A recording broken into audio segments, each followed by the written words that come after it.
Blackstone Audio presents Shadow of the Raven, a Dr. Thomas Silkstone mystery, by Tessa Harris, read by Simon Vance.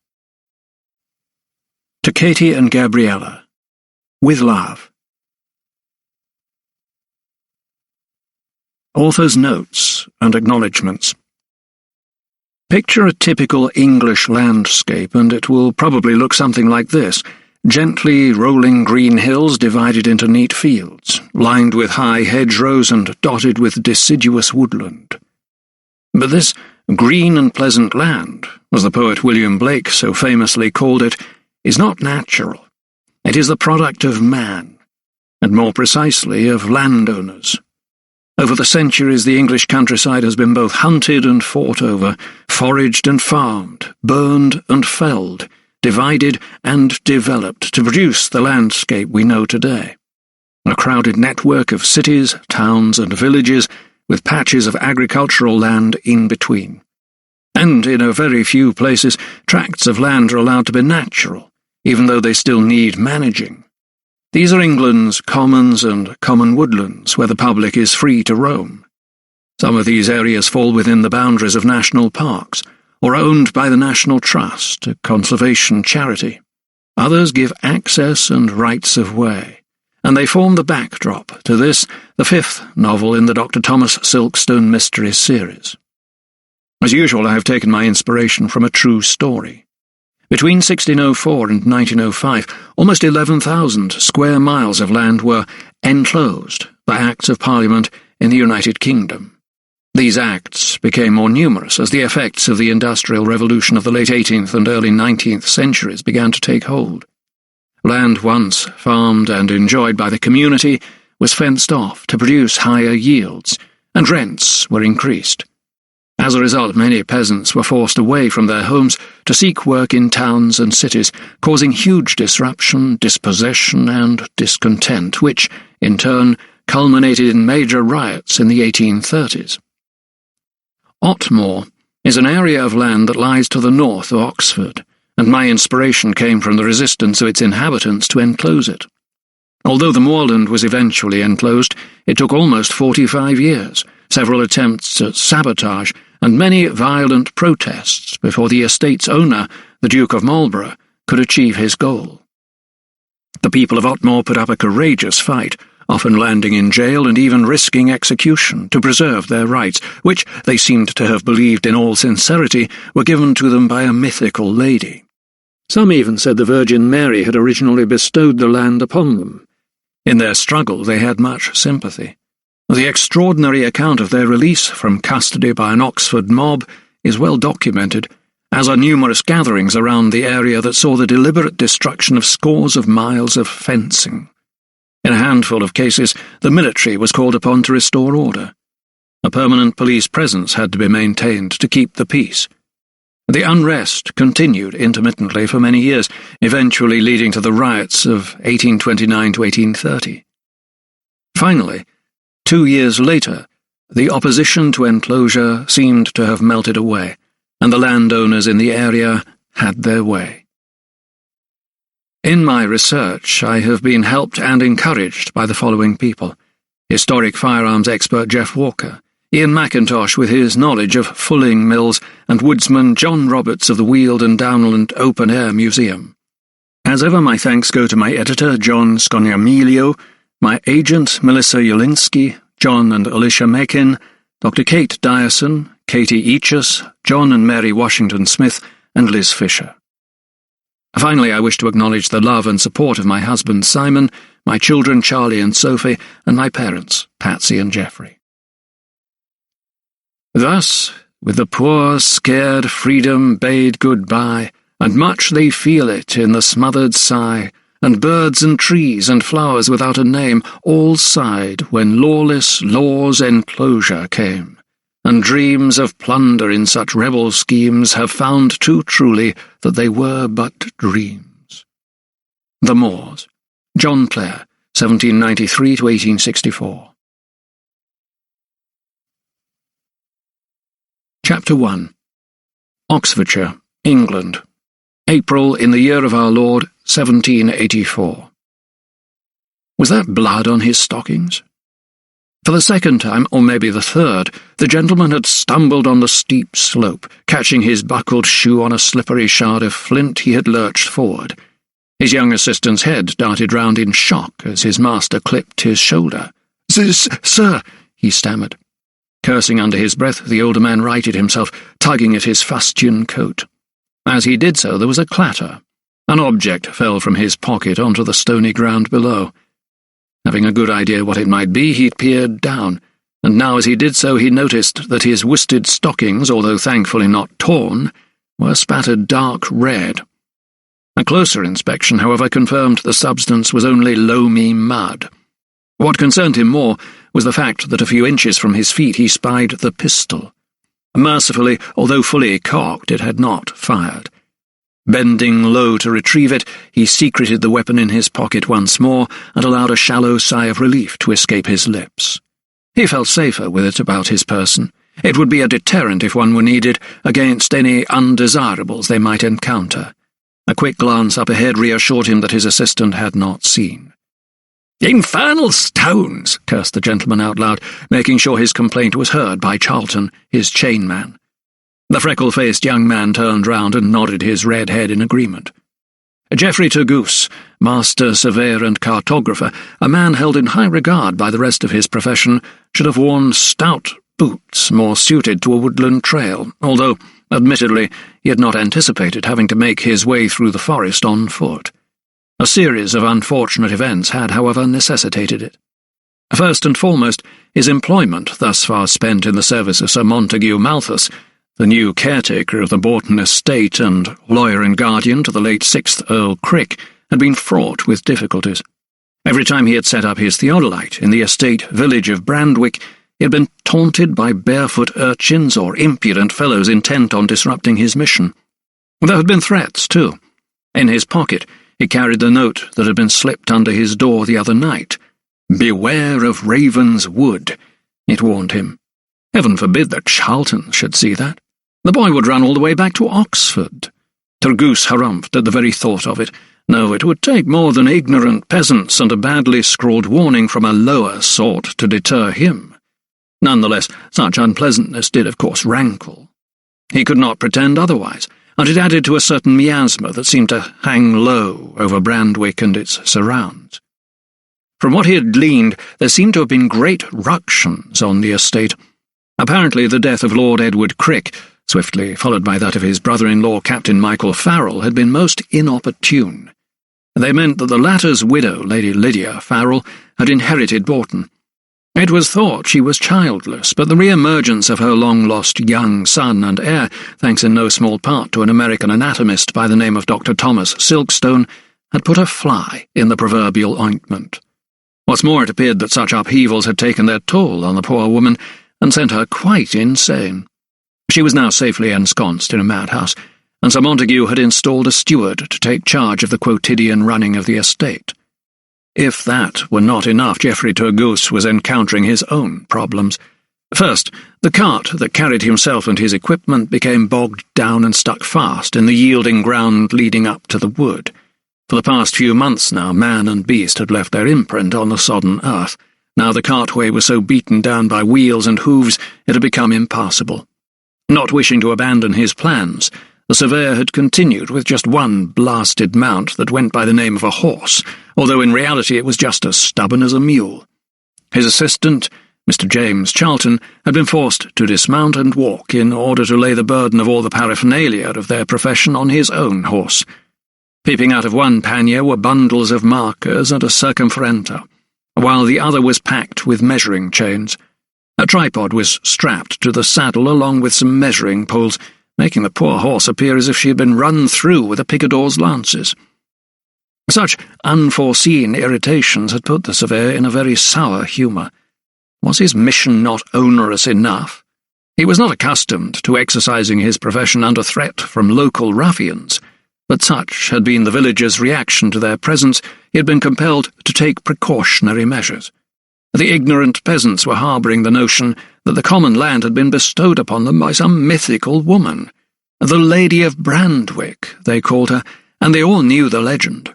While still at the breast, they were taught how, in the days before Bastard William invaded, a lady had ridden a circuit of the area from the edge of the woods to where the oxen could ford the river.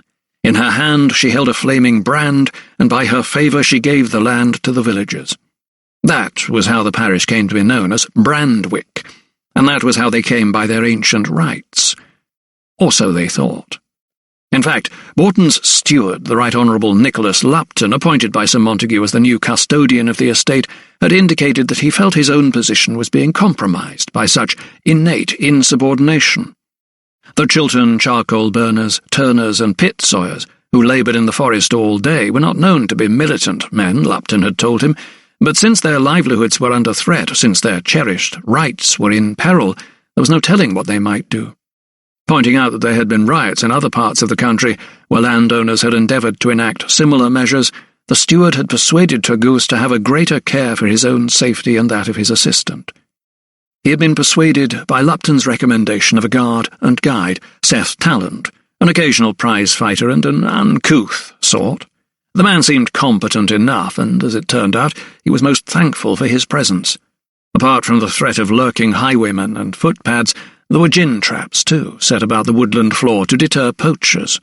And there were still a few men in Brandwick who'd suffered a leg snapped in two by the iron jaws of such a brutal device. They never poached, or walked without a limp again.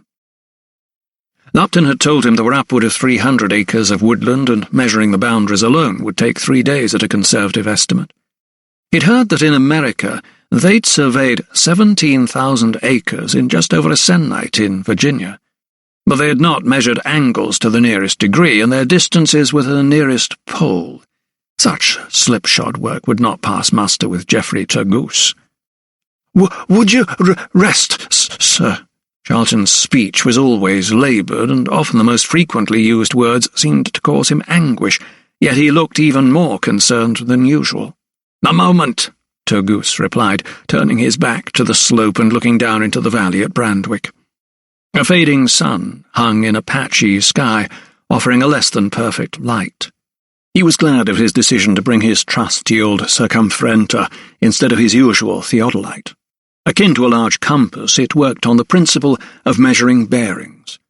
It would be particularly advantageous, he felt, in such a heavily forested area, where a direct line of sight could not be maintained between 2 survey stations, even though he could see the tower of St. Swithin's Church clearly enough.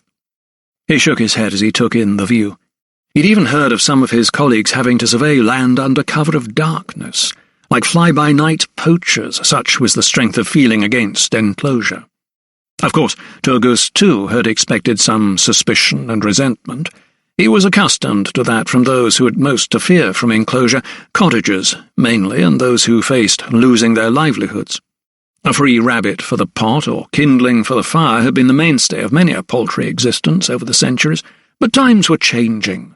Land was a precious commodity, best managed by those who knew how to make it pay. So he and his assistant had been commissioned to plant themselves on Brandwick Common like unwelcome thistles, to record the mills and monuments, the wetlands and ponds, and the bridle ways and tracks and paths made by feet that had trodden them freely since time immemorial. To those ignorant peasants, he and his assistant may as well have been alchemists, with their strange equipment in tow. There was, of course, an analogy. Alchemists turned metal into gold, while he and his cohort were turning land into potential profit. That is what his client, Sir Montague, wanted to do on behalf of Lord Richard Crick, Borton's 6-year-old master. Despite the hostility from the villagers, the surveyors had managed to do a good job thus far. The weather, although on the chilly side, had been fair, the sky clear, and their observations and measurements easily recorded. After the common land, they had turned their attention to the village dwellings, the market cross and the church, all lying within the boundaries of the Borton estate. Precision and order could be imposed on this chaotic fretwork of man's own making using that most noble of shapes, the triangle. Trigonometry was the answer to all humankind's conundrums. At least that is what Geoffrey Turgoose had told Charlton and anyone else who would listen. After all, was it not Euclid, the father of geometry, who said that the laws of nature were but the mathematical thoughts of God? To that end, he had convinced himself that he was doing the Almighty's work, and this confounded wood was his final task. Up ahead, Talland, his scalp as bald as a bone, looked round to see what had happened to his charges. Set, square as a thick-necked dog, he carried a club for protection, and a small sickle hung from his waist. "All well, sirs?" he called back in a coarse whisper. Thankfully he was a man of few words, thought the surveyor. "Well enough," replied Turgoose. He gave Charlton a knowing look and proceeded to delve into his frock-coat pocket. He checked that the pistol was still there. The youth did not suspect. Such knowledge would send him into paroxysms of fear. Instead, Turgoose brought out a hip flask and took a swig. Talland emerged from the lengthening shadows a moment later. "I'll make safe our way, sirs," he told them. "I heard sounds from up yonder." Turgoose nodded, then turned his back and gave a derisory snort. "I'll wager you have heard sounds, man," he said to himself as much as to Charlton. "We're on the edge of a wood. There are foxes, squirrels, and all manner of creatures, not to mention the wretched charcoal burners and sawyers." He shrugged, took another swig, then plugged the flask once more. The old mare shifted as she stood and began to fidget under the weight of her burden. Charlton frowned at his master. "What is this? Someone up there, sir?" he asked. Turgoose noted that when his assistant was anxious, the register of his voice went even higher than usual. Dropping the flask into his pocket, the surveyor shook his head. "Then Talland will deal with them," he reassured the chainman, even though he did not feel entirely secure himself. This was no way to carry on. 3 men and a mare that should have been boiled down for glue a long time ago. His was a most burdensome and precise task, so why had he been made to feel like a cut-purse or a scoundrel going about his business? As they breasted a small ridge, Talland, who had momentarily been lost from sight behind a screen of spiky gorse, came into view once more. The prizefighter had made it to the trees and was entering the wood through an avenue of tight, packed hawthorns. If need be, he would clear a path for them to follow a few paces behind. The beeches were still naked after one of the longest winters in memory. Crow's nests clotted their bare branches, and russet leaves still patterned the woodland carpet. Crunching over cast-off acorn caps and husks of beech mast, the small party proceeded at a tolerable rate. They wove through green, slimed trunks and past thickets as tangled as an old man's beard. By now they had left behind the bird-song and the caw of the crows, although the old pheasant would let loose a throaty call. All the while they were heading deeper and deeper into the woods. Turgoose's plan was to determine the apex of the hill in the wood and then take measurements using the church tower as a fixed point. The task would have presented its own challenges had he been operating in clear conditions, but with the fading light, the execution of such an undertaking would rightly be considered sheer folly by many of his fellow surveyors. Moments later, the party found themselves progressing along the narrow avenue of hawthorns. Underfoot it remained muddy, but Talland had found a serviceable path that, judging by the lack of vegetation, seemed to be in regular use. They were forced to travel in single file, with Charlton leading the horse first. They had journeyed perhaps a mile into the woods when the mare's ears pricked and she came to a sudden halt. The young man tugged at her leading rein. "Come on, old girl," he said firmly. Instead of obeying the command, however, she began to back-step, forcing Turgoose to retreat. "What goes on?" he called from the rear. "She's afraid, sir. Something troubles her." Turgoose tutted, and, seeing a row of dried-out stalks at his side, he broke one off near its root and thwacked the mare's hind quarters. "Get on with you!" he cried. The shock had the desired effect, and the horse moved at once. It was Charlton who was now reluctant to budge. "Well, man?" asked Turgoose impatiently. "What is it now?" Passing the horse, he drew up alongside his nervous assistant to find him squinting into the distance. "'Tis Talland, sir. I've lost sight of him." Turgoose strained his eyes in the woodland gloom. "Talland!" he called. "Talland!"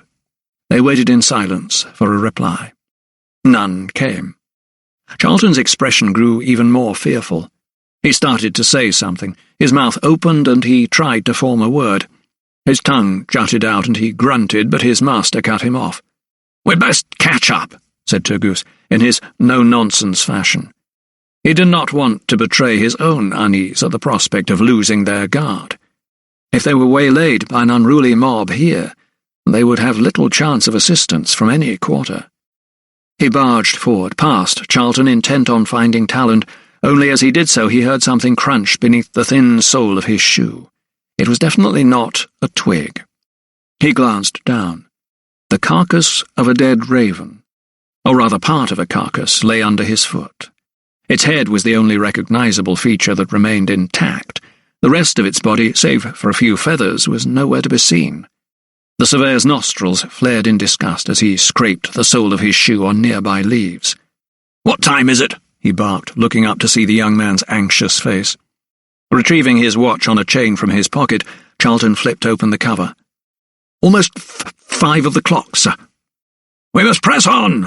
There was an urgency in the surveyor's voice. "Talland! Talland!" he called.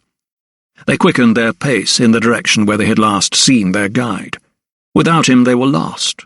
They were too far into the woods now to retrace their steps. The old mare was happy to oblige at first, and hurried her pace too, but then slowed again, becoming agitated after only a few yards. The trees were pressing in around them, their branches twisted into grotesque shapes against the sulphur yellow of a dusky sky. A mist was rising from the woodland floor, making it harder to find their footing as the gradient began to climb again. "Talland!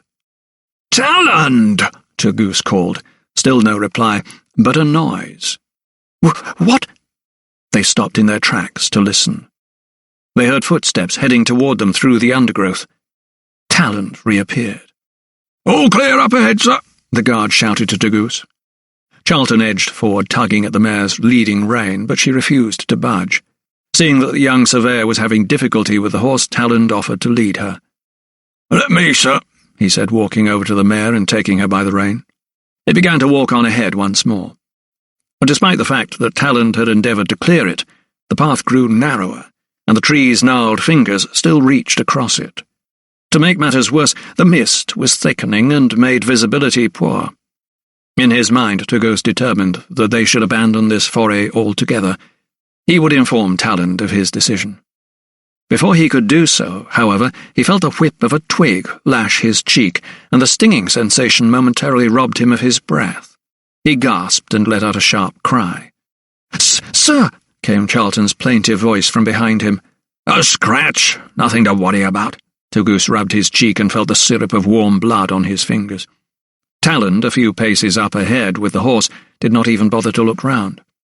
They set off once more.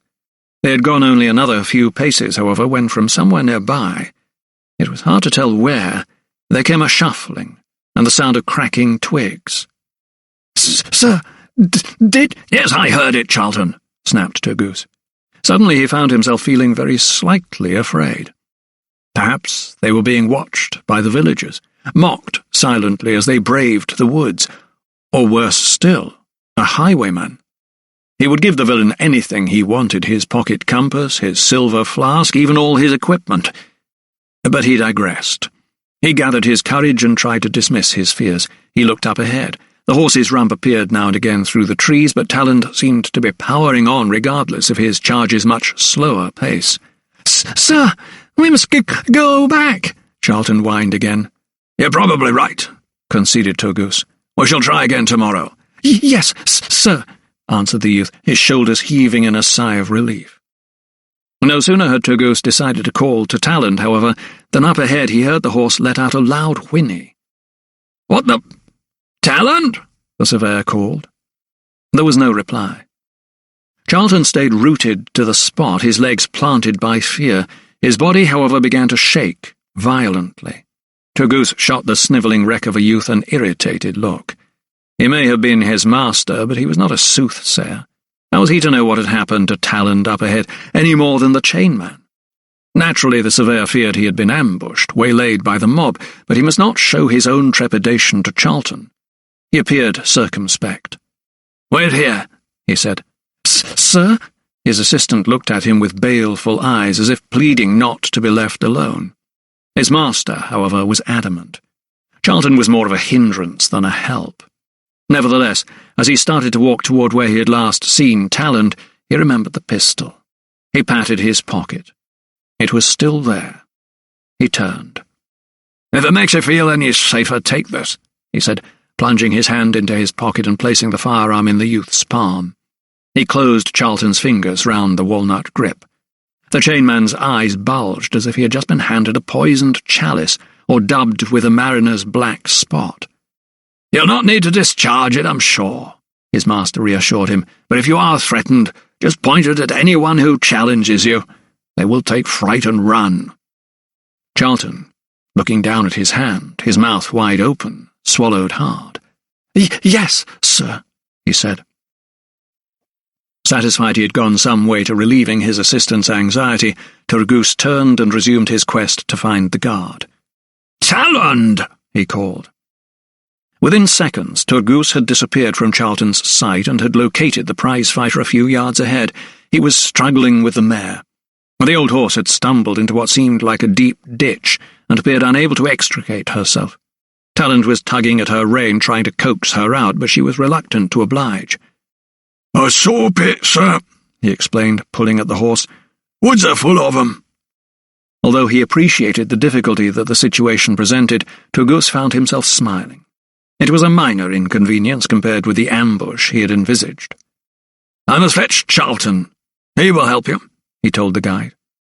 He turned back to retrace his steps. How relieved his chainman would be, he told himself, rustling back through the bushes once more.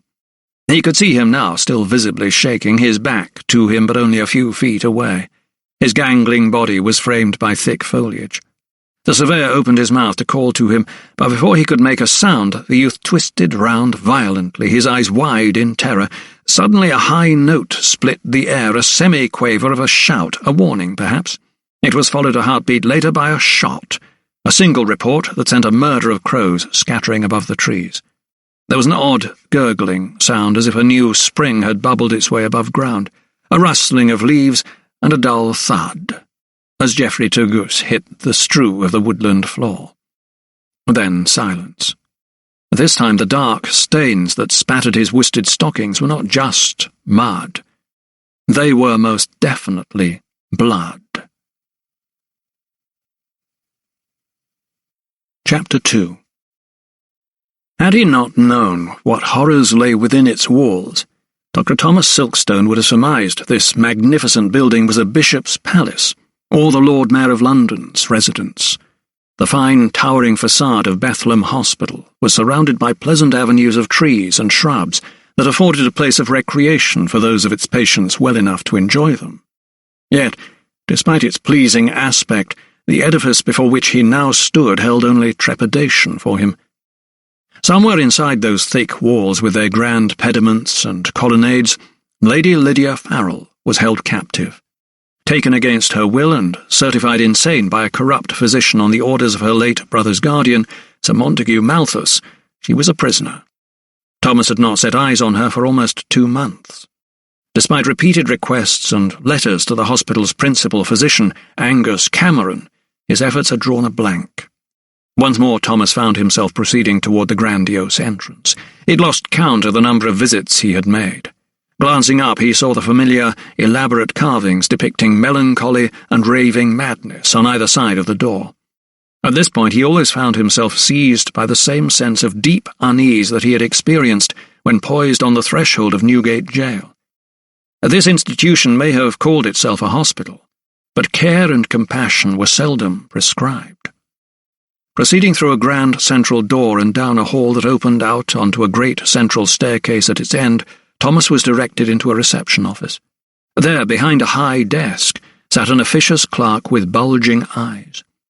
Thomas noted that they were probably a symptom of goiter, but the man's brusque manner did nothing to solicit empathy. Thomas had encountered him on several previous occasions, but the man had never endeared himself to him. Yet again, the doctor felt himself tense. His efforts to see Lydia had never taken him beyond this point. He had always been refused admission. Judging by the clerk's familiar expression of contempt, today would be no different. "Yes." "I am come to see Lady Lydia Farrell," Thomas heard himself say for the umpteenth time, knowing the fellow was fully aware of his intentions. His voice sounded thin and hollow as if it belonged to someone else, and the words scratched in his mouth. With the supercilious air bestowed on him by his modicum of authority, the clerk looked down a list in a ledger before him. He cleared his throat, but said finally, "I regret, sir, her ladyship remains indisposed."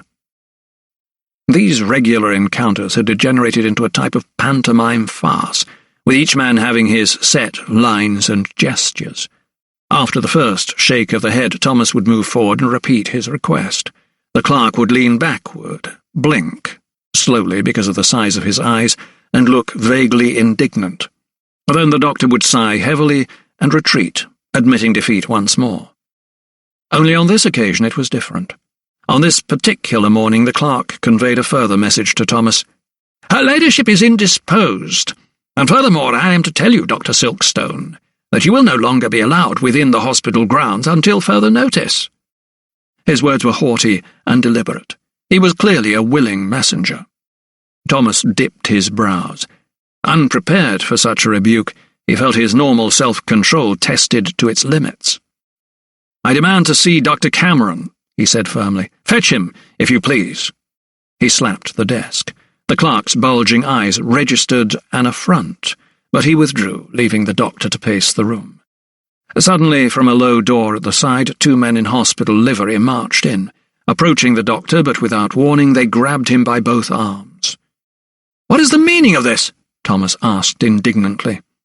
The clerk reappeared, his eyes seeming to protrude even further from their sockets. "Orders, Dr. Silkstone," he said, barely able to hide his satisfaction. "You must be escorted from the premises." Dr. William Carruthers had never known his protégé so dispirited. Despite the fact that he could not see the frustration on Thomas's face, the scowl on his lips, or the furrow on his brow, the old anatomist could hear the drawers being rifled and the cupboard doors being slammed in wrath. "You were refused entry again?" He knew there could be no other reason for Thomas to exhibit such uncustomary ire. He had tapped his way to the laboratory with his stick to investigate the noise and found the young doctor gathering his equipment with undue haste. Thomas paused as he packed his medical case. "Worse, sir," he replied, pausing to look up. "This time I was thrown out of the hospital like a common criminal." His voice trembled slightly as he spoke, not with weakness but with rage. Carruthers shook his head sympathetically. "So what will you do now, dear boy?" Not usually one to abandon any goal, Thomas took a deep breath. "It is useless trying to gain access to Lydia by conventional means," he said enigmatically. He reached for a reference book from the shelf, sending dust motes dancing about the room, and dropped it into the case. "Ah," Dr. Carruthers raised a finger, certain that his protégé had formulated another plan. "So you will approach the conundrum by an unconventional route. What other means do you propose?" Thomas shrugged his shoulders and continued packing his case. There was nothing scientific in his methods of dealing with Lupton or Sir Montague Malthus. He only wished there could have been. Had they been tumours, he would have cut them out long ago and been rid of them both. As it was, there seemed no logical way of dealing with these Machiavellian charlatans who had so blighted his beloved Lydia's life and, therefore, his own. "I shall simply go to Bourton and see if I can persuade Nicholas Lupton of the error of his ways before I confront Sir Montague," he told his mentor, securing the stopper on a bottle of iodine. "So you believe Lupton is Malthus's weak spot, as it were?" Thomas detected a note of scepticism in the old anatomist's voice. He nodded to himself and paused in thought for a moment. "I do. I refuse to believe that there is not a shred of humanity within him. He befriended her ladyship and her son, and the young Earl's affection for him was clear to see. Call me naive, but that surely counts for something." Dr. Carruthers nodded. "It is good to know that even after all the betrayal you've suffered, you can still see goodness in everyone." Thomas looked up suddenly, slightly taken aback by the observation. "It is the only way forward," he replied. The old anatomist clicked his tongue. "This is such a ghastly business, dear boy," he said, "so removed from the tenets of our vocation." Carruthers's words pulled Thomas up short. His mentor was right, of course. He had not travelled more than 3,000 miles, leaving his family home in Philadelphia to endure the hostility and suspicion of an enemy nation, only to throw away all the vast knowledge he had gleaned on some vengeful quest. How different, how ordered and logical his life had been up until the day Lydia had walked into his laboratory. She had pleaded for his help to uncover how her brother Edward, the 6th Earl Crick, had died, and he had found himself incapable of resisting her entreaties. She had turned his methodical, organized world upside down. It had been a world of clear delineation. There had been boundaries, sickness and health, life and death. If a tooth was decayed, it was removed. If a foot was gangrenous, it was amputated. But in this new and unexplored realm, nothing was so straightforward. Contagion spread, arteries leaked, infection set in, and prognoses were harder to give, let alone remedies. But of one thing he remained sure: he would not allow the corruption of others around him to infect his own beliefs and principles. He walked over to Carruthers and laid a hand on his shoulder. "Primum non nocerum," he declared. The words of affirmation from the Hippocratic corpus brought a smile to the old man's lips. "Quite right," Carruthers nodded, and clapped his hands as if spontaneously applauding Hippocrates himself. "Never forget, you must first do no harm, dear boy." "I shall not, sir," Thomas assured him. Returning to his case, the young doctor was about to resume his preparations for travel when Mistress Finesilver, the anatomist's peevish housekeeper and cook, arrived at the open laboratory door.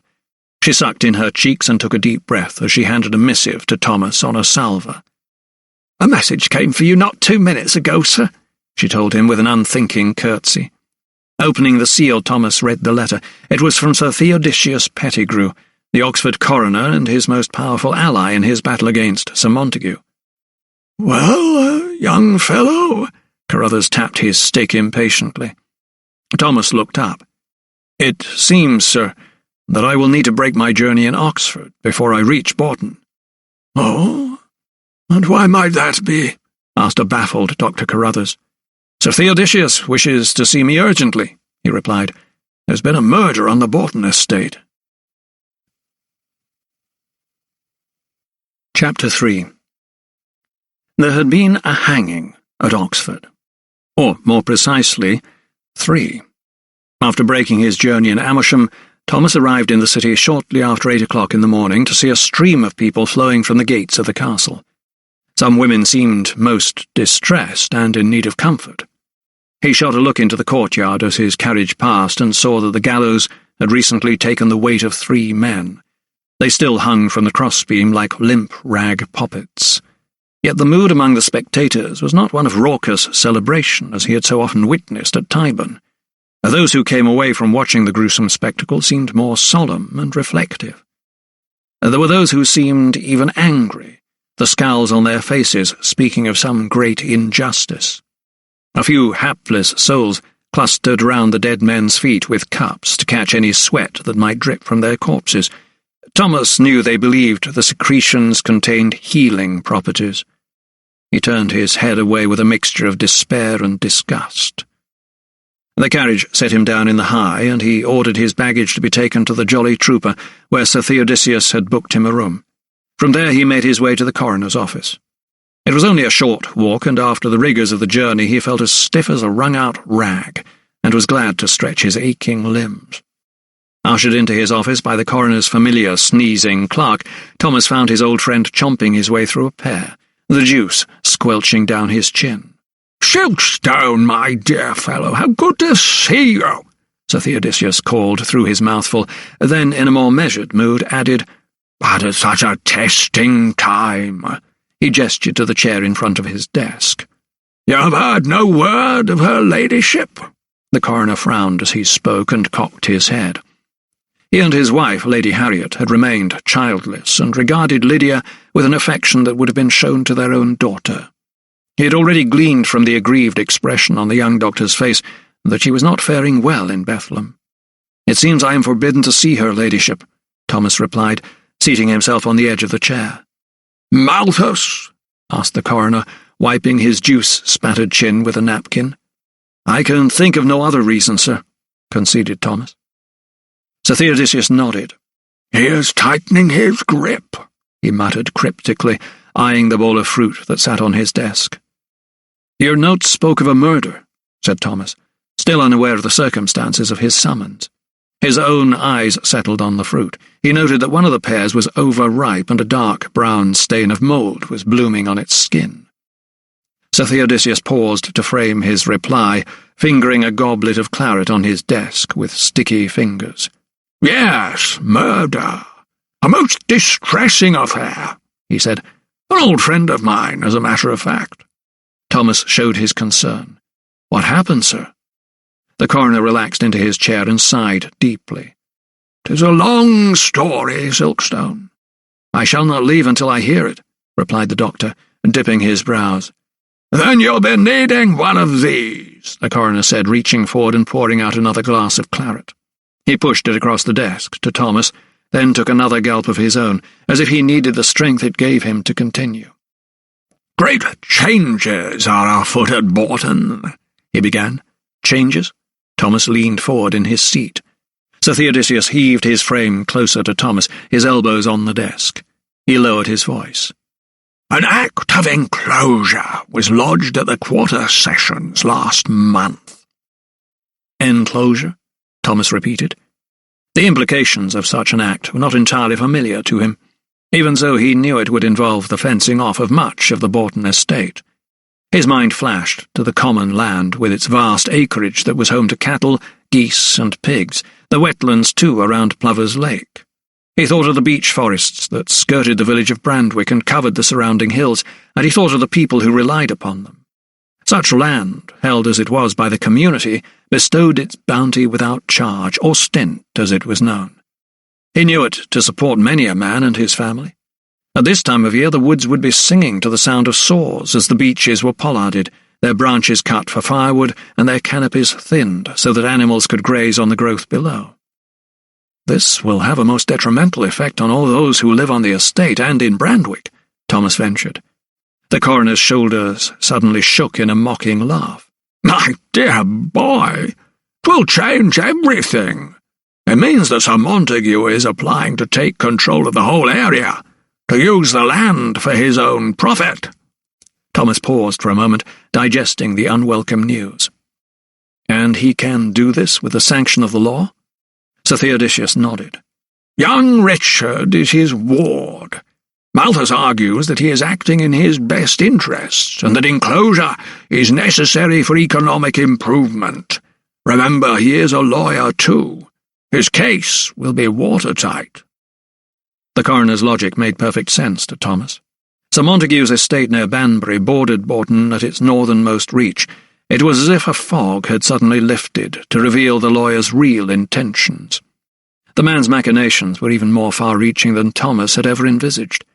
He had always believed that the enmity Sir Montague had shown him was purely personal, that it was entirely due to his American citizenship. He had never imagined that there was some greater plan for the control of the Bourton estate, yet here it was, evidence that his adversary had set his sights on a bigger prize. Thomas looked at the coroner incredulously. So this is why he wanted Lydia put away, to add Bourton to his own lands and profit from their annexation. "Exactly so," said Sir Theodosius, nodding. He took another gulp of claret. "And he would make the young Earl his puppet, while the Right Honourable Nicholas Lupton holds sway on his behalf." Thomas shifted uncomfortably in his seat. "And this act will give him even more power." "Indeed," said the coroner with a nod. "The common land and the woodlands, where parishioners are allowed to roam freely, will be fenced off and become exclusively part of the Bourton estate. The villagers will lose their rights to graze their cattle, to gather firewood, to catch rabbits." He broke off, shaking his head in tacit disagreement with the policy. Thomas was aware of the new thinking in agriculture. He had seen for himself the puny cattle and the bare-worn grass of the commons. He knew from inspecting Bourton's own ledgers that the common harvest never yielded as much as those crops planted on estate land. He'd heard landowners argue that the soil possessed by many in common was neglected by all, and that greater efficiency and productivity could be achieved only by taking complete control of it. And yet he was also aware that such progress came at a price, and the poor would have to pay for it. Will there be no compensation? Sir Theodosius heaved his great shoulders. Some landowners are fair. Tenants are granted allotments in return for giving up their parcels of land, but you know as well as I, Silkstone, that fairness and decency are not words in Montague Malthus's vocabulary. Thomas thought of Brandwick's poor cottagers, the people whose meagre homes he had entered on so many occasions to treat their various ills. Their misfortunes were often brought on by their wretched living conditions. Lydia had made it her goal to improve the lot of her tenants, but now Malthus, it seemed, wished to reverse their fortunes. He appeared intent not on mending their roofs and repairing their windows, but on driving these people out altogether. But surely the villagers will protest. Sir Theodosius raised a brow. If they do, they'll end up dangling at the end of a rope like the peasants this morning. The image of the 3 lifeless bodies strung up from the gallows resurfaced in Thomas's mind. They were hanged for protesting? Arson! They set fire to a hayrick, and I doubt if they'll be the last to resort to such violence. And you fear the same will happen at Boughton? I fear it has already started. Your friend's murder? Asked Thomas. Sir Theodosius raised his hands and rolled his eyes in a gesture of despair. Geoffrey Turgoose was his name. Known him since Eton. Fine surveyor with a practice here in Oxford. I saw him last month. Told me he had been commissioned to work at Boughton, asked to make a preliminary map of the whole estate before the posting of the Act of Enclosure. So that Sir Montague knows just how much land he would control? Interrupted Thomas. Exactly so. But Turgoose was having trouble. I knew that much. Trouble? The villagers resented his work, jeered and taunted him and his chainman as they went about measuring. I dined with him one evening, told me his surveying chains had been sabotaged. The coroner paused to slurp more claret. He was mapping the woodland when he was shot. Shot? Echoed Thomas. The word rang out across the room. And you think one or more of the villagers killed him? Malthus thinks so. He looks on each and every man, woman and child as guilty. He's enforcing a curfew, and until the murderer is caught, the entire village will suffer. The coroner's eyes had settled once more on the bowl of fruit. And you, sir? Who do you think is responsible? Sir Theodosius shrugged and reached for the mouldy pear.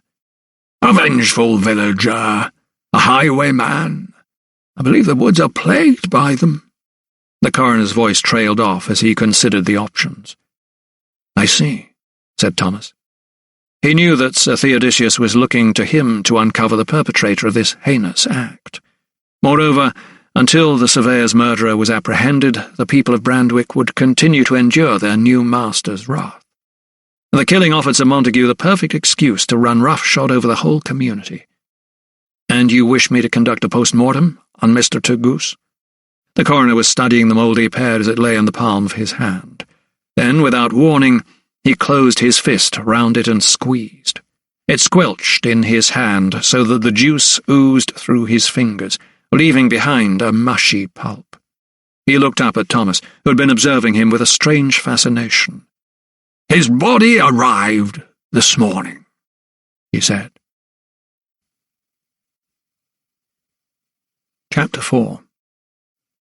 Sir Montague Malthus received Gilbert Fothergill in his study at Draycott House, near Banbury. His clerk's arrival from London just as the light was fading could not have been more fortuitous, coming as it did at the end of a meeting with the neighbouring landowners. Of course there had been some expectation that the good news would arrive that day, but the way in which the little man entered the room, flourishing this most important scroll, proved, in the lawyer's opinion, rather a coup de théâtre. Nor did Fothergill arrive a moment too soon. Talk had inevitably turned to the murder of the Boughton surveyor 3 days before. Sir Montague had shaken his head and said he was doing all in his power to apprehend the vile peasants who had carried out such a villainous crime. It was an unwelcome diversion from the matter in hand, so when the clerk arrived from London, his mood lightened. Present that afternoon was the elderly and ailing Sir John Thorndyke, whose estate bordered Bourton, along with Lord William Fitzwarren, the owner of 3,000 acres in Northamptonshire, and the Earl of Rainton, whose lands also fell within the proposed, but as yet most secret, scheme. Another landowner, Sir Arthur Warbeck, who happened to be Brandwick's magistrate, was also present. Nicholas Lupton had ridden up from Bourton Hall that morning. Fothergill had clearly not expected such a reception. Never a man given to showing his emotions, he nevertheless managed a gracious, if slightly awkward, nod of his grey, goat-wigged head as the gentleman rose and applauded his entrance. "Bravo!" guffawed Lord Fitzwarren, a ruddy-faced man and the loudest of them all. "Hear, hear!" echoed Rainton and Lupton in unison. Sir John Thorndyke, however, remained seated. His heart condition was growing steadily worse. Nevertheless, he still managed to raise his glass of sack to Fothergill. Sir Montague stood to pat the bemused clerk on the back. It was the first time he had shown such a gesture of appreciation to Fothergill in more than 30 years' service. "So, gentlemen," he began, "we have successfully reached the first milestone in our exciting journey." He was beaming as he scanned the assembled faces for shows of appreciation. "But there are many more hurdles to jump," butted in Lupton, continuing the travelling analogy. Sir Montague threw him a disapproving look. There was no love lost between the two men. It suited the lawyer's purpose to have Lupton in place at Bourton as his temporary steward, but he was not showing himself to be the man of vision Sir Montague had originally thought. Rather too egotistical, he felt, although time would tell. "But we shall overcome them," exclaimed Fitzwarren, as bullish as ever. From his seat, Sir John nodded. "Indeed we shall, but it will take time." Rainton concurred. "'Twill be another year until the Act is passed, at the earliest." Sir Montague was clearly irked by his companion's wavering. "But it will be passed. Of that there can be no doubt. And in the meantime we can enlist the support of more backers, gentlemen. Do you not see? We cannot fail in our endeavours." Rainton, however, seemed unconvinced. "And what of the objectors?" Lupton shot an anxious look at Sir Montague, who parried the question. "A minor setback," he nodded dismissively. Rainton snorted. "You call the murder of your surveyor a minor setback?" he retorted, casting around for support from his fellow landowners. Sir John nodded and looked pointedly at Sir Montague. "The villagers obviously hold you responsible for depriving them of their beloved Lady Lydia and stepping too hastily into her shoes," he said plainly, adding, "There is a general ill-feeling at Bourton and in Brandwick." "'Twas ever thus among the proletariat," sneered Fitzwarren, coming to the lawyer's rescue. Sir Montague's nostrils flared as he shot a look of disdain at the ailing old knight. "Those responsible will be made an example of, I can assure you of that, gentlemen," he said, adding, "and, of course, Lupton, as my steward, will see that order is kept on the estate and in the village." "So you are the proverbial whipping boy," said Rainton, fixing a look of cynical amusement on Lupton. The steward's expression remained neutral, even though inwardly he acknowledged he would be the one to bear the brunt of the villagers' wrath. Before he could answer, Sir John piped up. "Speaking of boys, where is young Crick?" he croaked. "Where are you hiding him, Malthus?" Sir Montague straightened his back and sniffed. "Not hiding him, merely shielding him from harmful outside influences, sir." "Does that include us?" Fitzwarren quipped, before bursting once more into a fit of laughter. "May we see him?" asked Rainton, ignoring his colleague. "After all, it is he who will ultimately benefit from our scheme." The lawyer thought for a moment. Lydia's son had been made a ward of the Court of Chancery, and he was his guardian. "Very well," he said, pulling the bell cord. A few seconds later his butler was taking instructions to bring in Richard Crick. Before the young Earl arrived, however, Sir Montague had a word of warning for those assembled. "This matter must be treated with the utmost discretion, gentlemen. If word gets out, I needn't remind you that all hell will break loose." Lupton raised a brow. "'Tis bad enough now. There is general disquiet among the villagers about us raising rents." Rainton concurred. "The lower sort could prove a great thorn in our sides. There have been riots at Fritwick." Sir Montague smirked. As I said, I am fully aware of the antipathy of the common horde, dear Rainton, but it is up to us to remove that thorn by fair means or foul." For a moment there was silence as the gentlemen contemplated the implications of Sir Montague's words. Then their host lightened the mood as the young Earl was announced. The boy, dressed finely and his unruly curls now tamed by a ribbon, stood at the doorway flanked by his nursemaid. The kindly-looking matron, Nurse Pring, who had previously been in Lydia's service, gently pushed her charge forward into the room. He turned back to look at her, but she flapped her hand at him, and he took a few paces forward. "Your lordship, I would like to introduce you to some friends of mine," Sir Montague told the boy, softening his tone. The child pursed his lips, and a look of apprehension settled on his face. "They would like to be your friends, too," Sir Montague told him, holding out his hand. Sir John's eyes widened. "How like his mother he is!" he exclaimed, staring at the young Earl's chestnut hair and large eyes. Sir Montague chose to ignore the remark. "We have been discussing business," he told his bewildered charge, hooking him close to him. The boy's expression remained unsettled, his gaze darting from one man to another until he finally settled on Nicholas Lupton's familiar face. He let Sir Montague's hand drop and hurried over to him. "Mr. Lupton!" he cried, tugging at the steward's sleeve. But Lupton looked slightly abashed and fended him off in a jovial but firm manner. "No, sir. You are a young man now. Gentlemen do not behave in such a way." Fitzwarren laughed loudly at this remark. The others sniggered, but the collective smile was soon wiped off their faces by the child's next remark. "Where is my mamma?" he asked, looking up at Sir Montague. The lawyer shifted uneasily. "Why, sir, you know your mamma is unwell and in hospital." "But when will I see her again?" There was an awkward silence. "When she is fully restored." "But when will that be?" The boy stamped his foot as he spoke. Offended by such behaviour, Sir Montague nodded to the nursemaid. "Your lordship," she called harshly, "that is quite enough. Come here now." She slapped her skirts. The child looked at Lupton, who stared back, icily giving him not a crumb of comfort. It was then that the young Earl's eyes filled with tears and his face reddened. "Now," repeated the nursemaid, ignoring her charge's sobs. With heaving shoulders, the child dragged his feet over to the door. "Send him to bed," instructed Sir Montague. The woman curtsied and was walking out of the door when the lawyer called her back once more. "And no supper," he barked. She acknowledged his order with a nod, took the boy's hand, and pulled him from the room. The men listened in an uneasy silence to the child's pleas as he was dragged upstairs once more. It was Sir John who spoke first.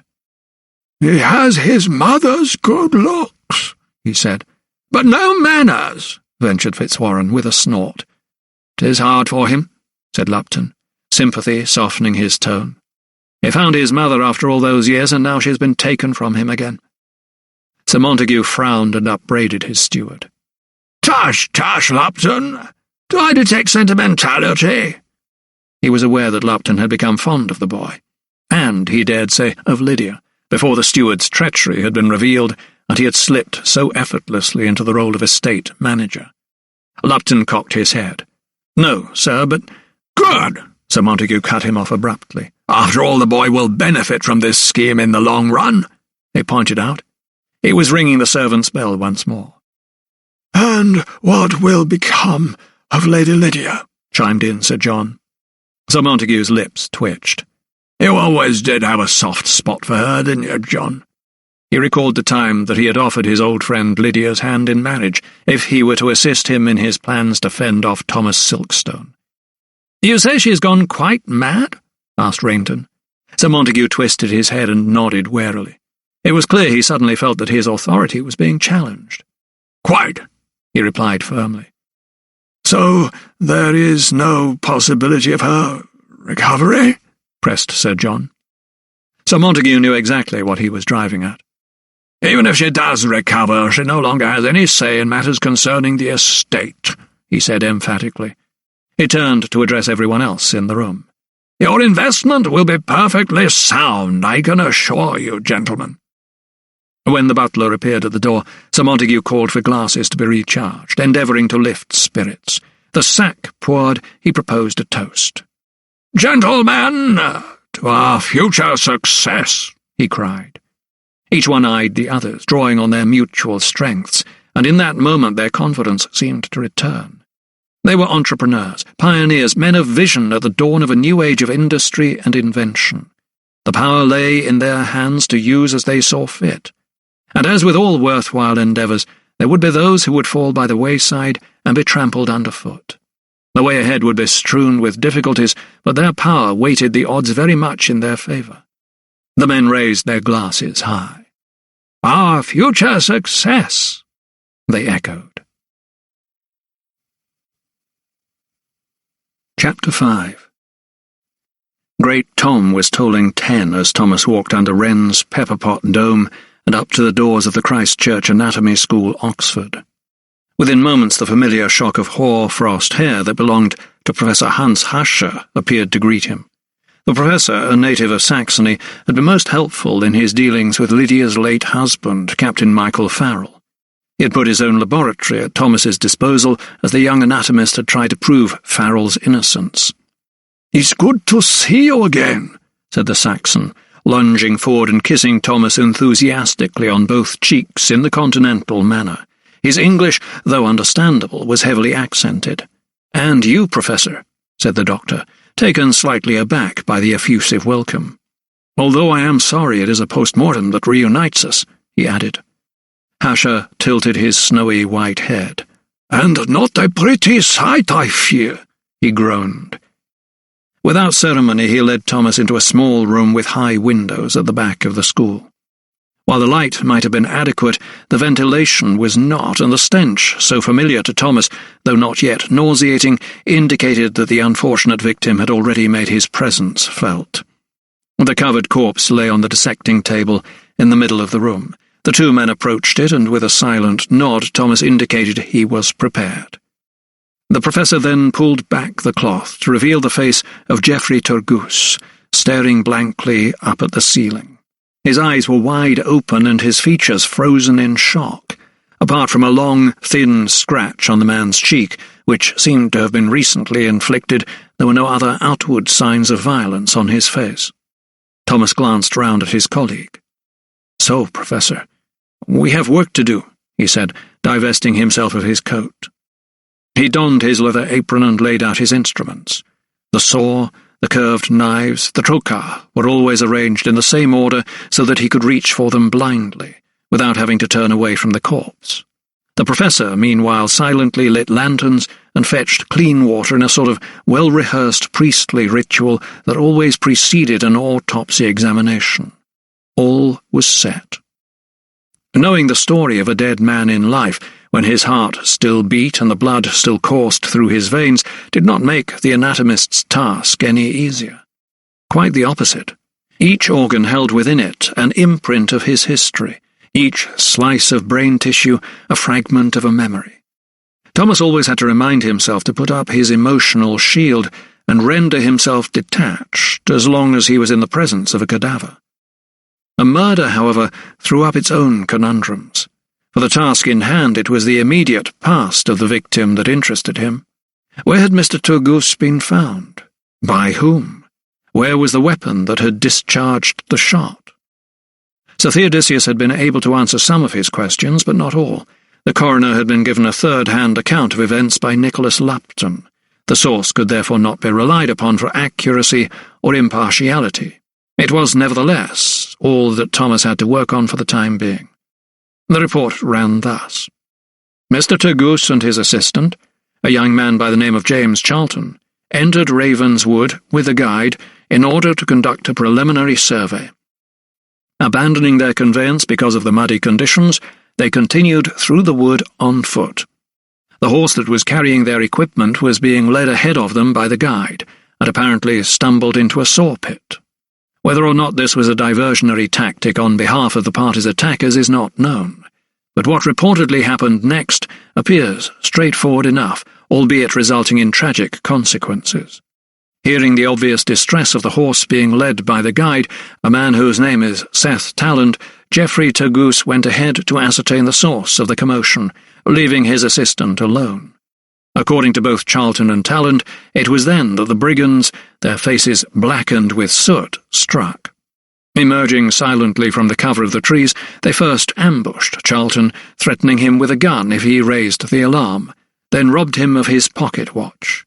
The young man, seeing his master approach, let out a scream, but in response, a varlet discharged his weapon, shooting Geoffrey Turgoose as he returned. When he fell, mortally wounded, the bandits set about Charlton, who feared for his own life, punching him in the face. Hearing the shot, however, Talland came running and frightened off the raiders. They left with only a few trinkets. Finding Charlton injured and his master shot, Talland did what he could. He tended to the surveyor, but soon realized it was too late. Geoffrey Turgoose had clearly breathed his last. Shocked and in great distress, the guide and the surveyor's man managed to make their way back toward Borton Hall, where, as soon as they reached the main gates, the alarm was raised. Both men were traumatized and exhausted, although Charlton's injuries, it is believed, are only minor.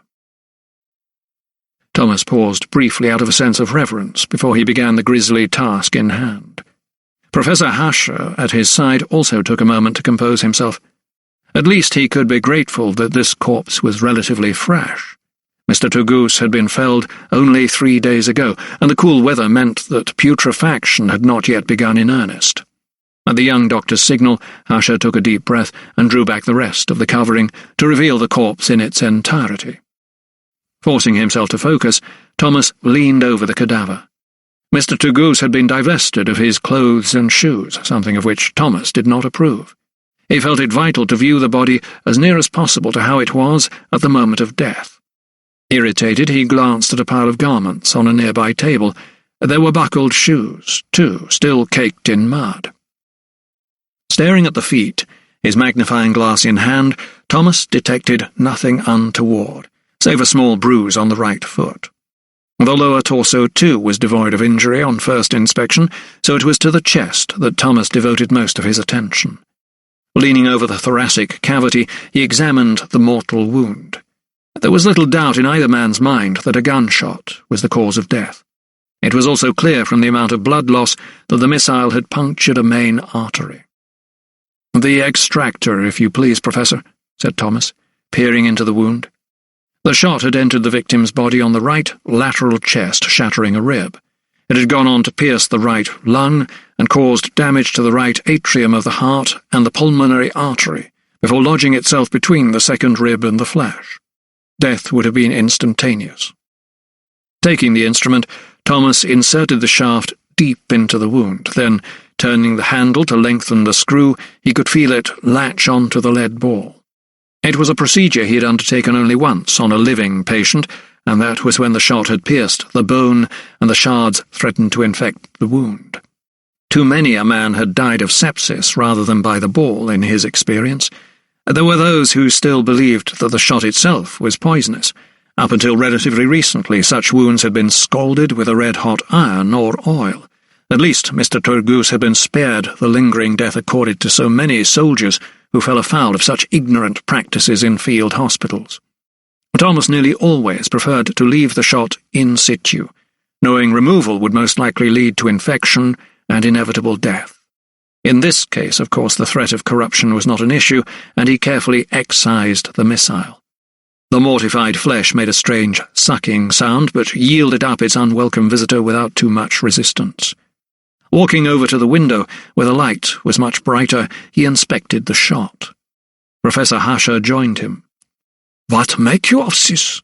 asked the Saxon. Thomas was silent for a moment as he studied the lead ball under his magnifying glass. "I am puzzled," he said at last. "Puzzled?" repeated the professor. "How so?" Thomas walked back to the corpse and dropped the shot into a kidney dish on the adjacent table. "'Tis so small, no bigger than a pea."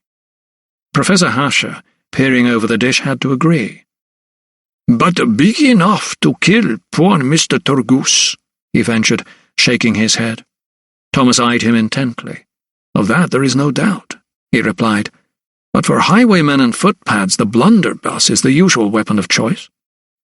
Asher pictured the large, cumbersome gun with its splayed muzzle and nodded. Boom! His hands jerked upward, and he spread out his fingers to signify an explosion before returning to glare at the wound. "This wound is clean," said Thomas. "This is the only shot, and it is small in caliber." He squinted at the lead in the kidney dish. "So, if not a blunderbuss, then I'd say Mr. Turgoose was shot with a pistol, and a small one at that," said Thomas. He flung a look over at the clothes, crumpled and bloodied on the nearby table. Without a word, both men advanced to inspect the dishevelled pile. There was something discomforting to Thomas about going through a dead man's clothes, like checking his bills or reading letters from his wife. He picked up the pair of worsted stockings. Both were splashed with blood mingled with spots of mud. The breeches, too, were spattered, but it was the fustian coat that had borne the brunt of the terrible affair. The professor held it aloft so that Thomas could inspect it more easily. The right breast was drenched in dried blood, and at the centre of the large, dark red stain was a hole. The Saxon was about to fold it and return it to the bundle when Thomas stopped him. Experience had taught him always to look in a dead man's pockets. He delved in, first to the left, which he noted was torn, then the right. "What have we here?"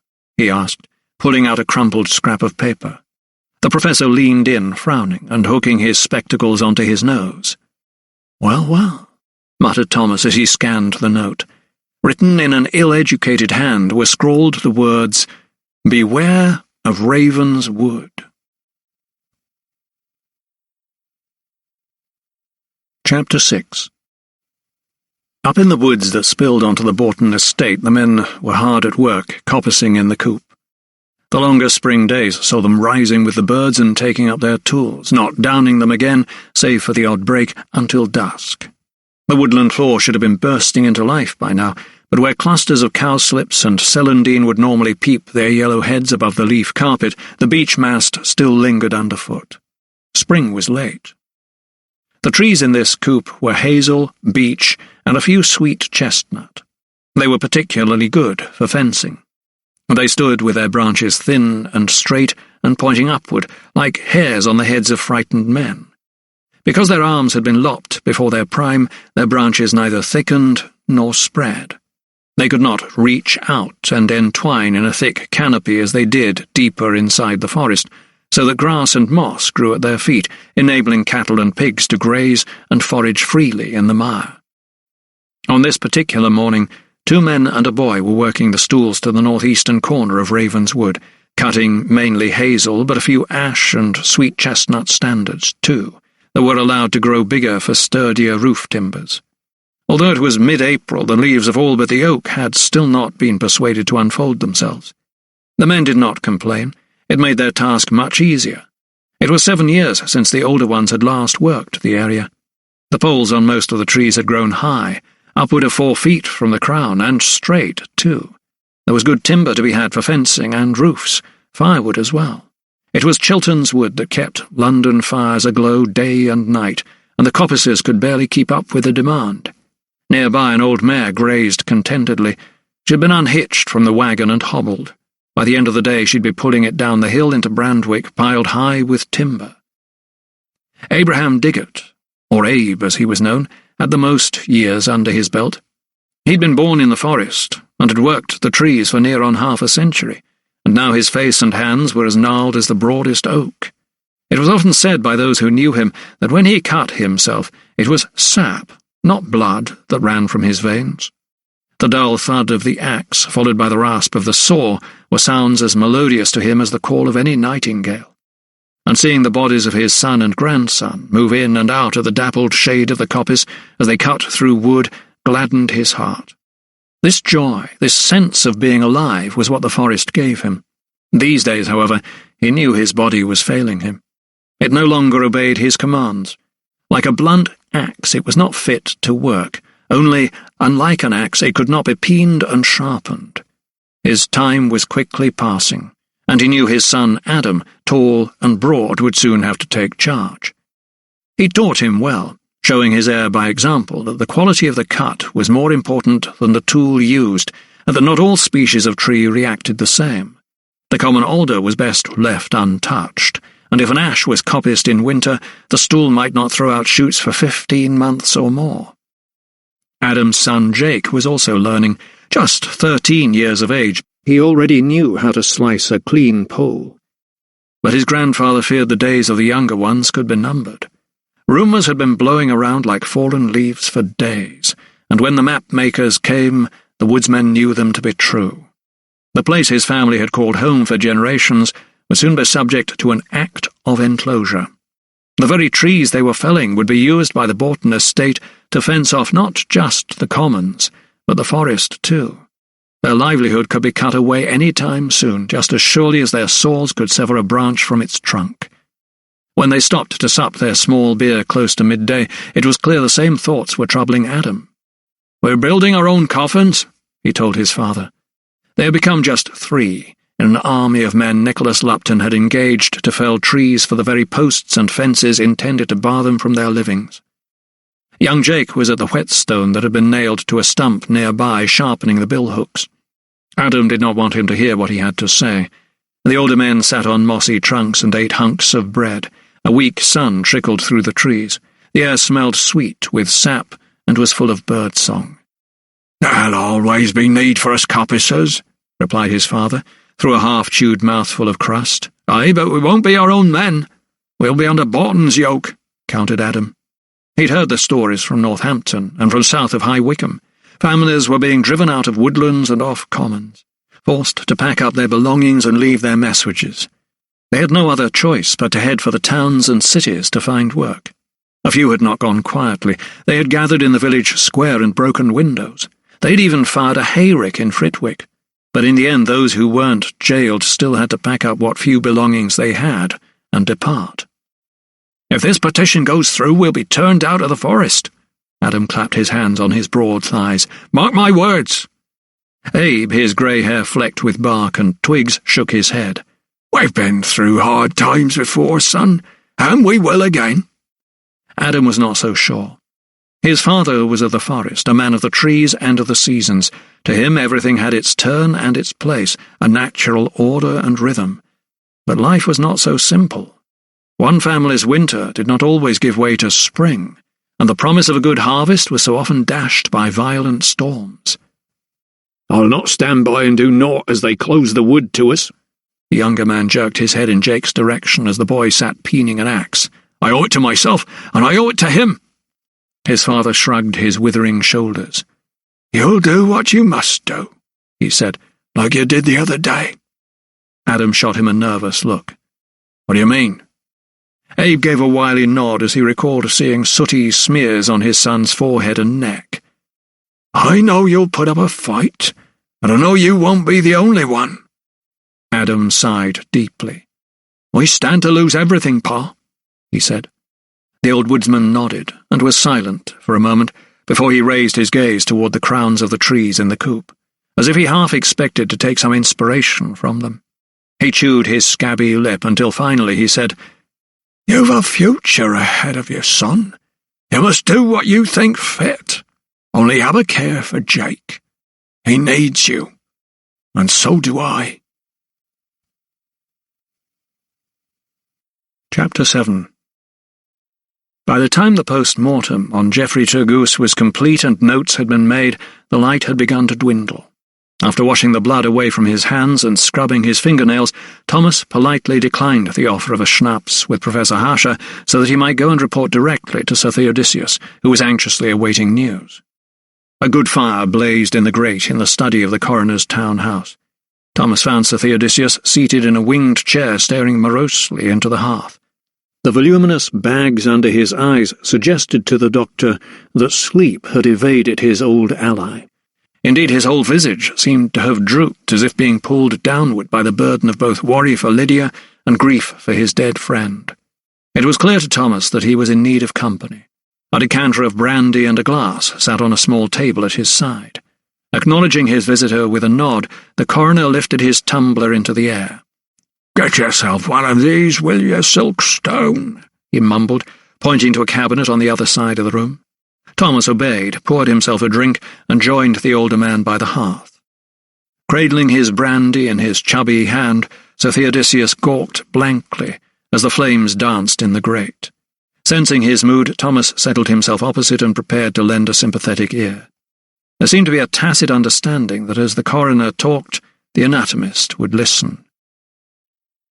"We were friends at Eton, you know," Sir Theodosius began, his eyes remaining fixed on the blaze. "Grew up together, then went our separate ways, yet still remained in touch. Had a practice in the High." His delivery grew more maudlin with every gulp of brandy, until by the time he had told Thomas of his friend's life history, of his wife, 3 sons, and 12 grandchildren, his eyes were brimming with tears. Not wishing to embarrass the coroner, Thomas also directed his own gaze toward the fire. He had been attentive. As was so often the case with his patients, his presence and the ability to listen were all that had been required. The fire had begun to die down when, after a reflective pause, Sir Theodosius asked, "What did you find?" The sudden question, delivered with such surprising bluntness, pulled Thomas back into the moment. There was no delicate answer. A shot to the heart. He paused, to gauge the reaction. Then, when none was forthcoming, and to soften the harshness of his words, he added, "It severed a main artery, sir. Death would have been swift." Yet his answer was met by the coroner with an unforeseen show of indignation. "Damn it, Silkstone, I know how the man died. What I need to know is what varlet discharged the gun, so that I may personally see him choke at the end of a rope." Thomas nodded. "Of course, sir," he replied, sensing that despite unburdening himself, the coroner remained in a state of deep distress. It was as if he was carrying some of the blame for his friend's death. It seemed to weigh so heavily on his broad shoulders. Here is a man, thought Thomas, who deals daily with mortality and the fragility of human existence, yet he clearly finds it difficult to cope with the passing of an associate. Sensing more was expected of him, Thomas continued. The ball was a small caliber, not a blunderbuss, as one might expect in such a case, but quite possibly a pistol. At these words, the coroner's bulky frame suddenly gave an odd jerk, as if he was tensing. His hands gripped the arms of his chair. "A pistol?" he repeated. "Yes, sir, a flintlock, most probably. But Sir Theodosius's hand flew up, stopping the anatomist in mid-sentence. "Not a blunderbuss? You're sure?" "Quite sure, sir." Sir Theodosius dipped his brows. A look of unease settled on his face. "I feared as much," he muttered. "Sir?" Thomas watched as, despite the warmth from the fire, the coroner seemed to grow pale before his very eyes. "There is something—" "Yes, Silkstone," the coroner cut him short. "There is something most troubling to me, and I must tell you now." His eyes cut to a key that sat on the small round table next to his brandy glass. Thomas watched in silence as the coroner struggled to pick it up in his plump fingers, then unlocked a concealed drawer in the table. Pulling it open, he brought out a brass-bound mahogany box. He opened the lid. "You see, I gave him one of these," he said, sliding the box toward Thomas. The anatomist's eyes widened, and his head suddenly shot up when he looked inside at the contents. The open box revealed a red velvet lining upon which lay one flintlock pistol. Its grip was plain walnut, and its frame was silver and engraved with an acanthus leaf pattern. Underneath it was an indentation where another pistol, Thomas presumed it was one of a matching pair, usually rested. "You gave Mr. Tougoose your firearm?" he asked, fixing Sir Theodosius with an incredulous stare. "God help me, Silkstone, I did," he replied with a nod. The coroner flattened his lips as if to stop them from trembling. The prospect that had occurred to both men hovered in the air until the coroner summoned up the courage to ask the question outright. "Could it be he was shot with my pistol?" His eyes were glistening as he spoke. He was looking directly at the anatomist. Thomas returned his forlorn gaze, but knew he could not deny the possibility. "There is a chance, sir." "Yes," he conceded. "But I cannot say for sure until I have conducted further tests." He shook his head. "Either way, you must not blame yourself, sir." Suddenly Thomas understood why the coroner might feel weighed down by guilt. He held himself partly responsible for his friend's death. "I gave it to him purely as a deterrent," explained Sir Theodosius, trying to justify his action. He shook his head. "I never thought—" "I know." Thomas was sympathetic. Even so, he could not let the matter lie. "I will need to examine the other pistol, sir." The coroner jerked his head backward, so that the rolls of flesh beneath his chin came to the fore. "Of course," he replied, closing the lid of the gun box and pushing it away from him, as if it were an evil talisman. "Take it out of my sight." "Thank you, sir," said Thomas. "I know this is not easy for you." Chapter 8. Thomas had set off from Oxford for Bourton at first light.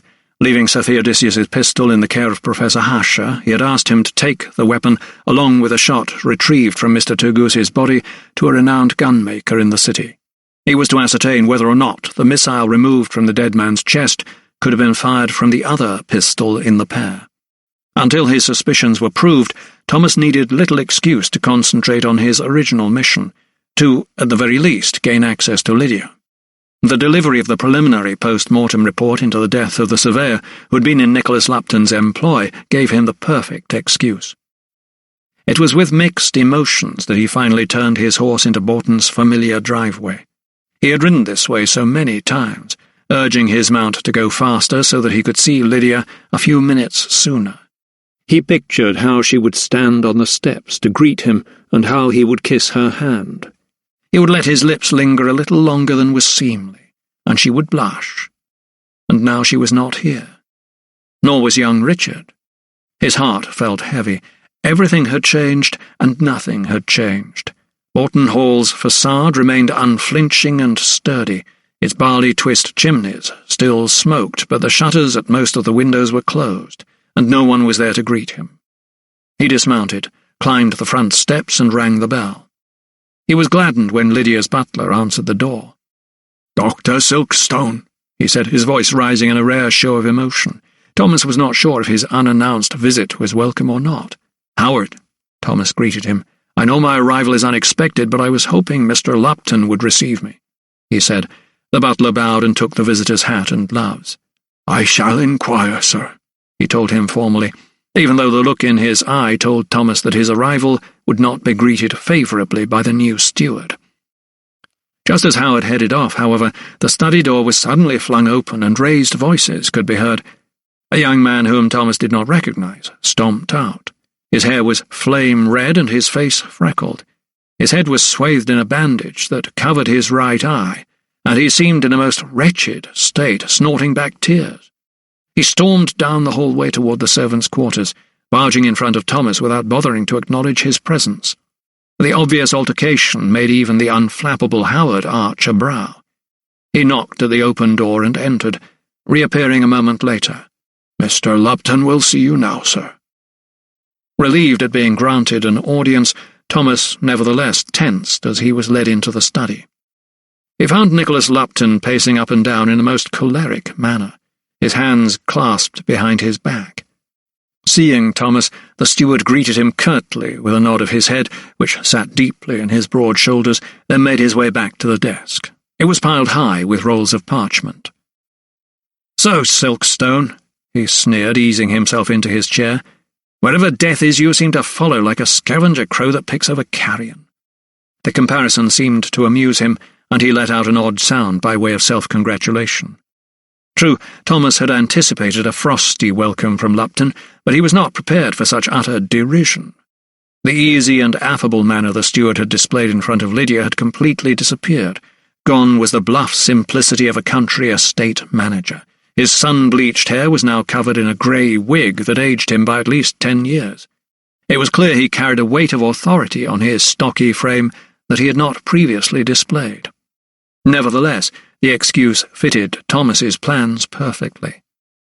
"I have conducted a post-mortem on Geoffrey Turgoose, if that is what you mean," replied the anatomist coolly. "You have the report?" The steward held out his hand. "I do." Thomas tapped the document he carried under his arm. "But it is not complete." "Why not? You have examined the body, have you not?" came the short riposte. Thomas took a deep breath. "I cannot be sure of the type of weapon used." Lupton showed his frustration with a grunt, then spoke through clenched teeth as if trying to check his own irritation. "It was plain for any fool to see that the man died from a gunshot wound. But who pulled the trigger?" He lurched forward, making a grab for the report, but Thomas sidestepped. "Before I can answer that question, I need to carry out further investigations," he replied. Reining in any temptation to lash back, he kept his voice measured. "Investigations?" Lupton spat the word out as if it were poison. "It is most obvious to Sir Montague and me who killed the surveyor." Thomas's face registered surprise. "Who, pray tell?" Lupton snorted as if the question was below contempt. "The benighted villagers, of course. The ones who plagued the man while he was about his work." Thomas recalled Sir Theodosius's account of his dead friend's travails, but shook his head. "You are jumping to conclusions. And until—" "Give it here and be damned!" cried Lupton, suddenly lunging at Thomas once more. The doctor, however, stepped backward, hugging his report to his breast. Realizing the encounter was turning into a pantomime charade, Lupton relented, slapping his palm on the desk. "If you can bring us any further toward finding which of those village heathens murdered the surveyor, then you must do what is necessary," he conceded, with the grace of a pouting child. Thomas inclined his head in acknowledgement. "I am most grateful," he replied, his voice tinged with sarcasm. But his reply was followed by another question that took Lupton completely by surprise. "The gentleman who was with you just now?" Lupton's head jerked up. "To Goosey's man, Charlton?" he barked. "What of him?" "He seemed in a most agitated state," observed Thomas. "He saw his master shot before him and feared for his own life. Of course the man was agitated," Lupton snapped, his thick neck straightening itself indignantly. The reply, however, did not satisfy Thomas. He persisted. "And his injury?" The steward did little to hide his growing exasperation. "He was hit about the face and head, Dr. Silkstone." Thomas nodded, but would not be put off. "Then perhaps you would permit me to examine him?" "Certainly not," came the terse retort. "Dr. Fairweather has already administered to Mr. Charlton." Hearing this, Thomas realized any further discourse was futile. He would have to pursue another tack if he were to reach the bottom of this mystery. As if Lupton read his thoughts, he added, "Do not waste your time on the murder, Silkstone. We shall want to see your full autopsy report in due course, but my men will apprehend the killer. They are working on it as we speak." He began rearranging papers on the desk, obviously anxious to rid himself of his uninvited guest. Thomas, however, remained planted to the spot until Lupton raised his gaze, aware that his visitor had not yet moved. "And if that is all," he said flatly. Now was Thomas's chance. "It is not all," he retorted, standing his ground. His voice was resolute. "Lady Lydia—" Lupton's head shot up and he cut in. He threw down the papers he'd only just picked up, sending them skidding across the polished surface of the desk.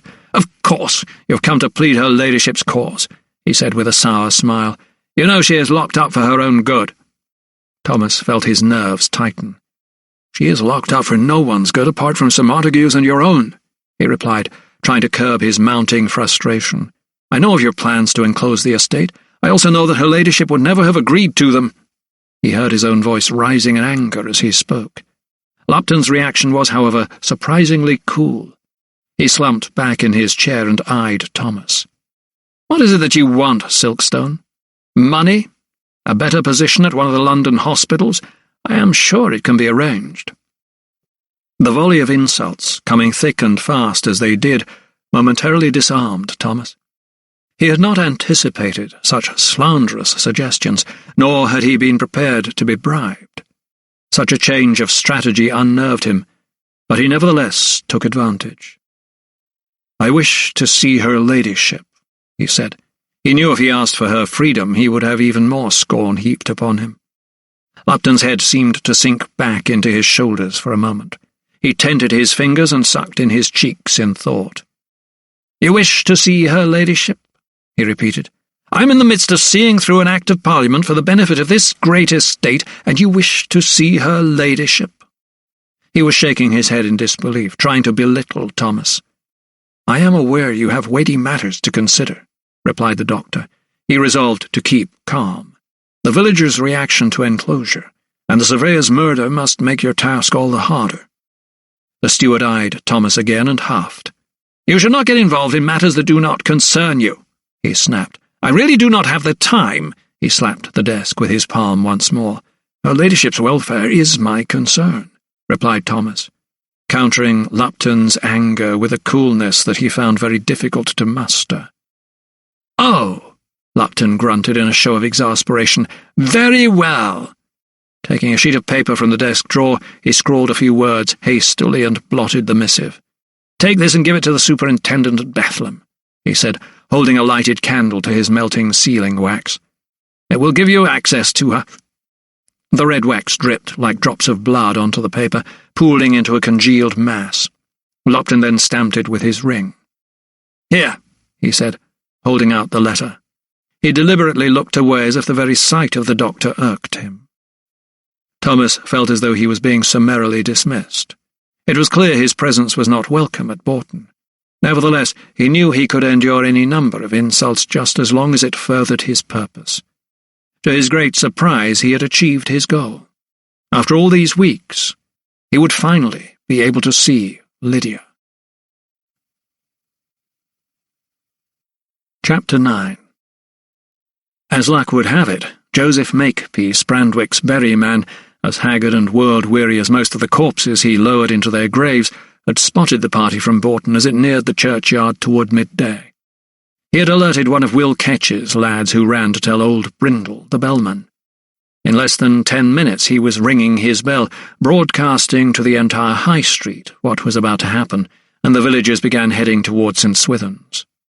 Moments later, Gilbert Fothergill made his appearance. Sir Montague's envoy was escorted by 2 of Bourton's newest recruits, burly thugs with permanent scowls on their faces who were paid to enforce Lupton's commands.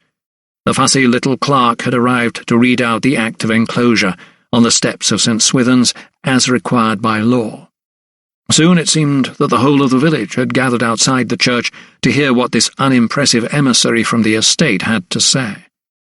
Dressed from head to foot in black and crowned with a wide-brimmed hat, Fothergill looked more like a parson than one of Sir Montague's men. He cleared his throat and stared with unseeing eyes at his audience. He knew full well that what he had to say would not go down at all favourably among his listeners. The chatter of the crowd faded in anticipation. "Notice is hereby given—" Fothergill's voice sounded croaky. He cleared his throat and began again. "Notice is hereby given that the Commissioners named and passed by an Act of Parliament made and passed in the 10th year of his present Majesty, intituled an Act for dividing and enclosing the open common, fields, meadows, pastures, and woodlands, and other commonable lands in the lordship of Brandwick in the county of Oxfordshire." The clerk looked up. His throat was already dry, and he had finished only the first sentence. A crowd of at least 3 dozen had gathered and was growing at every turn. The noise began to swell again until one of the side men called for order. Fothergill resumed reading. "A meeting is to be held on the 30th day of April at 10 o'clock in the forenoon at the inn of Mr. Peter Geach in Brandwick for further proceeding in the execution of said Act." Despite the call to order, Fothergill's voice did not carry well, and his words were audible to only a few. It was clear that the clerk was decidedly uncomfortable. His spectacles kept slipping from the bridge of his nose, such was the effect of his perspiration, and his elbow was constantly nudged by the crowd that pressed around him, so that he kept losing his place on the scroll. Nevertheless, he struggled on to deliver his message. Anyone, he declared, interested in undertaking the cutting and making of drains, banks, and sluices for the drainage of the wetlands to be enclosed should contact the Commissioners. "In the meantime," Mr. Fothergill concluded, looking up from his script, "the plans may be inspected at the offices of Turgoose and Mather, Surveyors, Oxford." His mission now complete, the clerk rolled up the scroll, patted the crown of his hat as if securing it for the foray, and made a hasty retreat down the church steps. At first, some of the village men tried to prevent him from returning to his conveyance. Obviously, they did not care for him, nor, more importantly, for his message. He was gently jostled and his glasses were knocked off his nose, not deliberately, although the incident heightened the tension. The sidemen who accompanied him brandished their coshes and lashed out randomly, keeping the malcontents at bay. Josh Thornley, a sawyer, sustained one of the blows and fell to the ground. Will Ketch, the cowman, all act first, think later, sprang to his defence, but soon joined his friend, as a blow rained down on him too. Within a few moments all opposition and ill temper, such as it was, seemed to dissipate into a subdued sense of fear. After what seemed an age to him, but which was in reality only a few seconds, Gilbert Fothergill managed to remount the chaise. Flanked by the thugs, he took a certain satisfaction in his performance and gave a self-congratulatory nod as he seated himself.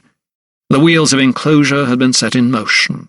He had played a vital part, and he was driven back to Boughton Hall, secure in the knowledge that his legal duties had been successfully discharged. It was too late in the day to start back to London, so Thomas rode from Boughton to Brandwick, intending to stay the night at the 3 Tuns. As he glanced about him, the countryside seemed strangely dormant. The bitter winter had taken its toll on the land. In the fields, the ploughed furrows, normally swollen and pregnant with shoots, remained regimented. No birds pecked for juicy worms among the rows of still cold clods, as if they knew their foraging would be fruitless. Even the hedgerows, usually hazed with green at this time of year, were bare. There were fewer lambs, too. He could see only a dozen dams at most, tending to their sickly offspring. What was more, the weather was still inclement. Eastertide had been and gone, and yet few signs of spring were evident. For the people of Brandwick, he knew it would mean only one thing: continued hardship. With an undoubtedly late harvest, the price of food would be forced up, heaping more suffering onto an already hard-pressed population. It was mid-afternoon by the time Thomas reached the outskirts of Brandwick. Passing St. Swithin's, he noticed a sizable huddle of villagers on the church steps. He urged his horse nearer. He could glean that the few men who knew their letters were reading excerpts of some bill or notice out loud. He dismounted and walked up the church path to see what was going on. After a moment or two he understood. The Act of Enclosure, the infamous measure allowing landowners to enclose land and charge rents for what used to be free to all men, had been posted on the church door. It also quickly became clear to him that not everyone understood what they were reading. "Dr. Silkstone, sir," came an anxious voice. He turned to see Susanna Kidd, the young widow of Boughton's former head gardener. Grief had furrowed her brow and dulled her complexion. "What does it mean?" She pointed to the notice. "There's talk of a hanging." The huddle suddenly parted to allow Thomas up the steps so he could read the document for himself. A quick glance told him that phrases like "the execution of such act" were to blame for causing consternation among some of the women folk. He turned to Mistress Kidd. "No hanging," he reassured her, "but changes to how the land is used. The Boughton estate wishes to fence off the common and woods." Thomas observed the reaction of those around him to the news. Some of those he knew to be cottagers and commoners muttered among themselves and shook their heads. Thomas knew they were the ones who would lose out to Boughton's grand scheme, but he was confident they were fighters too. They all knew their rights, handed down by the famous lady who entrusted them with her flaming brand, and those rights over the land were in perpetuity. As he watched the stragglers disperse down the church steps, Thomas remembered Nicholas Lupton's diatribe. He would have it that these villagers, these downtrodden men and women, were so angry and vicious that they had already killed a man to protect these land rights. Yet all Thomas could see that afternoon was the quiet despair and the dignified anxiety that was etched on their faces as they drifted away from St. Swithin's. He read the act once more, this time for his own interest. He studied the details, written large in black and white, and as he read, it occurred to him that this piece of parchment bore all the heinous marks of Sir Montague Malthus himself. Everything had fitted so neatly into place. Gabriel Lawson's death had been most fortuitous in enabling Nicholas Lupton to slide effortlessly into the steward's shoes. While learning the intimate workings of the Boughton estate and pretending to labour for the benefits of its tenants, as well as Lydia, the snake in the grass had, all the while, been plotting and scheming. And now Sir Montague's intentions had been made public, exposing him for the tyrant he was. With a heavy heart, Thomas turned and headed toward the 3 Tuns. Before he returned to London on the morrow, he still needed to investigate further into Geoffrey Turgoose's murder. He suspected there was much more to it than Lupton would have him believe. With or without the steward's cooperation, he planned to pursue his inquiries. Thomas rode through the narrow arch and into the courtyard of the inn.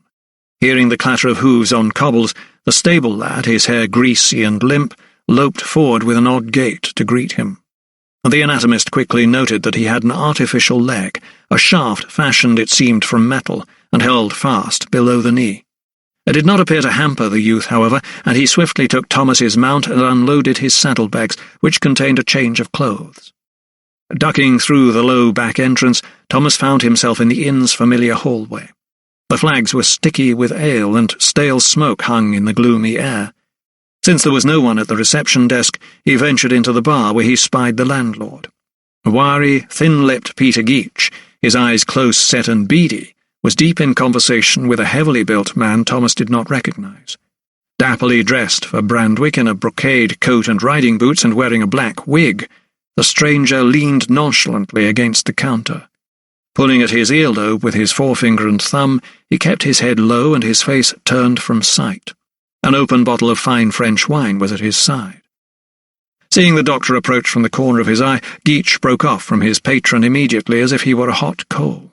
He greeted Thomas cordially enough, although his welcome was not entirely convincing. Peter Geach was a businessman before he was a host. The smartly dressed man demurred. It seemed he took no offence, and left. Forming his features into a shallow smile, Geach greeted his new arrival.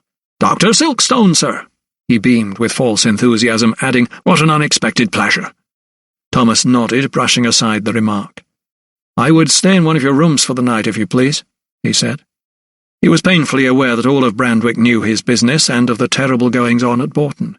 They would have expected him to stay away, not dare show his face again until Lady Lydia Farrell was returned to her rightful place at the hall. He did not belong in Brandwick, they said, never had. What did he know of English ways? Granted he had pulled his weight during the Great Fog, helping the sick and dying. He was savvy enough in his ways with corpses, too, telling how a man died from the contents of his gut, or a murder weapon from the marks it left, but that did not make him one of them. Brandwick mud may have been on his riding boots, but Brandwick blood did not run in his veins. "I will give you our finest room, sir," said the landlord, his voice thick with false bonhomie. He lifted a key from the board in front of him. "That is most kind," replied Thomas, recalling a previous stay's damp bedding, chair with uneven legs, and ill-fitting window pane that allowed the rain in. "But first I must ask for some assistance." "Oh?" The landlord cocked his head. "I know that a man, a surveyor, was shot recently in Ravenswood," Thomas began. Geach nodded his sleek black head. "Terrible do, sir," he replied. "The curfew's not good for business, neither." "I'm sure not," said Thomas quickly, "but I've been asked by the Oxford coroner to report on the matter, and I need to visit the scene of the incident." Geach's small eyes narrowed further. "And I wondered if you knew of anyone who might be able to show me." For a moment, the landlord regarded his patron as if trying to gauge just how much he wanted to see where the surveyor had been shot. "I will pay," added Thomas hopefully. Yet it was clear that even this most wily of landlords did not believe that in such dealings the law of supply and demand should apply. He shook his head and pursed his lips, making an odd sucking sound as he did so. "You'll not get no one round these parts to take you up to Ravenswood, doctor," he said finally, "no matter how much money you offer." Chapter 10. It did not take Thomas long to realize that any investigation he undertook into the surveyor's murder would be conducted on his own. Such was the antipathy towards Sir Montague and the prospect of enclosure among the villagers that no one would volunteer any assistance. He would have to act alone. So, less than an hour after his arrival at the 3 Tuns, Thomas's fresh mount was being saddled to transport him up to Ravenswood. The stable lad with the false leg bobbed up and down with remarkable dexterity as he readied the horse. "She's a good girl, not like the one that kicked me in the shin," he volunteered, patting the mare. "Is that how you lost your leg?" asked Thomas. "Aye," came the reply, "but this one's not easily spooked." Thomas picked up on his words. "Spooked? Is that likely?" The lad looked away. "You'll be going into Ravenswood, ain't you, sir?" "Aye?" The youth shook his head. "No one goes there unless they have to," he said. "Like Mr. Turgoose and his assistant?" Thomas suggested, poised on the mounting block. The stable lad nodded warily. "I warned him, sir," he replied, watching Thomas settle himself on the saddle. "You warned Mr. Turgoose? Of what, pray?" The boy stood back from the horse, looking up at Thomas. But his furtive expression gave him away. He knew he had said too much, and backtracked. "I told him not to go into the woods. 'Tis not a place for gentlemen. 'Tis the Raven, see?" "The Raven?" queried Thomas. The lad squinted in the bright light. "Him and his gang, sir?" He broke off to allow Thomas to imagine for himself the horrors the eponymous highwayman might wreak. "And you, sir? You take care too," he said. "I intend to," replied Thomas with a smile as he tugged the rein. The goings-on in the wood seemed to have cast some sort of ghastly spell on the villagers. Whether local superstition was to blame or other, more earthly reasons, he could not be sure. But if no one in Brandwick would tell him precisely where the murder had taken place, he would try to find someone who would. In all probability that would mean asking a sawyer or a charcoal burner or someone of that ilk who worked in the forest. He rode up the incline past the fulling mill. On the nearby tenter frames the woolen cloth flapped in the wind. The noise of the stocks as they pounded the fabric echoed around the narrow valley. There had been rain the previous day, and the river, while not in flood, was flowing well, turning the water wheel at a goodly pace. At the foot of the slope, Thomas dismounted and led his horse up the steep incline that led to Raven's Wood. It was dotted with shards of flint, and the overnight rain had turned the cart track into a greasy mire. When the hill levelled out at the top of the incline, he remounted his horse and turned left onto a well-trodden path. The trees were not yet in leaf. Nevertheless, as Thomas rode on, the branches overhead seemed to thicken and entwine into a single canopy, blocking out much of the light. The birdsong that had been so lively at the beginning of his journey had all but disappeared, save for the shriek of a pheasant or the call of a red kite up above. Rainwater from the earlier downpour hung in droplets from twigs, dripping constantly onto his hat, and wet branches whipped his coat. He carried on deeper into the wood until, at a point where the track narrowed and dipped into a hollow, his horse suddenly jerked its head and pricked up its ears. Patting its neck, Thomas tried to reassure the animal. "Nothing amiss," he soothed, his own eyes darting from left to right, scanning the wooded terrain. It was then that he spotted what had distracted his horse. A wooden cross, girded with red rowan berries, was dangling from a branch up ahead, directly in the horse's eyeline. He had seen such crosses before, when the great fog, which local people called the Devil's Breath, had covered the countryside and many thought the world was about to end. Such talismans were believed to ward off evil spirits. Thomas gently pulled on the rein so that the animal skirted the disturbing object, then guided her back on the track. A few yards on, he suddenly spotted great clouds of bluish-grey smoke billowing through the trees. At first he thought he had come across a smouldering forest fire, even though the ground was damp. Quickly he dismounted, and shielding his nose and mouth from the clinging smoke, he approached on foot. It did not take him long to realize his mistake. In the clearing he could see through the gritty haze a huge round mound raised on an earth platform. From it rose plumes that swirled around it and filled the air with a tang of burning wood. Covering the mound were clods of clay and slabs of turf, and at its centre stood an odd-looking chimney, out of which most of the smoke was escaping. A lone man with a shovel seemed to be tending what appeared to be some sort of kiln, lifting sods of moss and patting them down over vents, choking off the smoke, trapping it inside. Thomas took the man to be one of the charcoal burners who lived and worked in the wood.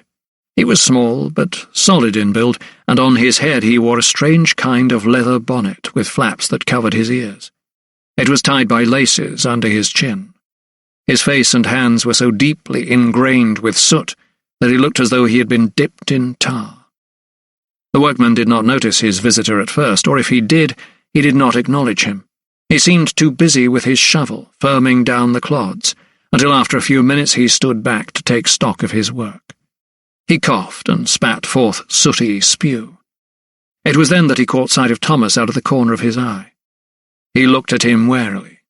"Yes," he grunted. Thomas urged his horse forward. "Good day," he said, doffing his tricorn. The man's eyes looked bright white set in his blackened face, but they narrowed as he studied his visitor. "You come about the map-maker?" he asked. He had obviously heard of the murder. "I don't want no trouble." Thomas shook his head. "No, sir, I am not," he replied politely, aware that he needed to tread carefully. "I am a surgeon and physician." The charcoal burner straightened his grimy neck. "I may have a cough, but I'm not sick," he replied. Thomas smiled. "I can see that," he conceded, but he refused to be put off. He went straight to the point. "I understand you know these woods." The charcoal burner shrugged. "As well as any man." Thomas pried a little deeper. "Did the map-makers come this way?" "What's it to you?" came the crabby reply. "I am sent by the coroner. I need to find out more about how the man died." Thomas did not mean to be officious, but he feared he might have sounded that way. "Do you know the place where he was shot?" The charcoal burner shuffled his feet and let his shovel take some of his weight. "What if I do?" There was a defiance in his manner that Thomas had not anticipated. "Then I would ask you to take me to that place," Thomas persisted. The charcoal burner paused for a moment and eyed the doctor with a simmering resentment. It was plain he did not trust this stranger. "I will make it worth your while," said the doctor, delving into his pocket and bringing out his purse. "A guinea for your pains," he offered, tossing a silver coin into the air. It landed on the carpet of dead leaves by the man's boots. He picked it up and bit into it as if it were an oat cake, before tossing his shovel to the ground like a surly child. "I'll take it," he conceded, but still under sufferance. "'Tis a good walk from here." The man led the way north, through the forest, tramping along leaf-strewn paths and through muddy ruts. Thomas followed on horseback, dipping low under overhanging branches until eventually they left behind them the coop, full of squat, coppiced hazel, and entered the thicker forest. Walking over to a deep depression in the ground, scantily lined with leaves, the workman pointed to the steep-sided pit. "Here." Thomas dismounted and skirted the hole. He recalled that Sir Theodosius had told him that the horse had stumbled into a pit before the murder. It was not much deeper than a man's waist, but judging by the fresh spade marks at its sides, it had been quite recently dug out. "And where did the surveyor fall?" he asked. He glanced at the man, but seeing his reaction, it was obviously a question too far. The charcoal burner shook his head vigorously. "I dunno," came the quick reply. "Near," was all he would say. "Yes," said Thomas, with a knowing nod. For the woodsman to pinpoint the exact spot would be to incriminate himself. "Thank you. You have been most helpful, Mr. "Godson, Zeb Godson," came the reply, "but the folk call me Black Zeb." Again Thomas smiled. "Thank you, Mr. Godson," he said. "I shall find my own way back." The charcoal burner needed no further encouragement to leave. He disappeared into the trees within seconds, leaving Thomas alone deep in the woods. He knew the exact site of the murder would be within a radius of a few yards, so he tethered his horse and began pacing along the track that led away from the deep pit. All the while he kept his eyes trained on the ground, following a set of recent hoofprints. Within seconds he arrived at what he knew must be the place. Several flies had discovered a cache of blood on top of the leaves, a thick, dried pool of dark red barely discernible among the russets and gold. Thomas crouched down. A small fragment of brown material fluttered among the rest of the leaves, its edges jagged and ripped. Thomas picked it up. It was fustian. His mind flashed to poor Mr. Togoose's frock coat torn at the pocket. It was easy to see where he had fallen and lain for a moment or two in this woodland grave. There were gouge marks in the mud, where the leaves had been disturbed, and the dead weight of his body must have been dragged out and heaved onto the horse. Thomas looked about him. The clearing was small and surrounded by thick bushes, many of them evergreen.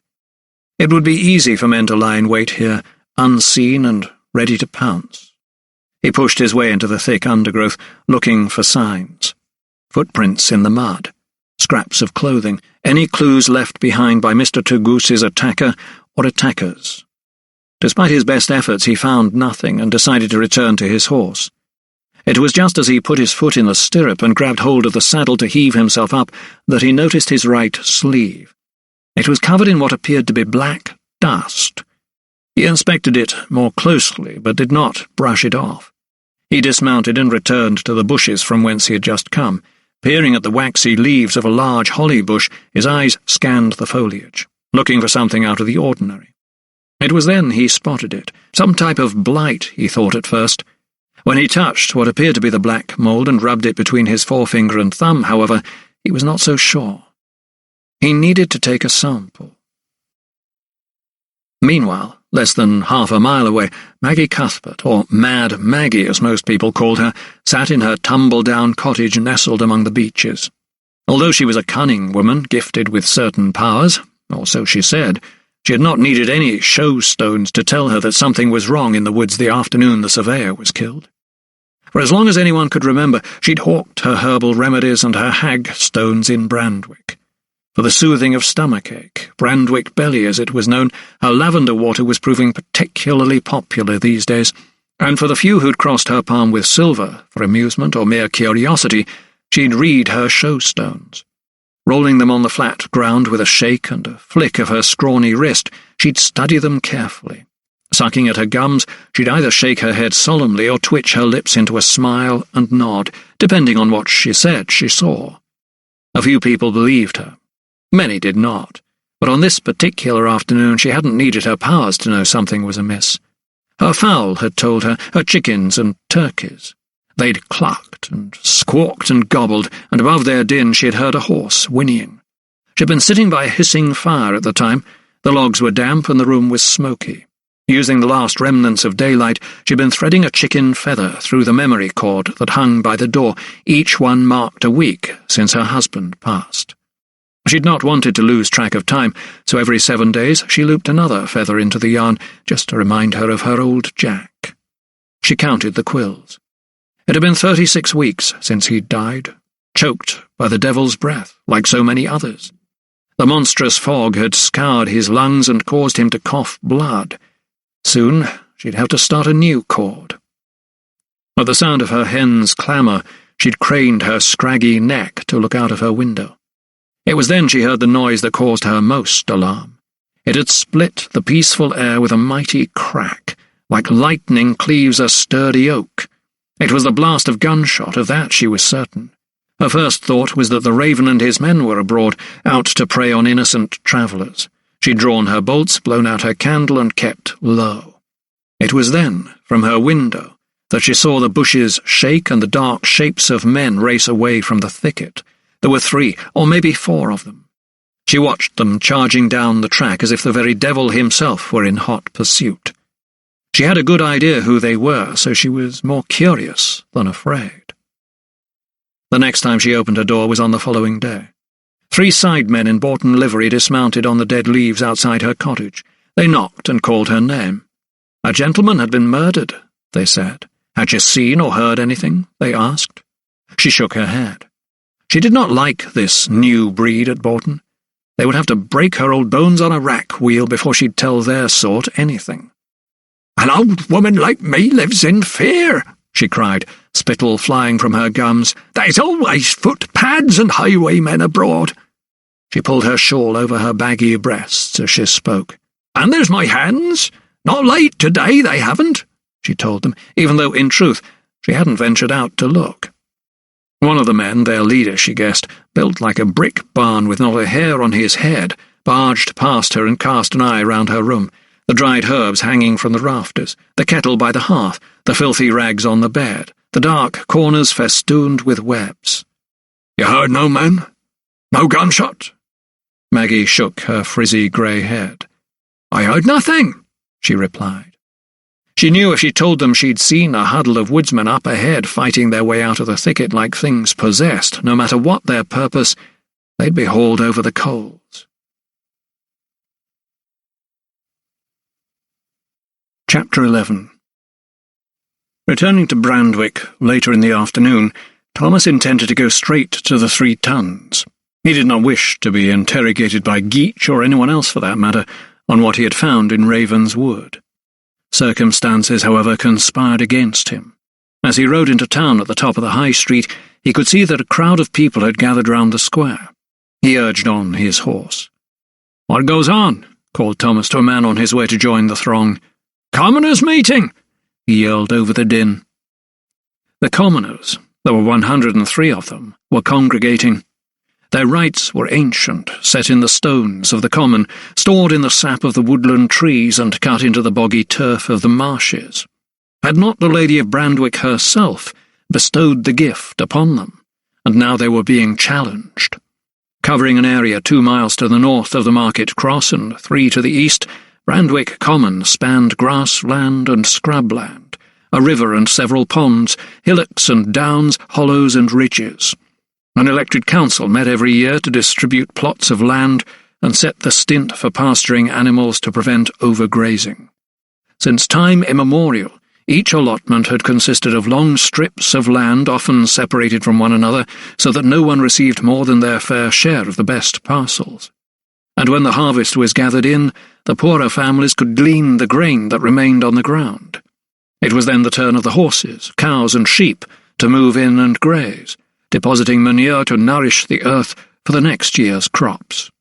Where the soil was too poor to support such workings, then flocks of turkeys and geese would be set loose to peck and roam as they pleased, while the pigs were put to pannage in the woods. Thus it had always been, and thus it would always be, if the commoners had their say. But now that way of life was being challenged, and where better to meet and discuss the matter than on the common itself? Thomas looked around him at the growing crowd. They were mainly men, although a handful of women, a few with babes in their arms, had come to offer support. Some of them he recognised from his ministrations during the Great Fog: Maggie Cuthbert, the cunning woman, Will Ketch, the cowherd, Abel Smith, the fowler, and Joseph Makepeace, the berry man. Together they would march toward their meeting place at Arthur's Hollow on the common.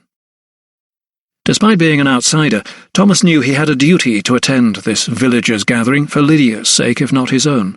If the Boughton estate was to be enclosed by Sir Montague, then Lydia, as its rightful custodian, must be informed. As the ragtag band started to move off, he decided to leave his horse at the 3 Tuns and follow them at a respectable distance on foot. Arthur's Hollow lay on the southern edge of Brandwick Common. The short walk passed peaceably, but Thomas noted that most of the people wore a slightly bewildered look on their faces, like passengers about to embark on a voyage to they knew not where. Their clothes and general demeanour marked them out as the poorer sort. There were plenty of men in ragged coats with frayed cuffs, their hats dusty and mouldy, and women in soiled bonnets. Those from the woods gathered too, men like the Coppices, the Diggots, all 3 of them, and Josh Thornley and his moribund son, Hal. A stink of sweat and dirt and toil hung about them all, so that those of middling rank who came to see what all the fuss was about held their scented kerchiefs to their noses and stood slightly back from the general melee. But among the poor it was their faces that spoke loudest. Hunger and cold had ploughed deep furrows on foreheads and under eyes. They had little in life, and they feared what little they had might soon be taken away from them.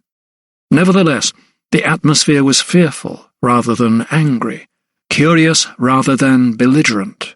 Walter Harker, the watchman, was there to keep order, his cudgel in his hand, but it would be used only to tap unruly apprentice boys, rather than to bludgeon honest men. The rumours they'd heard about the Act of Enclosure were true, and now the proclamation was nailed on the church door for all to see. If their rights and liberties were to be upheld, then they would need to put up a united front against the Boughton estate. Will Ketch spoke first. He heaved himself up onto an old tree trunk so he could see above the crowd. His herding dog, a shaggy-coated bitch who'd been with him since she was a pup, sat by his side. He lifted his arms, and after a moment the crowd fell silent. He was a commoner. He and his wife and their 6 children lived in a messuage about a mile away from the village. He'd dwelt there these past 10 years and eked out a living with a cow, 2 pigs, and half an acre of land. He was just 30 years of age, but his hunched shoulders, stooped back, and craggy face, weathered by the bite of so many cold winters, made him look more like a man of 50. "Good people of Brandwick," he began. He had heard them addressed as such before by the vicar, or some such dignitary. "We are here today because our livelihoods are threatened." There were grunts of approval from the crowd. "The very land that our fathers and their fathers before them lived off may be taken away from us." A shout went up. "We won't let them!" Heads were shaken, voices raised. Buoyed by the response, Will Ketch continued. "Borton's new masters would turn us out and fence off the land that is our birthright. We must not let them. We'll fight," came a voice from the crowd. This time fists were lifted. "Tear down the fences," someone called, and another took up the chant, "Tear 'em down, tear 'em down." Another shout went up, "We want compensation." But Jed Lively's was a lone voice. He was a tenant farmer who worked 10 acres. No doubt Borton would negotiate with him, apportion him a good-sized allotment, but most of those gathered stood to lose everything. Lively was shouted down, and the atmosphere was turning ugly. Adam Diggott wanted his voice to be heard too. He'd been readying himself for this moment. His blood was stirred. So, elbowing his way through the gathering, he made his way to the front and stood on the tree trunk to address the crowd. "I have lived in the forest all my life, and I'll die there," he began. "And I swear on the life of my son Jake that I'll not be turned out of my home." A chorus of approval followed. He scanned the sea of expectant faces, but just as he was about to rouse them even further, a great rumble sounded from somewhere behind him. Turning round, he saw horsemen galloping over the ridge from the direction of Borton Hall. There were 4 of them, and they pulled up just short of the crowd, sending men and women scattering to the left and right. One of the riders was recognised by some as the bailiff, Marcus Jupp, a gruff, unforgiving man who would countenance no challenge to his authority. In his hand he held a scroll. Another of the horsemen shouted for silence, and the gathering suddenly fell still. In a loud, clear voice the bailiff began. "Our sovereign lord the king chargeth and commandeth all persons, being assembled, immediately to disperse themselves, and peaceably to depart to their habitations, or to their lawful business, upon the pains contained in the Act made in the 1st year of King George, for preventing tumults and riotous assemblies. God save the king!" The crowd remained silent, stunned by the reading of the Riot Act. They knew what it meant. They needed to be gone within the hour, or face the death penalty. With these words the official folded up the scroll and surveyed his audience, watching for their reaction. "You heard what the bailiff said," shouted one of the horsemen. "Go to your homes." Only Will Ketch was foolish enough to try to lunge in anger at the bailiff, but his fellows wrenched him back just in time, and his folly went unremarked. The women made the first move to leave. The men, forced by their pride to wait just a little longer, followed shortly afterward. The horsemen watched them disperse slowly but peaceably, until just 10 minutes later only the commoners' scrawny cattle remained on Brandwick Common. Thomas, watching the proceedings from a few yards away, waited until almost everyone had gone before he, too, moved off the common. As he did so, one of the horsemen, his bald head glistening with sweat, called him out. "Oi, you!" he shouted. Lowering his head, Thomas quickened his pace. He did not wish to become embroiled with Lupton's thugs. As he kept walking, however, the sound of horses' hooves rumbled in his ears, and he saw a shadow loom up behind him. Quickly he turned, just as the horseman raised his cudgel. The blow struck hard on his shoulder, and he staggered. "Get you gone, you hear me?" cried the ruffian. Still reeling, Thomas looked up. He was about to protest, but the man had already ridden off in pursuit of more straggling quarry. Clutching his throbbing shoulder, he made his way back to the 3 Tons. Upstairs in his room, he managed to ease off his coat, waistcoat and shirt, and inspect his damaged shoulder in the mirror. The fire in his grate was not lit, and he shivered as the cold pricked his naked skin. Inspecting himself in the cheval glass, he could see that a sizable bruise was blooming on his left blade. Gently he ran his right hand along the shaft of his clavicle, then back over his scapula. He satisfied himself that no bones had been broken, even though he found himself already debilitated. He winced with pain as he opened his medical case and retrieved a bottle of trusted arnica oil, together with a pad of gauze. With difficulty he managed to dab his purpled skin. The arnica would soothe his throbbing muscles. Easing on his shirt, he walked to the window and scanned the now deserted high street. It was barely dark, and yet the village was already under curfew.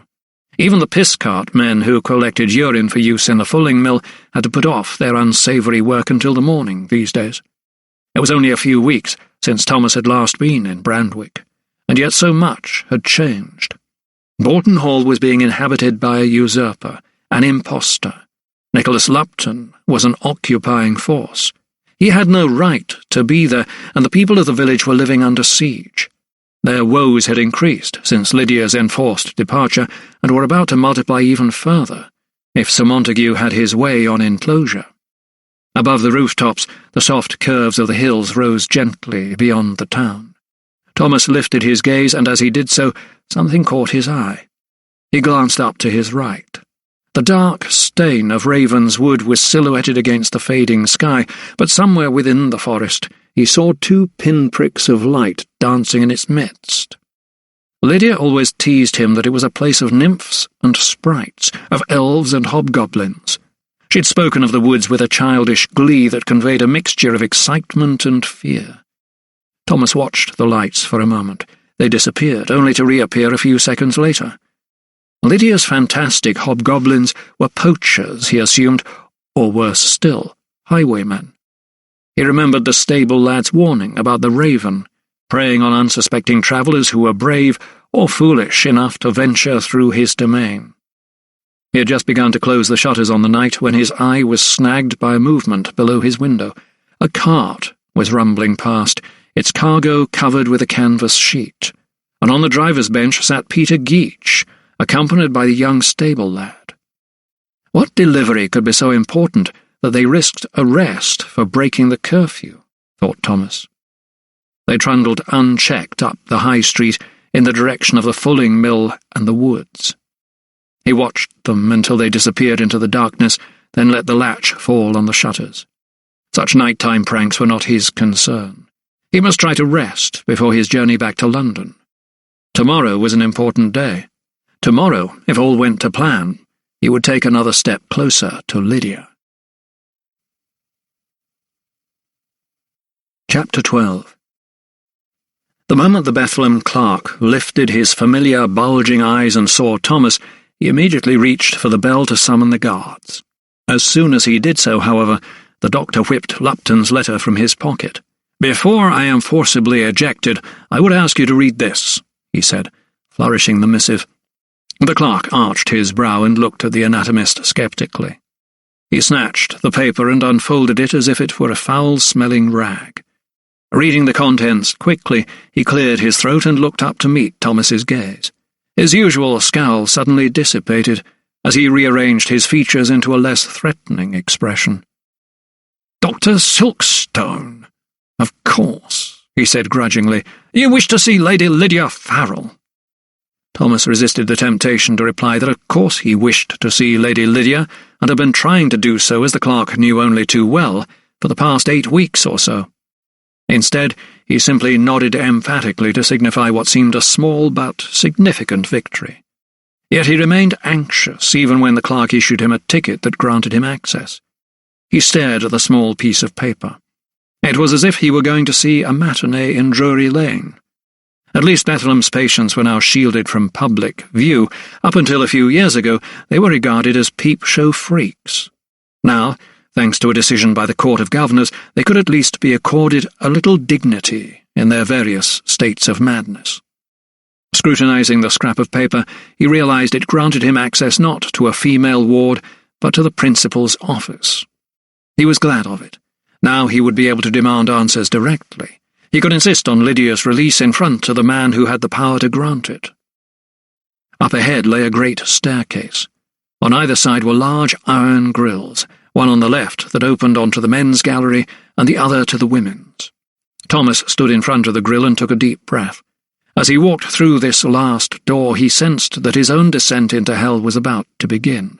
A hell peopled by harpies and viragos who looked at him quizzically, or hissed and spat at him, a place inhabited by scorned mistresses, betrayed wives, ranting priestesses, and malevolent witches. His guide on this disturbing journey was a female warder with a round, benign face and a large bosom. She smiled as she jangled her keys and opened the grille. Waiting ahead, she led Thomas into a long gallery that was as busy as the Bath assembly rooms. "Don't be alarmed, sir," she assured him, seeing Thomas's apprehension. "They mean no harm, and those that do are locked safe in their cells." Thomas followed the warder, taking in every detail of the scene as if it were one of Mr. Hogarth's paintings. Some of the women merely promenaded, talking among themselves, or to themselves in a few cases, while others lolled about on benches, their expressions dazed and unseeing. As he passed one, he heard snatches of gibberish, as if she were playing the fool in King Lear. And there were some who were addressing blank walls or doors they regarded as real people, while one or two sat on the floor, rocking to and fro, mumbling. A toothless crone chewed her words like victuals. Despite an underlying babble and the odd slamming of doors, the atmosphere was much calmer than he had anticipated. The noise, although constant, was not discordant, and although there was a whiff of urine on the air, he found the general state of cleanliness to be acceptable. To the female warder, this was a most natural state of affairs. The bunch of keys at her waist rattled with each step she took, but she seemed completely inured to the harmless chaos that surrounded her. "God put lunatics on this earth to remind us that we are mere mortals," she told Thomas as she led him along the gallery. She did not even bother to look round when a patient tapped him on the back. He turned to see a young, elfin-featured woman, pale and drawn, with dark hair and large eyes. For a moment he was transfixed. His chest was robbed of breath, his tongue was hobbled in his mouth. "Lydia?" The young woman cocked her head like an inquisitive bird and smiled a knowing smile. The warder, conscious that she was no longer being followed, finally glanced back to see the inmate hold Thomas's hand to her cheek. "Anna!" scolded the warder. Her tone was that of a governess reprimanding a child, rather than a jailer chastising an inmate. "Leave the gentleman alone." She shook her head. "You must forgive Miss Kent," she told Thomas, her double chin wobbling as she spoke. "Her fiancé's death made her so." And then as she turned to continue along the corridor, she said something that took Thomas quite by surprise. "She has a look of Lady Lydia, does she not?" The doctor had to agree. Yes, she does," he replied. "I be convinced that is why Miss Kent is drawn to her," she added. "Drawn to her?" queried Thomas. The warder nodded. "She won't leave her ladyship alone," she said. They walked on. Although he was well accustomed to the corridors of St. George's, this hospital set Thomas's nerves on edge. It was as if he had been asked to suspend all reality and rationality. After only a few hours in this madhouse, he could imagine even the sanest person might lose their grip on the everyday and commonplace. Routine and order seemed to have been left behind at the iron gate. His fears for Lydia and her condition grew with each step he took nearer the principal's office. A set of double doors lay at the end of the gallery. The warder knocked, and a man's voice called from inside. "Come!" The warder flung open the doors, and Thomas proceeded to enter a spacious room with a lofty ceiling and walls that were lined with portraits of eminent physicians. An elderly gentleman stood from behind a long table to receive him, nodding graciously as he did so. His flat nose was purplish in colour, and his cheeks veiny. Thomas noted him for a heavy imbiber. "Dr. Silkstone," he shook Thomas's hand. "Dr. Angus Cameron at your service. Welcome to Bethlehem, please." He gestured to a chair opposite him. As he seated himself, Thomas watched Cameron settle into his chair once more, then proceed to reach for a snuff-box from his desk. In silence he took a pinch, then inserted it into first his left, then his right nostril. "Snuff, Dr. Silkstone?" He thrust the box in front of Thomas. The doctor declined politely. The name Cameron was familiar to him. He recalled the physician's treatise on mental illness, published only the previous year. A Scotsman by birth, he had come south as a youth and quickly established a reputation in his chosen field of disorders of the mind. Despite his affable manner, Thomas knew him to be an advocate of radical treatments for those afflicted by insanity. "So, you are come to see your erstwhile patient?" Cameron said, snapping shut the lid of his snuff-box. Thomas was quick to correct him. "Lady Lydia will continue to be my patient just as soon as you release her, sir." He refused to be disarmed by the physician's easy mien. Caution would be his watchword. Cameron sniffed and leaned back in his chair. "And what makes you think that her ladyship will ever be released?" The question, so sudden and brutal, took Thomas off guard. The young doctor edged forward. "It must be clear to you, sir, that Lady Lydia is not mad, but a victim of circumstance." He almost said, "a cruel plot," but checked himself. He knew that Cameron might well be in Sir Montague's pay, or at the very least in his confidence. The elderly physician began to finger some sort of journal that lay open before him. He scanned its tightly written lines. Without bothering to look up, he said, "Her ladyship is no longer confined to her cell. She may walk unfettered along the galleries now." His voice adopted a cheerful note. Thomas looked at him askance. "Unfettered?" he repeated. "What have you done to her?" Cameron's head jerked up. "Oh, calm yourself, sir." He seemed indignant rather than frightened by the doctor's sudden outburst. Thomas, taking a deep breath, tried to compose himself. "'Twas for her own good. Her ladyship was most distressed on admission, but now she is settling in well," added Cameron. Yet his effort to placate his volatile visitor had little effect. Thomas leaned over the desk. "I would see her as soon as possible, sir," he told him, his ragged voice unable to disguise his agitation. Cameron nodded. "You will, sir, you will, but know this." He shut the ledger with a deliberate thud and lifted his index finger threateningly in the air. "Madness depends as much on management as it does on medicine. It responds to coercion, restraints, and physical treatments." Thomas felt the bile rise in his throat at the inhumanity of this statement. He feared even more for Lydia's physical well-being. "There are those who disagree most strongly with you, sir, on that point." Cameron waved his hand dismissively. "Oh, you're not here to talk polemics or discuss the latest treatises on mental health, Dr. Silkstone. You are here because I have consented for you to see your former patient." He put an odd emphasis on the word former. His tone had switched from its initial civility to one of arrogance. He took another pinch of snuff and snapped shut the lid of his box with a deliberateness that reflected his changed manner. "I'll be plain with you, Silkstone," he said, also leaning forward over his desk.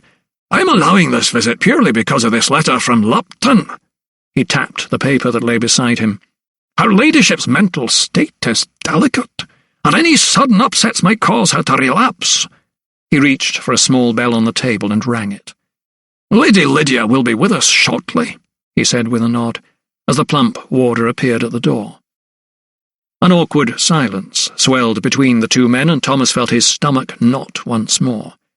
The principal eased himself back in his chair for the wait, intent on making his visitor feel as uncomfortable as possible. Finally, he could contain his ire no longer, and he broke the uneasy stillness. "Her ladyship is not mad. You know that, don't you, Cameron?"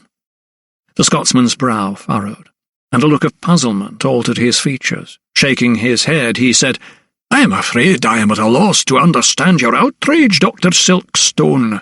After all, it was you who signed her ladyship's committal papers." The principal's words stunned Thomas. Momentarily he froze. His tongue cleaved to the roof of his mouth as his brain tried to process what he had just heard. "I signed the committal papers? What are you talking about?" His voice registered anger tinged with utter dismay. Cameron fumbled with a leather wallet on his desk. "I believe I have them here," he said. "Ah, yes." He handed the doctor a sheet of paper. Thomas scanned the document. At the bottom were two signatures. One was Dr. Fairweather's. The other appeared to be his own. He threw it back down on the desk in disgust and leapt up, pushing his chair back so that it scraped loudly on the wooden floor. "A forgery!" he cried. "I would sooner cut off my right hand than condemn Lady Lydia to stay here any longer." He raked his fingers through his hair and turned in thought. Sir Montague Malthus and Lupton must have gained access to his letters to Lydia in order to fake his signature. He felt his mouth grow dry and his heart pound. Seconds later he switched back. "Has her ladyship seen this?" He picked up the signed sheet once more and brandished it in the air. Cameron, clearly bemused by Thomas's display of furious indignation, nodded. "She is aware that you are one of the signatories, yes." Thomas's shoulders drooped almost instantaneously, as if the whole world had suddenly fallen upon them. "She thinks I sent her here?" His incredulous voice was a loud whisper addressed to no one in particular. He fixed Cameron with a glare. As he did so, there was a knock, and both heads turned. "Come!" called the principal.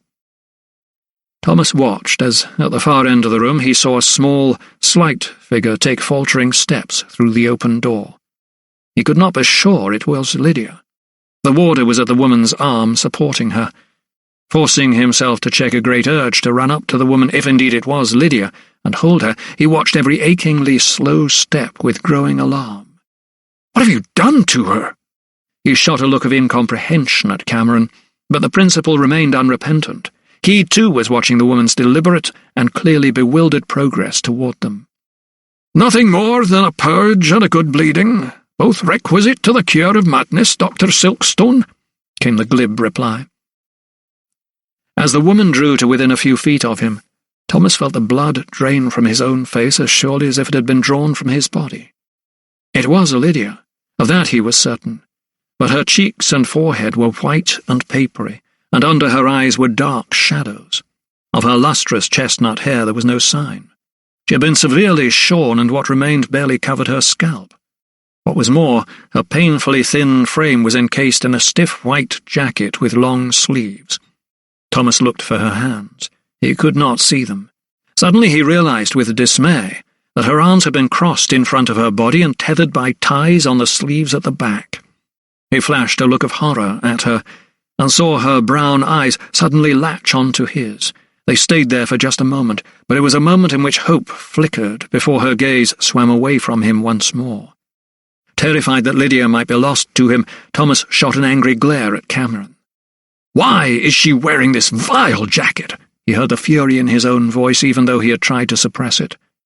The principal simply lifted his marbled features into the sly smile of a man who knew he had the upper hand. "For her own protection, Dr. Silkstone. 'Tis more humane than the usual shackles," he replied. "Shackles?" Thomas repeated. But Cameron refused to be riled. "May I remind you that her ladyship tried to take her own life once, Dr. Silkstone? She may attempt to do so again." Thomas's silence acknowledged the truth of the principal's statement. Lydia's attempt to poison herself during her deep depression the previous year had only compounded her problems and reinforced Sir Montague's case against her. Cameron motioned the warden to seat his patient on a chair next to the anatomist, and she helped Lydia lower herself. Her movements reminded Thomas of an arthritic old woman whose joints pained her. He drew closer, his heart sinking with every beat. "What have you done to her?" he asked incredulously. He jerked his head round only to see the principal nodding knowledgeably. "Acceptance is one of the first stages of recovery, Dr. Silkstone," he said smugly. "Acceptance?" replied Thomas. "It is clear to me that you, sir, have tortured this lady into submission." Cameron feigned hurt. "Torture, sir, is a very strong word." Thomas turned to Lydia once more. "You have chained her, bled her, locked her in a cell. If that is not torture, I don't know what is." Cameron shook his head. "On the contrary, sir, everything we have done here for Lady Lydia has been for her own welfare." Lydia, whose eyes had been moving slowly from Cameron to Thomas, cocked her head at an angle. Her reactions seemed slow and fogged, but Cameron's assertion appeared to jerk her into life. She fixed her gaze on Thomas as if he were a stranger to her. Then, with rising alarm, as if her memory was returning in a rush, she reined herself back. Her breathing became laboured, and she tried to rise. Seeing her sudden apprehension, Thomas moved to calm her, stretching out his hand toward her, but she turned her shoulder toward him and shook her head. "Lydia, it is I," he said. At first he did not want to sound too intimate in front of Cameron, but when she shook her head he abandoned all protocol. "It is Thomas," he told her softly. Yet, instead of allaying her fears, his presence seemed only to inflame her. She switched round, her lips trembling. "Was it Lupton?" she asked, her voice as brittle as glass. Thomas jerked back, shocked at her manner, but she continued in the same vein. Were you jealous of him? Did you think he had taken your place in my affections, and this is your revenge? She asked him. Her voice quavered and her eyes were brimming with tears. Is that why you put me in here? She turned her head away as if the very sight of him sickened her. Unable to endure the onslaught any longer, Thomas rushed over to her, settling his hands on her shoulders. I had nothing to do with this. It is not true, my lady. Whatever you have been told, it is a lie. Lydia raised her reddened eyes to meet his. Would my own father lie to me? She asked. Thomas frowned and lowered his voice, hoping Cameron would not hear. What did you say? Lydia's shoulders heaved in a great sob. Sir Montague is my real father. That is what I wanted to tell you before. But— She broke off. Thomas suddenly remembered.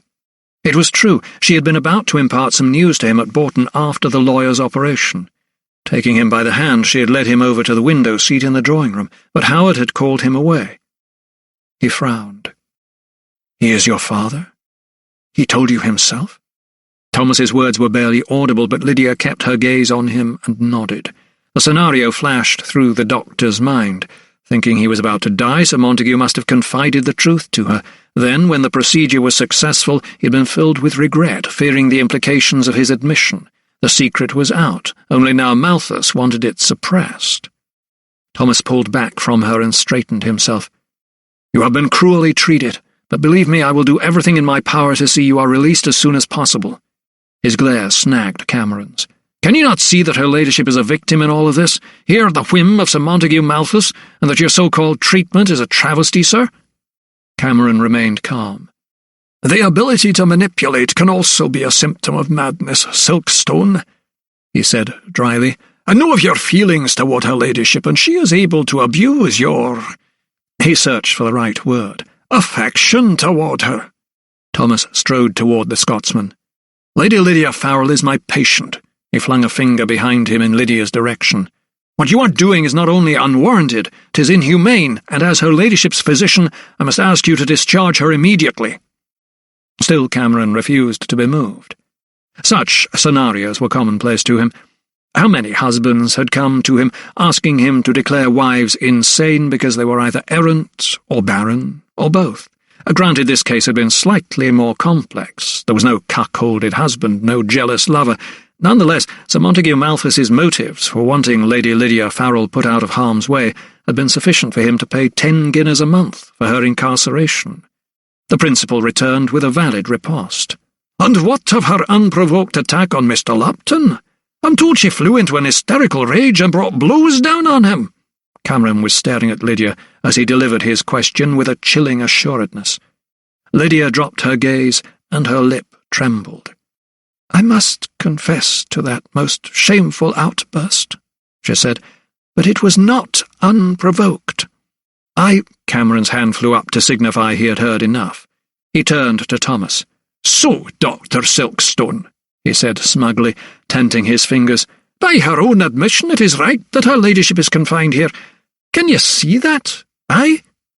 Thomas shot Cameron another incredulous look. He felt wounded but not defeated. This is not a hospital, but a prison, and you have convicted my patient without a trial, he protested. The principal sucked in his cheeks and refused to be moved. As I said, Dr. Silkstone, her ladyship is here for her own protection as well as that of others, and you sanctioned it. She will remain as long as that is the case. Thomas rose, grabbed his case and hat, and paused before the principal. I shall not rest until her ladyship is free, he warned. He turned to look at Lydia. Seeing all hope of her immediate release fade, Lydia wept, the tears cascading down her face. On his way to the door, Thomas bent over her and began to wipe her cheeks with his thumb. But she quivered and withdrew from his touch. No, she snapped. How can I trust you? You are like all the rest. Withdrawing his hand quickly, Thomas looked at her, horrified. Her harsh words sliced through him like a knife. For a moment it felt as if his world had imploded. He took a breath and tried to compose himself. "I will have you out just as soon as I can," he told her, but his feigned words of comfort fell on stony ground and were lost amid Lydia's sobs. Feeling both angry and humiliated, Thomas was escorted out of the hospital. His own soul was in as much turmoil as any Bethlehem inmate's. As he strode out from the great portico, he reached into his pocket for his kerchief to dab his own eyes, which had, to his embarrassment, suddenly moistened. As he did so, he felt the cold silver of the locket that Lydia had given him as a keepsake after her mother's death. Retrieving it, he stood still, gazing at it in his palm in the middle of the busy thoroughfare. People and carts pushed past, but for him, time stood still. Sir Montague Malthus was Lydia's father. This was the reason he had seen fit to confine her, his illegitimate daughter, to a madhouse. Her son, Richard, was his rightful heir. Through the young Earl, Sir Montague could control not only his own estate, but Bourton too. He would make the child his puppet. Suddenly it all fell into place, the dogged determination to keep him and Lydia apart at all costs, the hatred that Malthus had displayed toward him. This was the reason why the lawyer had put every obstacle in the way of their union. Now his darkest secret was exposed. It was clear that the lawyer would go to any lengths to suppress it. That was the reason it suited his purpose to lay the blame for Lydia's confinement at Thomas's feet. He sought to drive a wedge between them. If they were divided, Malthus could rule, and although the doctor was utterly loath to admit it, this despicable strategy, for the moment at least, seemed to have succeeded. Chapter 13. Thomas knew there was no time to waste. He planned to hire a horse and head for Oxford that very morning. He needed to inform Sir Theodosius of Lydia's dire condition and of her extraordinary revelation that Sir Montague Malthus was her real father. To his relief, however, he found there was no need to travel. Returning to his Holland Street townhouse on the outskirts of London, he found he had a visitor. As he entered the hallway, he heard a familiar voice in the study and opened the door to find Sir Theodosius Pettigrew in conversation with Dr. Carruthers. "Ah, Silkstone, dear fellow," the portly gentleman greeted him. "You have seen Lady Lydia. What news, pray tell?"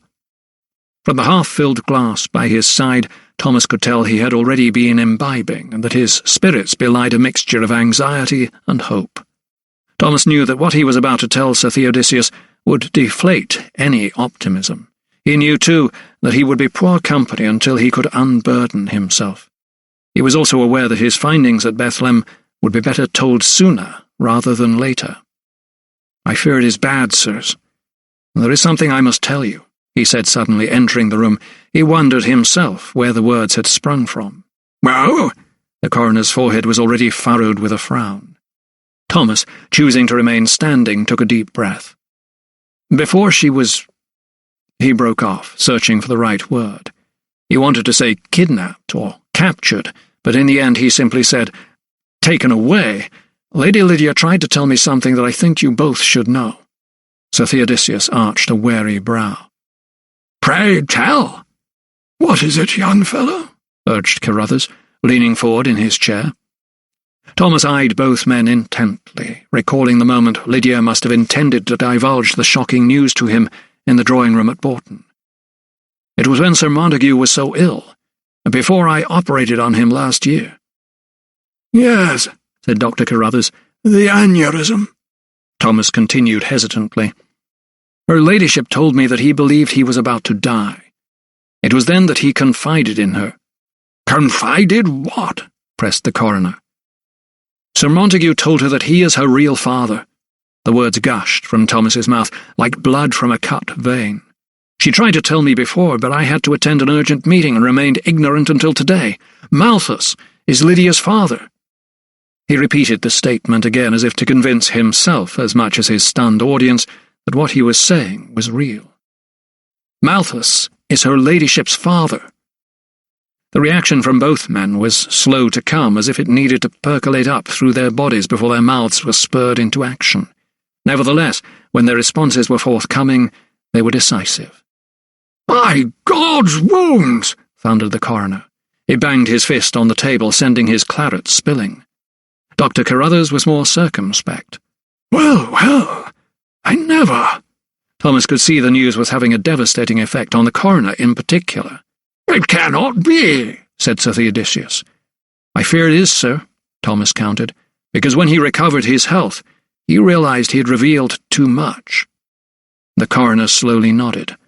"And that is why he wanted Lady Lydia locked away and silenced?" He spoke deliberately, as if he were putting together the pieces of a puzzle. "Precisely," replied Thomas. "Sir Montague and Lady Felicity had been lovers for years before she married Lord Crick, and they saw no reason to stop their liaison even after the nuptials." Dr. Carruthers breathed deeply and clicked his tongue. "So that explains why he had always taken such a keen interest in Borton's affairs." "And why he does not want Lydia and me to marry. He intends to make young Richard his puppet and control the estate through him," said Thomas gravely. "Ever since Edward Crick's death, he has been scheming toward this end. This enclosure about which you speak would seem the next stage of his plan." Sir Theodosius, his wine-flushed face now drained of its colour, nodded. "Enclosure, yes," he said, as if forcing himself to return to the moment. "It makes more sense now." Then, shaking his head, he added, "My dear Lydia would be distraught if she knew what is happening." He fixed Thomas with a look of such great sorrow that the young doctor found himself forced to turn away for fear he might succumb to emotion. "There is one more thing I must tell you, sir," said Thomas, steeling himself to deliver another unwelcome blow. Dr. Carruthers quailed. "Surely not more bad news?" The doctor felt his stomach churn as he turned once more to face the older man. "I fear her ladyship has been told I signed her committal papers," he said. As he spoke, he felt an icy cold spread from the centre of his chest. The coroner's eyes flew wide open. "What? But that is preposterous!" His gaze latched onto Thomas's face. "Malthus again?" he asked, not expecting an answer. "She no longer trusts me." There was a note of defeat in Thomas's voice.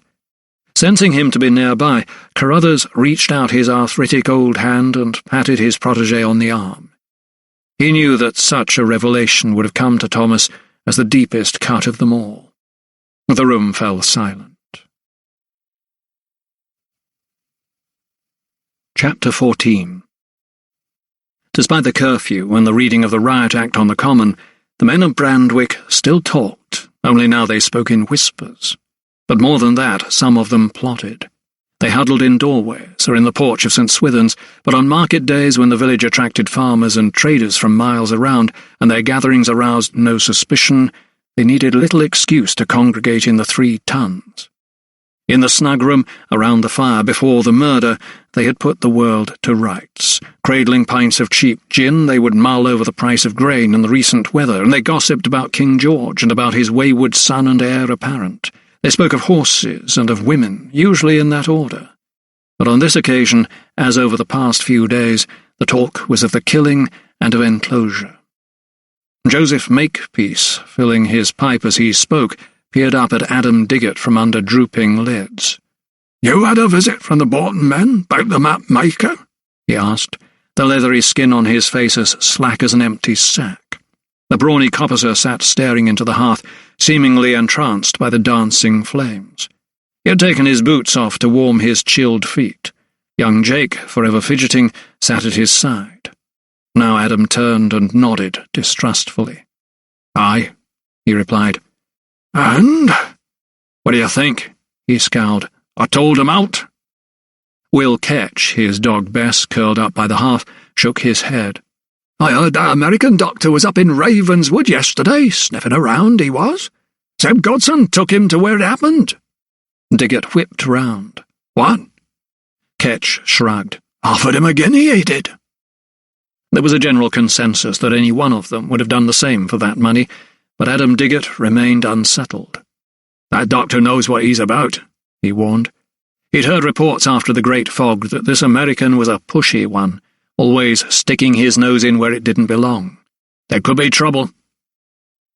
For a moment it seemed that those present caught their breaths, waiting for Adam Diggett's unease to explode into a rage. but his obvious anger was left to simmer, and Abel Smith, the bearded fowler, moved the conversation on. "I see they've started felling for the fencing," he remarked, stroking his spiky stubble. "Half the woodland'll be gone soon," lamented Josh Thornley. His tawny hair grew in odd tufts like patches of twitch grass on poor soil, leaving some of his scalp almost bald. He sat with his son Hal, who constantly wrung his hands, either because he was nervous or because he was cold. No one bothered to ask which. "We'll not be able to gather the wool clumps no more for our bedding, nor find firewood," growled Ketch. He reached down to stroke his sleeping dog. "I seed some posts already stacked up over by Ravenswood," added Smith. "Putting the cart before the horse, isn't he, this new Borton man?" jibed Makepeace, drawing on his pipe. But his pun did not even raise a smile. This was far too serious a matter. "He'll have the commons fenced off before you can say Jack Robinson, and there ain't nothing we can do about it," said Smith. He emptied his tankard and plonked it on the table in front of him in an act of resignation. "There's the meeting next week," Thornley said, his tone more positive than the rest. "You think they'll listen to us?" sneered Ketch. Adam Diggett remained fiery. "But what are we going to do about it? Surely they'll give us something in return, like allotments," chimed in Thornley. "They did that in Solwell." Abel Smith's ale spurted from his mouth onto his beard as he let out a sudden laugh. "Believe that, you'll believe anything," he exclaimed. "Maybe it's how we need to show Borton we mean business, so that they do right by us common folk," suggested Ketch. "How do you mean?" asked Thornley, scratching one of his bald patches. "We could show 'em we've got the upper hand, and that they can't mess with us," replied Diggett. He shot a glance at his bright-eyed son and nodded to him as if to solicit his approval. "Aye, but how?" asked Makepeace, puffing thoughtfully on his pipe. Diggett leaned forward. "We need a plan," he said conspiratorially. The other men drew in too, all except Abel Smith. He flattened his grimy palm in front of Diggett's face. "I want no part of it," he hissed, his words whistling through the gaps between his stained teeth. But the coppicer's expression told him he had little choice. "Whether you like it or not, Abel Smith, you are in this up to your neck," he scowled, drawing his hands up under his chin. His words were delivered in a harsh, rasping whisper so as not to arouse the attention of the other drinkers, but their meaning was plain. Whatever happened, they knew they must remain united in the face of their new enemy. Their livelihood, and indeed their lives, depended on it.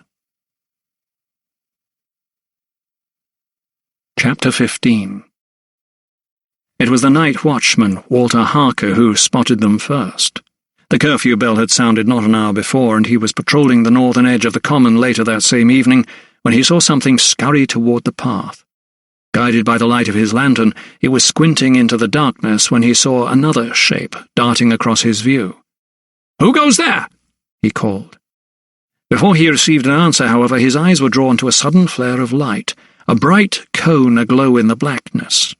He was not sure how distant. All he knew was there was something ablaze. Cupping his hands around his mouth, he began to yell, "Fire! Fire!" Hearing Harker's cry, Adam Diggett emerged from his cottage nearby, buckling his belt. "What goes on?" he called. The night watchman twisted round.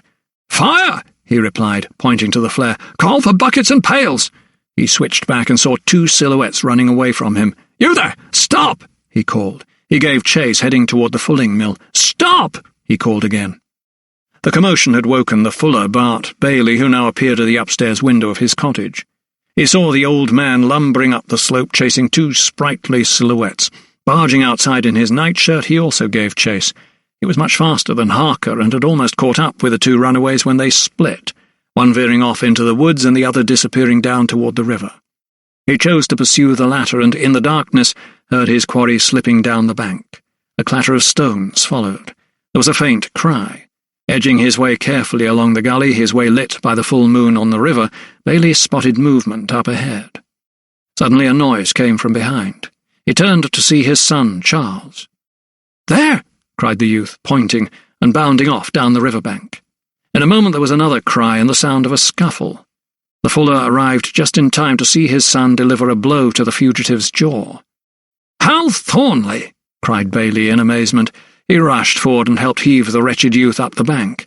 Blooded and bowed, he had given up his fight. Meanwhile, Walter Harker had been joined, then overtaken, by 2 men leaner and fitter than he, who had entered the woods in pursuit of the second runaway. They brought with them dogs that quickly caught the scent and bounded over the bracken. Their prey was now in their sights.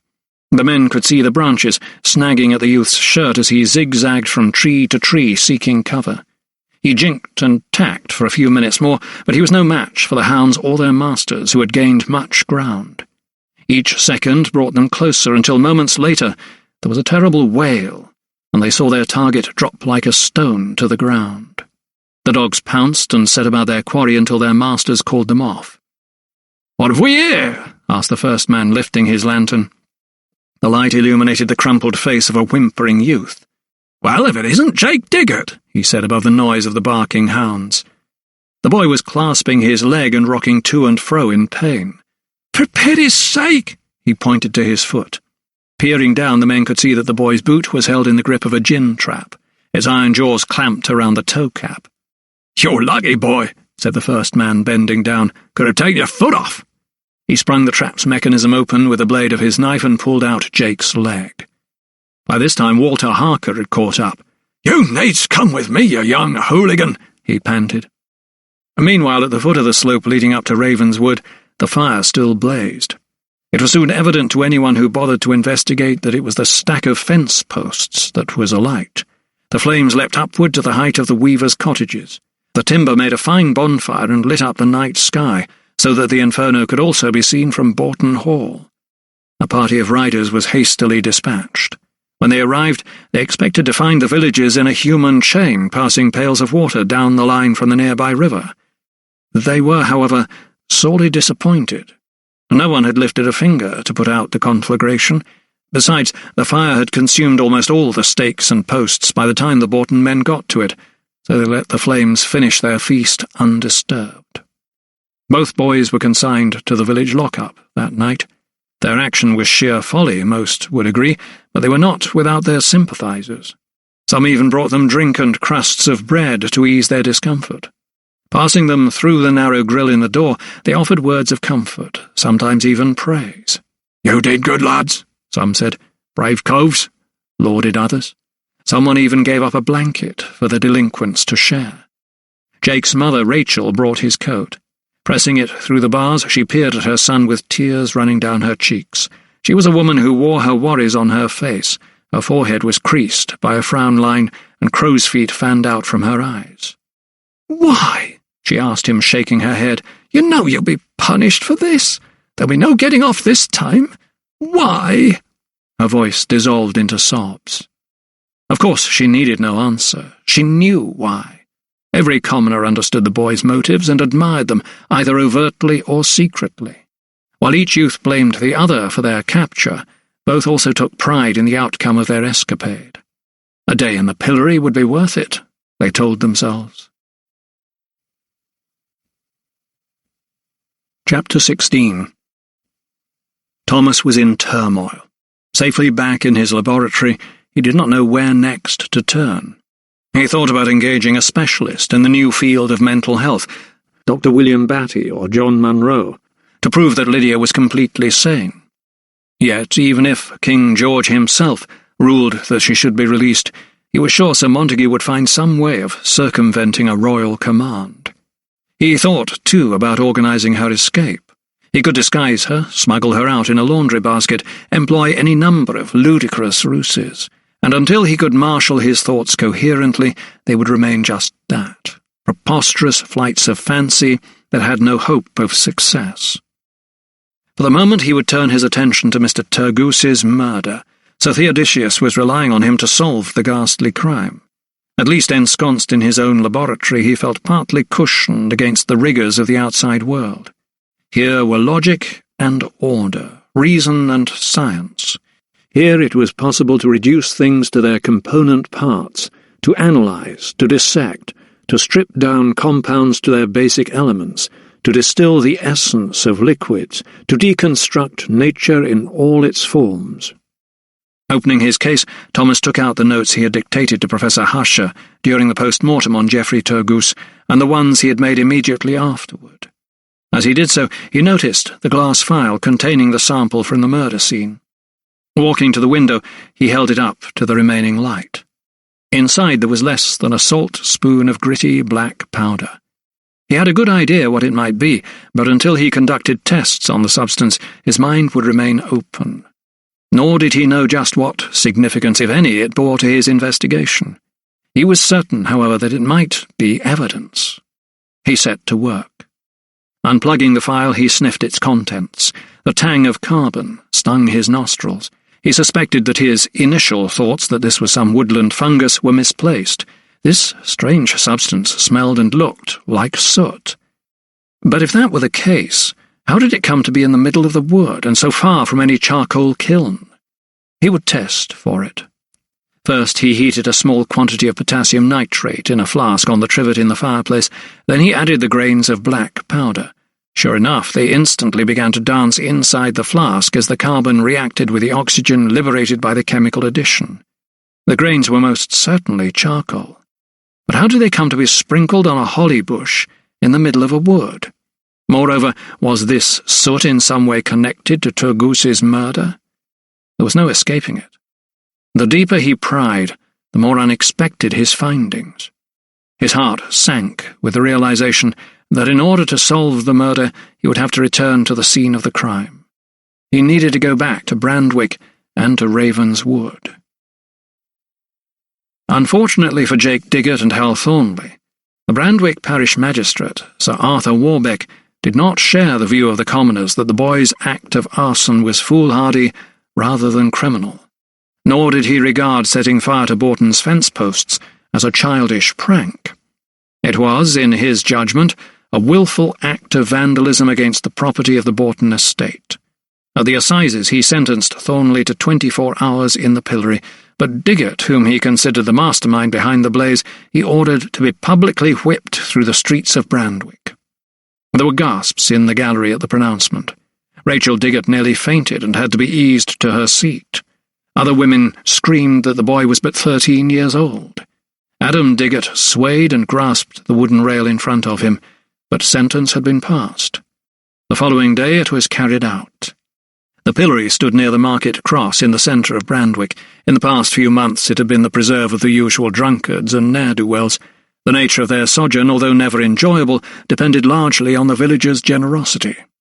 Abe Diggott had spent the odd day clapped in the pillory for making a nuisance of himself when drunk on his usual tipple, and barely anyone bothered to toss a rotten tomato at him. When Josh Thornley broke his wife's jaw, however, it was a different matter. The women of Brandwick showed solidarity with their injured sister and pelted the culprit with rotten eggs and the refuse from the local slaughterhouse. The reek stayed around the village for the next few days. Now it was Hal Thornley's turn to be cuffed and collared, and to feel the yoke of the heavy beam bear down on his young neck. His wrists were secured, and he was forced to stand, back bent, beside the market cross for all to see. Over the next day and night he would endure not just what the weather decided to throw at him, but what the villagers chose to hurl at him too. He was not well liked in Brandwick, but even his worst enemies had to admire him for his plucky spirit. They did not, however, like the fact that he had played the innocent. He had been, he told the magistrate, encouraged by Jake Diggott, dragooned, coerced, and bullied by the coppicer's son into setting light to the woodpile. So as he stood in the pillory, oaths and curses were shouted at him, followed by the odd worm-eaten apple or pail of slops. But this humiliating consequence seemed as a carnival compared with Jake Diggott's fate. At a few minutes before midday, the tramp of feet marching in time could be heard at the top end of Brandwick's High Street. A small platoon of militiamen had gathered to escort a cart, flanked by several outriders, toward the market cross. Bringing up the rear of the procession was the magistrate's carriage. Sir Arthur Warbeck, bedizened in all his judicial finery, was accompanied by Sir Montague Malthus, glowering at the crowd from beneath hooded eyes.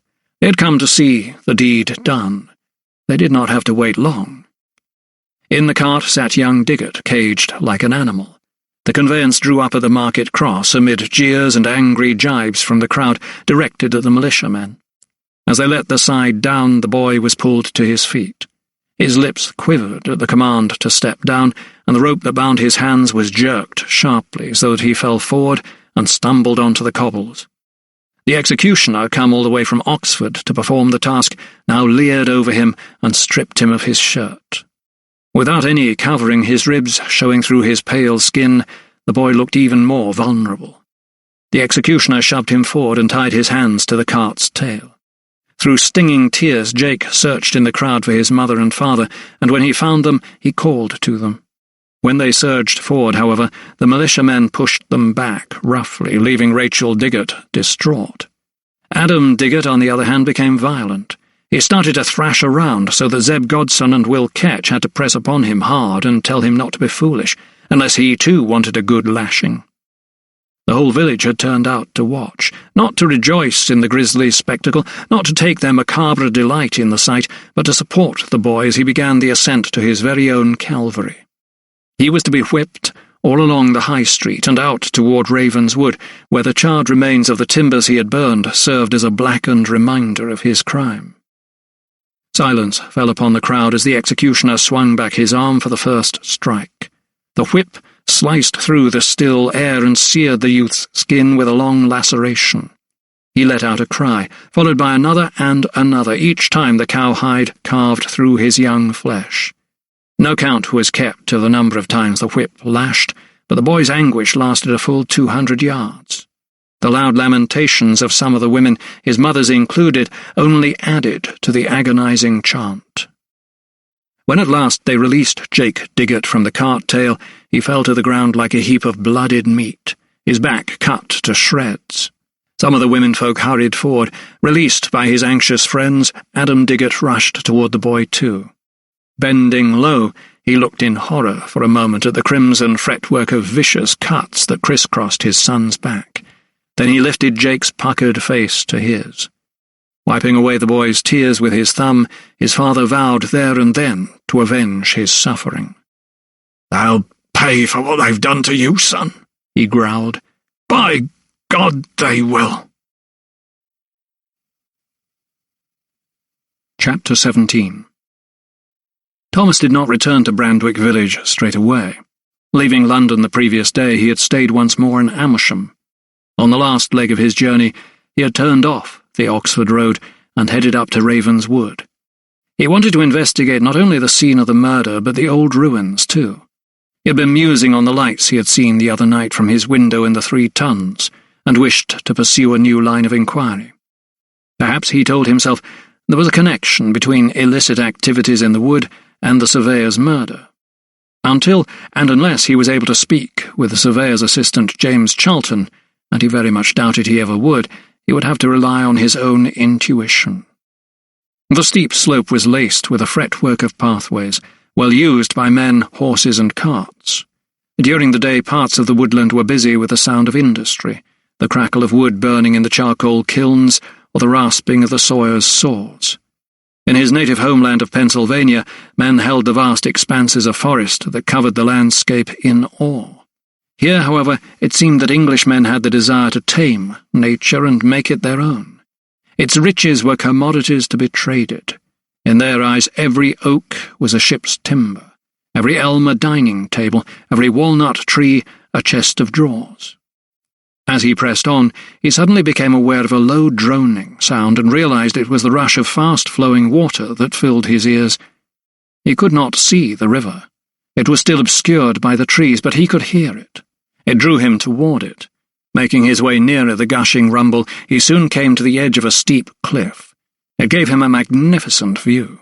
He could see the river as it tumbled down from the highest point in the forest, cutting its way through a shallow gorge.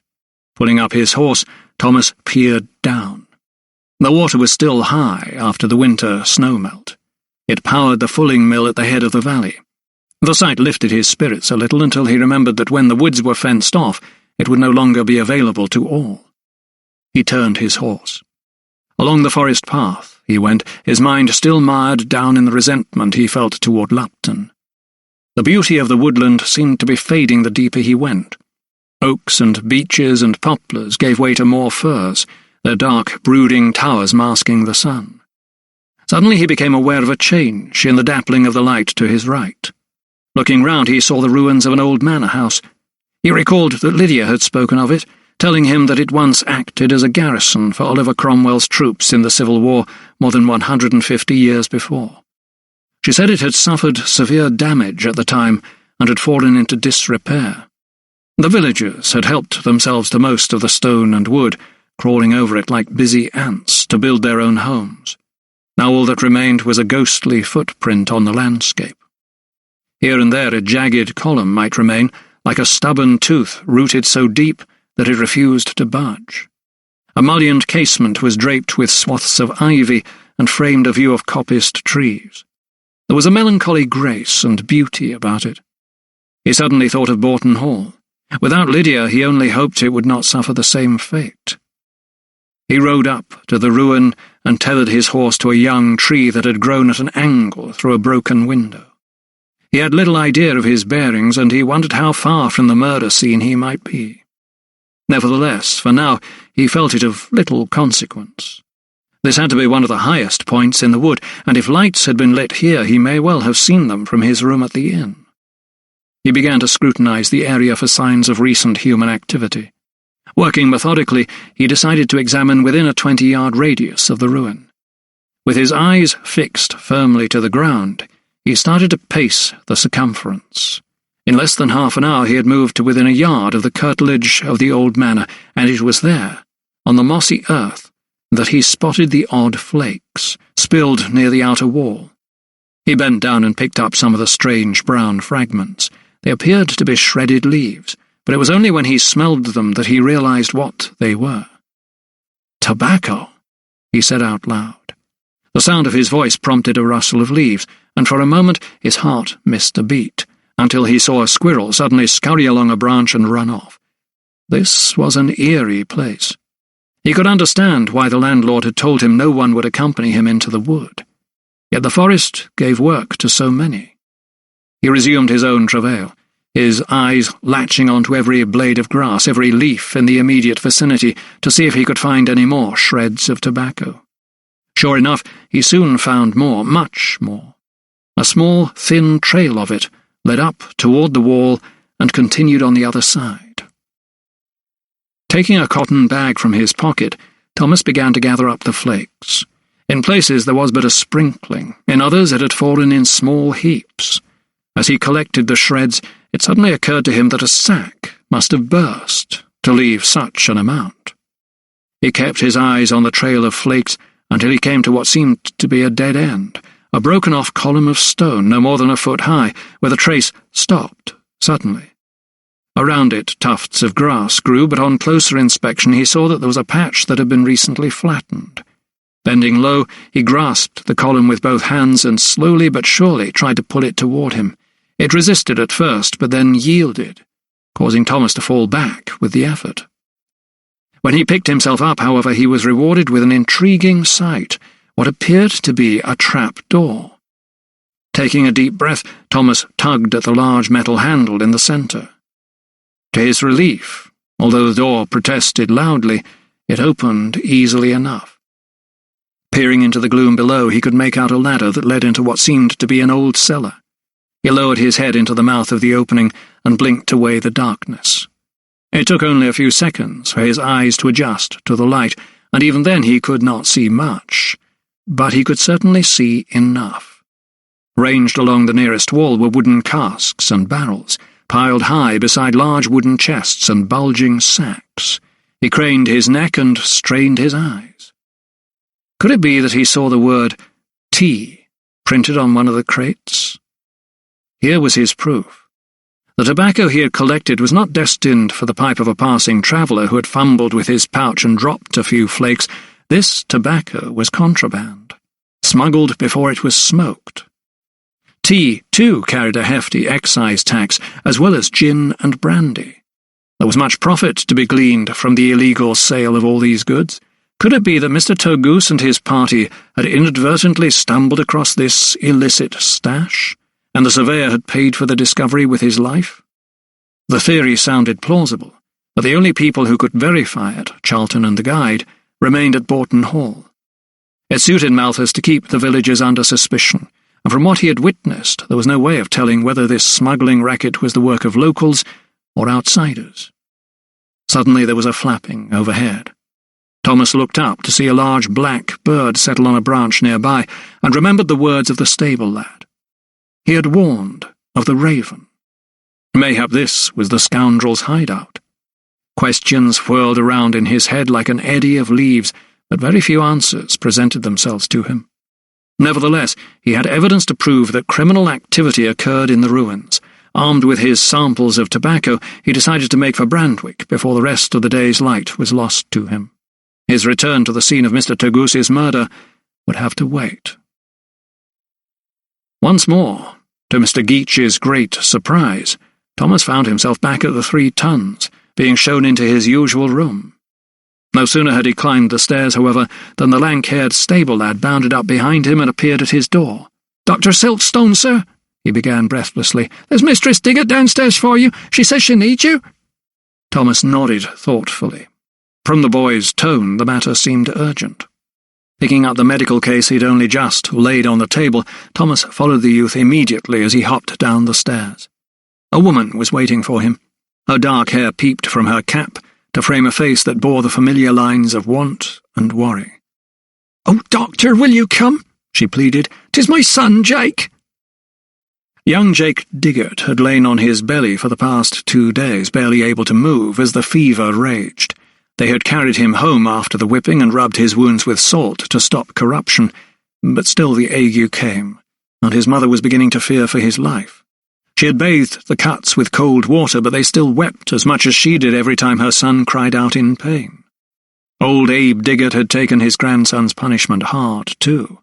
He'd been so stricken with grief that he'd been unable to join Adam in the coop since the whipping. He simply sat in his bentwood chair by the hearth. Gin was his only solace. He kept it by him in a large brown earthenware flagon and drank it as if it were spring water. "'Tis the only thing that eases my pain," he would moan to anyone who would listen. That evening Rachel had been standing over the stew-pot when Adam returned home from the wood. "The boy any better?" he asked as soon as he stepped over the threshold. His wife wiped her hands on her apron and shook her head. Adam walked over to the cot, where Jake lay. Gently he lifted the covering over the wounds. A crust had not yet formed, and his savaged skin still oozed like a swamp. Every time Adam looked at his son, he felt the rage well up inside him. He turned away and kicked the wall. A clump of plaster fell away and crumbled on the ground like stale cake. It was then Rachel knew she had to act. She had seen the American doctor pass their cottage as he rode down the track from Ravenswood not an hour before. She understood that her husband remained wary of the colonist, even though she knew him to be a good man. So she slipped out of the house as he dozed with his father by the fire to ask the doctor to ease her son's pain. He had consented, and now stood with her in the cottage. "Dr. Silkstone is here to help us," announced Rachel. She spoke as if to reassure her menfolk. Adam Diggett leapt up from his chair and stood to attention, although the angry look he flung his wife did not escape Thomas's notice. Such behaviour made him aware that while he might have been a physician, he was first a stranger, and a foreigner to boot. "I understand your son has been flogged, Mr. Diggett. May I see his wounds?" he asked. "There will be no charge," he added. For a moment there was a stunned silence until the coppicer bowed his head in a show of both gratitude and acquiescence. "Thank you, doctor," he replied. Relieved at her husband's assent, Rachel guided Thomas toward the cot where the boy lay prone. Damp cloths covered his flayed skin, but they did little to mask the smell of putrescent flesh. Husband and wife exchanged glances across the room as Thomas gently peeled back the makeshift dressing. Adam clenched his jaw and moved toward the bedside. "You were whipped through the street for firing a stack of fence posts, doctor," he said, staring at his son. Thomas frowned and shook his head. The Malthus's barbarity extended to children now, he told himself.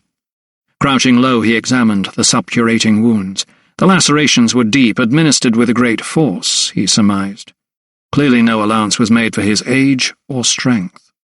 The young skin was gouged, and puckered into great welts from the neck down to the coccyx.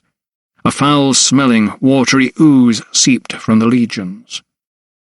Opening his case, Thomas took out a jar of aloe vera unguent. He had come to swear by it since he first used it in the treatment of infected wounds in London. "Now, Jake, I'm going to smear some ointment on your back," he said softly. The boy grunted in reply and shuddered as Thomas began applying the cooling syrup, but he soon quietened as the soothing balm began to take effect. Thomas then covered the wounds in gauze. Next, the doctor brought out a jar of willow bark. Knowing it to contain healing properties, he sprinkled the dried flakes into a flask of boiled water and urged the boy to drink it. "The fever should be gone in the next few hours," Thomas said, finally rising from the bedside. He had repacked his medical case and began to walk to the door when he caught sight of old Abe Diggott sprawled in his bentwood chair. He threw a questioning look at Rachel. "He is unwell?" asked Thomas. Rachel regarded her father-in-law, a despairing look in her eyes. "He's sharing the boy's punishment," she said plainly. "All he's done since the whipping is drink gin to ease his own pain." Her eyes wandered to the earthenware flagon at his side. Thomas followed her gaze, then looked at the old man, half awake, half asleep, a string of saliva spooling from the corner of his mouth. "Drinks the stuff like mother's milk, he does," chimed in Adam, joining them. All eyes had turned to the stupefied old man as if he were some curiosity to be pitied. It was Rachel who changed the subject. "We cannot thank you enough, Doctor," she said, as if wishing to draw Thomas's visit to a close. She gestured him to the door. Adam, standing at her side, managed a flicker of a smile. "We are grateful to you, sir," he said. Thomas nodded in reply and turned to go. Just as he did so, however, Adam called him back. "Is there any news of her ladyship, Doctor?" he asked. Taken aback by such a question, Thomas stopped in his tracks.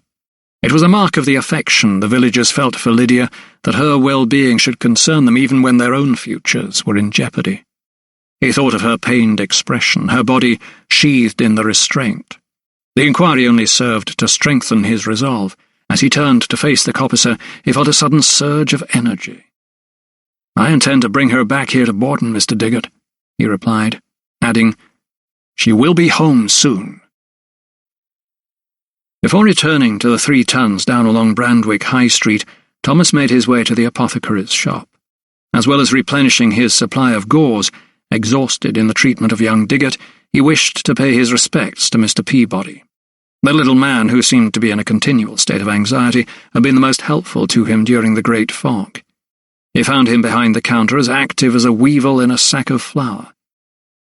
"Dr. Silkstone," Peabody greeted the doctor as he walked in the door.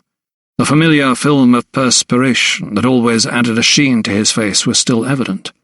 "Mr. Peabody," said Thomas with a smile. The apothecary was occupied labelling various jars. "I see you are busy, as usual." Peabody paused for breath in an exaggerated gesture, his shoulders slumping. "If there is a complaint, Doctor, then the people of Brandwick will suffer from it." Thomas understood his meaning. There were many, especially those better off in the village, who worried themselves unduly over their bowel movements or their occasional aches and pains. "At least the noxious fog has lifted," said Thomas. The apothecary nodded. "Now 'tis bellyaches and gripes that ail them," he mumbled, resuming his labelling. "Bellyaches and gripes?" repeated Thomas. "Yes," nodded the little man, "and nausea, among the men in particular." He took his kerchief from his pocket and mopped his brow. "And you know of no especial cause of these symptoms?" pressed Thomas. The apothecary paused, then shook his head. "I can't say I do, Doctor. But 'tis a sickness that grows daily." He palmed his hands onto the counter as if to draw an end to that line of conversation. "Now, sir, how may I serve you today?" he asked.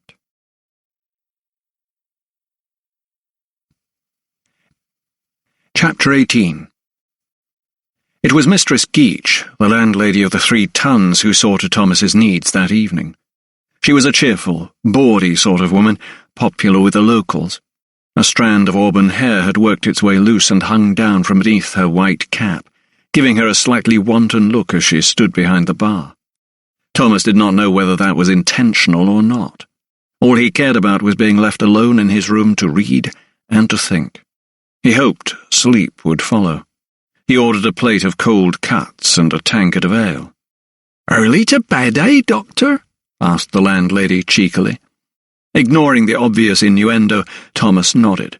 "It has been a challenging day," he replied with a tired smile. "Been up to Ravenswood again, have we?" Thomas shot her a curious look. "How?" She gave a throaty giggle. "Get to know all sorts here, Doctor," she told him with a wink, adding enigmatically, "The woods have eyes and ears." Thomas found this last remark somewhat unnerving, although he hoped he did not show it in his face. He took the opportunity to pry deeper. "Yes, I came across an old ruin, quite by chance," he said, watching for any reaction. "Most enchanting," he added. He noted that her eyes slid away for a fraction of a second before returning to meet his gaze. "Well, I hope you'll be comfortable here," she told him cheerily, bobbing a curtsy behind the desk. Thomas felt her eyes follow him as he began to ascend, and he even heard what he thought was a heavy sigh, as if she were relieved that he was out of the way for the rest of the evening. He suspected he knew the reason. In a small outhouse just off the inn's courtyard, Peter Geach was holding up a flask to the lamplight. He'd had great hopes of the new still. He had bought it last year, but the liquid it produced was on the cloudy side. Flattening his thin lips, he clucked like a hen. Then, after a moment, he shrugged. The murkiness would be an issue for the more genteel sort. They liked their gin, if indeed they liked it at all, to be clear. But he'd mixed his with a measure or two of powdered chalk to lessen the effects of the turpentine. The last thing he wanted was a death on his hands. His gin was a slow pickler, not a poison as such, although many a regular with a sore head would dispute it. But this latest batch would be passable. He'd just make sure he brought it out late into the evening, when most of the punters were well into their cups anyhow, and too far gone to notice. He and his stable lad, Aaron Coote, would be working well into the early hours. The copper had only just got up to heat, and they'd fallen behind. He had left it to his wife and Molly, the serving maid, to round up the last stragglers in the tap-room. Mistress Geach had a fine left foot, and had been known to kick a man 10 paces down the street when minded to. She would clear up the tankards and lock the doors, then join him as soon as she was able in the outhouse to lend a helping hand. This was where he concocted what he called his special mix. His wife, and most others, called it Mother's Ruin, or Mother's Milk, depending on their taste. Everyone else called it firewater.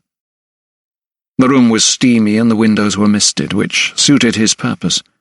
Working by the light of a couple of lamps, Coote was pounding the mash for a second batch. Geach watched him run the back of his hand across his forehead to wipe away the sweat. It was tough work, pulping the barley malt. He, meanwhile, prized open the lid of a small cask and peered inside. The vapour wafted up and hit him full in the face, instantly making him splutter and gasp for breath. His eyes began to water and he flapped the fumes away with his hand. Such discomfort, nevertheless, brought a smile to his lips. He knew this would be a good batch. Careful not to spill a drop, he poured the contents of the flask into the still's condenser and opened the valve. On a square of muslin before him sat a mixture of leaves and seeds, an unappealing pile of detritus from the woodland floor, beech nuts and acorns. He'd long ago given up on using the magic ingredients that transformed the base liquid into a worthy liquor: cardamom, coriander, orris root, and lemon peel. Such luxuries were far too expensive, and were never appreciated by his clientele. So now he simply mixed beech mast with a dash of powdered chalk, and no one was the wiser.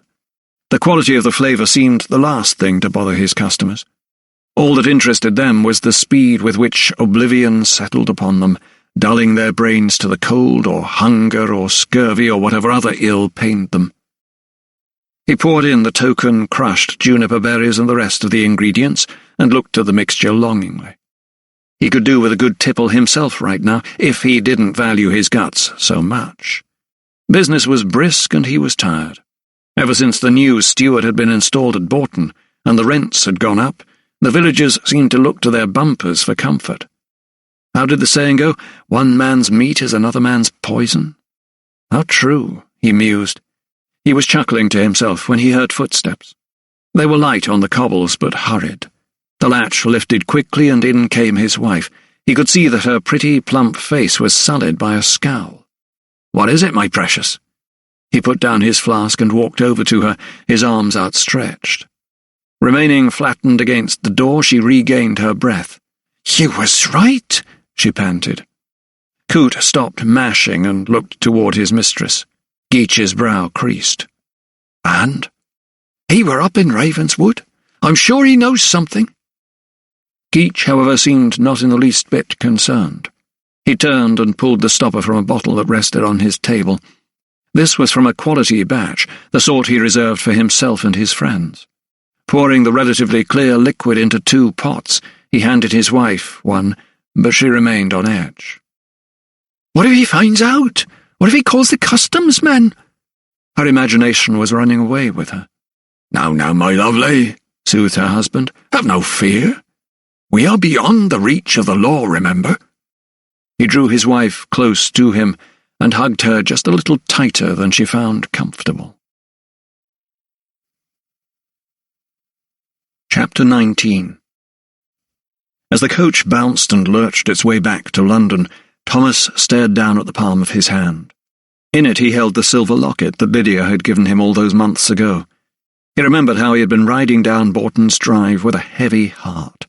He had not known when, or even if, he would see her again, when Will Lovelock, the carrot-haired groom, had come running after him. Gasping for breath, he had panted out his message. Her ladyship wanted Thomas to have the locket as a keepsake. He had slipped it into his pocket and carried it with him ever since. Now, however, he knew she would take it back if she could. She felt he had betrayed her, and knowing that she thought him so utterly dishonourable hurt more than any scalpel ever could. That was why he could stay in Brandwick not a day longer. Adam Diggett's inquiry about Lydia kept repeating itself in his head. It had jolted him back to his own pain. He needed to return to London. His investigation into the surveyor's murder would have to wait. So, early the very next morning, after a near sleepless night, he had ridden to Oxford and from there had taken the next available coach for the capital. Only 4 days had passed since Thomas's last visit to Bethlem Hospital, yet, once again, the bulging-eyed receptionist was being exceptionally abstruse. "Lady Lydia Farrell?" The clerk looked down the list in a ledger, as he had so many times before, and as on previous occasions, he cleared his throat. Thomas was preparing himself for another rejection, so the response that came this time was wholly unexpected.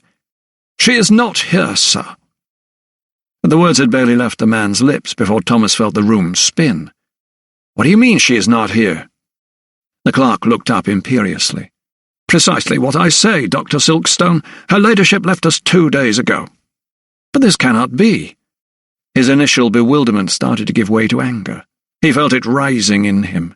He clenched his fists in an effort to remain calm. "Let me see."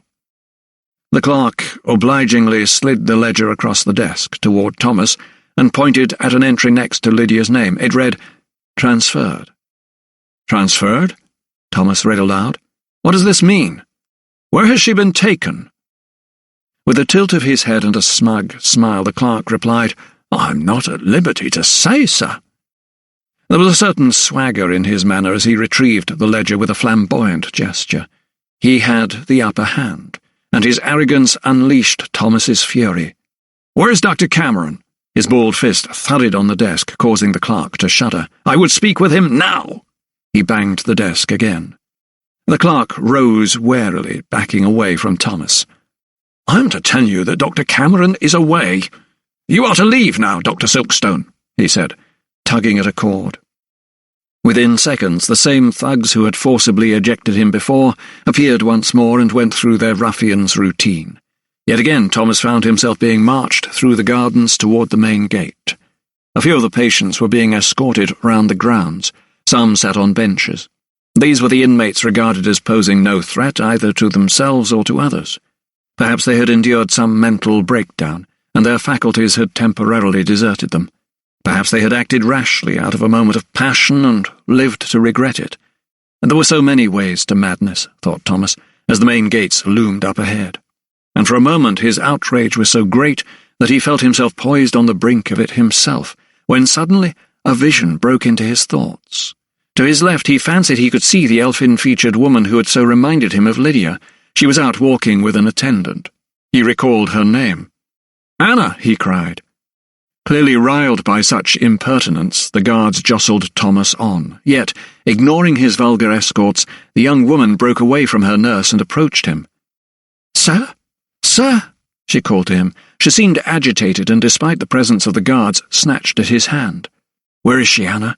What have they done with Lydia?" he yelled, as she ran alongside him like a faithful dog. "Shut it, will you?" one of the guards warned him.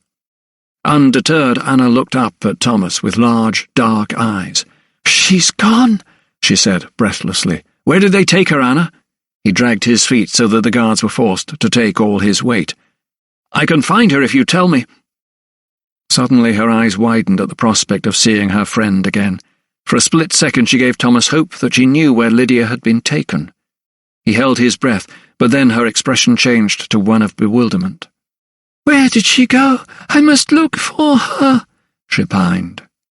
She broke away, shaking her head, and began ambling off down the path, calling Lydia's name.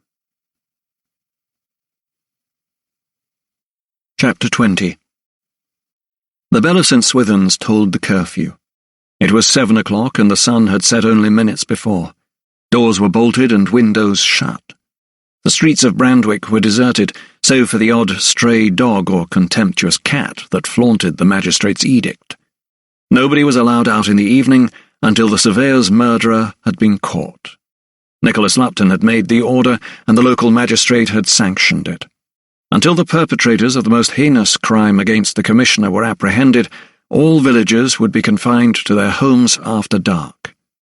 No man, woman, or child was granted leave without express permission, and only then in the case of life or death. Evil was abroad in Brandwick once more, and suspicion festered like untreated sores among the villagers. Neighbours gave one another sly glances, and women doubted their husbands, but they all harboured the guilty feeling that the surveyor and his man only got what they deserved. They'd no right to measure and map and apportion land as they saw fit, land that had belonged to the village since before the days of French William. Nevertheless, the general feeling was fearful rather than angry, curious rather than belligerent. What they'd heard were rumours, gossip, tittle-tattle. But there was no smoke without fire. Any charcoal burner would tell you that, and if the worst came to pass, and an act of enclosure was sanctioned by Parliament, then there was nothing to be done. The watchman, Walter Harker, was charged with enforcing the curfew. He had allowed Widow Treacher to deliver Susan Thornley of her fourth child when she went into labour past midnight, and he had sanctioned the Reverend Unsworth's presence when old Clem Widgington began to fade rapidly in the early hours of a Tuesday morning, and wanted to prepare to meet his Maker. Other than for those most pressing circumstances, no one had been allowed to leave their dwellings after nightfall. Or so it was said. Just why Abe Diggott chose to break the curfew that evening was not immediately apparent. It was generally thought that he must have been in his cups, that the gin must have got the better of him yet again. Ever since his grandson had received the lash, he had been acting in a peculiar manner, raucous and confused by turns. His dull pallor was most evident, and his weight loss was clear for all to see. "Who's there?" asked Walter Harker, making his way up the high street, his lantern in his hand. He saw a shadow moving from cottage to cottage and heard a footfall. His cudgel drawn, he ventured closer, only to find Abe Diggott cowering near a wall. "What you doing?" queried Harker, grabbing the old man by the shirt and hoisting him up. It was then that he saw the earthenware flagon in his hand. "'Twas empty," said the coppicer hoarsely, pointing to the flagon. "And you went to the 3 tons to get it filled again?" said Walter Harker, nodding. He leaned closer and sniffed at the old man's breath. "You've had enough already this evening," he told him stiffly, relieving him of the flagon. Taking him by the arm, the constable shook his head. "Don't you know there's a curfew? If Lupton's men find you, they'll be hell to pay, you old fool," he chided. Abe Diggott came quietly.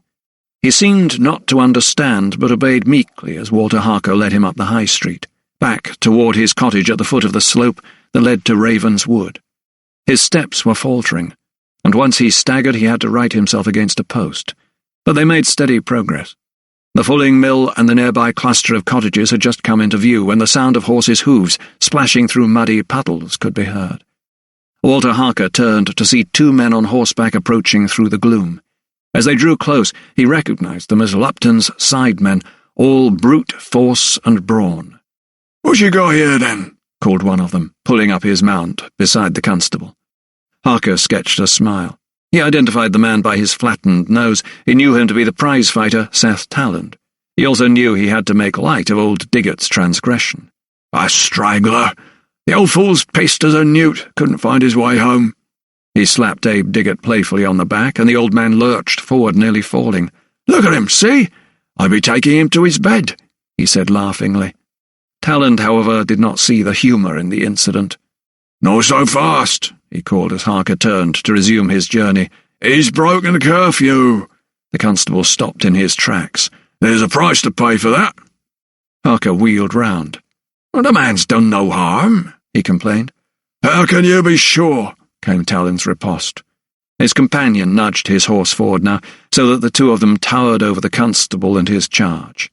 "I've known Abe Diggott for a good 40 years, and I know he's no murderer, if that's your meaning," replied Harker. "You think so, do you?" growled the prize-fighter. "Let's see about that, shall we?" The constable frowned. "What do you mean?"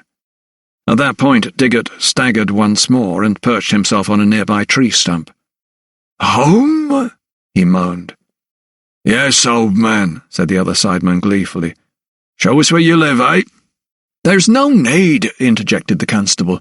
"Show us," barked Talland, pointing to the cosh that hung from his belt to show he meant business. "Hurry," he cried. So with renewed vigour, Walter Harker crooked his arm through Abe Diggott's and half dragged him the 50 yards or so up the track to his cottage. Talland rode at their side, the other sideman behind, corralling both men like sheep, and it was the clatter of hooves that alerted Adam Diggott.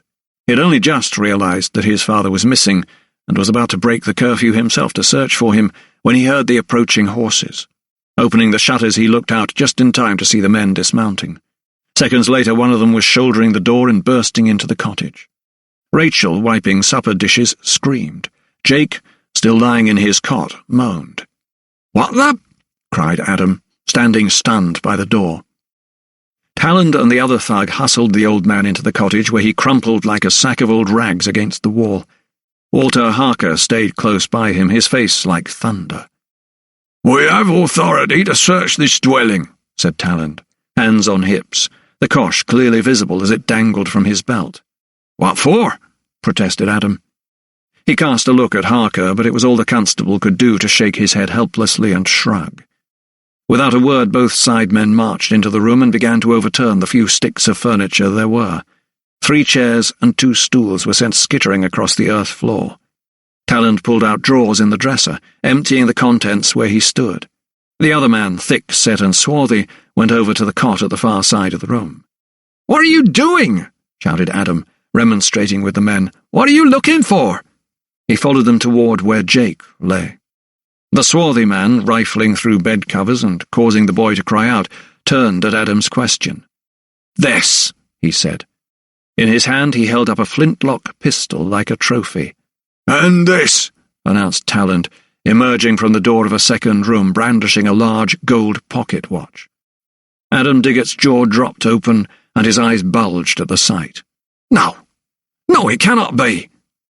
Talland moved forward and stood looking down on Abe Diggott as he mumbled and shook in the corner. Bending low, he and the other sideman heaved the old man up. Then he clamped his hand on his bony shoulder.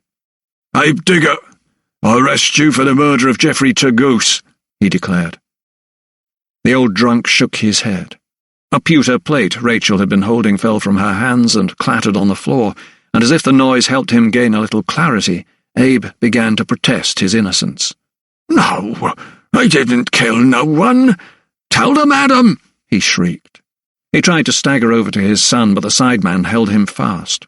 Adam moved closer to his father and grabbed the old man by the arm, but the swarthy brute struck him in the face, sending him hurtling to the floor. They pulled the old man's arms behind his back, and he cried out in pain as they tied his hands securely. Tightening the knots, the other sideman lowered his lips to his prisoner's ear. "Sir Montague will be pleased to see you," he growled. By this time Adam was on his feet once more. The sidemen swapped glances. "Why don't we take the other one too?" suggested the swarthy one. Suddenly Abe Diggett was shoved to one side like a discarded sack, and the two sidemen lunged toward Adam. "No!" screamed Rachel.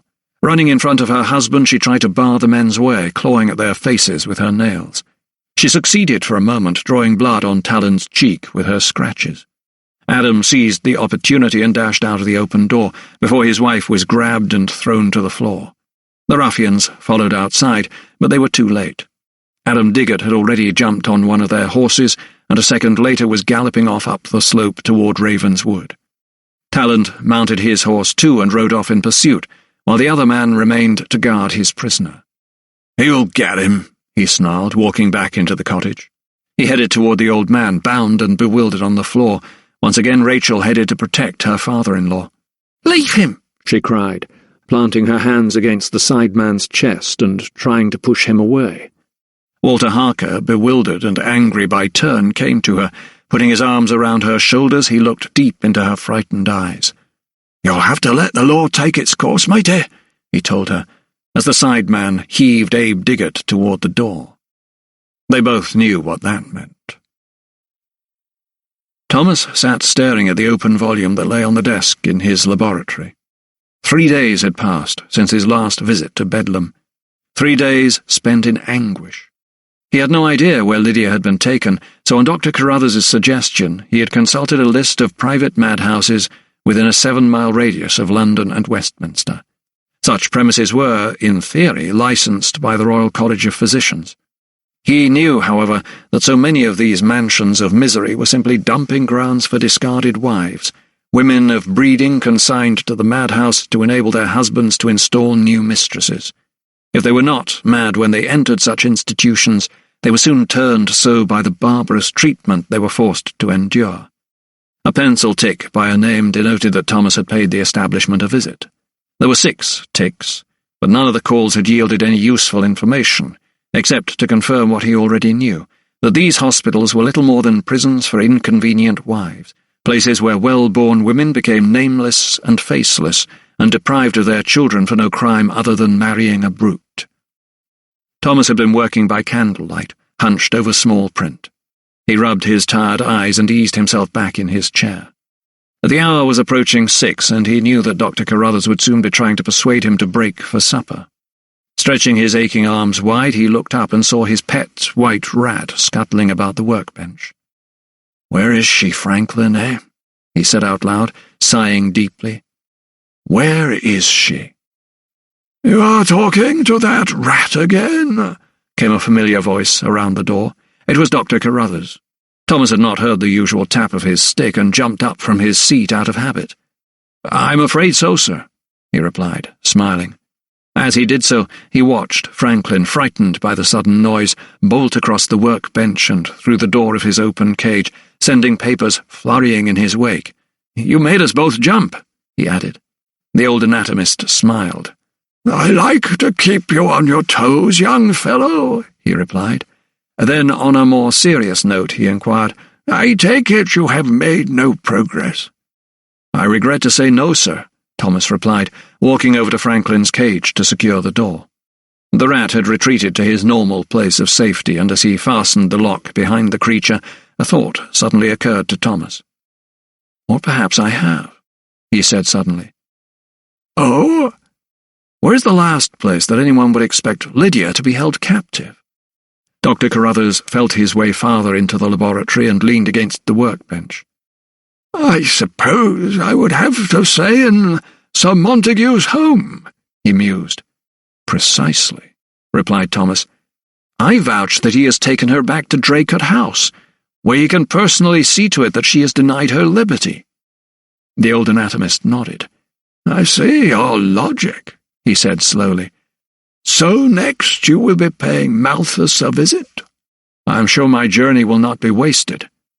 Buoyed by his latest theory, Thomas joined Carruthers for supper.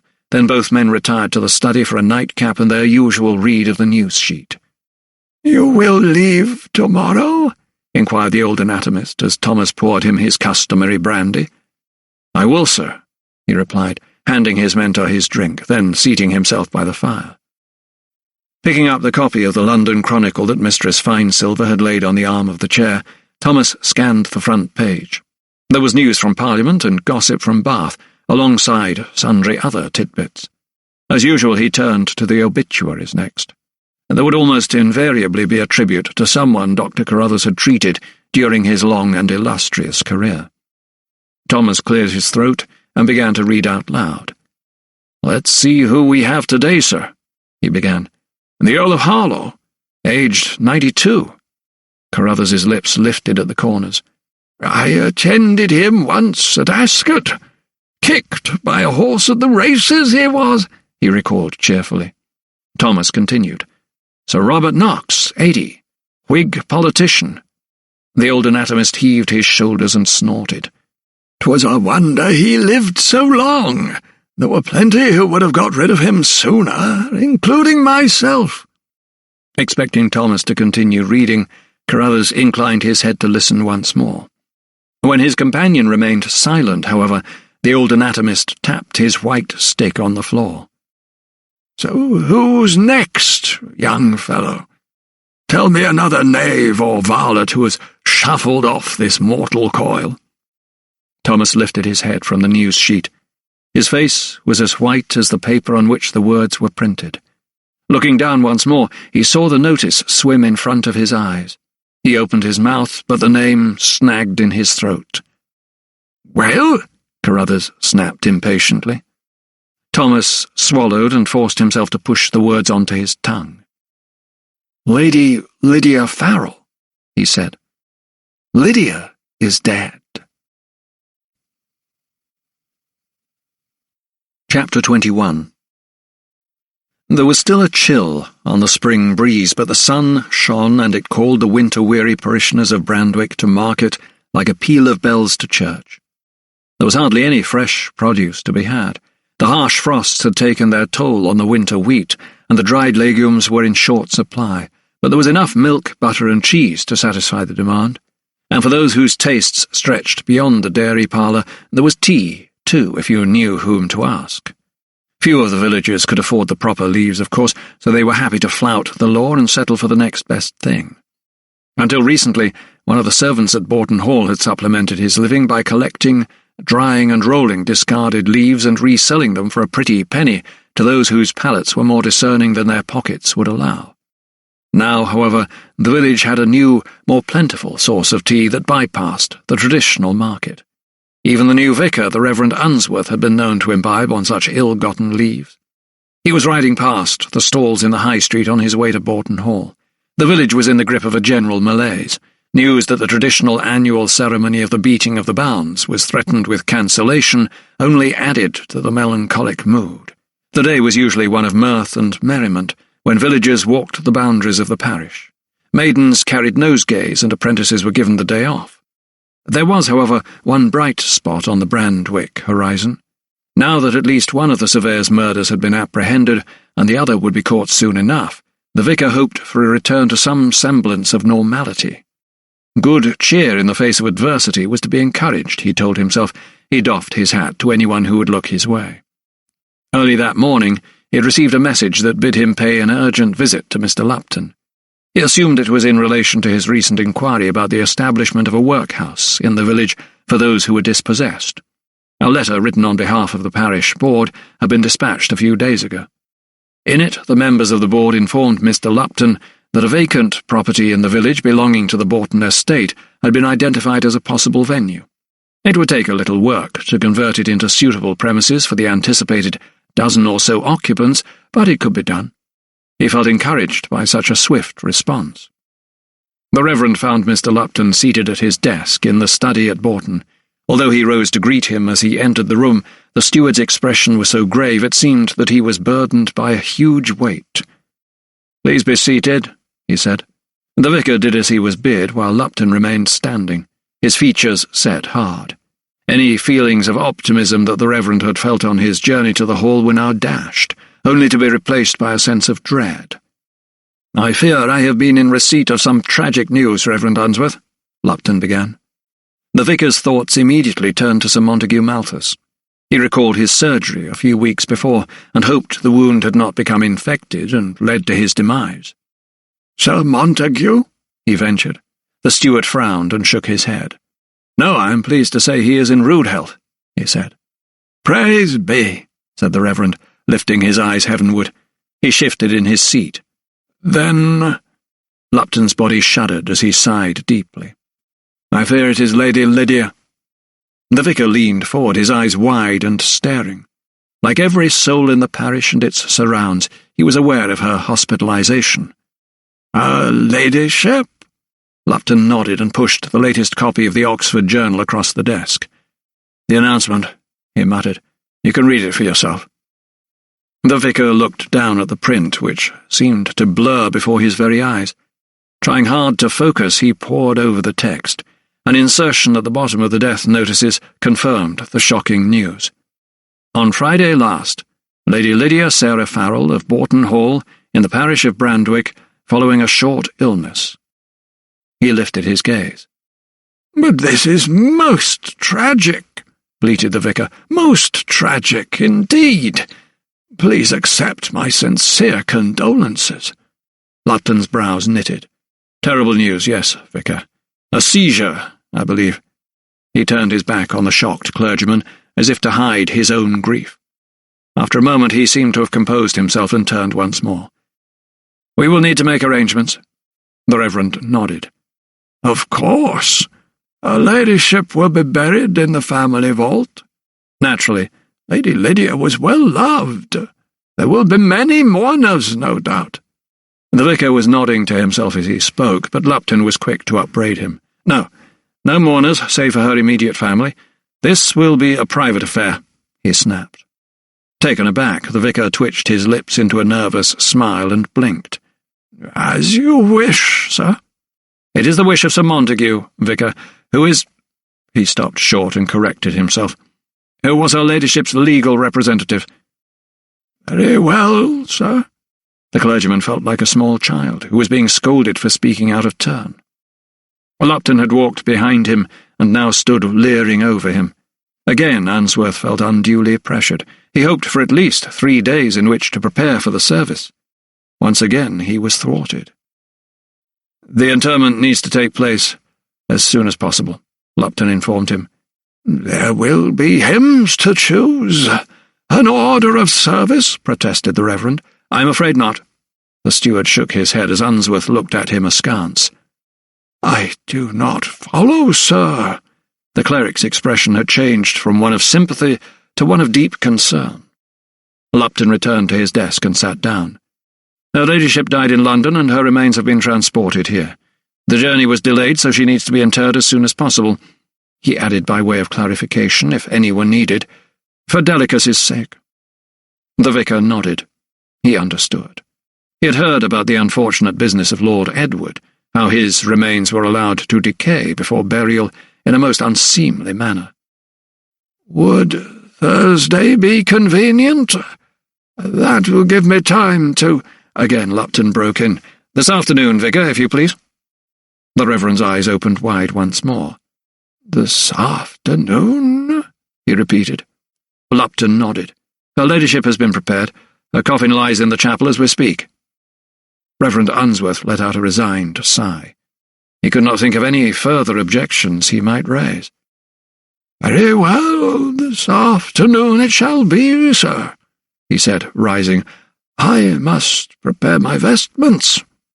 Lupton pulled the bell cord, and Howard soon appeared at the threshold to usher the vicar out.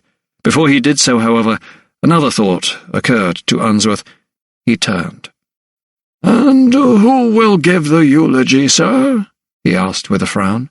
Lupton smiled. "Sir Montague told me he wished to speak," he replied. "This tragedy has hit him harder than anyone." Thomas was numb to the usual discomfiture experienced on his regular journeys to Oxford. Despite the fact that his shoulder was still not completely healed, the lurching and bounding no longer troubled him. He sat, silent and impassive in his shock. Nothing seemed real to him since he had read the news that Lydia was dead. Time was standing still. The world had stopped. His very soul felt bandaged, distanced from reality and emotion. He arrived in the great city, unable to recall much of his journey, despite the fact that he had not slept during the 10 hours he had been on the road. He had not even been able to shed a tear, and yet his demeanour was such that it alarmed Sir Theodosius Pettigrew the moment he set eyes on his visitor. "Good God, Silkstone, but you look like death, man. What has befallen you?" he inquired when Thomas shambled into his office. Lifting his head, the doctor fixed the coroner with his bloodshot eyes. At the sight of his visitor's anguished demeanour, Sir Theodosius's forehead crumpled instantly into a frown. "You are the bearer of bad news." It was a statement, not a question. Thomas nodded. "Oh, sir, I fear so," he replied, dropping into a chair. His expression was so pained and his anguish so plain that the coroner immediately feared the worst. "Not Lydia?" He did not wait for a reply. It was enough to witness the young anatomist's dire condition. The coroner's own features twisted into a grimace. "Oh, no," he gasped. "No." Grasping his desk with both hands as if to anchor himself in the moment, his eyes suddenly flooded. "'Tis not true. Tell me 'tis not true." He searched Thomas's face frantically for some reassurance, but finding none, he brought out his kerchief and held it to his face. The sight was too much for Thomas to bear, and he, too, for the first time, felt himself giving way to tears. Brushing them away with trembling hands, he roused himself from his torpor and made his way round the desk to put a comforting arm on Sir Theodosius's shoulders. He knew the coroner regarded Lydia as a daughter. Lifting his brimming eyes to meet Thomas's, the coroner asked, "How? How did it happen?" According to the announcement in the news sheet, it was a short illness. His voice shook as he spoke. "What sort of illness?" the coroner groaned. "The last time I saw her, she was in a terrible state. I fear her treatment may have taken its toll, sir."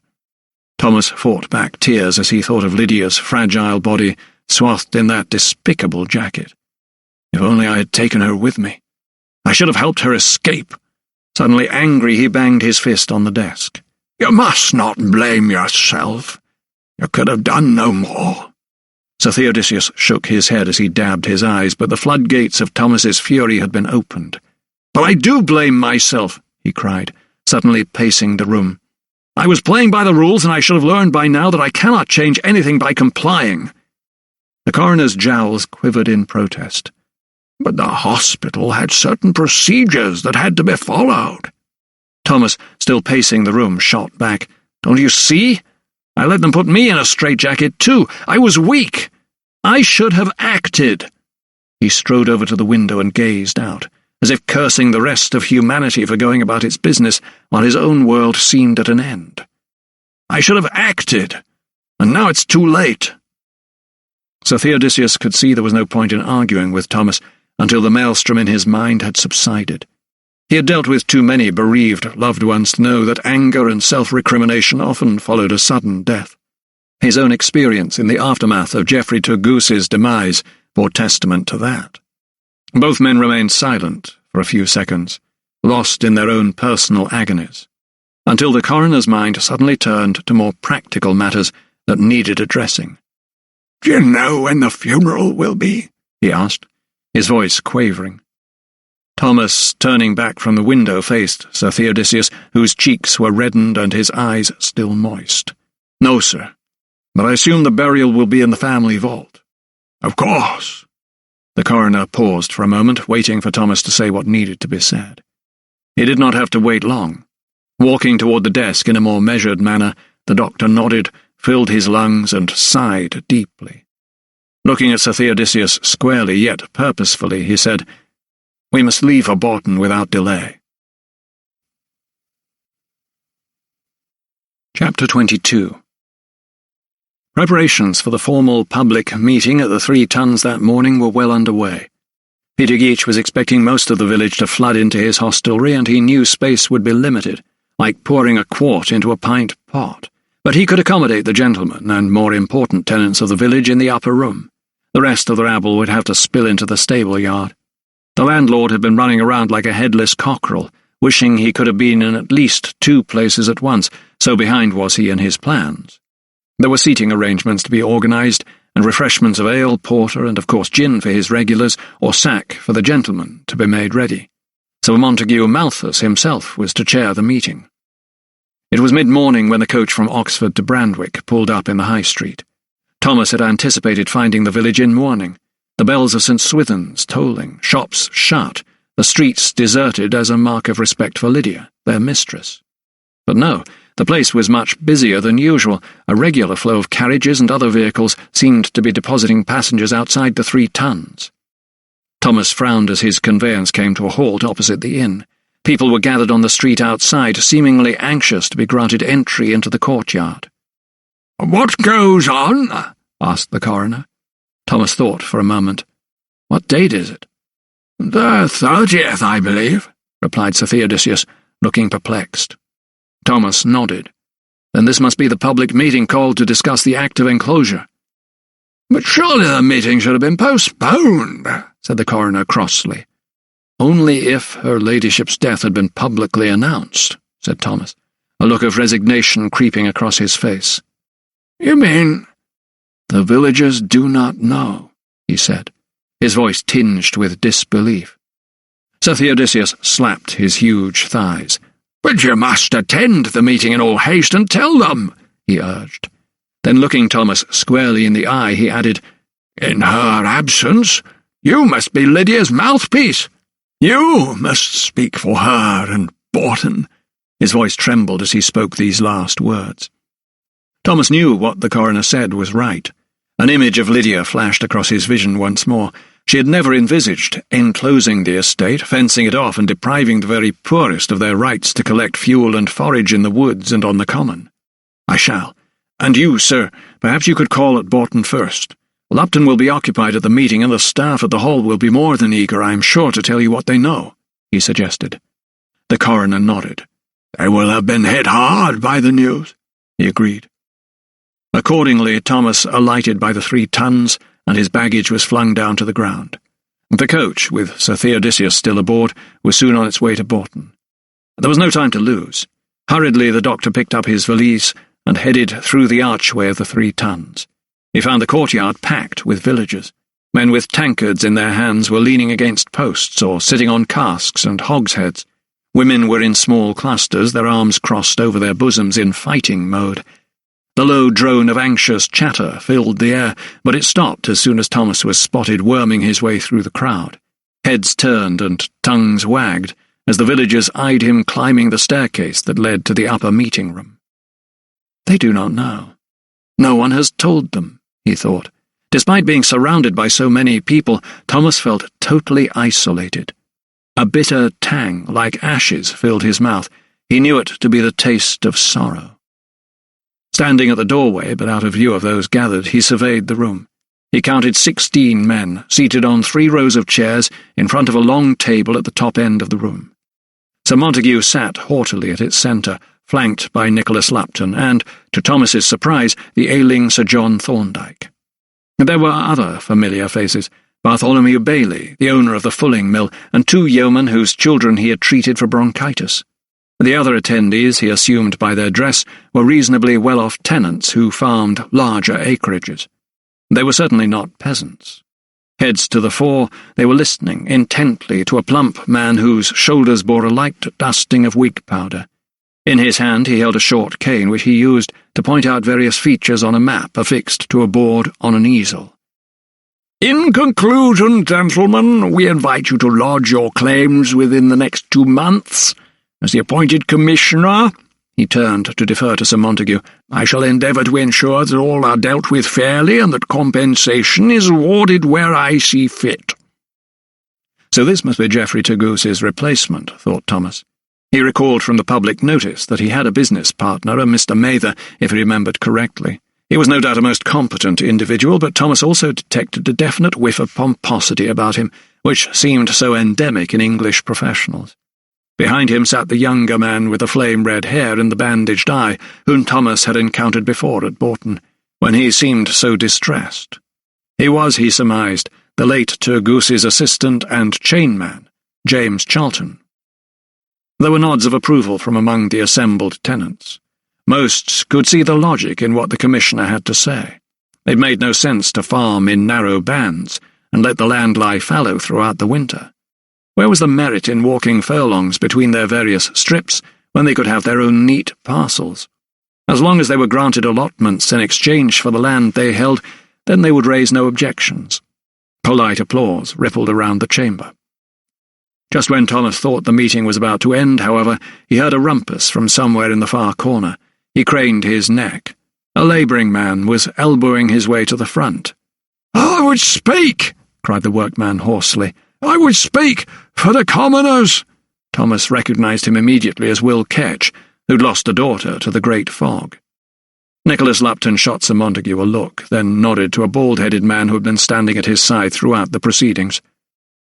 "Commoners have no right to speak," the steward called loudly over the din, in an effort to restore calm. As Ketch approached, the bald guard grabbed him by his arm and forced it behind his back. Another burly man assisted him, and together they dispatched the cowman, cussing and shouting from the room.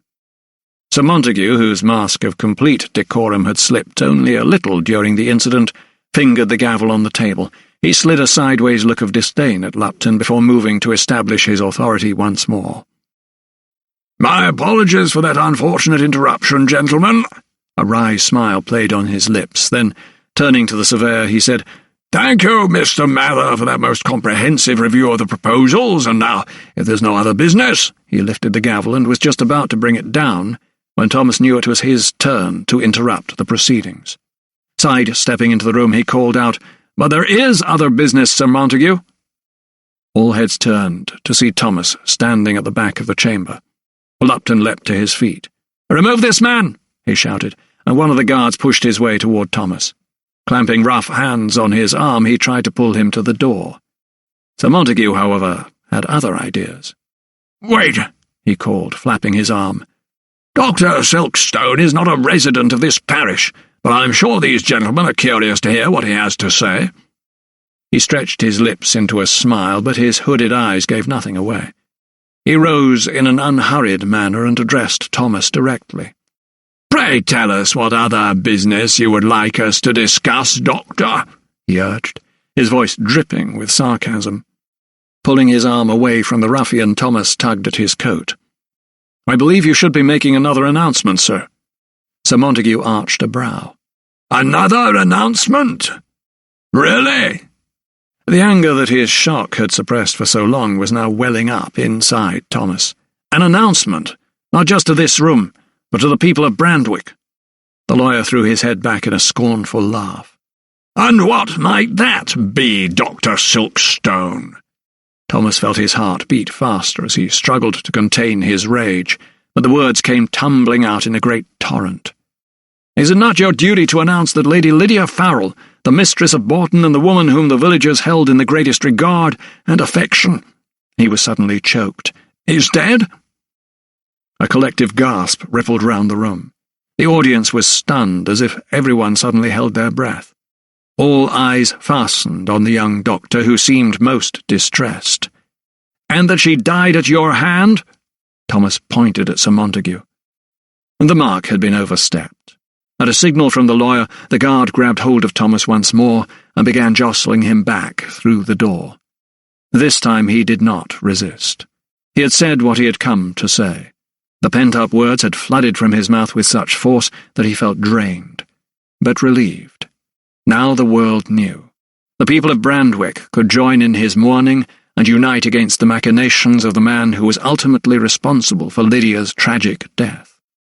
Dazed, he made his way downstairs and out into the courtyard, where the news was seeping out like blood from a severed vein. A servant must have heard his rant in the upper room and rushed to impart news of it to the waiting crowd. In an instant, the commoners who had gathered to hear their own fate no longer cared about themselves. One by one, the men took off their hats and bowed their heads as a mark of respect. The women, too, lowered their gazes. Some did not try to staunch their tears. Thomas stood among them, his chest still heaving with anger. Looking up, he could see that all eyes were on him, willing him to speak. He took a deep breath, trying to still his shaking body. Standing on a low wall, he addressed the crowd. "I fear that what you have just heard is true," he began. He drew another deep breath as if to steady his anxiety. "Lady Lydia Farrell is dead." From the throng, a mournful wail rose into the air. Sobs were heard. Men shook their heads. "How? How did she die?" came a shout. "'Tis said she had a short illness," replied Thomas. "I know no more than that, save to say that her death was wholly preventable." He surveyed the anxious faces and knew he needed to throw them a crumb of comfort. "But it is my intention to discover the whole truth, and when I do, I shall share it with you." His voice cracked as he uttered these last words, and he bowed his head and stepped down from the wall. He felt the sturdy pats of men's hands on his shoulders. It seemed that, finally, they were acknowledging him as one of their own, no longer a foreigner. Their sympathy offered him some solace, but no hope. The truth was that after his outburst at the public meeting, he had even dashed any chance he might have had of attending Lydia's funeral. Now he would never be allowed back on Bourton soil, never see his beloved lying at rest in the family vault, never be able to say his final goodbye. As he made his way into the inn, he silently cursed himself for a display of impetuosity that was so at odds with his usual measured character. He felt lost and alone. Chapter 23.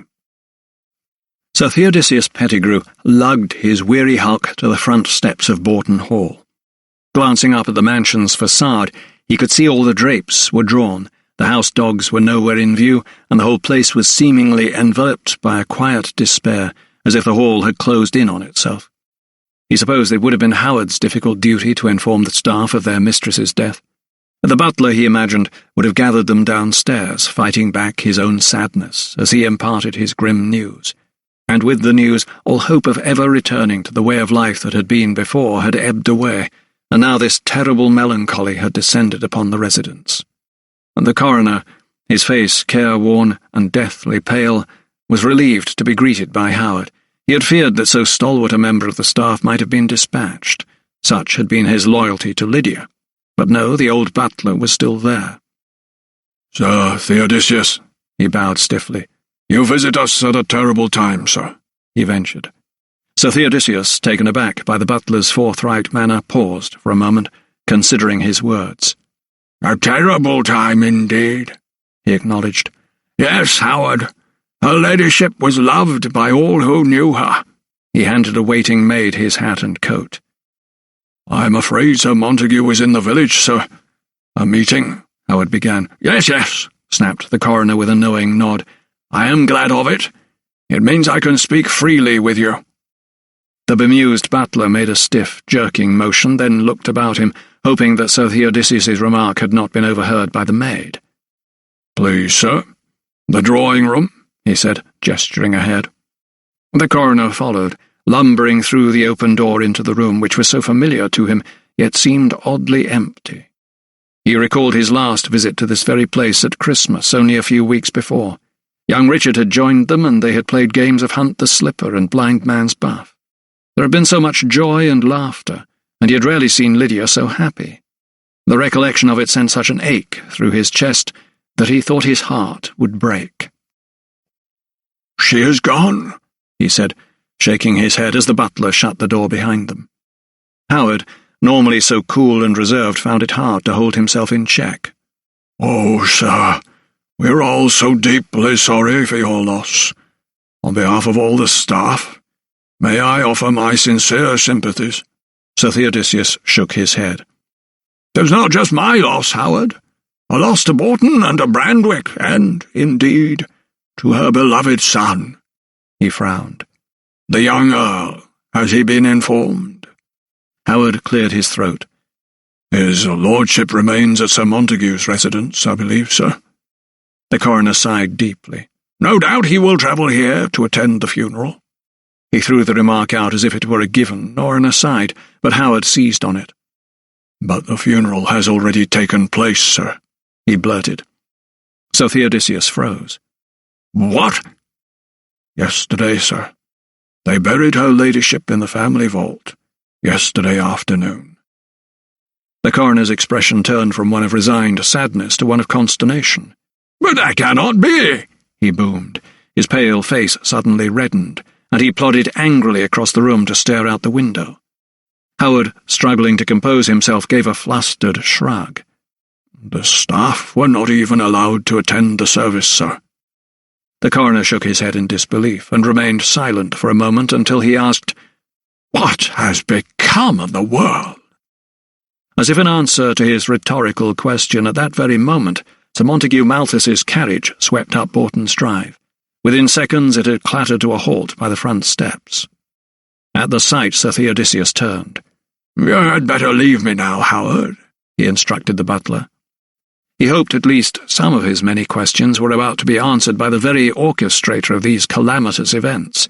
The urgent need to confront the situation was obviously mutual. As soon as he was over the threshold, Sir Montague wasted no time in challenging his visitor. "How bad news travels fast!" he cried, powering into the drawing-room in a flurry of self-importance. He slapped his gloves into the palm of his hand. Sir Theodosius, waiting by the mantelpiece, was in an equally confrontational mood.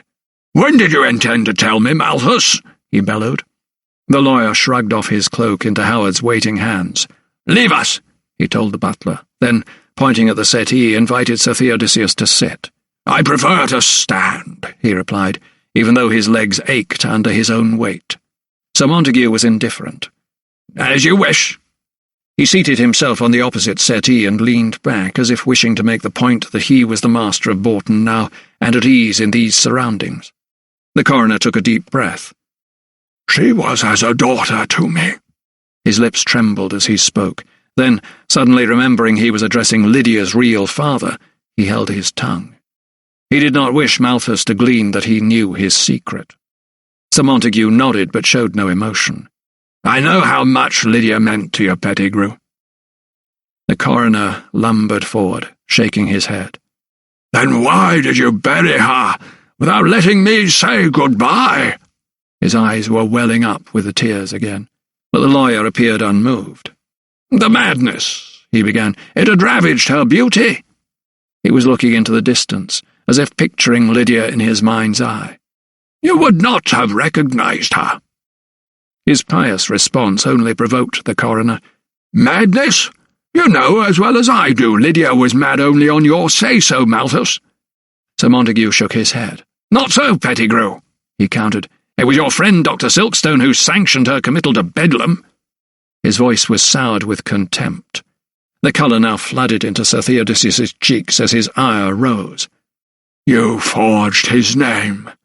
You had access to all of Lydia's papers. 'Twould not have been hard to find one of his letters to her and to copy his signature. No, you are the one to blame for her death." His plump finger jabbed at the air, and a fleck of spittle from his mouth arced through the space between the two men and landed on the lawyer's cheek. For a moment Sir Montague remained silent. Then, in a pointed gesture, he took his kerchief from his pocket, flicked it out and wiped the saliva from his face. "I can see you are not your usual rational self, old friend," he said in a manner so relaxed that it inflamed Sir Theodosius even more. Charging toward the window, the coroner gazed out over the front driveway again, toying with the idea of bringing the whole sorry meeting to an unsatisfactory end and storming out. He was therefore taken off guard by Sir Montague's offer. "I am, however, prepared to grant you entry into the vault." The coroner switched round as fast as his great frame would allow. "You would let me see her?" The lawyer drummed his fingers on the top of the settee. "Not exactly." Sir Theodosius scowled. "Do not play games with me, Malthus," he warned. Sir Montague's hooded eyes fixed downward for a moment as he gave the matter some thought. "The coffin is sealed, but you could say a few words. Lay flowers, perhaps?" It was as if he were negotiating land rights with a tenant. Sir Theodosius shot him a scornful look. "That is the very least you can allow me, sir," he replied. The lawyer snorted. "And what else am I expected to offer, pray?" Sir Theodosius lifted his head quickly so that his jowls flapped. He looked Malthus in the eye. "You must allow Dr. Silkstone to accompany me." Sir Montague let out a derisory laugh. "The American parvenu? He is the last person I would allow into the vault."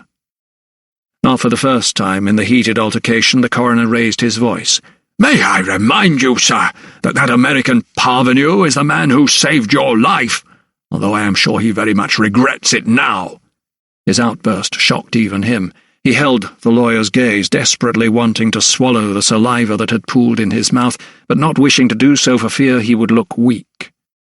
Sir Montague, too, remained staring at his adversary, as if waiting for him to blink first.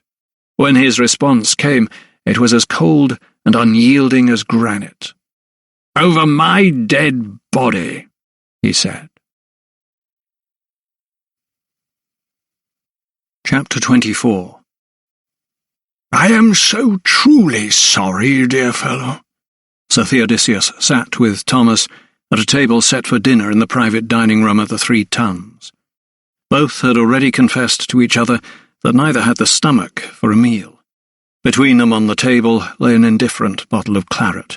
It was almost empty, but not even alcohol could help numb their mutual pain, it seemed.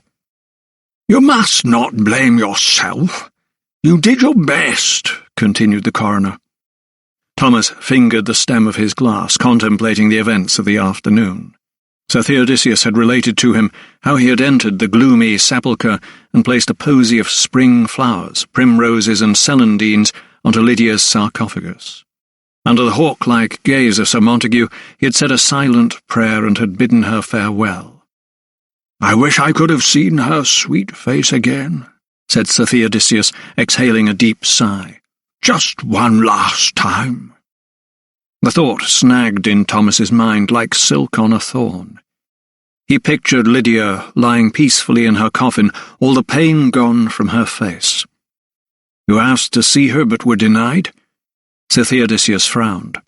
"I was told in no uncertain terms that I could not." The coroner's voice was most indignant as he relived the slight. "Malthus told me that her ladyship could not be viewed." "Can you remember his exact words?" Sir Theodosius's neck stiffened, lifting the folds of his chin away from his stock pin. "To my dying day, sir," he replied, looking into the distance, preparing to recite verbatim. "He said, 'The madness has ravaged her features so much that you will be hard-pressed to recognize her.'" Thomas's eyes widened. "I am so sorry. I did not want you to hear—" The coroner was shaking his head, thinking he had grievously offended the young doctor's sensibilities. But he soon realized he was mistaken. Thomas shifted in his seat and grabbed the edge of the table eagerly with both hands, pulling himself forward toward his friend. "So we only have Sir Montague's word for it that Lydia is dead." It was as if a candle had suddenly been lit in his darkness. The coroner looked flummoxed, then, after a moment's reflection, shook his head. "There was no post-mortem," he said slowly. "Not at Bethlehem. And as Oxford coroner, this area falls under your jurisdiction," Thomas pointed out. Sir Theodosius's brow furrowed. "Surely not even Malthus would stoop that low." "I do not believe we can underestimate Sir Montague," replied Thomas, his face suddenly glowing, not with wine, but with renewed hope. Sir Theodosius remained puzzled. "So you are saying that perhaps Lydia was not in the coffin I put flowers on?" "Perhaps not. But then, who? Who knows if it is occupied?" suggested Thomas. "It may be empty." "You think Sir Montague is playing games?" "'Twould not be the first time." Thomas recalled the lawyer's secret, how he had told Lydia that he was her father, although Sir Theodosius had no notion of the claim at the time. The coroner cocked his head and gazed at Thomas with glistening eyes.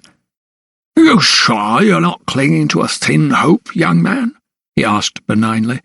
"Lydia's death has come as such a tragic blow to—" Thomas managed a tight smile.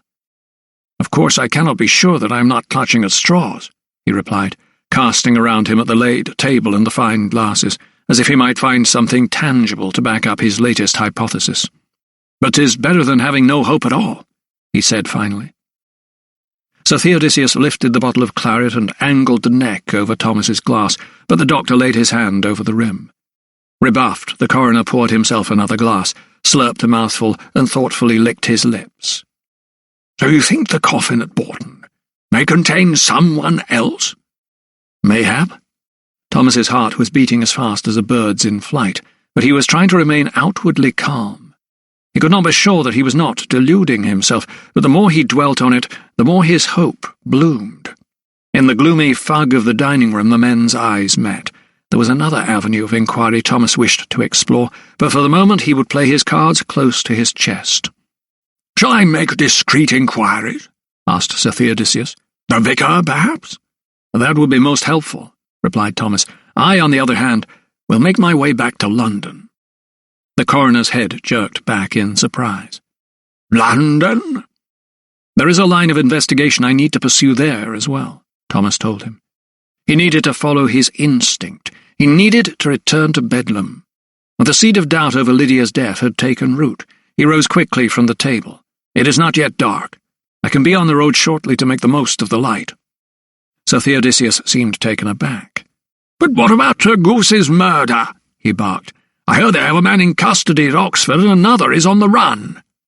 This was the first Thomas had heard of an arrest. "Who are they?" "An old coppicer and his son, apparently." Thomas thought immediately of the Diggots, the elderly man as fragile as a stick, his son furtive and suspicious of authority, and the young boy cruelly whipped for arson. "There is evidence?" The coroner nodded. "Apparently so, although I know not what." "A trial has been set?" Sir Theodosius shook his head. "Next week sometime, so I am told. You will be required to deliver your post-mortem findings." Thomas, his hand now on the door-handle, took a deep breath. "Have no fear," he said reassuringly. "I shall return in good time. And if the old man is innocent, then he shall be saved the noose." And with these words he opened the door and was gone, leaving the coroner alone with his claret and his quiet contemplation of the day's events. Chapter 25. The sound of patients screaming and hollering in the distance did nothing to unsettle the comparative calm of the reception desk at Bethlehem Hospital. Such echoing agonies were politely ignored by those who came and went through the great portico and into the grand hallway. Thomas was one such visitor. When he presented himself on his return from Brandwick, he was surprised and relieved to find that the usual clerk with the bulging eyes was absent. "May I help you, sir?" asked the new clerk, a younger man with, it seemed, a more helpful disposition, who was seated behind the desk. Thomas gave a tight smile. "You are new here." The man smiled back politely. His teeth were as large as tombstones and bucked out at the front like a rabbit's. "I am, sir. How may I help you, sir?" The absence of the obstreperous clerk with his disconcerting eyes could, thought Thomas, prove to be his advantage. "I am Dr. Thomas Silkstone, and I am come to see one of my patients." On the long return journey from Oxford, he had concocted a vague story to cloak his deceit. The clerk slid the large leather ledger in front of him. "Name, sir?" Thomas recalled the flash of her large brown eyes and the melancholy air that shaped her delicate features. "Miss Kent," he said, peering over the register. "Miss Anna Kent." "Miss Kent," repeated the clerk. He licked his lips and ran his pen down a column of names. "Miss Annalise Kent, sir," he said, emphasizing the last syllable in Annalise, as his nib stopped suddenly. He frowned. Tapping the entry with his forefinger, he looked up. "Oh, doctor," he said. "What is it?" queried Thomas, his unease growing by the second. "Were you not informed?" The doctor leaned forward nervously. "Informed of what?" The clerk slid the ledger back toward him and turned it so that Thomas could see the name Annalise Mary Kent, spinster of the parish of Southwark, written quite plainly. There was her last known address and her age, and beside her sketchy details was written the word deceased. The words swam before Thomas's eyes. Dead? But when? The clerk retrieved the register. "On Thursday, April 26th, sir, it says." "Last week." Reeling from the news, Thomas tried to collect himself quickly. "I should have been informed," he said sharply. The clerk's cheeks reddened as he became flustered. "I can only apologize, Dr. Silkstone," he replied. Thomas could see that indignation was his best method of attack. I shall, of course, need to know more. Of course, the clerk nodded. May I direct you to the mortuary? A few minutes later, Thomas found himself outside a door in the basement area, away from the main building. He did not need to read the sign to know he was in the right place. The reek of death and of vinegar seeped over the threshold. He walked in and gave his name to a male attendant. "I am inquiring of a patient of mine who died last Thursday," he told him. "The name of the deceased, sir?" "Miss Annalise Kent." The attendant checked the register. "Yes, sir." "There has been a post-mortem?" Thomas came straight to the point. The attendant's eyes hovered over the notes and delivered his answer as if he were delivering the laundry. "Yes, sir." "And the conclusion?" Without bothering to embellish his reply, the attendant said neutrally, "Suicide." Thomas tensed. He leaned over and scanned the text of the relevant page. Under cause of death were written the words, "Self-murder. Method, wrists cut with a sharpened spoon." So Annalise Kent had killed herself just the day after he last saw her, and less than a week after Lydia's removal from the hospital. For a few seconds Thomas was lost in his thoughts. "Sir?" The attendant saw the doctor's face fall. "Will that be all?" The ledger closed with a dull thud. The sound made Thomas start. "Wait," he said, raising a hand. "Has the body been released?" The attendant, surprised by this sudden volte-face, reopened the volume and viewed the relevant page. "Yes, to an undertaker, sir. A Mr. Wilkins, in Chiswell Street, the day after the post-mortem," came the reply. Armed with this information, Thomas knew exactly where to go next. He strode purposefully back toward the great gates. Just beyond them lay normality, a world where logic was not a foreign word and where order was maintained by the courts, not like this topsy-turvy place where nothing was what it seemed. He welcomed the cries of the hawkers, the muffin men and peascod sellers, as the music of the everyday that drifted through the great iron grill. He could not wait to return to the refuge of Holland Street, but just before he reached the exit, he heard someone call his name in a hoarse whisper. "Dr. Silkstone!" He turned to see a woman behind him in silhouette. She was leaning by a wall, seemingly to avoid detection. He watched her hook her finger and beckon to him. When he levelled with her, he recognized her as the plump warder who had taken him to visit Lydia. She backed against a nearby pillar as he approached, and for the first time he could see an anxious look on her face. She leaned toward him so that she came close enough for him to catch her scent. She smelled of lemons. "Sir, I believe you have been making inquiries about Miss Kent." Her eyes darted around her as if she was fearful that she might be seen. Away from the madness of the asylum, she looked much younger, thought Thomas. The authority she had commanded inside had ebbed away, leaving a more vulnerable woman in its wake. "I am," he replied, aware that she seemed acutely nervous. "A most distressing affair, if I might say so," she replied, as if seeking permission to hold her own opinion. "I know she is dead," said Thomas, trying to ease her path. The warder shook her head mournfully.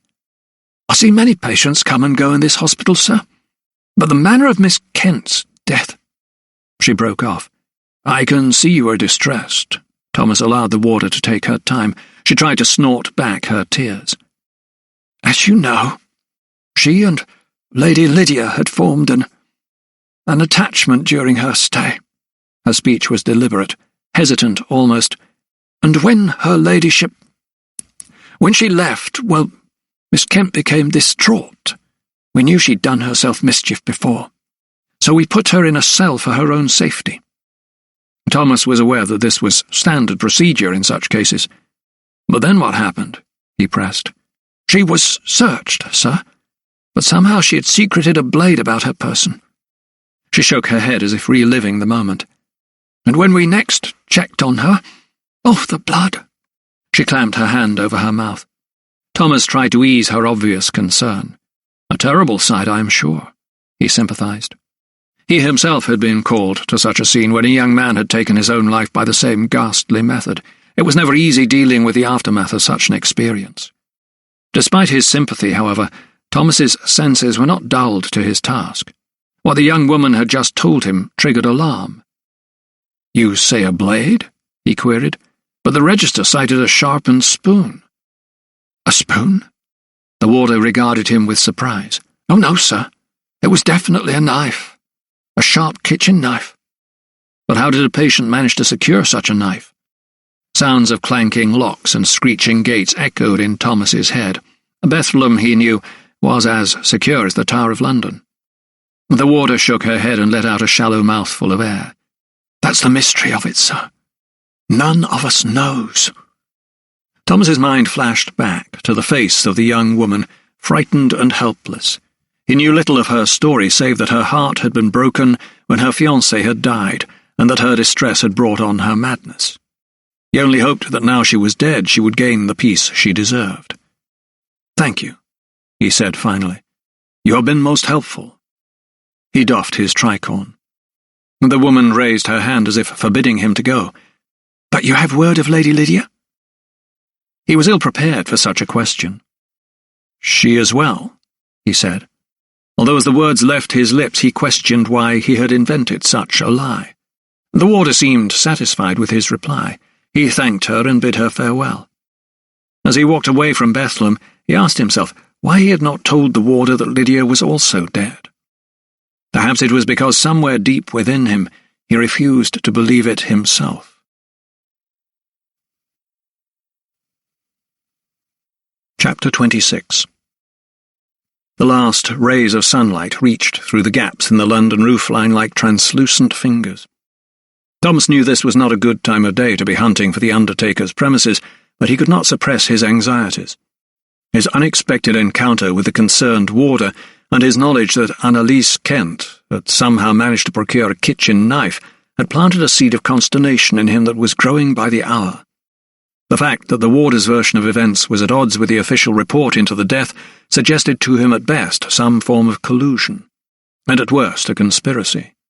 He could not wait until the morning to follow up the fragile lead he had been thrown at the mortuary. The undertaker's business was but a short walk away in Chiswell Street. Thomas noted that it was conveniently situated close to both the artillery ground and the city burying ground. The shop's sign, an iron coffin, had fallen off one of its hinges and creaked forlornly in the intermittent gusts that assaulted the corner of the lane. He walked in, his arrival heralded by the tinkling of a bell over the door. The shop was a shabby, dismal affair, displaying several accoutrements of death. On one shelf was a folded pile of plain shrouds, and on another a selection of mourning gloves and other funereal accessories. The sound of hammering and sawing could be heard from a back room. Thomas assumed it came from a workshop where coffins were fashioned. An elderly, bespectacled gentleman, sporting a jet-black wig with a frock coat to match, shuffled out from the back, his face as solemn as his attire. "May I help you, sir?" he inquired in a gruff voice that clearly lent itself to hawking rather than dispensing platitudes. "Mr. Wilkins?" asked the doctor. On his way to the premises, Thomas had decided to further embellish his story in the hope that it would allow him to gain access to information that might be sensitive and not shared with anyone apart from close relatives and involved professionals. "I'm he," replied the man, seeming flattered to be addressed by name. "I am a physician, and I am inquiring about my recently deceased patient," Thomas began, "Miss Annalise Kent." Wilkins eyed Thomas oddly and sniffed. "Yes," he drawled. "I've been away and was only told of her death by Bethlehem Hospital today," said Thomas. The undertaker cocked his head in a well-rehearsed gesture of sympathy. "Very remiss of them, if I might say so, sir." "Indeed." Thomas fingered his hat nervously. "I wish to know when her funeral might take place, if you please." The undertaker frowned, peered over the rim of his spectacles, and looked at Thomas questioningly. "I remember the order very well as it happens, sir," he replied with a sniff. "You do?" Thomas could not hide his surprise. "Indeed." "How so?" "I had the impression that Miss Kent's father was a man of considerable means, yet his agent said he was not interested in our ruffled crepe linings or our superfine sheet and shroud." The undertaker obviously took this flagrant disinterest in his wares as a personal slight. "He opted instead for the most meagre of cloths and the cheapest of woods for the casket." Such penny-pinching was not, agreed Thomas, the customary behaviour of a grieving father. He needed to know more. Perhaps grief clouded his judgment, he suggested. The undertaker shrugged. "You mentioned his agent?" pressed Thomas. "Why, yes. A man most brusque in his manner, with strange eyes, as I recall. Thomas thought of the original clerk at Bethlehem. He seemed only interested in dispatching poor Miss Kent with the greatest possible haste, added the undertaker. Thomas knew he should have guessed the officious clerk was in Sir Montague's pay. So what happened next? He urged. Wilkins shook his bewigged head. I was told in no uncertain terms that the plainest coffin was to be dispatched the following day up north. He pointed heavenward with his thin finger. Do you have the address? Asked Thomas. He hardly needed to ask. With each passing exchange he grew more convinced that his inclination was right. Yes. Now, where is it? Let me see. The undertaker squinted over his order book, leafing through its pages until finally he pronounced, Here we are. Borton Hall, Brandwick, Oxfordshire. He looked up at Thomas over the rim of his spectacles. Miss Kent's remains were dispatched 5 days ago. Back at Holland Street, Thomas found Dr. Carruthers dozing in his chair after supper, some of which was spilled down the front of his waistcoat. He had eaten something accompanied by gravy, by the looks of it. Not wishing to startle his mentor, he gently laid a hand on his. Sir, 'tis Thomas. I am back. The old anatomist stirred, mumbled something inaudible, then came to his senses. Thomas, dear boy. Pulling up a chair, the young doctor proceeded to bring his mentor up to date with developments in Borton and his recent visit to Bethlehem. When I heard that Miss Kent had stabbed herself with a knife from the kitchens, I suspected it must have been supplied to her by someone who might profit from her death, explained Thomas. You're not telling me Malthus was behind it? The old anatomist asked incredulously. Yes, sir. I should have known. By befriending Lydia, Miss Kent inadvertently put herself in danger. A clerk at the hospital must have been employed by Sir Montague. And when Miss Kent reacted badly to Lydia's departure, he saw his chance? Exactly. The clerk facilitated the poor young woman's death. He may as well have slit her wrists himself. And afterward? He replaced the knife with a sharpened spoon, and the post-mortem was straightforward. He made all the subsequent arrangements and saw to it that the body was dispatched. Carruthers paused for a moment as if trying to digest all that he had just heard. And you say the remains were delivered to Borton? Aye, sir. Thomas nodded. So this could mean... He dared not say what he was thinking, so Thomas, even though he too was filled with trepidation, said it for him. It means that the body buried in the vault at Borton may not be Lydia's. Carruthers paused for a second, then clapped his hands together and clenched them into gleeful fists. Oh, dear boy! Could it be that she yet lives? Thomas felt his heart barrelling in his chest. Hearing his mentor say these words brought home to him the prospect of a hope he had thought dashed and lost forever. Perhaps, he replied softly. He must not allow himself to dwell on such an overwhelming possibility. He could not dare to dream, for now his immediate concern was how he might obtain access to the Crick vault at Borton.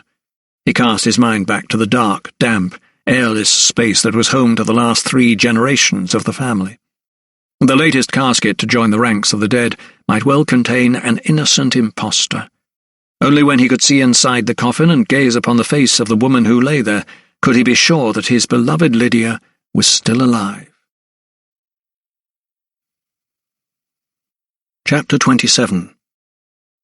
Armed with a hastily written autopsy report on Geoffrey Turgoose that merely threw up more questions than it answered, Thomas rode through the gates of Borton Hall once more. Sir Theodosius had managed to pave the way, insisting that Thomas be allowed to deliver his post-mortem document in person, and Lupton had fallen for the ruse. Will Lovelock, the groom, hurried out to take his horse, but the boy's efficient manner soon dissolved into a melancholy look. "Oh, sir," he began. Thomas touched him on the shoulder. "I know," he replied, as he handed him the reins. "We must all be brave. Her ladyship would not wish to see tears," he said, forcing a smile. Delving into his pocket, Thomas pulled out a penny and placed it in Will's palm. The boy looked up, bemused. "I have an errand for you. Tell your father I must meet him at the chapel. He is to be there at noon with a cart and a shovel and pickaxe. You understand?" "Very well, sir," came the puzzled reply. By this time Howard had emerged from the hall and stood on the front steps. He did little to disguise his sorrow in front of Thomas. "Dr. Silkstone, on behalf of the staff, please accept our condolences." "Thank you, Howard," Thomas told him. The butler nodded and led the doctor into Lupton's study. No signs of mourning were on show, and the steward's manner seemed bullish, rather than subdued.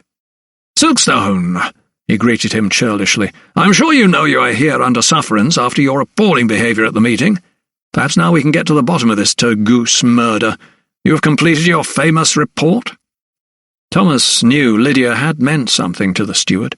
He had seen Lupton's manner with her and supposed he had designs on her, yet today he appeared oddly bombastic. The doctor felt his stomach knot. He had gained access to the hall under false pretences. His report was by no means complete until he had heard from Professor Hasher about the caliber of the pistol that he believed to be the murder weapon. "I have made a preliminary one," he said, lifting up the leather folder he carried. He was just about to lay it on Lupton's desk when the steward's hand flew up. "I fear you've wasted your time, Silkstone," he said, eyeing Thomas smugly. The doctor's brow creased. "How so, sir?" Lupton seemed even more confident than usual.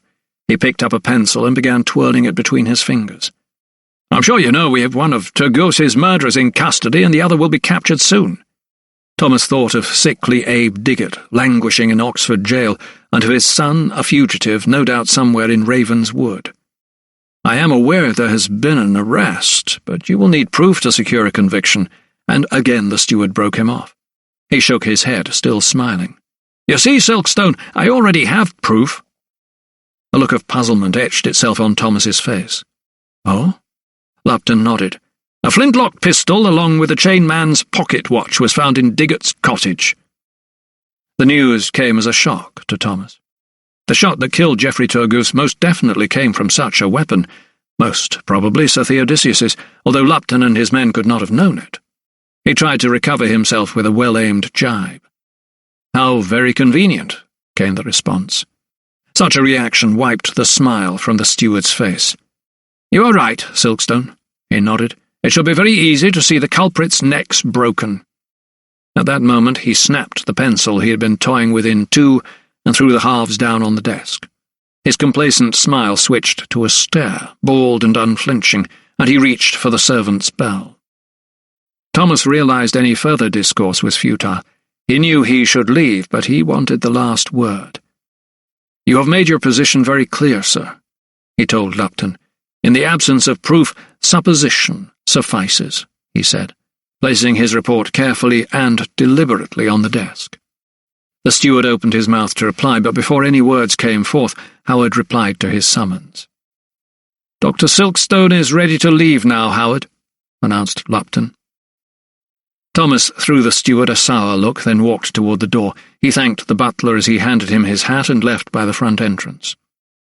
Descending the steps, Thomas glanced around for his horse. Will must have taken it for water, he supposed. As he searched about, however, he saw another horse being ridden toward the stables nearby. At a distance the rider seemed familiar. A young man with lank hair, but it was his leg that led Thomas to place him. It was the stable lad, from the 3 Tons. The youth did not notice Thomas, but rode straight into the yard. His presence was puzzling, and the doctor was just contemplating it when, as arranged, Will Lovelock brought his mare to him. "You've told your father?" asked Thomas in a low voice as the boy steadied his mount. Will looked around shiftily. "He'll be waiting for you, sir," he replied. The youth handed him the reins, and Thomas eased himself into the saddle. "One more thing," he said, looking down on Will. "There was a young man just rode into the yard. Did you see him?" Will nodded. "Aaron Coote, from the 3 Tons, you mean? He comes here quite regular." He shrugged. "I don't know his business." Thomas looked toward the stable yard. "I believe I may," he said in a low voice, to himself rather than anyone else. He thanked the boy and urged his horse back down the tree-lined drive once more.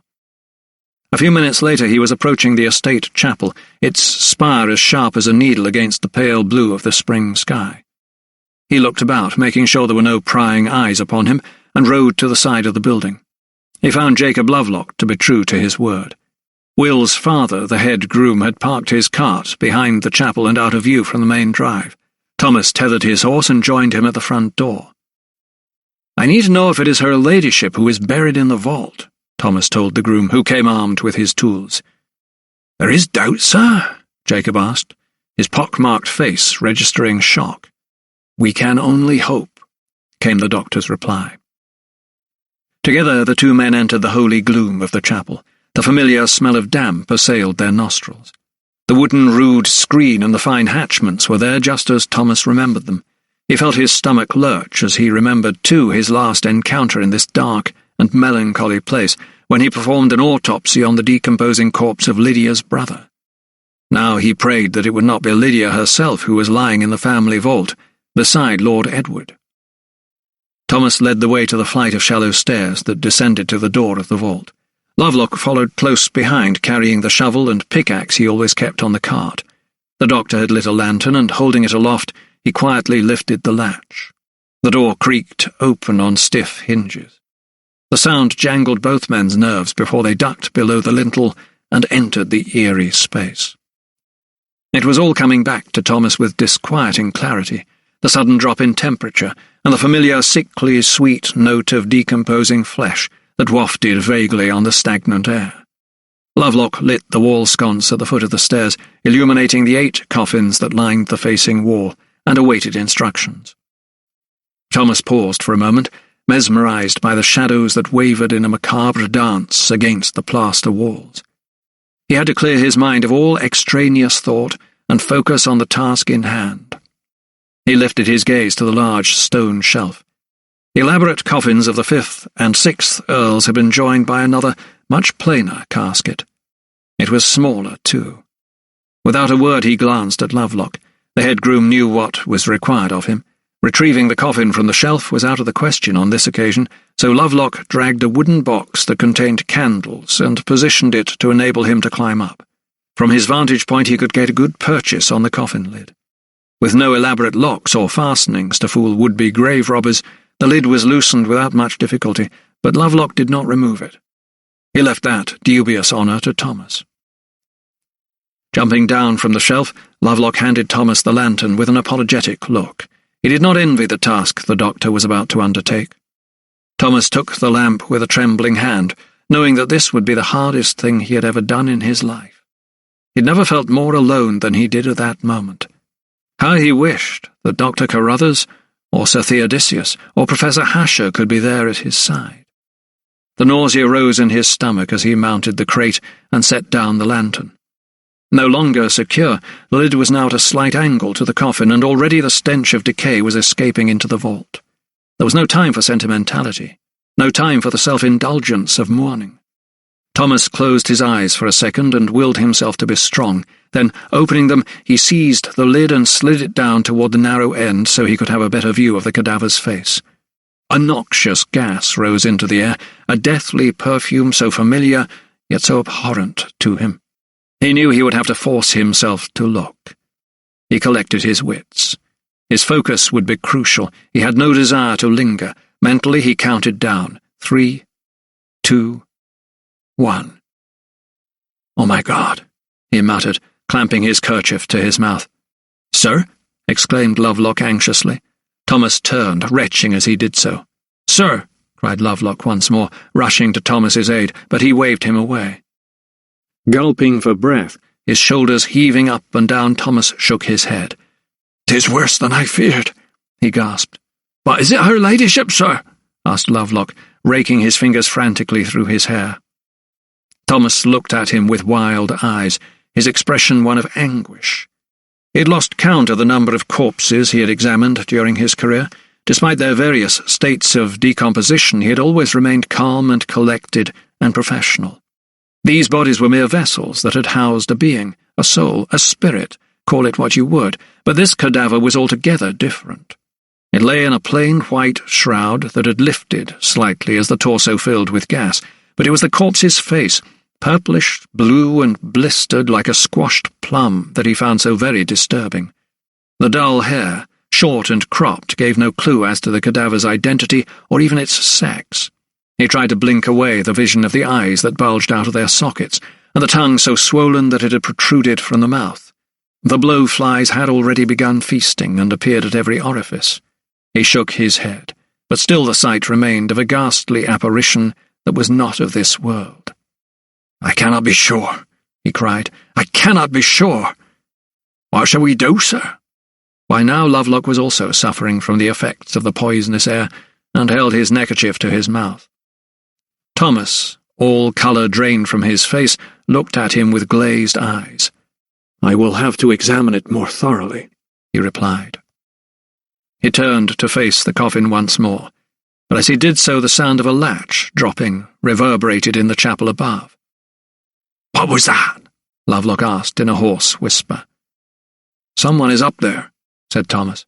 He suddenly remembered he had left the door to the vault steps open to allow the light from above to penetrate the depths.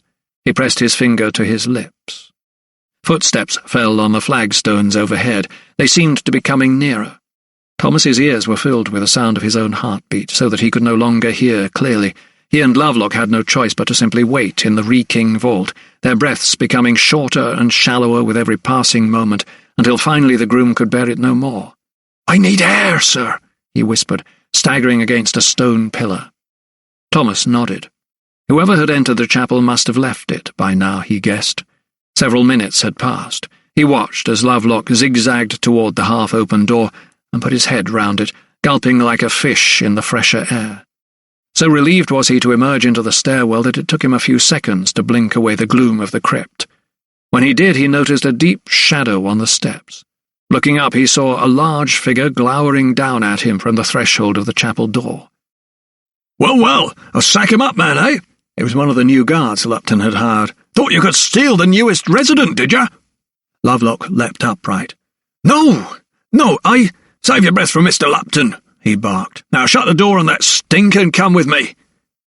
In his hand he carried a cudgel, and he raised it threateningly as he spoke. Lovelock turned and retreated back down the steps to the door, which had remained ajar.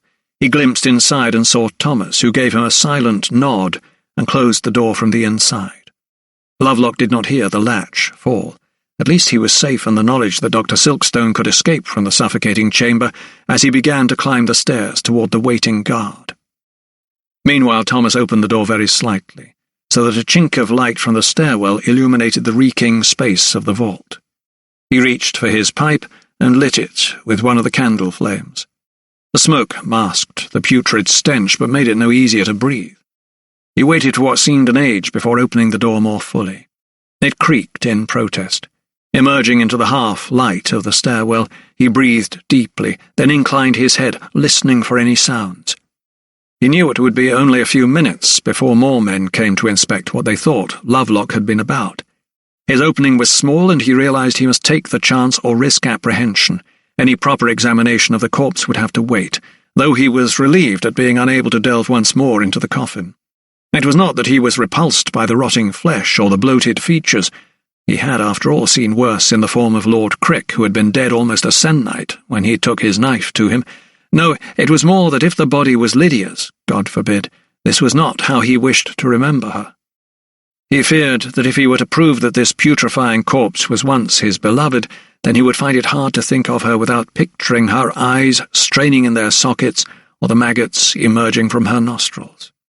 He would be the first to acknowledge that he of all people should not be so afflicted by such an irrational dread, yet he worried that he might be unable to shake off an image that had been seared onto his brain.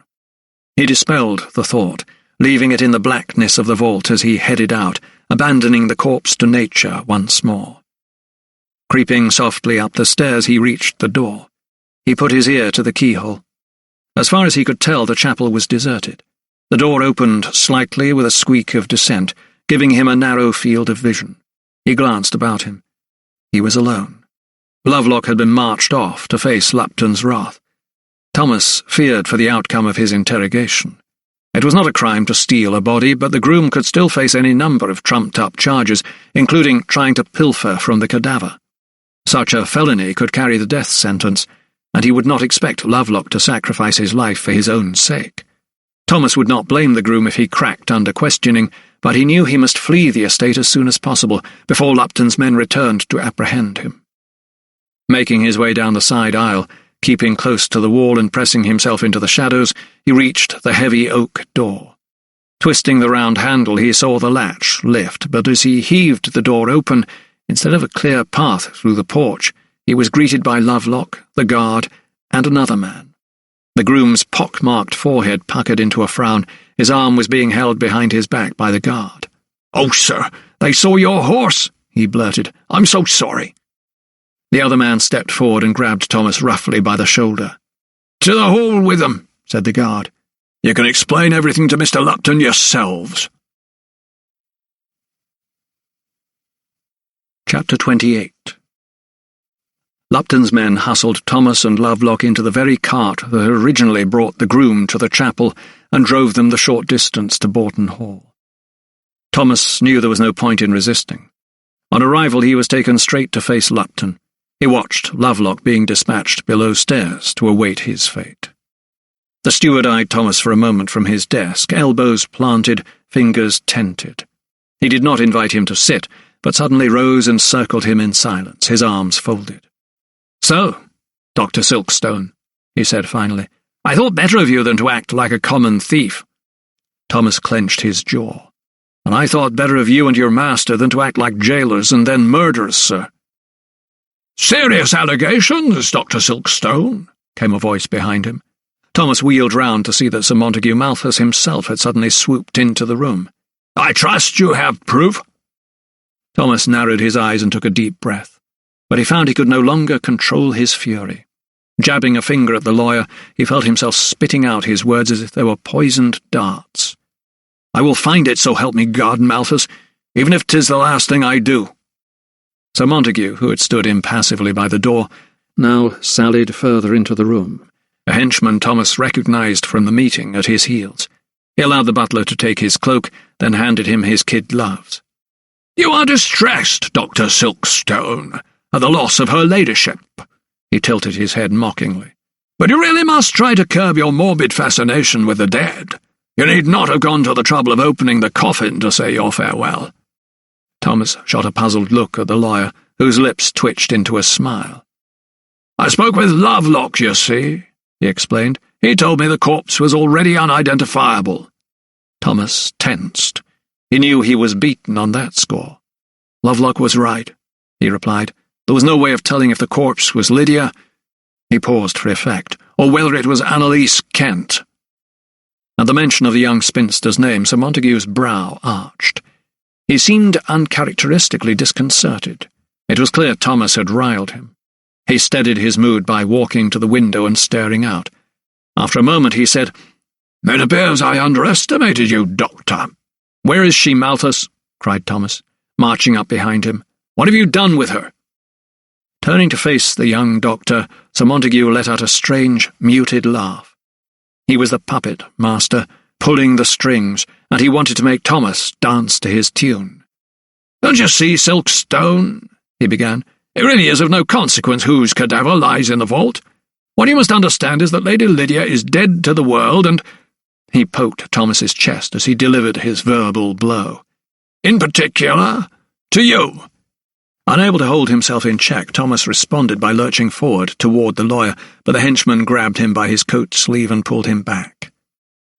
"Your conduct does not become a gentleman, sir," butted in Lupton. Thomas turned on the steward. "And what would you know about being one?"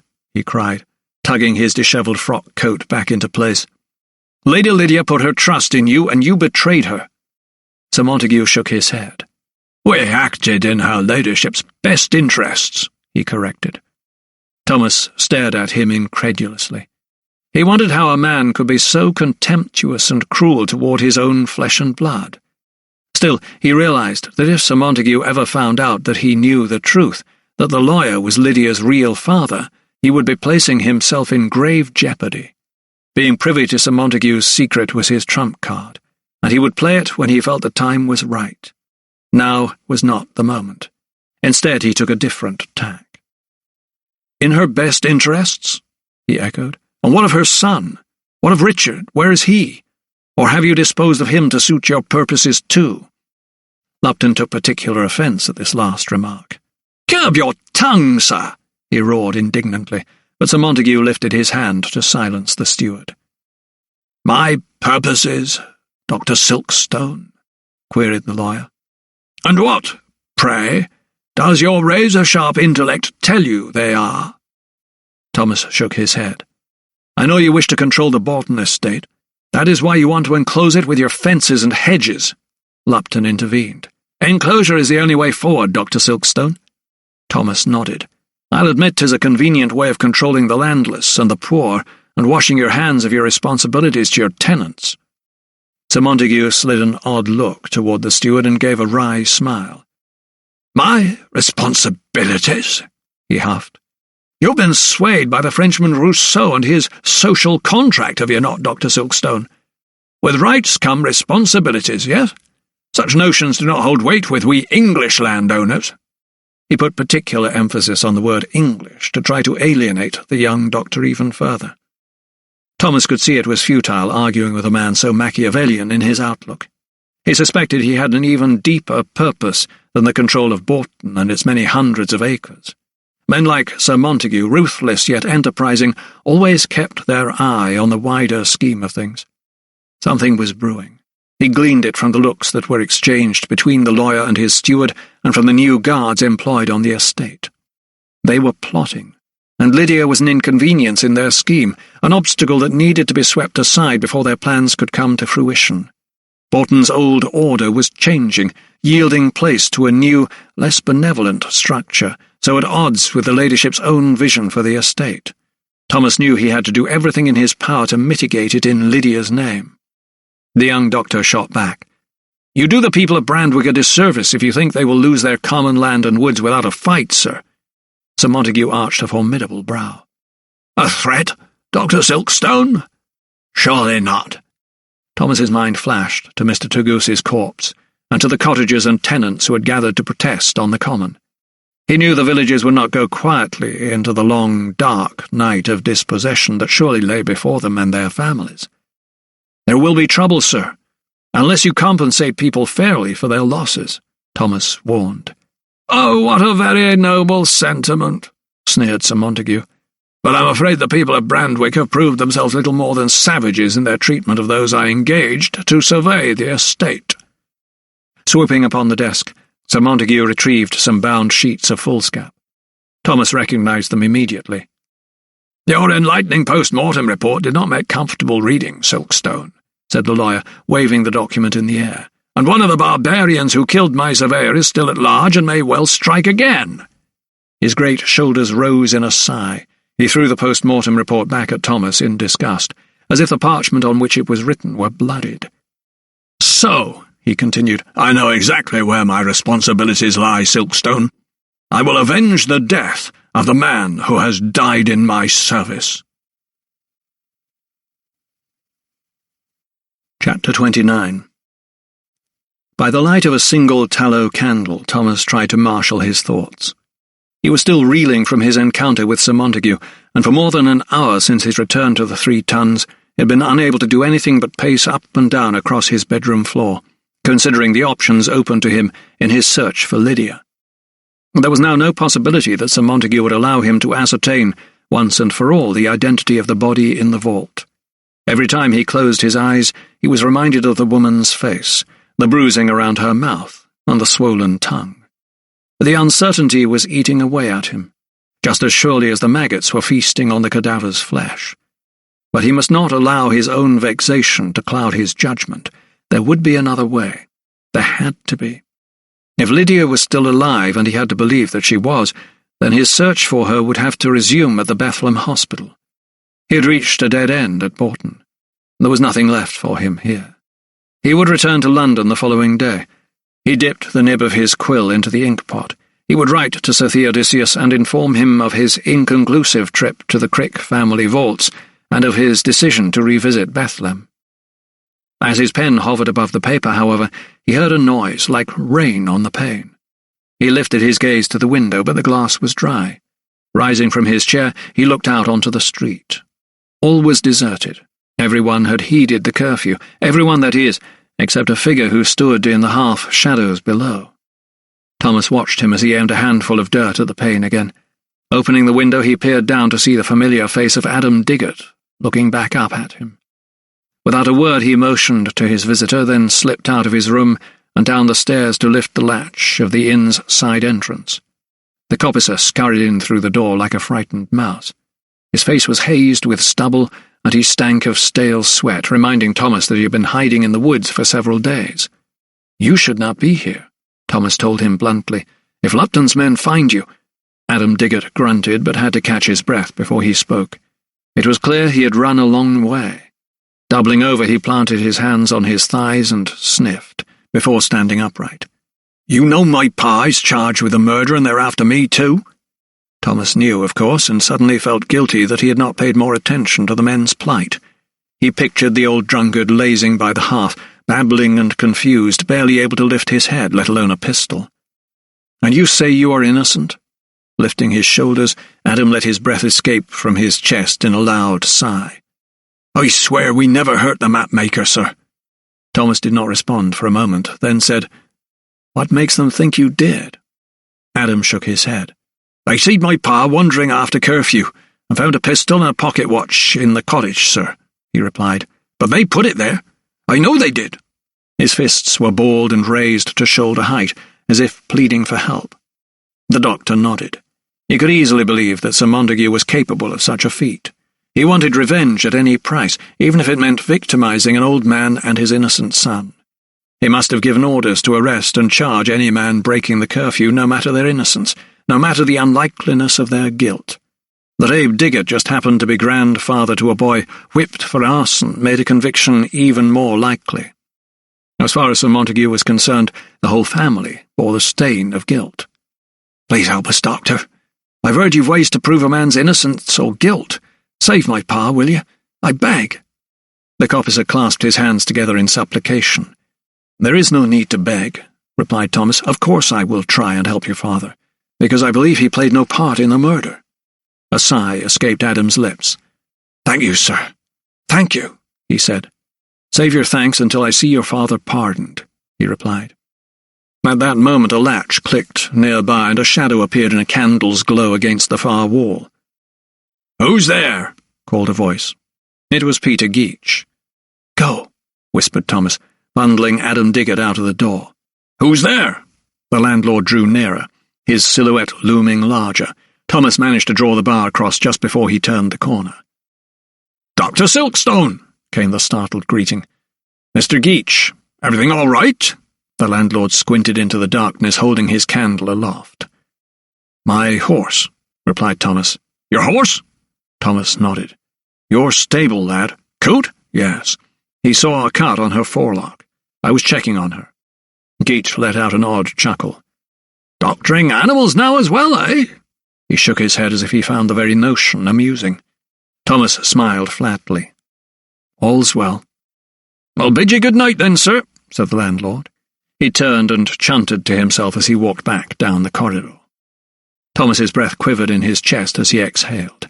On the morrow, he would leave for Oxford. "I must settle my account," Thomas told Geach early the following morning. "You are leaving us so soon?" The landlord was wiping spilled ale off the bar counter with a dirty rag.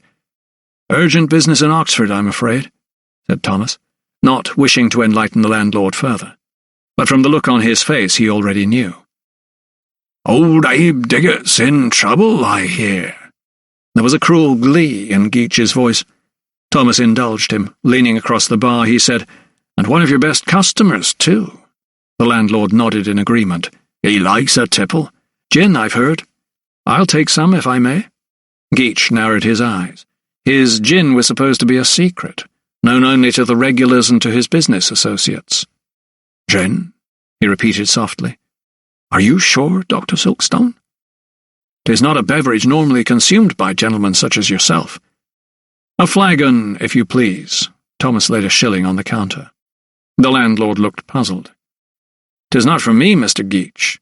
'Tis for Abe Diggott," he replied, adding, "'Twill help him take his mind off the noose." Chapter 30. Sir Montague Malthus glanced up from examining the estate's accounts to see his clerk approaching. Gilbert Fothergill entered the study at Draycott House, laden down with a pile of scrolls, his face masked by his burden. Finding the sight vaguely amusing, the lawyer arched a heavy brow. "Is that you, Fothergill?" he asked with a smirk. The little man's reply sounded muffled. "Aye, sir." "So what have we here?" he queried, just as the clerk's burden fell and scattered across the desk. "Petitions, I fear, sir," came the reply. It was not only the cottagers and commoners who were angered by the plans to enclose the Bourton estate. Despite their acquiescence at the public meeting, it seemed several yeoman farmers had changed their minds on seeing the plans. After digging deeper, they felt they were being cheated by their new lord too. Their many petitions bore testament to the fact. Some asked to increase the size of their allotment, while others simply opposed the move altogether. All were dissatisfied. The deposited scrolls covered most of the desk, and Sir Montague leaned back to survey them. "Well, well, the plebeians have been busy," he commented. He waved a large hand above the sea of white tubes secured with lengths of ribbon or sealing wax. "Indeed, sir, there is general disquiet, I fear," Fothergill informed his master. He pushed back his spectacles, which had slipped down his glistening nose. The lawyer looked up at his clerk and sketched an odd smile. "General disquiet, eh?" he asked. He leaned forward.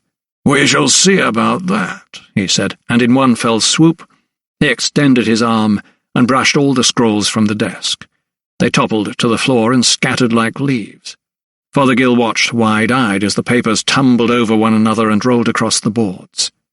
"That is what I think of these petitions, Fothergill," said Sir Montague, as soon as the last scroll had settled. "There is no question of any amendments to the Act, so I see no point in prevarication." A flustered Fothergill stood stunned for a moment before bending down to pick up the wayward petitions. "No, sir. Quite, sir," he replied, his spectacles slipping along the bridge of his nose every time he bobbed down to pick up a scroll. Sir Montague walked over to him, his shadow looming over the clerk, blocking out the natural light and darkening his vision. "Do not waste my time again, you hear?" he barked. He kicked a nearby scroll hard and sent it flying into the air before seating himself behind his desk once more. Indeed, Bourton's new lord had been extremely swift to act when it came to implementing his programme of enclosure. Felling was in full swing, and within the next few days enough spars and posts would be produced to start fencing off the common. Fothergill, the petitions now bundled under his arms, stood once more before his master. The latter had resumed the work that had engaged him prior to being so rudely interrupted. The clerk cleared his throat. "I beg your pardon, sir," he began nervously, "but there is one more matter that craves your attention at Bourton." Sir Montague slapped the desk and clicked his tongue. "Do I not engage Dr. Lupton for such trivialities?" Fothergill nodded. "Indeed, sir, but this request comes from Mr. Lupton himself." "Well?" he snapped. "He wishes to know if you will sanction the beating of the bounds, sir." Sir Montague leaned back in his chair and looked thoughtful. Next week it would be rogation tide, the 3 days over which this infernal tradition was usually enacted. It had completely slipped his mind. Having little care for such a custom, he intended to instruct Lupton to begin fencing the common that same week. The beating attracted hundreds of people from the surrounding parishes, too. Implementation of his plans would undoubtedly mean that a tradition as old as the Doomsday Book itself would be consigned to the soil heap of history. The idea of quashing such an ancient custom rather appealed to him. If he were to instigate his plans, the observance could no longer go ahead. The lawyer drummed the desk. "Tell Lupton to begin fencing," he said finally. "Allow the peasants to exercise their ridiculous ceremonies, and in no time at all they'll be sacrificing virgins. Make sure the work gets underway as soon as possible so that they know who is in command." Fothergill, who had anticipated such a reply, exhaled slowly. He did not relish the thought of being the bearer of more bad news. "Yes, sir," he said, bowing. He was about to beat a hasty retreat when Sir Montague raised his large hand. "Oh, and Fothergill," he called, his features suddenly softening. "Sir?" A smile reappeared on the lawyer's lips, as if he had found a certain pleasure in his own generosity. "Send word upstairs to Lady Lydia, will you? Tell her she's invited to join me for tea this afternoon." Fothergill, slightly bemused by his master's change of mood, found his own lips twitching into a smile. "Yes, sir," he replied. Later that afternoon, Lady Lydia Farrell glided into the drawing-room. Her back straight and her eyes bright and alert, she seemed to have regained the health that had deserted her in Bedlam. Her cheekbones, though remaining prominent, sat above the pale blush of a fair complexion, and she filled her new gown well. Indeed, the lace cap that she wore to disguise the fact that her hair was above shoulder length was the only outward sign of the terrible torment she had suffered. "My dear, how well you look," said Sir Montague, walking toward her with his arms outstretched. They exchanged a well-meaning, if stiff, embrace. "I feel much restored, sir," she replied with a nod. Sir Montague gestured to the sofa and rang the bell. "And young Richard?" he inquired. Lydia smiled. "He is enjoying the warmer weather, and has been playing in the gardens." "That is good news indeed," said Sir Montague, seating himself opposite her.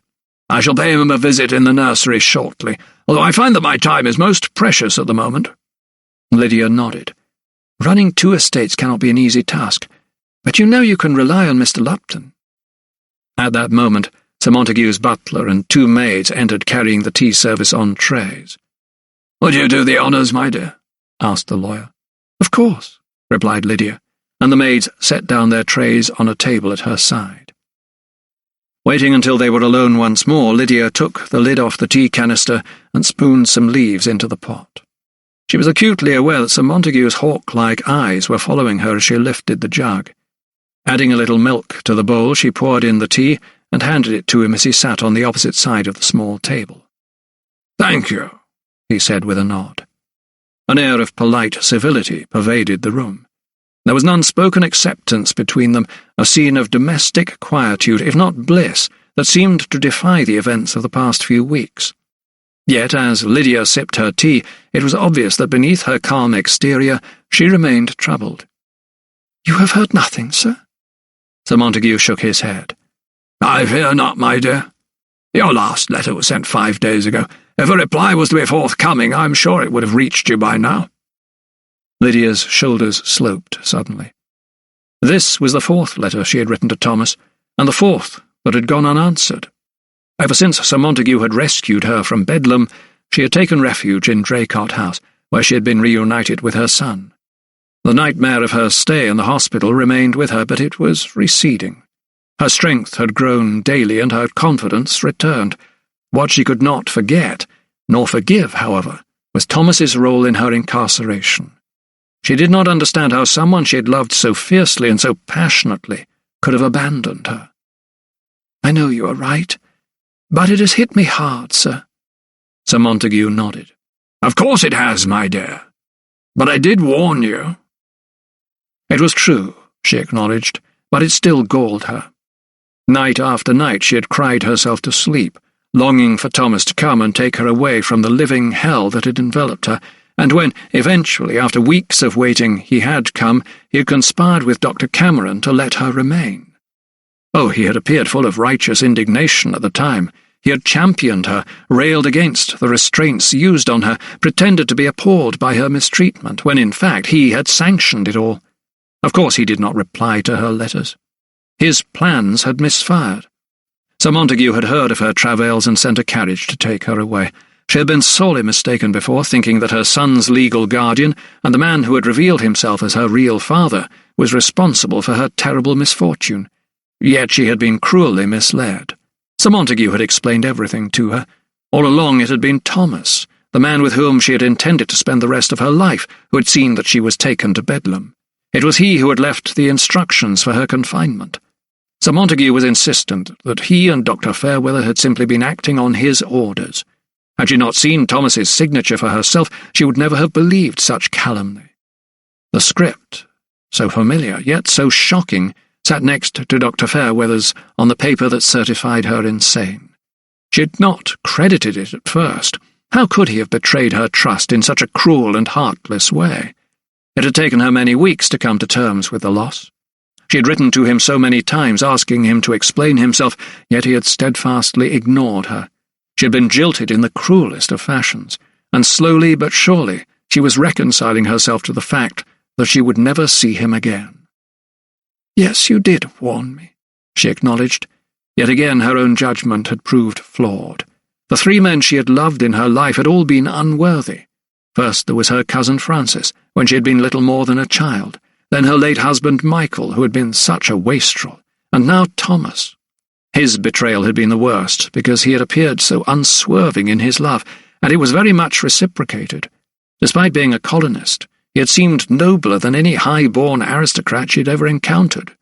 Perhaps now she should lay her future at the feet of her own father, the man who had shown her such infinite wisdom. Lifting her gaze, she looked directly at Sir Montague. "And I am so very grateful to you, Papa," she said. Chapter 31.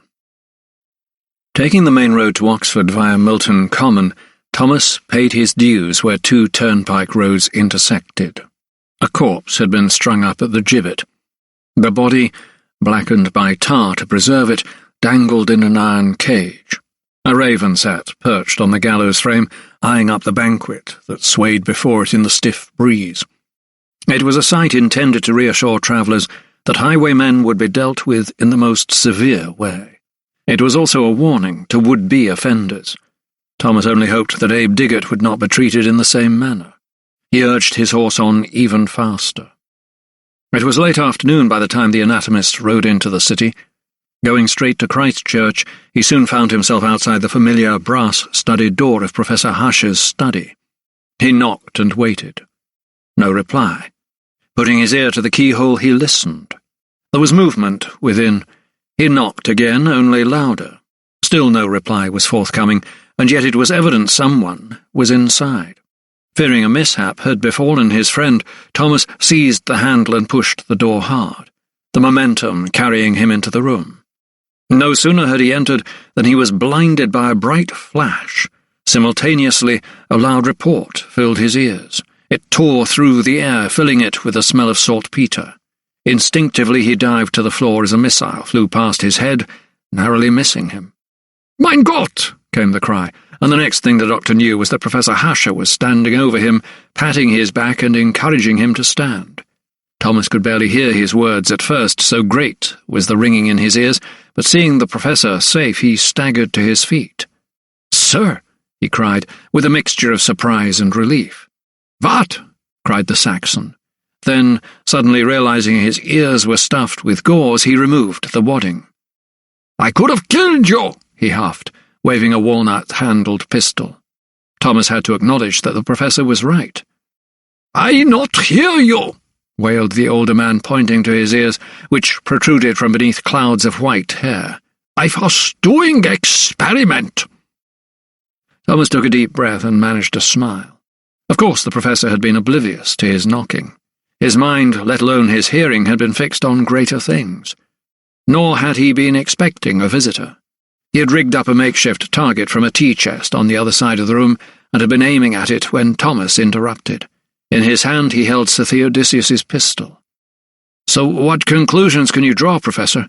asked the doctor, steadying himself against a chair. "Ah," came the response, "I shall show you." Walking over to his workbench, the professor beckoned. "Look here," he said. "I procure several shots of different caliber from local gunmaker." Thomas followed him. "And the only one that fired correctly was this one." The professor held up the small ball between his finger and thumb. It was no bigger than a pea. "I am told it belongs in a 25-bore pistol." "The same size as the missile that I extracted from our surveyor." "Exactly." "If I'm not mistaken, that means 25 lead balls of the right size to fit into the barrel of the pistol would weigh a little over half an ounce each, and the caliber would be just over half an inch," said Thomas, thinking aloud. "Correct again," said the professor with a clap of his hands. Thomas arched a brow. "So it is safe to say that the shot that killed the surveyor was fired from Sir Theodosius's pistol?" "Ja," the professor jerked his head. "Find the pistol, and you find the killer." Thomas frowned. If only it were that simple, Professor. Events had moved on apace since their last meeting, and Thomas knew he needed to ensure that Husher was informed. "I fear the pistol has been found, but in the possession of a man I believe wholly innocent of the crime," he told him, picking up the duplicate from its box on the workbench. I am convinced Sir Montague's men planted it in his home. I'm going to have to find some other means of proving he did not commit murder. What will you do? I need to gain access to the accused in Oxford jail, replied Thomas.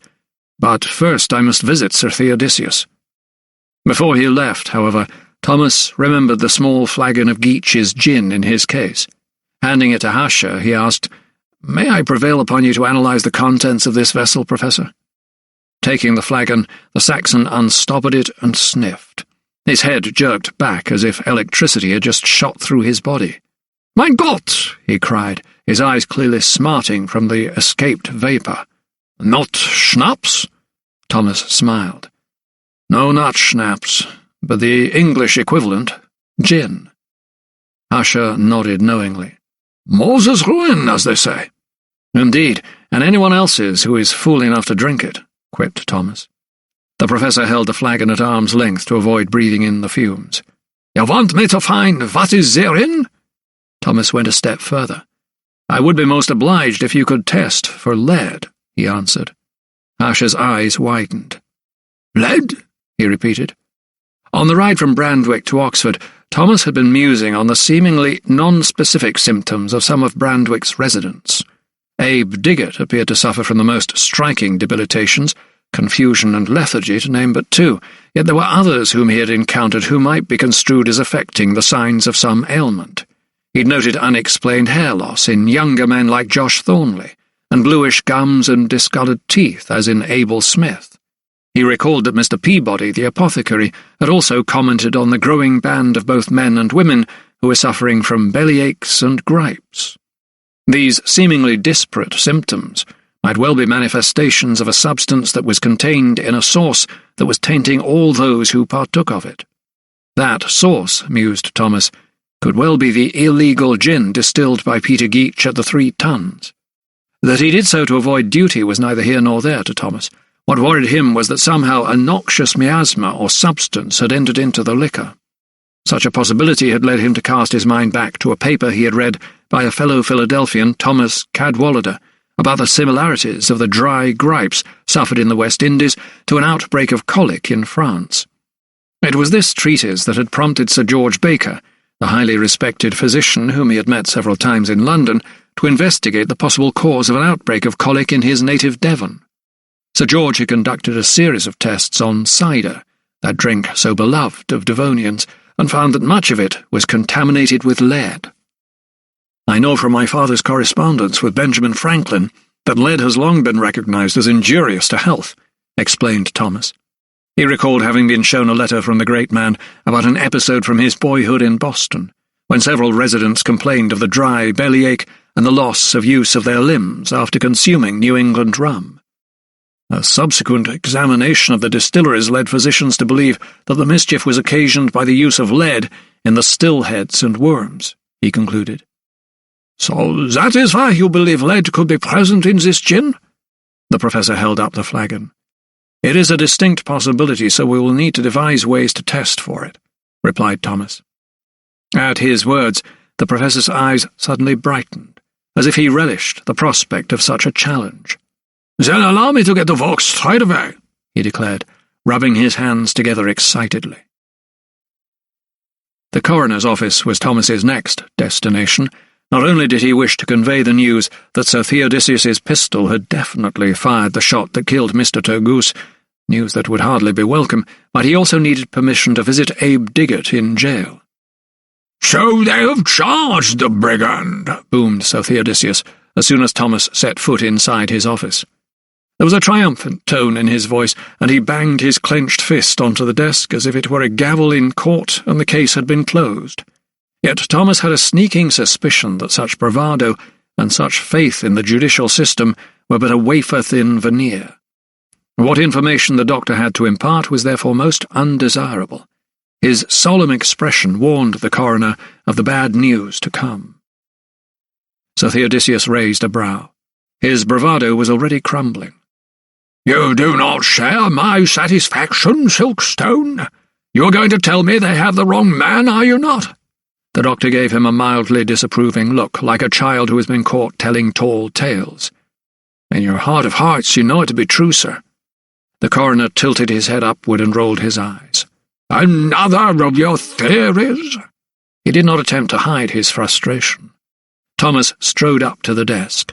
"Conveniently, they found your pistol in the coppice's cottage." "My pistol?" he barked. There was no easy way to break the news. "I fear it has been proved beyond doubt that it was your pistol that fired the fatal shot, sir," said Thomas. Sir Theodosius's forehead furrowed instantly, and he raised his fist to his mouth. "Dear God, no," he mumbled. "Tests have been conducted, sir," began Thomas. "You and your tests, Silkstone," blurted the coroner. His fist stamped the desk, and he took a deep breath to calm himself. "So this man, this officer, is the victim of a conspiracy. Is that what you are saying?" Thomas nodded. "That is my belief, sir. I would ask you to give me access to him in jail so that I can prove his innocence." Sir Theodosius sighed deeply once more, sending his jowls quivering. "Very well," he said, taking up his quill. "I will grant you a meeting with this man, but on one condition." "Sir?" The coroner leaned his bulky frame forward. "If you prove him innocent, you will not stop searching for Turgoos's murderer." There was a thinly veiled plea in his voice. Thomas eyed him squarely. "You have my word, sir," he said. Chapter 32. Armed as he was with Sir Theodosius's letter of authorization, it did not take long for Thomas to gain entry into the jail. Not that he welcomed having to return. Even after all this time, the memories were still raw. The sounds, the smells, the sights all conspired to remind him of his visits to see Lydia's late husband, as he, too, wallowed in a stinking cell in Oxford jail, awaiting trial for murder. Captain Michael Farrell had been kept in relative luxury. At least he had not been forced to share his cell with other criminals. At least he had his own pot to piss in, and had not been shackled to the wall, the irons chafing his flesh. Abe Diggott had been accorded no such niceties. 3 other men and a boy were crowded in with him, not to mention the cockroaches that scurried and scrambled across the floor. The door groaned open, and the turnkey allowed the doctor entry. One of the prisoners rushed up to him and tugged at his topcoat. The jailer fended him off with a quick clip of his cosh, and the man retreated, whimpering. "Anyone else?" growled the jailer. He flexed his muscles and slapped his palm with his cosh. "There he is," he said to Thomas, using his weapon as a pointer. "There's your man." Abe Diggott was lying in a crumpled heap on the slippery cobbles, manacled at the ankles. "'Tis Dr. Silkstone, Abe," he said softly, kneeling down beside the woodsman. Diggott lifted his head slowly as if waking from a dream. Thomas noticed that his eyes were swimming in their sockets as he tried to focus. His cheeks caved inward and his shirt draped itself as loosely as a shroud over his torso. "Here," Thomas said, holding up a cup of a draught he had prepared to give the old man energy. Diggott lifted his hands slowly upward, but as he tried to hold the cup, his fingers seemed to freeze. Thomas frowned when he saw that he seemed unable to grasp the vessel. "What is it?" he asked. The coppicer fixed him with a blurry gaze. "'Tis my fingers, sir. I can't move 'em," he moaned, studying his hand like a curious child might look at a strange, alien object. Thomas reached out. The digits were icy cold. Holding them between his own palms, he began to rub the fingers, trying to encourage the blood to circulate, but with little success. "How long have you suffered like this?" he inquired. The old man shrugged. "'Tis hard to say. A few days now," he replied with little conviction. "I ain't been able to hold an axe or a knife for a few weeks. I know that much," he added. "Enough now," shouted the turnkey. "Your time is up," he told the doctor. Thomas protested. "I've had no chance to examine the prisoner properly." "He'll be dead soon enough anyways," came the crushing reply. Abe Diggott shook his head resignedly. "He's not wrong," he groaned. "But you are innocent, are you not, Abe?" asked Thomas. The accused man shrugged. "Makes no difference, Doctor," he replied. "If Sir Montague wants me dead, then I may as well put the noose round me own neck." Thomas gave no reply. He could not counter the man's words because he knew them to be true. It was left up to him to prove otherwise. "I will not abandon you, Abe," he assured the woodsman. But Diggott simply rolled himself into a ball once more, his head in his hands, seemingly accepting his fate. Returning immediately to the anatomy school, Thomas found Professor Hasher hard at work in his laboratory. In fact, such was the Saxon's enthusiasm that he had even donated the last of his bottles of finest quality schnapps to act as the controlled element in the experiment he was conducting. "I have forfeited it to the greater cause," he announced dramatically, brandishing an empty bottle. Thomas cast an eager eye over the various paraphernalia that had been assembled for the test. "It is to your satisfaction, yes?" asked the Saxon. "Most definitely." "Then we begin?" Thomas nodded, and slipping off his coat, he rolled up his sleeves and set to work. First, he soaked a clean piece of paper in 50 drams of Professor Hasher's schnapps, then another in the suspect gin. Next, he took a flask containing a volatile tincture of sulphur, produced by dissolving crystals in a measure of warmed aniseed oil, and exposed the papers one at a time to the fumes. The results were rapid, if not instantaneous. The paper soaked in schnapps remained unchanged. However, the sheet soaked in the gin turned much darker in colour before their eyes. Thomas turned to Hasher. "An encouraging start," he said. "We certainly follow the right path, Dr. Silkstone," the professor nodded. "What next?" "Pepper sulphurous," suggested Thomas. When added to lead, it was known to discolour. "A good choice," agreed Hasher, and he scanned his shelves for a bottle. "I prepared this myself," he said, recalling with great pride how he had saved discarded oyster shells after a particularly good college dinner and burned them before adding pure flowers of sulphur. "Let us see if they, do the trick." A few drops of the substance were added first to the paper impregnated with schnapps, then to the gin-soaked piece. The men stood back to watch. They did not have to wait long. Within 4 minutes, the gin sample had turned a murky grey. The professor clapped his hands. "I believe we have our proof, Dr. Silkstone. There is lead in the gin." Thomas, however, did not share his colleague's enthusiasm. "This sample does indeed contain lead, Professor, and it would certainly explain some of the chronic symptoms that seem to afflict the residents of Brandwick." Thomas thought of the discoloured teeth, the strange hair loss, and the gripes that, according to Mr. Peabody, regularly troubled the village imbibers. He went on, "I'm afraid, however, it is in an insufficient quantity to cause the kind of symptoms I have seen in the accused man, the paralysis, the befuddlement. It would take a much more concentrated amount of poison to result in his severe reaction." Hasher suddenly looked crestfallen. "So we have wasted our time?" Thomas did not wish to dishearten the professor. The discovery of lead in the liquor was only the first step in what he knew would be a long and, no doubt, hard-fought battle to prove Abe Diggott's innocence. "Let us just say, we must continue our mission." He gave a reassuring smile. The problem was, he knew the trial would be held within the next few days, and he was rapidly running out of time. Chapter 33. The men met under cover of darkness at Maggie Cuthbert's cottage in Ravenswood. Despite Abe Diggott's arrest, Lupton's lackeys still patrolled the streets of the village to enforce the curfew. More important, however, they were on the lookout for Adam Diggott, also wanted for the brutal murder of Geoffrey Turgoose. Will Ketch and Josh Thornley had made good their escapes from their cottages unnoticed. Zeb Godson, living in the forest as he did, had not needed an alibi. "You seen him?" Ketch asked Godson. The charcoal burner's eyes seemed to glow white from out of his grimy face. "He'll be here." They were sitting on the floor in front of a blazing fire that threw long shadows across the room. Nevertheless, the light was sufficient to allow them to see the fear on one another's faces well enough. In the forest silence they heard an owl hoot. A few seconds later, its call was answered by another.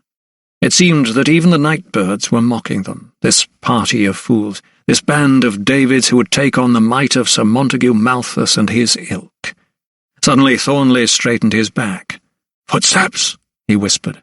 The men froze, held their breaths. Maggie Cuthbert went to the window and lifted a ragged drape. "'Tis him," she said, and the men exhaled as one. Adam Diggott stood in the doorway and was ushered in quickly. The other men rose to greet him like a long-lost friend or a hero returning from war. He strode to the hearth and held his hands to the fire. Maggie Cuthbert joined him, a red-hot poker in her hand. She laid it in the embers for a few seconds, then thrust it inside a tankard of gin. The liquid inside fizzed and hissed, and she handed it to Diggott. He downed it in one. "What news from Oxford?" asked Will Ketch. Adam Diggott wiped his mouth with his sleeve and scowled. "They've charged him," he grunted. Josh Thornley shook his balding head. "Then he's as good as dead," he muttered unthinkingly. Barely had his words left his mouth when Adam dived at him, grabbing him by his jerkin, his fist primed to land a punch. Widow Cuthbert came between them. "Stop that!" she cried. "Save your fighting for Lupton and Malthus, or I'll box your ears myself." The two men pulled away from each other, knowing what the old woman said to be true. She may have been as wizened as a willow trunk, but she was wise with it. Thornley looked to her for guidance. "What's to be done, then?" The widow eyed the circle. She set down the poker and planted herself in her customary chair at the hearth, cradling a tankard. "First, we need to know where we're at," she told them plainly. "You can't start a journey not knowing where you're coming from." The men nodded at the logic of this statement. Adam Diggott was the first to proffer information. "The American doctor has gone to Oxford to see my pa," he said. "The knife man?" Thornley mocked. "And what good can he do?" Maggie Cuthbert held up an admonishing hand. "Dr. Silkstone's a good man. He's helped young Jake, and he'll help Abe too in whatever way he can." Thoughts turned to the young boy who'd been so cruelly whipped along the high street, and whose wounds still oozed pus 2 weeks on. No one knew when or if he would be able to work again. "Damn them at the Hall!" cried Adam, suddenly leaping up and hurling his tankard across the room so that it hit the wall. "I say we get our revenge. I say we march up to Bolton and burn the house to the ground." His eyes were aflame as the anger inside him bubbled over. Will Ketch tugged at his arm and pulled him down into the circle again. "We know you're angry, Adam, but 'twould do no good. 'Twould do me good," he growled, giving the hearthstone a hard kick. Zeb Godson had remained silent throughout the exchanges, save for the odd phlegmy cough. With a long stick he had been making patterns on the earth floor. He addressed his fellows for the first time. "Them up at the Hall are still going to rob us of our land. Even if Abe is spared the noose, all of us will go on suffering." His words hung on the air for a moment before the silence was filled by the hoot of another owl. "He's not wrong," said Will Ketch, slapping his thigh. "We must further our cause. We can't let them take our ancient dues. I say we carry on fighting." Widow Cuthbert snorted. "Like you did before? Let your boys set fire to fence posts or black your faces and make noises in the woods? Look where that's got you." She fired her words so quickly that her spittle hit Adam Diggott in the face, but they knew she was right. "You got a better idea, old woman?" sneered Josh, leaning forward. The widow chewed her gums as she eyed each man in the circle at her feet. She knew she had more balls than all of them put together, but it did not need brute force to overcome the powers at the Hall. What was needed was cunning and guile. "As a matter of fact, I have," she told them. "You'll put a curse on him, yes?" jeered Josh Thornley. The other men laughed, but Maggie Cuthbert tutted at them as if they were small boys.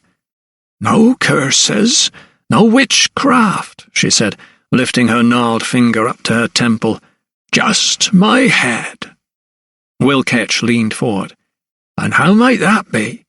You heard what they did at West Haddon?" The village lay only a few miles away over the county border, but news of what the residents did had travelled the length and breadth of England. It was the talk at markets, fairs, and water pumps up and down the land. It was talk of how the calling of a football match had gathered together a great mob that trampled down fences and set light to them in defiance of the landlord who wanted to enclose the commons. The men slid each other sideways glances. They had heard, all right. "But we don't need no football match," said the old woman, shaking her head. "No?" pressed Josh Thornley. Maggie Cuthbert smirked and let out an odd chuckle. "No," she said, shaking her wiry old head. "We got the beating of the bounds." "But Sir Montague has banned it," protested Zeb Godson. The old woman shook her head and fixed him with a wry smile. "If every man, woman, and child of this parish comes together, there ain't nothing we can't do," she said. Chapter 34. The thought had come to Thomas just as he was about to retire to his bed at the Jolly Trooper in Oxford that night. The room was stuffy, and he had poured himself some small beer from a jug on the nearby nightstand. As he looked out the window onto a starless night, his mind returned to Abe Diggott. He thought of the whites of the man's eyes, fretted with red veins, of the strange bluish hue of his skin, and of his hands unable to grasp a cup, let alone fire a gun. He knew there had to be some reason why this malevolent jinn was affecting him so badly, why his symptoms were so much worse than anyone else's in the village. True, he drank as much, if not more, than any other man, but for the spirit to have such a dramatic effect, there had to be something more, by Thomas's reckoning. He drained his cup, and that's when it hit him. He suddenly remembered the earthenware flagon that he had seen at the old man's side in the Diggott's cottage. The gin was stored in the vessel for days on end. What was more, it was glazed inside. It occurred to him that perhaps the spirit might have reacted with an ingredient in the coating. He remembered, too, Adam's words about his father's reliance on gin. "Drinks the stuff like mother's milk, he does."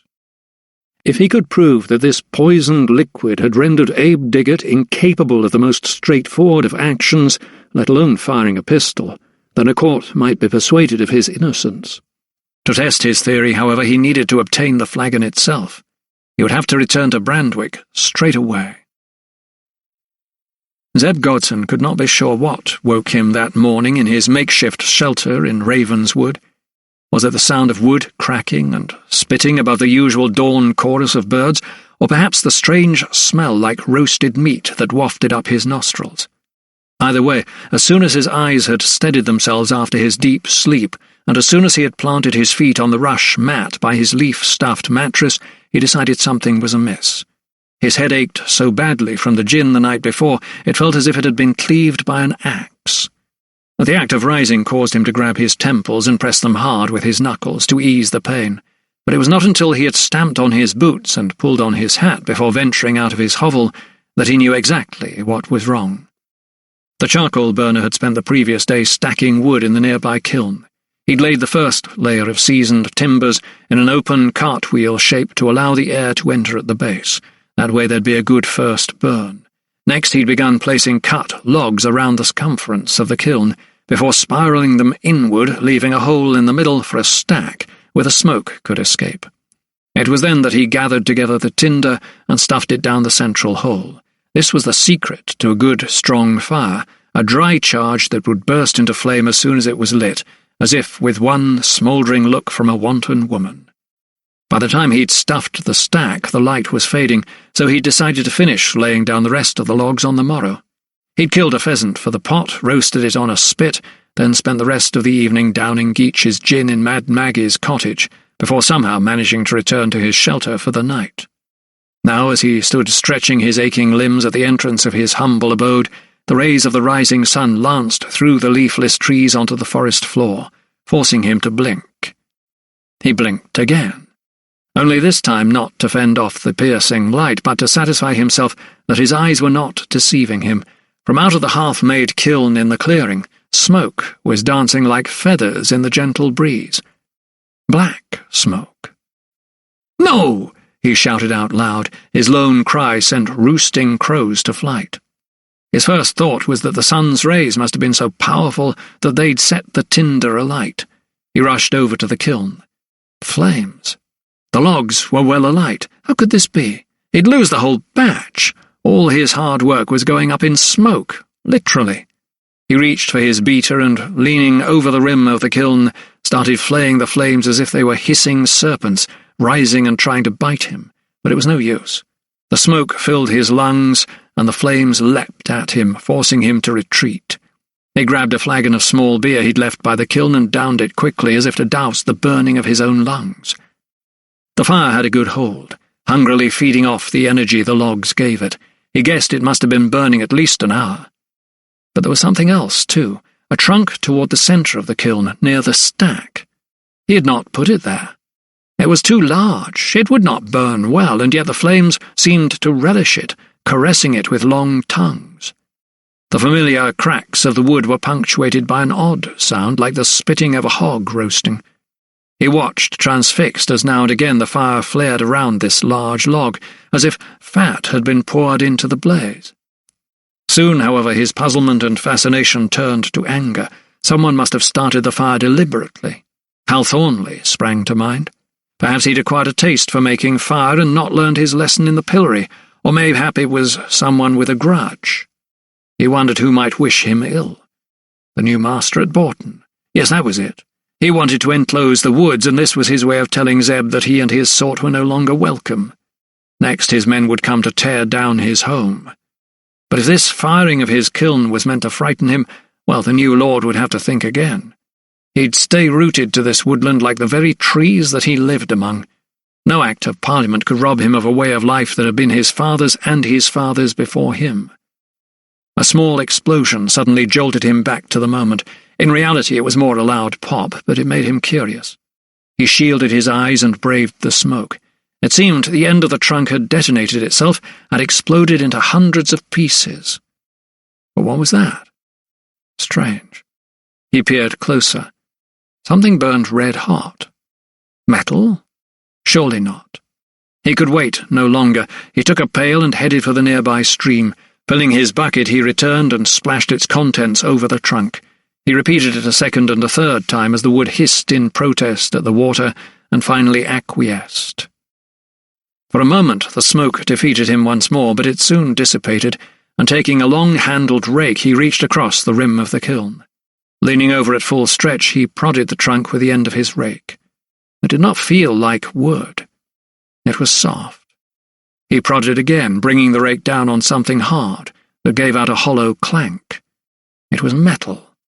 Then it struck him. His eyes ran down the length of the trunk to the tip of a bar that glowed red in the heat, returning thrice more out of a compulsion, a need to be sure, and with each sweep of his eyes his body tensed more. A sense of panic rose from inside his chest and struggled out of his throat in a strange half-cry. The flames had all but gone now, but the heat remained intense. Still, he could not venture nearer to investigate, but in truth he did not need to. The horror had already dawned on him. He was not looking at a charred, oversized hunk of wood that had somehow strayed into his charcoal kiln, and whoever had set the blaze had done so not to intimidate him or to spite him. No, the person or persons who had torched his half-laid batch of wood had done so with the sole intention of incinerating a human corpse. Chapter 35. That same day, at the Jolly Trooper shortly after noon, Thomas was making ready to leave for Brandwick. He needed to retrieve the earthenware flagon from the Diggett's cottage in order to prove his theory, which would, if all went to plan, save the old man's life. He was therefore not prepared for an urgent message he received from the coroner's office. A breathless courier handed it to him as he was about to leave the inn. He recognized Sir Theodosius's hand immediately. The note read, "My dear Silkstone, I regret to inform you there has been another murder in Ravenswood. I ordered the immediate recovery of the body, and it will be at the anatomy school later today. I would ask that you conduct a post-mortem on it with all haste. Very sincerely, Theodosius Pettigrew." Once again Thomas found himself in the company of Professor Hasher in the small mortuary, and once again the tang of death was in the air. Only this time there was another element added to the stench. Thomas sniffed the fetid air. Burn? Professor Hasher, leading him toward the dissecting table, nodded. "Yeah." "Where was the body found?" "In, a kiln. A charcoal burner found it." Thomas thought immediately of Zeb Godson and his hovel in Ravenswood. Hasher nodded. "The body was half incinerated," he said, pulling back the sheet to reveal the ghastly, blackened corpse. It was a sight that even Thomas found shocking. The victim had been reduced to little more than a blackened shell on the left side of his body, while his skull had been shattered in the blaze, ridding the brain of what little protection it had from the flames. The face was charred beyond all recognition. A greasy residue covered what remained of the flesh, while both arms were oddly contorted, the hands clawed and the thighs raised. The cadaver was bent in a posture of agony that told of tormenting flames. "The pugilistic stance," muttered Thomas, holding his lantern aloft and casting its meagre light over the corpse. It appeared as if in a defensive position, with its elbows and knees flexed and its hands clenched in fists. The muscles stiffen and shorten in high temperatures. Hasha shot him a horrified look, and the younger anatomist read his expression. "It can occur even if the person is dead before the fire," he explained, adding, "Let us hope that this is such an instance."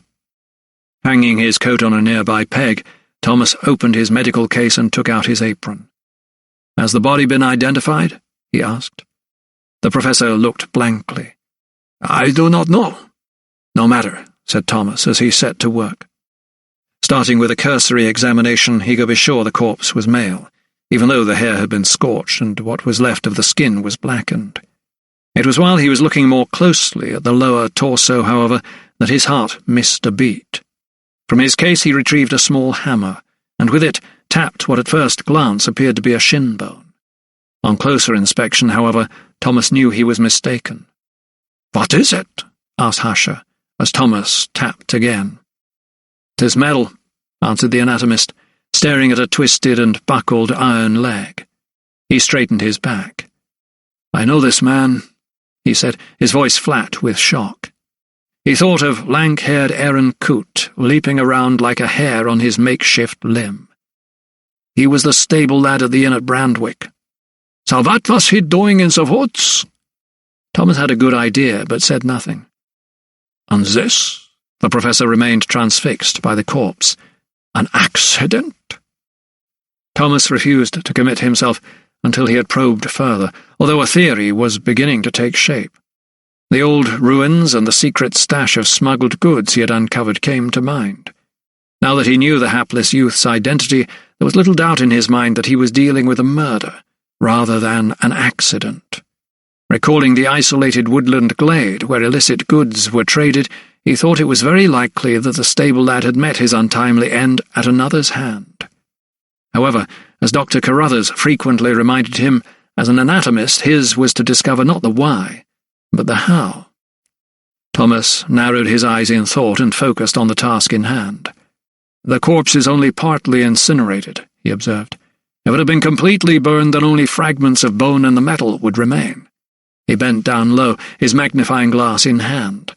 "A human body burns rather like a tree trunk, you see, Professor. First the outer layers of the skin fry, then peel off, until, shortly afterward, the thicker underlayer of skin shrinks and spits. It is then that the yellow subcutaneous fat starts to ooze out." "And this fat makes good fuel, ja?" asked Hasha. "Only if it has sufficient material nearby to act as a wick," replied Thomas, plunging a scalpel into the blackened tissue. "Like a candle?" Indeed. The youth's clothes absorbed the fat and drew the flames toward it. The professor watched Thomas examine the corpse in silence for a moment before he asked, "So you are saying the burning process was interrupted?" Thomas looked up. "I'm saying it was never properly begun. This was a half-hearted, botched affair to dispose of a corpse. It takes approximately 7 hours for a body to sustain its own fire. This was only a light for half." Suddenly he broke off. His attention had been diverted by something on the dead man's chest. "The gorget, if you please," Thomas said, holding out his hand. Professor Hasha quickly obliged, selecting the probe from the array of instruments on an adjoining table. "You have found something more?" Thomas was holding his breath, concentrating on an area of chest near the heart. As he pierced the charred skin, there was a sound like rustling leaves.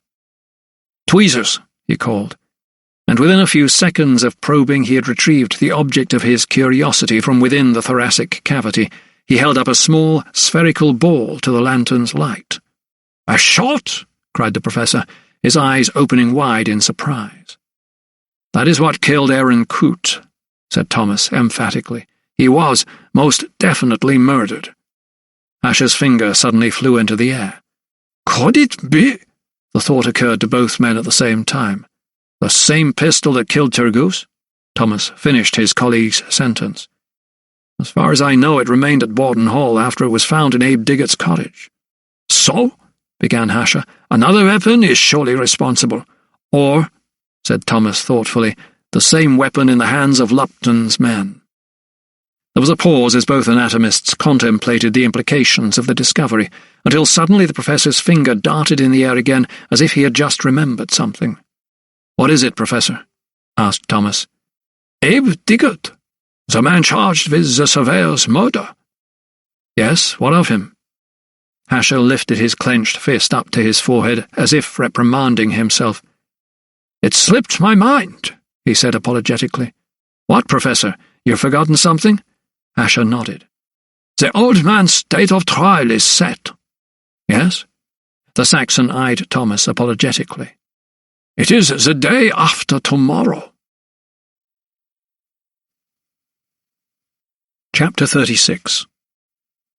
As he rode out of the quadrangle at Christchurch on his way to Brandwick, Thomas knew his mission was twofold.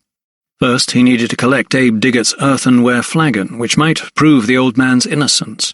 And second, he wished to visit the kiln, where Aaron Coote's badly burned body was found. During an investigation, he had made it a principle to always see for himself where crimes of such a serious nature were committed. He felt it imperative that he familiarize himself with the terrain and conditions, and, of course, that he conduct a thorough examination of the surrounding area. He was becoming more convinced with every investigation he undertook that everything, be it human or animal, animate or inanimate, left a trace. Accordingly, late that afternoon he found himself outside the Diggett's cottage.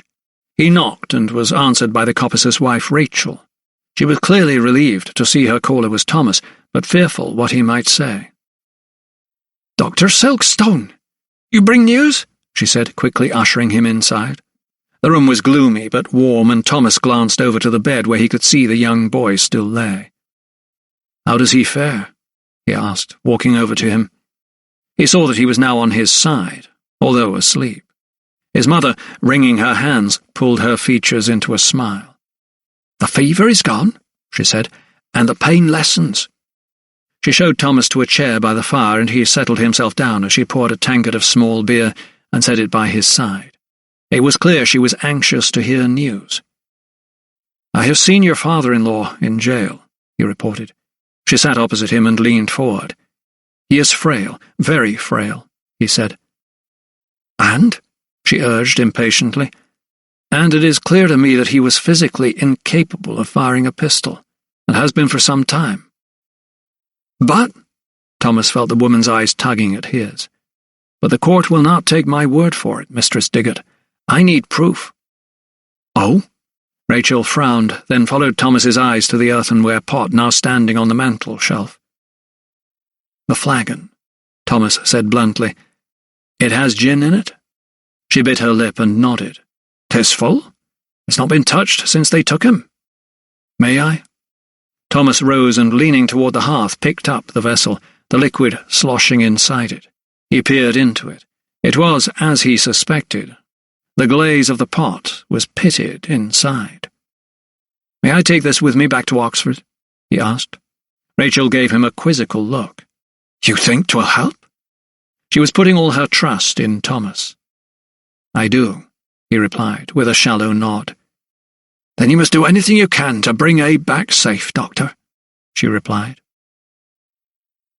With the earthenware flagon and its contents stored safely in a saddlebag, Thomas rode up to Ravenswood in search of Zeb Godson. The climb was steep, and now and again his horse stumbled on the jagged shards of flint that peppered the bridle path. Before long, however, he reached a plateau, and the going became easier. The weather seemed to have turned. The wind had changed direction, and there was a sense that spring, so long absent, was beginning to show its welcome face. Thomas noted that the woodland floor was bursting into life, too. Clusters of cowslips and celandine peeped yellow heads above the leaf carpet, and the green spears of bluebell shoots pushed through the beech mast underfoot. Now and again a breeze made the fallen leaves rustle and dance. The slightest sound caused him to look about him. He now knew that Ravenswood belonged not only to sawyers and coppicers and charcoal burners, but to smugglers as well as highwaymen. He ventured farther into the forest, all the while following the main track that he had taken before, and after a while he came to a clearing. A familiar structure in the shape of a dome, half-turfed, like some prehistoric burial mound, loomed up ahead. Zeb Godson, wearing his strange hat, was at work near it, shoveling turf. At the sound of approaching hooves, the charcoal burner looked up. When he saw Thomas, he stopped what he was doing. Leaning on his shovel, he pushed back his bonnet with a thumb and wiped his forehead. "Mr. Godson," greeted Thomas as he drew near. "Dr. Silkstone," said Zeb Godson, returning a wary look. "I'm coming about the body. I'm here with the coroner's authority." Thomas knew Sir Theodosius would have sanctioned his visit. Zeb Godson grunted and gave a shallow nod. "I need to see where you found it." The charcoal burner's grimy finger pointed to the dishevelled pile of turf and wood only a few feet away. It seemed unkempt and unfinished. "There," he said. Thomas dismounted and walked forward to inspect the kiln. Half of the logs were laid neatly, but the rest of the timbers seemed already charred and blackened. He turned to Godson. "The body was in here?" The charcoal burner nodded. "Aye." He coughed suddenly and spat phlegm on the ground. Thomas could see that this interview would be like drawing blood from a stone. "Where, precisely, if you please?" Godson pointed to the blackened circle that measured around 6 feet in diameter at the nearest edge of the kiln. "And how do you suppose it got there?" He was purposely evasive, not wishing to disclose the victim's identity. The charcoal burner shifted uneasily, as if affronted by the question. "I didn't kill him, if that's what you mean," he snapped. His blackened hands tensed around the handle of his shovel. His eyes gleamed from out of their sooty sockets. Thomas smiled. "I'm not suggesting you did, Mr. Godson, but I am trying to ascertain—" Thomas stopped himself and began again in more colloquial language. "I am trying to gather information as to what circumstances may have led to this death. I would be most obliged if you could tell me when and how you found the body." At this assurance, Godson seemed to relax a little. "I woke early and smelled smoke," he began, "so I came out and I saw the kiln was alight." "How could that be?" interrupted Thomas. "Someone had to set it alight, I assume?" The charcoal burner could not hide his low opinion of a city dweller, ignorant of country ways. "Course they did. I'd laid most of the logs for the burn, but I'd not finished. They'd put him over the side and put a light to him to get him started. Only he didn't take proper. Too much air, you see."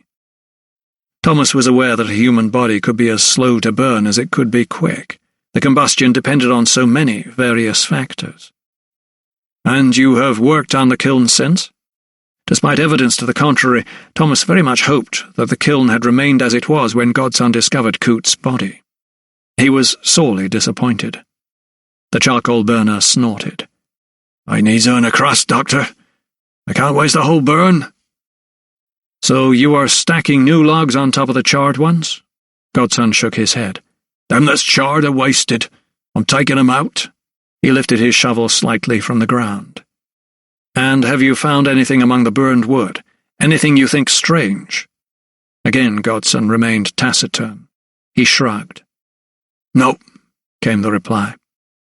Thomas leaned over the shallow ridge of the kiln and peered into the blackened remains of Aaron Coote's funeral pyre. There was nothing obvious to be seen save for the charred logs that carried blooms of white ash upon them. "There is one more thing, Mr. Godson," said Thomas, walking toward his horse. "Did you hear a shot at any time last night?" The charcoal burner thought for a moment. "I got pissed last night, fit for nothing," he replied. "No, I didn't hear nothing." Thomas would wager it was Geach's gin that put him in such straits. He thanked Godson for his cooperation. He grunted once more. "So you going after him?" he asked, just as Thomas was about to mount. "After whom?" "Them that killed Coote, of course." Thomas turned. "You knew Coote?" Thomas thought of the lad's metal leg, which would have made him easily identifiable to the villagers. "I knowed him all right," said Godson, adding, "He played a dangerous game." "What do you mean?" "He were a spy for them at the Hall," came the blunt reply, "for that new steward." The unexpected sight of the stable lad at Bourton suddenly flashed before Thomas. He knew there had to be some connection with the stash of smuggled goods at the old ruins. From his saddle he looked along the track, now framed by verdant leaves.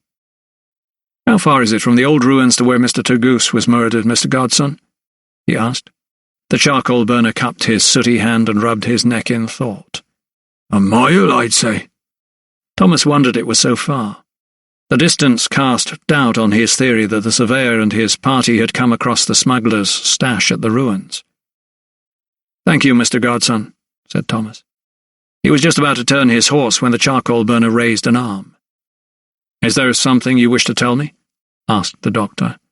The charcoal burner squinted against the sunlight that now lanced its way into the clearing. "Abe Diggett," he said. "Yes?" "He didn't kill the map maker. Nor did Adam." Thomas steadied his horse, which was growing restless. "What makes you so sure?" Godson shifted awkwardly and paused before delivering his words. "Because we was near the place where the map maker was killed, sir." Thomas whipped round. "Oh? Why was that?" "We wanted to fright 'em," he mumbled. "They wasn't welcome, so we gave 'em a scare." Thomas thought of the soot he had scraped off the foliage near the scene of the murder. "You blacked your faces, yes?" It suddenly made perfect sense. He'd heard of gangs in Surrey sooting themselves so they could continue hunting free of charge on common land. From the charcoal burner's expression, however, there was more. "You saw something, didn't you?" pressed Thomas. "You saw who killed Mr. Turgoose." The charcoal burner shook his head vigorously. "I swear we never. We heard the horse whinny when it fell into the pit, and we heard the shot, and we ran as quick as lightning." "We? There was a few of us." "Who?" As soon as he had asked the questions, Thomas knew it would be futile to ask the man to betray his friends. "What were you doing in the woods?" The charcoal burner lifted his smoke-smudged face and looked Thomas squarely in the eye. With a rueful expression that betrayed his deep regret, he confessed, "'Twas us that dug the pit." Chapter 37. "So what have we here?" asked Professor Hasher, watching Thomas set down the earthenware flagon on his workbench back in Oxford. "I very much hope it is the proof that will save a man's life," he replied. For a moment the professor looked puzzled until he realized, "Ah, it contains the gin?" Thomas nodded. "This is Abe Diggett's flagon. The glaze inside is deeply pitted." "And you think there is lead in the glaze that is reacting with the gin, yeah?" "I am convinced of it," he replied. The pair of them set to work. Professor Hasher took charge of the controlled experiment once more, impregnating a piece of paper with schnapps while Thomas worked with the gin. To each sample, Hepa sulphuris was added. Both of them tensed. Hasher's sample remained unaltered, but within a minute the gin sample had turned a murky grey. Within 4 it was completely black. "You were right," the professor beamed. "The lead concentration must be at least double that of the other gin."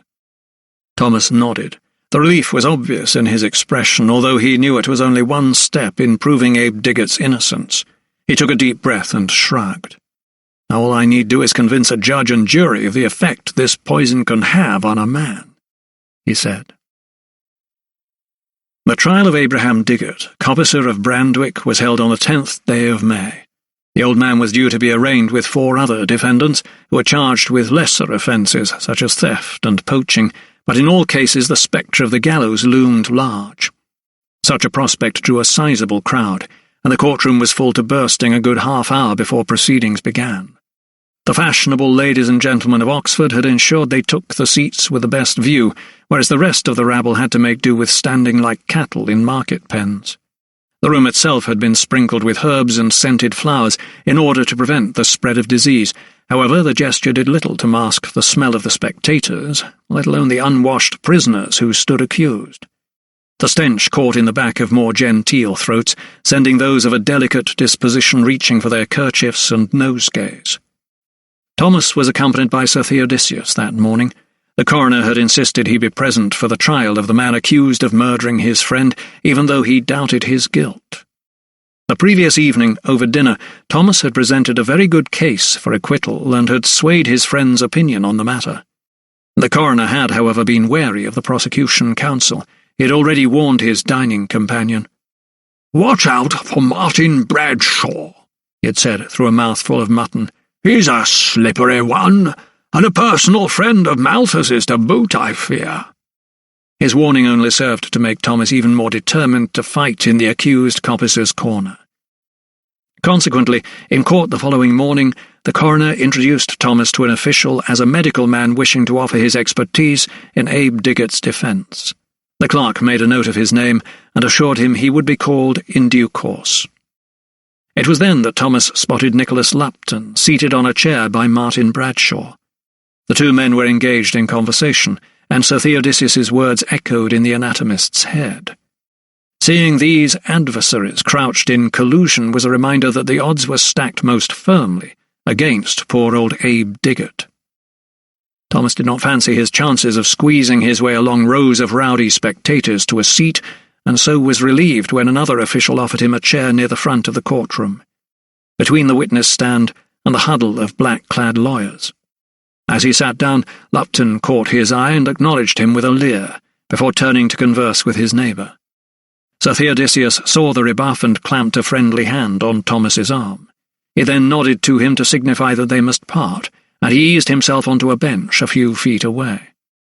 On the stroke of 9 o'clock, Judge Anton Dubarry entered the court. He was a large man, and his enormous wig made him seem even larger. His scarlet robes lent a sense of religiosity to the occasion. A reverent hush descended on the proceedings, imbuing upon them an instant solemnity that previously had been so absent. The preliminaries were observed in a well-rehearsed manner, the selection of a jury and the swearing of oaths. As was the custom, the lesser cases were heard first, with startling efficiency. Only one man pleaded guilty, and he was dealt with in less than a minute. 3 others protested their innocence, but even they were dispatched in less than 10. It seemed that, come the end of the day, when it was time to sentence all the miscreants, Judge Dubarry would have recourse to don the black cap more than once. Any hope of leniency that Thomas might have held for Abe Diggett was fast ebbing away. As they brought the old man from the prison, the anatomist tried to catch his eye. The coppicer staggered up the steps of the dock and looked with an unseeing gaze at the masses who jeered and shouted at his arrival. Word had been put about that they were to see a dashing rake who had held up the surveyor's party in the woods. At first it was said there had been playful banter. He had knocked off the chief map-maker's hat and taunted him and his man a little, but had no intention of harming either. Shortly after, however, he had been joined by others not yet apprehended, and the mood turned ugly. Coshes were wielded, a pistol was drawn, and a single shot fired. The chief surveyor fell mortally wounded, and the rest of the cowardly gang fled, leaving the surveyor's assistant and their guard in a most terrible state, and remaining in fear of their lives. What they saw in court, however, could not seem further from the truth. Could this decrepit old fool be one and the same, a highwayman of renown? It was hard to envisage high society ladies clamouring for an audience in his cell as they did with dashing James Maclean. Nor could they see this dolt chatting to the topsman before launching himself off the ladder like the famous Dick Turpin. A murmur of undisguised disappointment rippled around the courtroom. The charge against Diggett was that on the afternoon of April 20th, on the Bourton estate, he did lie in wait in Ravenswood for Mr. Geoffrey Turgoose and his chainman Mr. James Charlton, and did wilfully and without regard rob them of their possessions. He then assaulted Charlton, causing him injury to his head, before firing a single shot that killed said Mr. Turgoose. "How do you plead to the charge?" asked the clerk of the court. Diggett, who seemed not to have registered his predicament, let alone indictment, remained silent. Shaking violently, he appeared overwhelmed by the entire proceedings. What was more, he began to sway. Within less than a second he had disappeared below the stand. Many in the court leapt to their feet, ladies gasped, fans fluttered. "He's saved you a job, Judge," called one cove from the gallery. "Let's gibbet him and be done," shouted another. The 2 guards who flanked Diggett tried to right the defendant, and one of the officials actually slapped the old man's face. Seeing the situation, Thomas presented himself. He was acutely aware that if the accused did not enter a plea, then standing mute would be deemed the same as admitting guilt. He spoke to the clerk amid the surrounding uproar. Sir, as you know, I am the surgeon here to speak on this man's behalf. I would testify as to the nature of his illness and its bearing on his ability to commit the crime, he told him. Would I be allowed a moment with him? The official raised a brow. You would speak to the man's character? I am an expert in my field, acting for the defence, sir, Thomas told him. The clerk considered the request for a moment before marching straight to Judge du Barry. Pointing at the anatomist, he relayed his message, and the judge lifted his gaze toward him. A second later he brought down his gavel. "This court is adjourned for 20 minutes, he barked. It was more than Thomas could have hoped for. The jailers dragged Abe Diggett into a small anteroom where Thomas could attend to him. They sat him down, and a cup of water was offered. The old man put his face to the rim and lapped like a dog. Thomas knelt down at his side and took from his pocket a phial of smelling salts. He uncorked it and wafted the pungent vapours under Diggett's nose. "Abe, 'tis I, Dr. Silkstone." Diggett's head suddenly shook from side to side as he gasped for breath, and his lids blinked as he tried to focus. "Do you remember I came to see you in jail?" There was a flicker of recognition between coughs. Thomas looked at the man's hands. They remained bound by cord, pinioned in front of him. He held them in his and touched his fingers. "Do you remember you had lost the power of movement in your hands?" he said softly. Diggett frowned, then nodded. "I can't move 'em, doctor," he hissed through his gappy teeth. "They trouble you still?" Aye, he mumbled. "That and the gripes." These were classic symptoms, thought Thomas. "And your bowels?" he asked. The old man shook his head. "'Tis a long, long time since I shat, sir," came the reply. Thomas knew his case was growing stronger by the minute. The guards stood on either side of the door, allowing them a little privacy. He put his hand on the accused man's shoulder. "You do realize that you are being tried for murder, Abe?" the anatomist said calmly. At his words, however, the old man suddenly became agitated. He tried to haul himself up, but was not strong enough. "Murder? Whose murder?" he protested. The guards suddenly became more alert, their hands on their coches at the ready. Again Thomas tried to soothe the accused. Such confusion was a well-known symptom of lead poisoning. "When we return to the courtroom, the judge will ask you how you plead." Thomas glanced over his shoulder at the guards and lowered his voice. "You must say, 'not guilty.'" "Not guilty," repeated the old man, parrot fashion. "Do you understand?" asked Thomas. "Yes, sir. I didn't kill no one." "I know you did not," Thomas assured him, rising to his feet once more.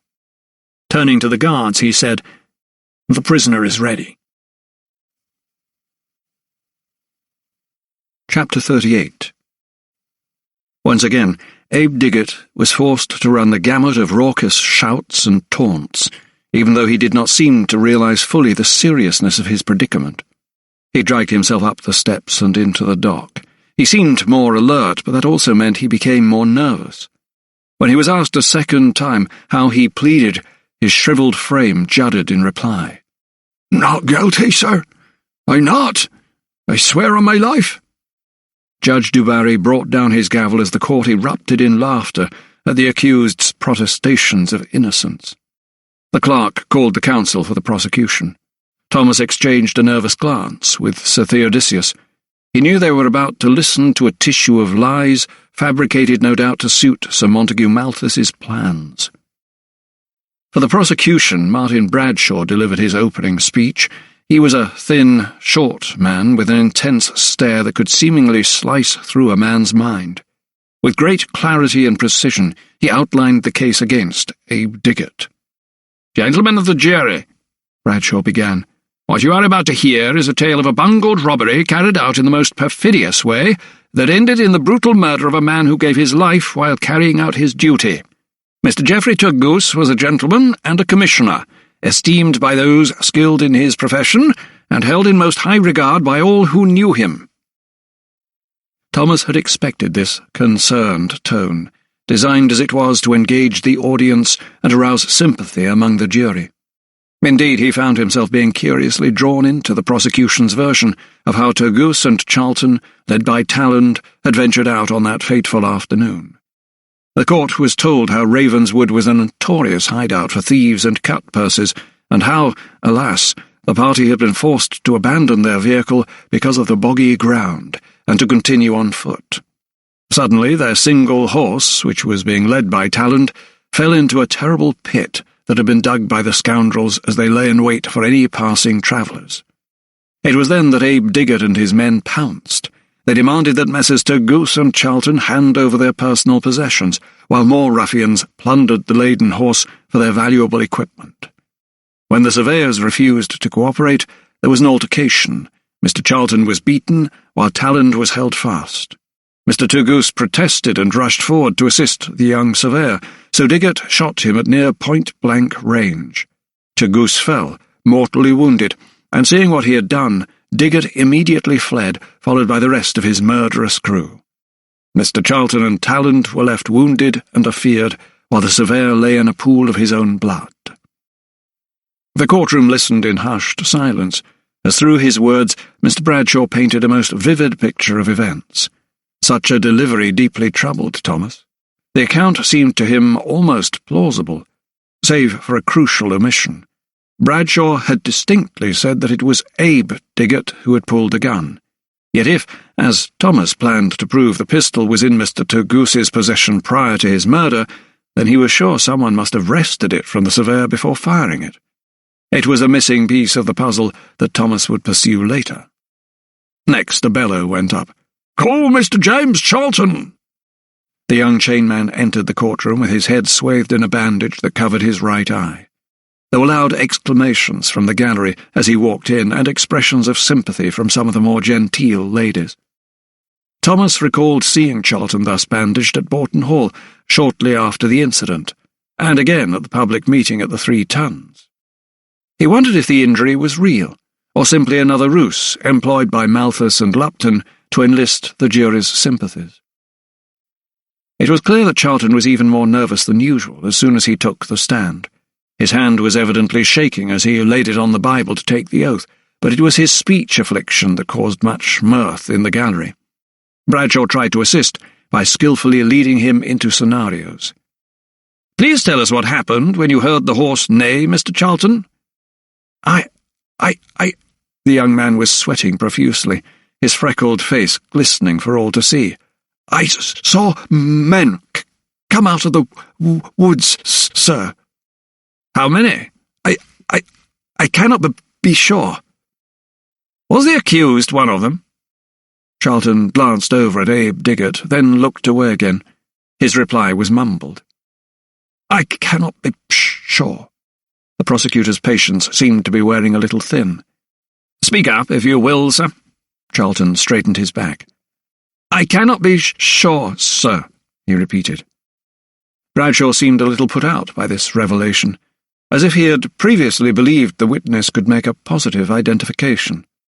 Thomas watched for a reaction among the jurors. He saw some swap looks and arch their brows.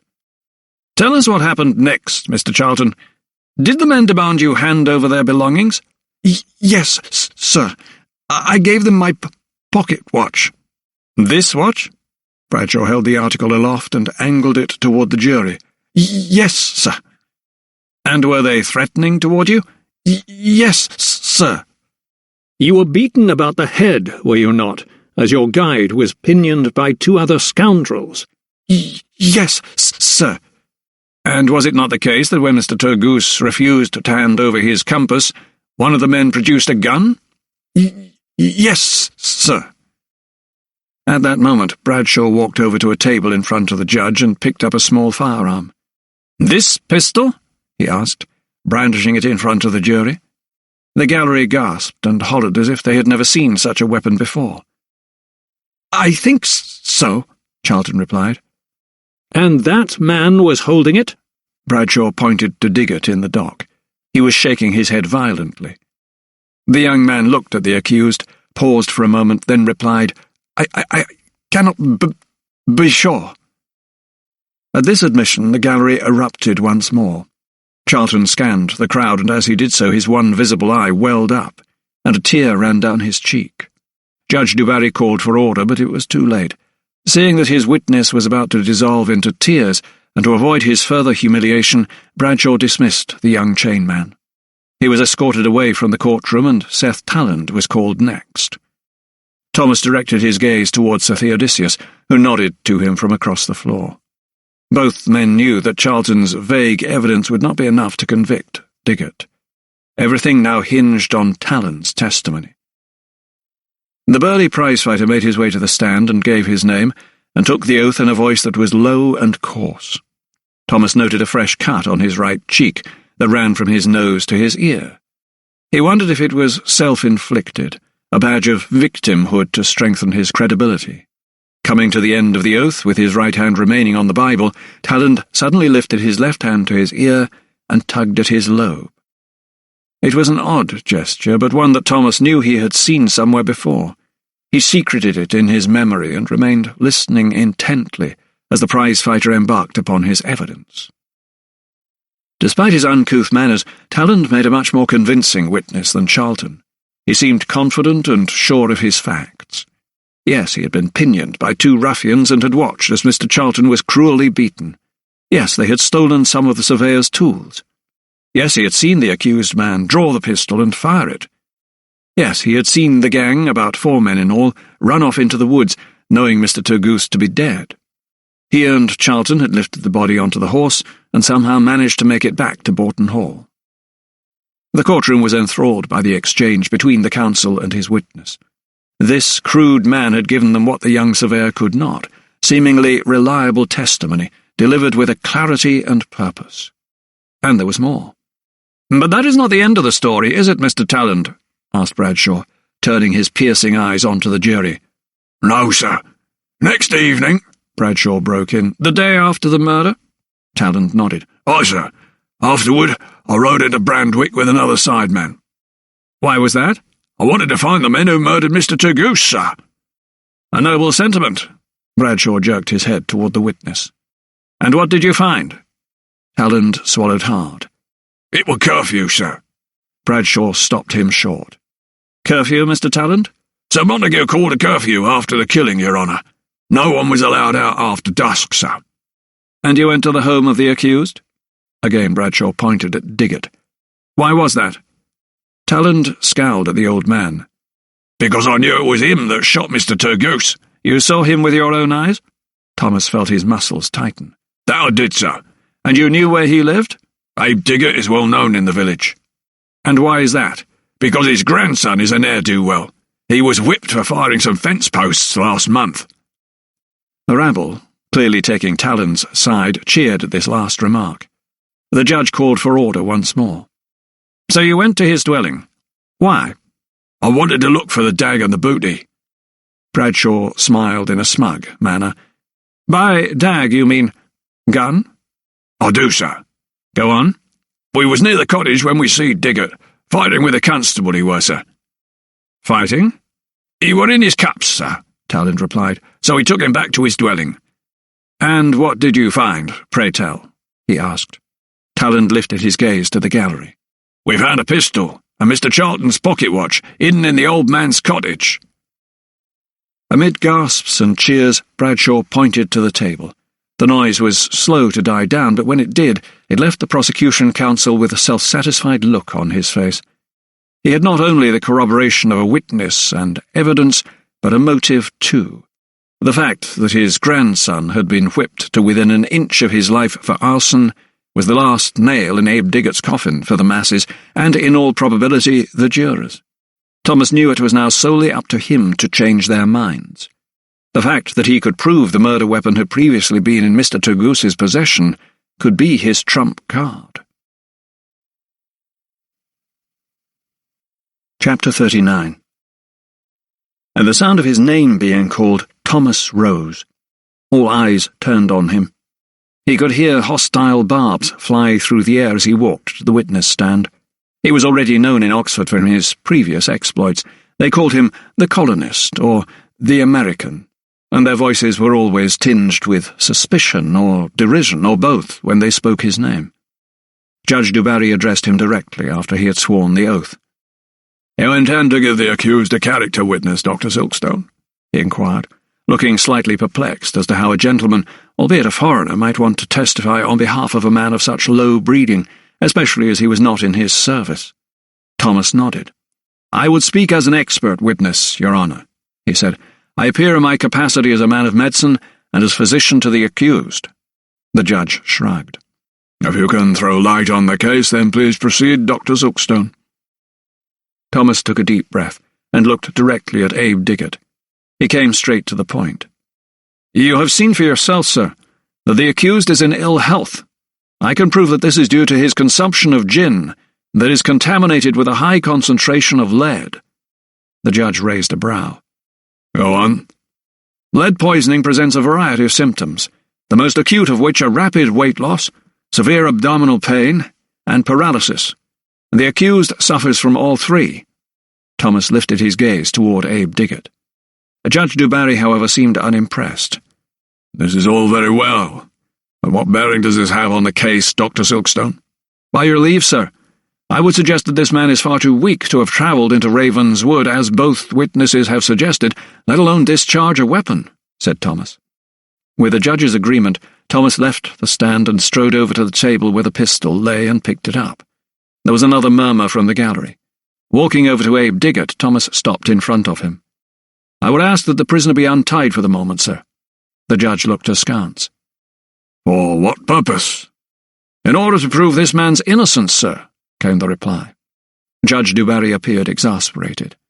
"This is most unusual, Dr. Silkstone," he cried.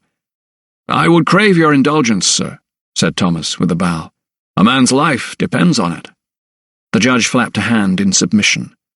"Very well," he snapped, and a guard untied the cord around the prisoner's wrists. Facing the accused, Thomas addressed him directly.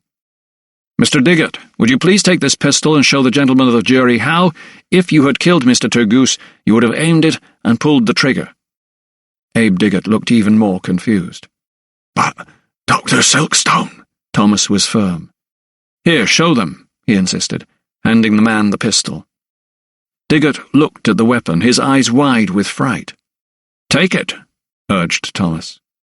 The court watched in silence as Abe Diggett began to move his unfettered arms toward the gun, but the expression on his face changed from fear to pain as he extended his grasp.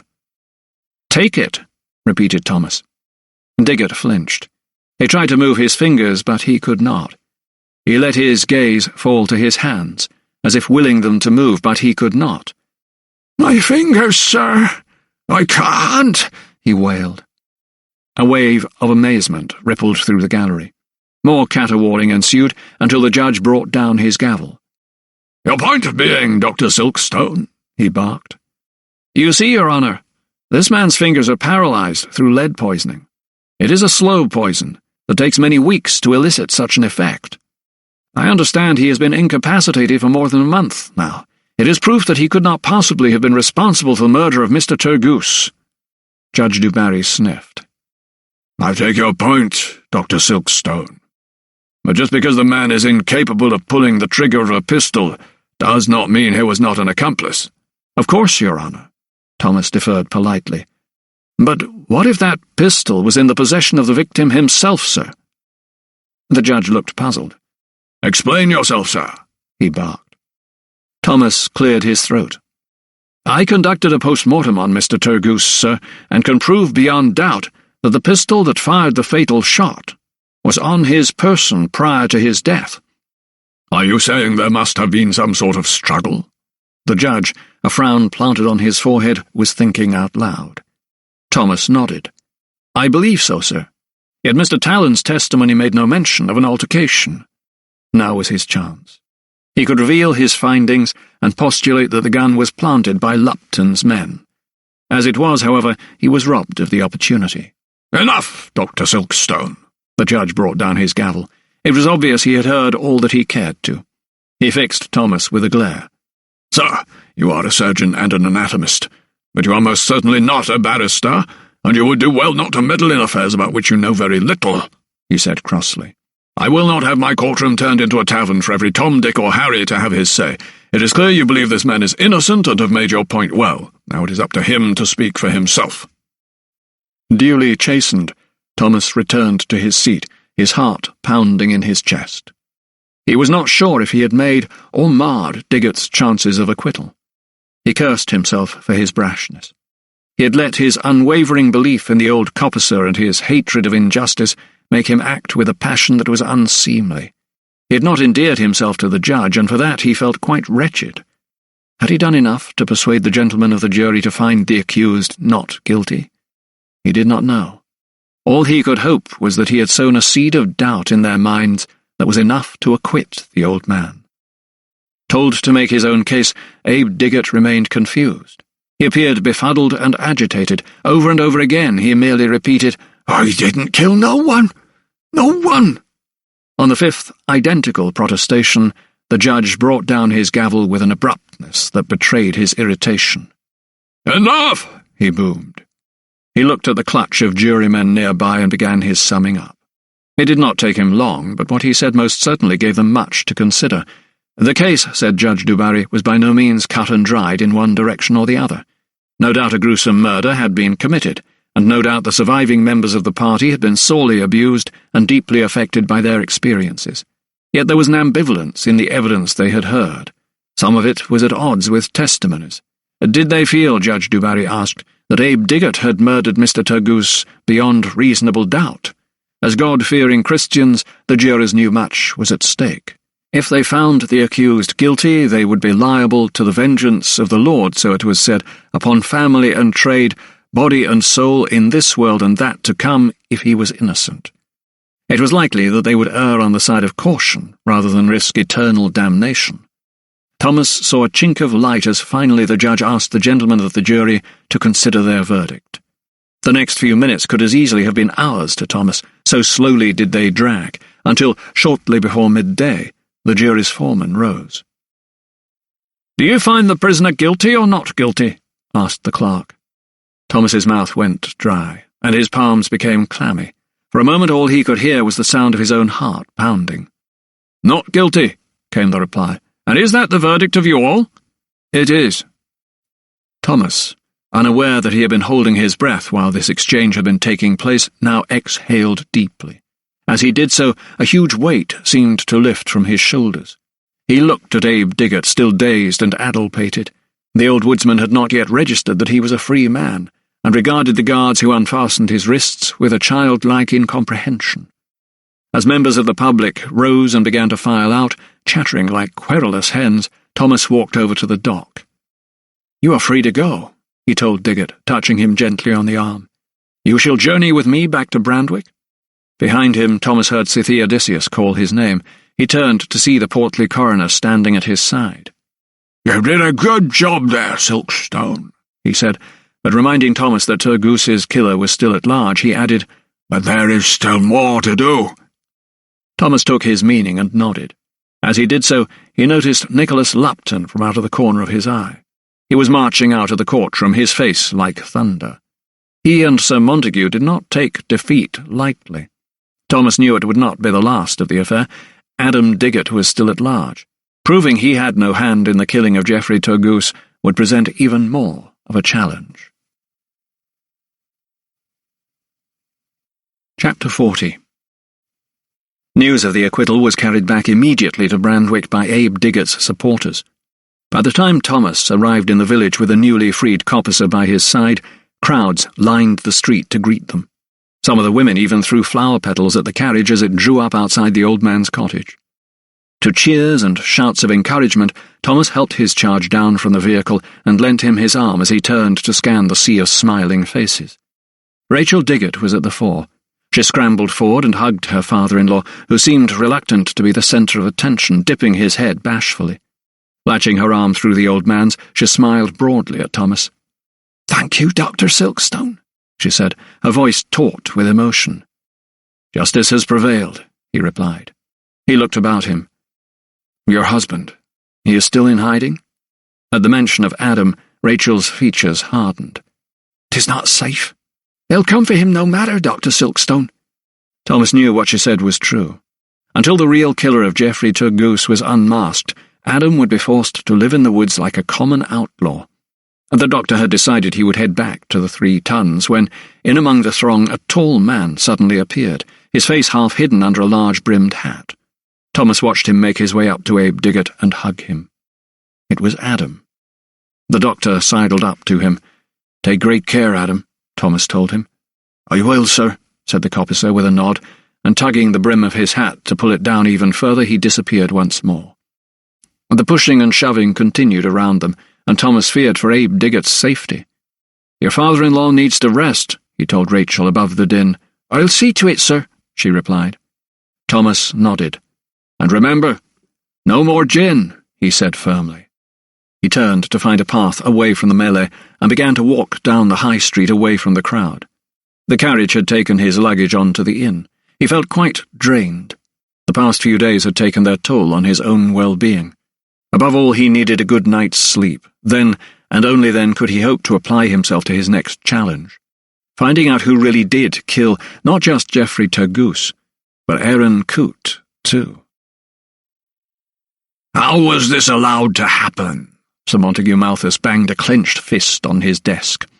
In front of him, Nicholas Lupton was floundering. His usual bluffness had deserted him, and his forehead was furrowed by a frown.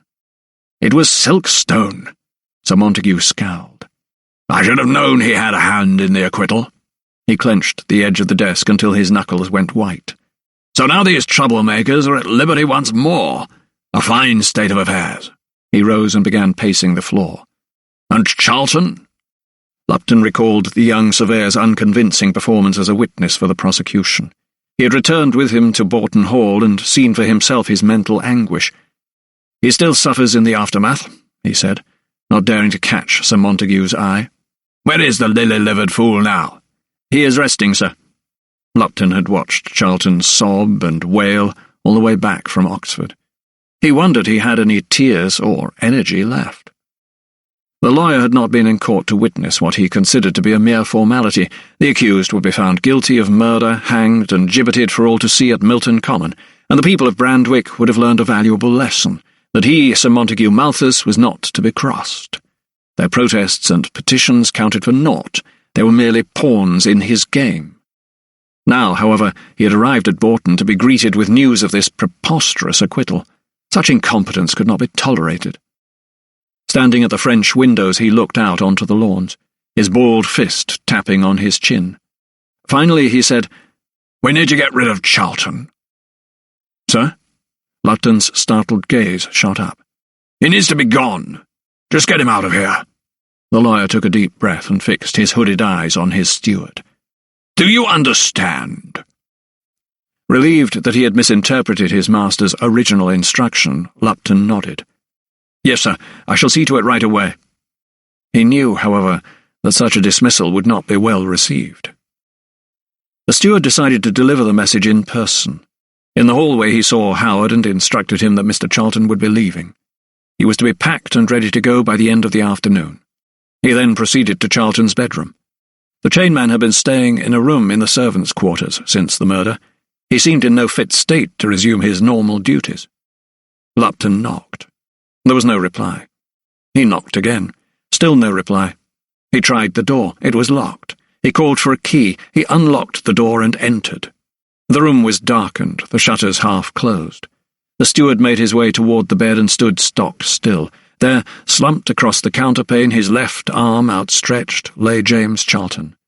And in the semi-gloom, the blood from a slash on his wrist dripped relentlessly onto the rug below.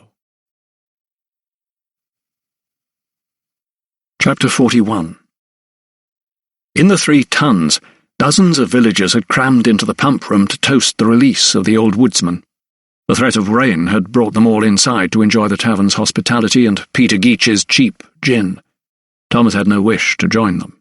While he felt a great relief at the acquittal, he was in no mood for celebration.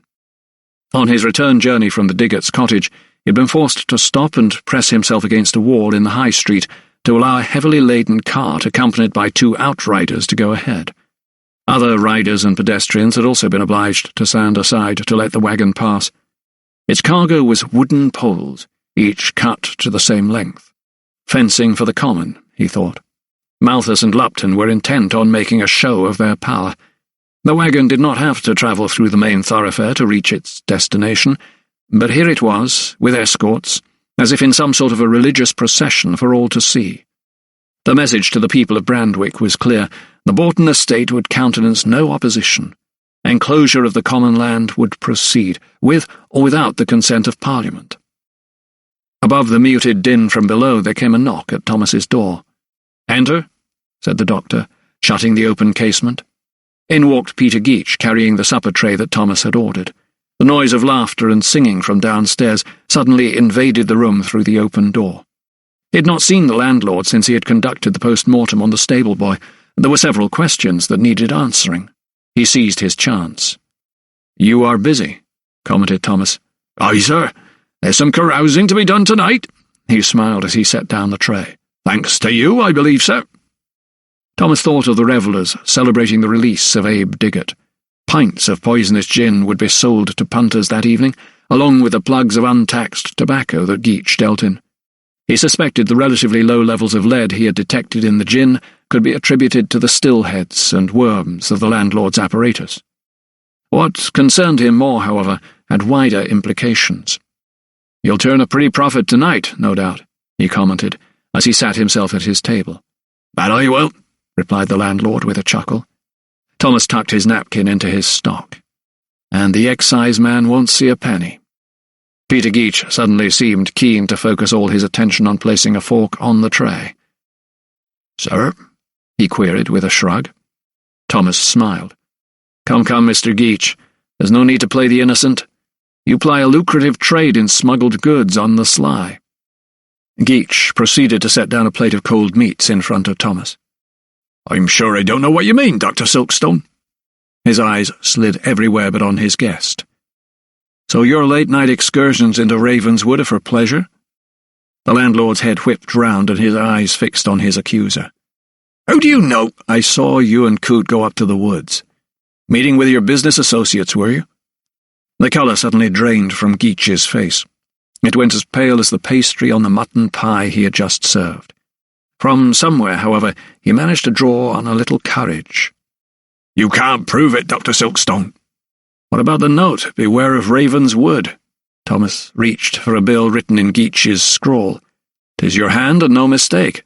I found it in Mr. Turgoose's pocket." "It don't prove I killed the map-maker, nor young Coote." Thomas fixed him with a glower. "Ah, yes. Coote. Shocking business. You should have seen the poor lad's body. All twisted and burned." Panic now registered on the landlord's reddening face. "I didn't kill him." Thomas could tell he had touched a raw nerve. "I'm not saying you did, but I do know you were involved in a smuggling ring in the woods." The accusation riled Geach. He paused for a moment like a cornered rat, then hissed his reply through thin lips. "'Tis your word against mine. And you are—" The innkeeper could not bring himself to say the word American, but Thomas took his meaning and was able to trump him. "I am afraid I can prove it, Mr. Geach. You see, I have samples from your secret stash of smuggled goods at the ruins. Tobacco and your famous gin," he told him. "But I shall not go to the law if you answer me this. Were you with Coote on the night he was murdered?" Geach bit his lip. His customary swagger suddenly deserted him. He stood back from the tray and his gaze dropped. "'Tis my regret I was not, Doctor," he said. Thomas sensed that the landlord might wish to unburden himself.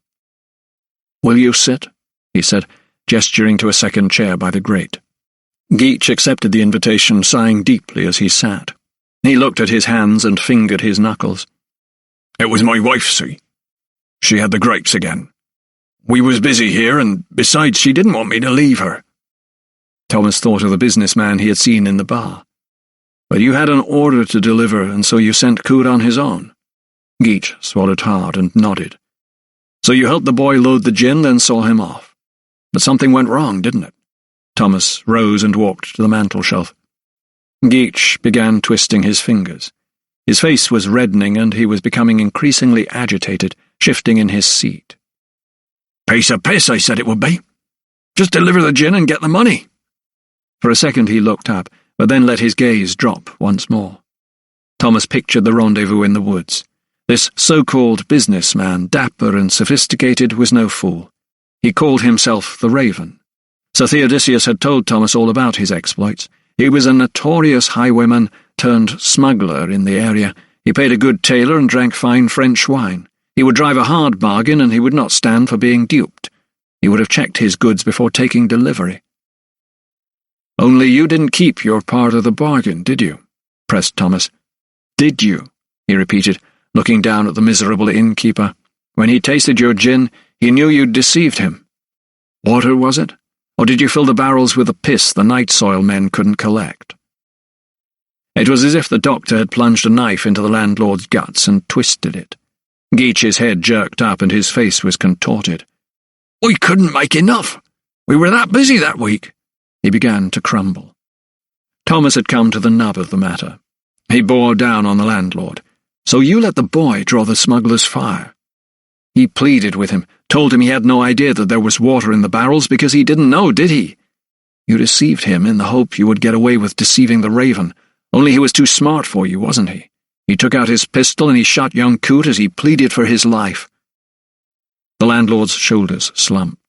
He closed his beady eyes for a moment, then, through his shame, Peter Geach mouthed an affirmation. With his thin lips quivering, he mumbled, "I knew if I didn't deliver the goods, he'd make me pay in other ways." Thomas frowned. "What did you say? Who would make you pay?"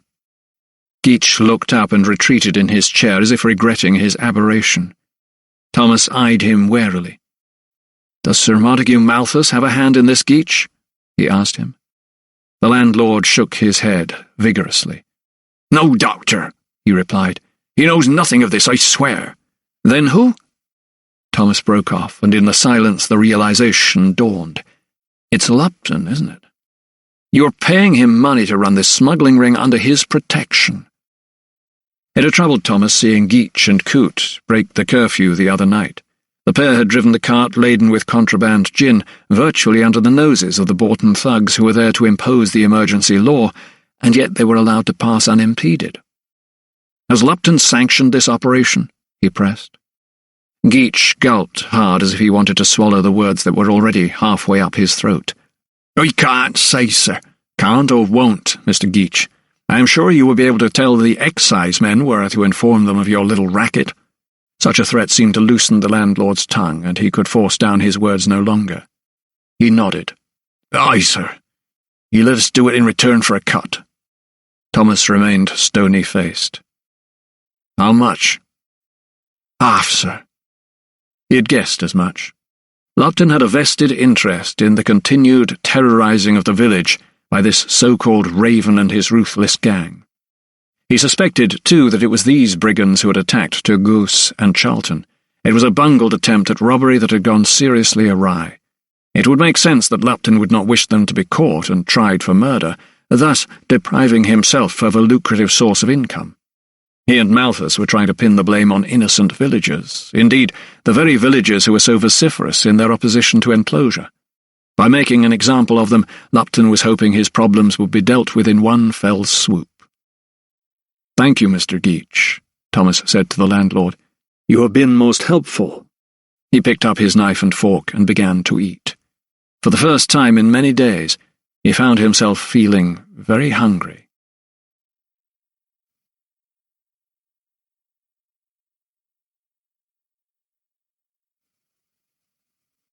Chapter 42. Under cover of darkness that night, Thomas rode to Borton Hall. Tethering his horse by a wall that had fallen into disrepair, he climbed over it and skirted the lawns, arriving undetected at the drawing-room window. Through the pane he could see Nicholas Lupton, sitting by the roaring fire, surrounded by the elegant splendour to which he had no right. Seeing him thus, a brandy in his hand, enjoying the accompaniments that his usurpation brought, stirred Thomas into action. Grasping the handles of the French doors, he flung them open. Hearing the intrusion, Lupton leapt to his feet. Craning his neck into the gloom, he called out, "Who goes there?" Seeing Thomas stepping out of the shadows, Lupton lunged for the bell by the fireplace. "I would advise you to hear me out, sir, if you value your own position," Thomas told him, hastening toward him. Lupton arched a brow and regarded Thomas with a sentient look, as if he feared what he would say next. "What is your meaning, Silkstone?" "My meaning, sir, is very plain," said Thomas, "unless you want me to inform Sir Montague that you are in league with local smugglers, and are taking a cut of their profits to line your own pockets, I suggest you tell me the truth about Lady Lydia." The colour rose in Lupton's cheeks, and he opened his mouth to let out another laugh. only this time it was tinged with nervousness, not the customary derision. "You have been digging in the dirt again, I fear. 'Tis your word against mine, and Sir Montague would never believe you over me." He spat out his words so that spittle flecked his lips. Thomas refused to be fazed. "You forget Sir Montague is a lawyer, used to dealing in evidence. And where is yours?" Lupton jabbed an aggressive finger in the air. "It is lodged with a third party, as it happens, which is under instruction to hand it over to the relevant authorities if I have not returned by midnight," replied Thomas. On his way to Bourton he had stopped off at Mr. Peabody's apothecary shop in the High Street and delivered a sealed parcel into his hands for safekeeping. In it were the samples of the tea and tobacco Thomas had collected from the woods, which could be used in evidence against the smugglers and connect them to the surveyor's murder and to Coots. Lupton's shoulders rose in anger. "You are lying, Silkstone," he boomed. Thomas knew he was taking a dangerous gamble, but he managed to keep his nerve. "You are the one who will be clapped in chains if Sir Montague ever finds out that his trusted steward is playing him for a fool." Lupton flashed a look of horror at Thomas. "What are you saying, man?" he protested indignantly. The doctor laid bare his thoughts. "It is my supposition that Turgoose and Charlton inadvertently stumbled across, or came close to, the old ruins, the place where the smugglers store their loot, the very smugglers who give you a cut of their ill-gotten gains." His eyes flared as he accused Lupton. He was about to turn the tables and play the steward at his own game. "The Raven, Lupton. I am sure the name means something to you." "I know of him," replied Lupton after a moment. "He is a highwayman and a common thief, who also goes by the name of Seth Talland, does he not?" Lupton's neck suddenly jerked back into his shoulders. "I have no idea what you're talking about, Silkstone," he remonstrated loudly. A little too loudly, as far as Thomas was concerned. "The Raven and Seth Talland are one and the same, are they not?" the doctor persisted. It had come to him as he was interrogating Geach earlier that evening. He recalled the well-dressed man at the bar talking to the innkeeper a few days back, and the gesture he had made, stroking his earlobe. Talland had made the exact same movement on the witness stand. "You were double-dealing, were you not? Not content with protection money from Geach, you were turning a profit from smuggled goods yourself. The prize-fighter disguised himself so he could act as your go-between. And when Geach tried to short-change your man, the stable lad paid with his life." "You cannot prove it," blurted Lupton. Thomas nodded. "I'll admit it would have been hard, had I not been able to trace the murder weapon." "What?" The steward's brows dipped. Thomas nodded. "You see, the pistol that killed Geoffrey Turgoose also killed Aaron Coote. Professor Hasher had been able to measure the caliber of the shot that killed the stable lad. It was exactly the same as the one that felled the surveyor." Lupton snorted. "But this is ludicrous." Thomas felt relieved to be stepping on solid ground. "It is fact, sir, and can be proven. The pistol belongs to Sir Theodosius Pettigrew, and is the same one that was planted in the Diggott's dwelling. I cannot prove that Talland killed Mr. Turgoose yet, but I am working on it." "Then you are wasting your time," the steward mocked. He reached for the glass of brandy he had discarded earlier and took a gulp. "You know that I can make life very awkward for you, Lupton." Thomas was determined not to leave empty-handed. "So what do you propose?" Lupton took another gulp. "A deal," replied the doctor. "If I drop my investigations into Aaron Coote's murder, you will tell me the truth about Lady Lydia." He paused, his eyes boring into Lupton's. "She is alive, is she not?" In the firelight glow, Thomas could see the steward's neck shrink back into his shoulders. His nerve had been rattled, and his ensuing silence condemned him.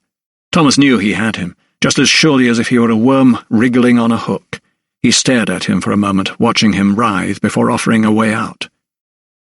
"So," he said, his voice tinged with victory, "you will tell me where Lady Lydia is being held." This time his words came in the form of an order rather than a question. Lupton, whose gaze had fallen to the floor, now lifted his head and shook it as if in a daze. "I cannot tell you," he replied, his head lolling from side to side. Thomas set his jaw. "Though you are prepared to be exposed to Sir Montague?" Again Lupton's head swayed. "I cannot tell you because I do not know," he snapped. "Sir Montague refused to tell me. He said the secret would be safer that way." He looked at Thomas in the same manner that a deeply religious man might react if asked to recant his long-held convictions. The anatomist found himself believing him. "But she is alive?" asked Thomas, trying to coax Lupton with a softer tone. At first, the steward remained sullen, but the doctor persisted. "The body in the crypt is that of Miss Annalise Kent, is it not?" He craned his neck to try to latch onto Lupton's eyes.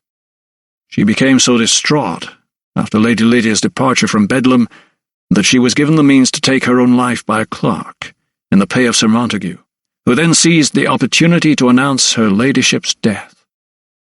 The steward threw a grudging look at Thomas, but remained silent. "But Lady Lydia is not dead, is she?" The anatomist's patience was wearing thin. "Is she?" He raised his voice. "If I tell you, will you stop meddling in affairs that do not concern you, Silkstone?" Thomas regarded Lupton for a moment. He had the upper hand, and, although he did not relish it, he knew only a fool would throw it away. "I shall tell Sir Montague nothing of your little ruse, as long as you tell me if Lydia is really dead."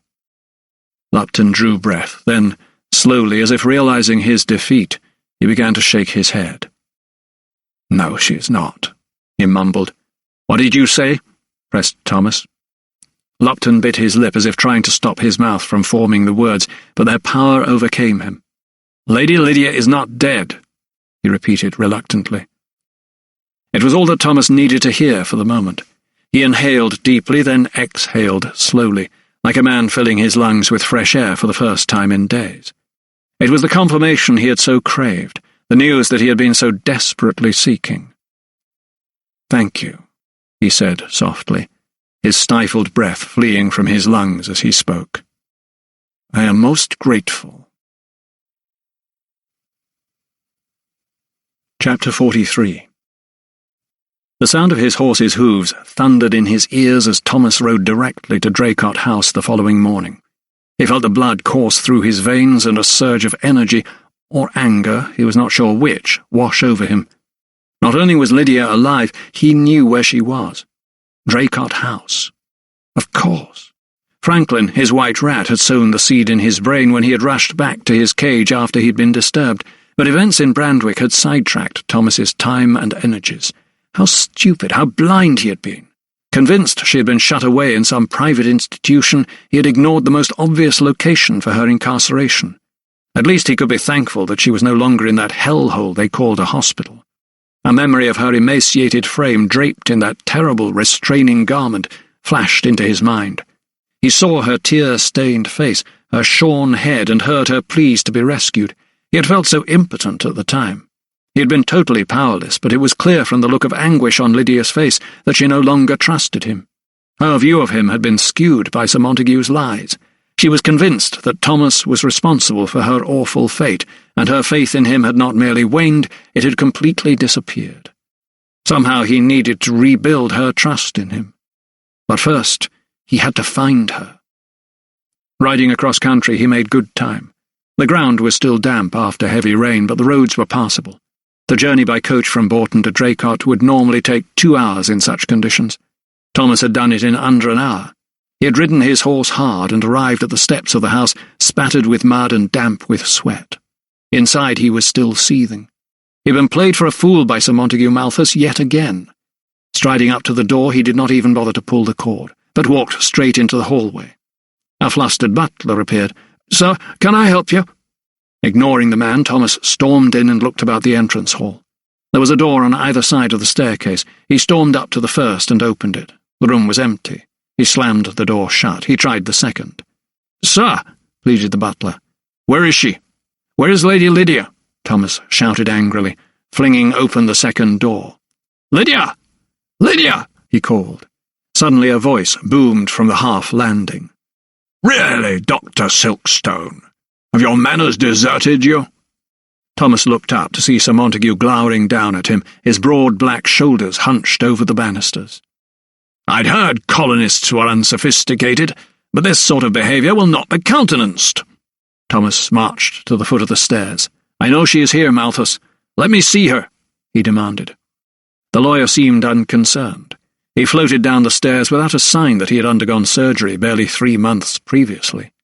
Following closely behind was Gilbert Fothergill. "And what if her ladyship does not wish to see you?" Sir Montague asked. His voice was tinged with a smugness that infuriated Thomas. "Of course she wishes to see me. I've come to release her from this prison." Thomas lifted his arms in a wide sweep. Now standing on the bottom step so that he remained gazing down on Thomas, Sir Montague shot him a disingenuous look. "A prison? Such harsh words, Silkstone. On the contrary, it is I who saved her ladyship from Bethlem and brought her here. You were happy to leave her there, were you not?" Thomas scowled. "What do you mean? You were the one who committed her there in the first place." At his words, Sir Montague suddenly snapped his fingers, and Fothergill emerged from his shadow to give him a piece of parchment. He raised one of his thick brows.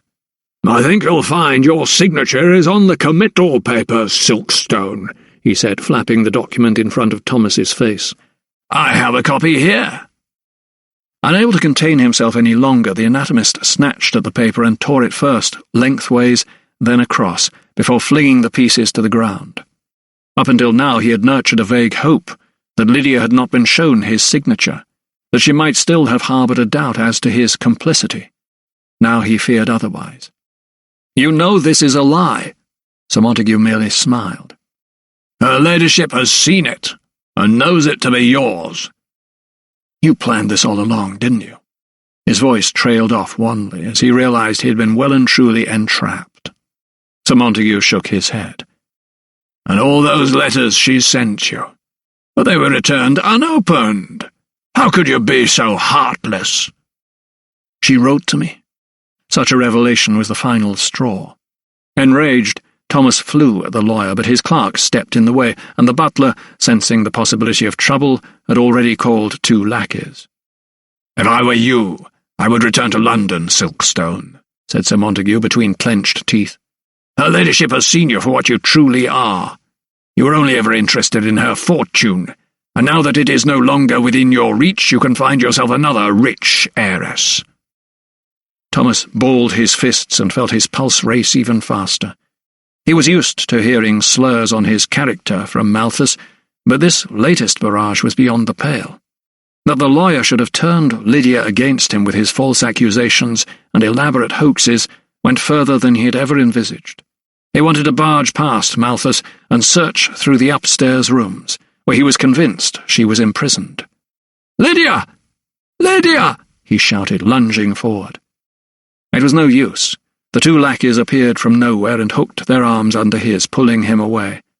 However, just as they released him from their grasp, the main door opened, and into the hallway ran the young Earl, followed by an anxious Nurse Pring. "No, master!" she shouted after her charge, but it was too late. "Richard!" cried Thomas, his voice a mix of surprise and exultation. Seeing the anatomist, the child stopped in his tracks.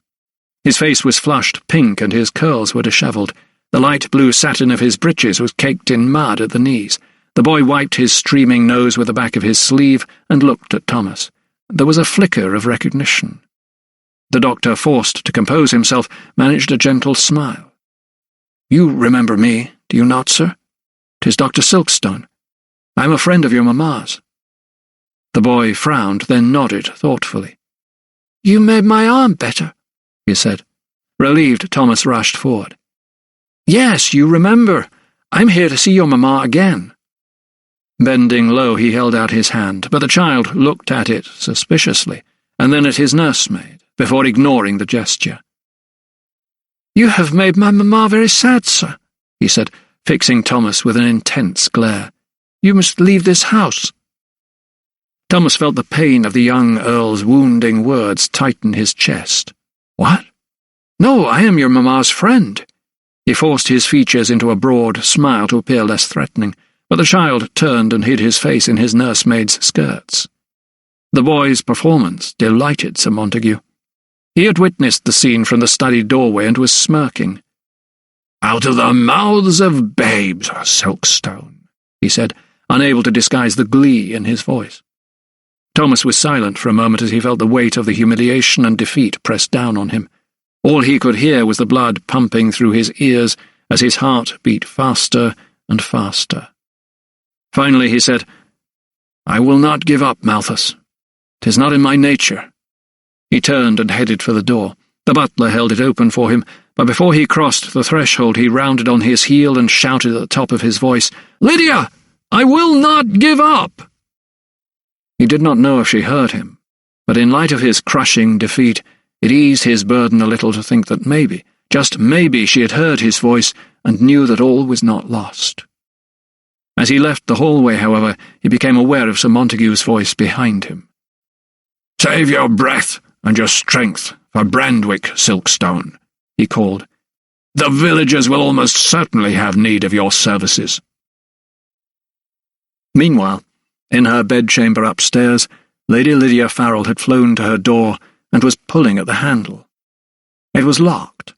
She banged on it, but no one came in answer to her calls. She had been seated looking out of her window onto the drive when, to her shock, she had seen a horse gallop up to the front entrance.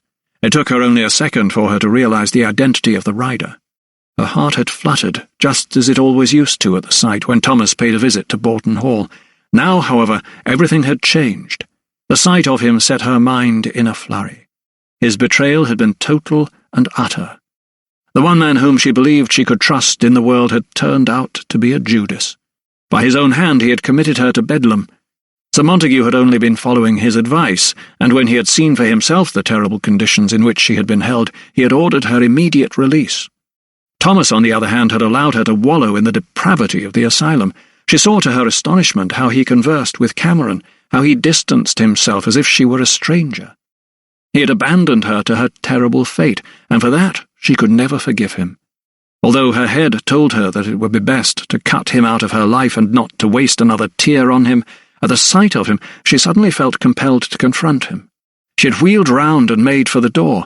She wanted to tell him in person how he may as well have taken his scalpel to her chest and cut out her heart while it still beat.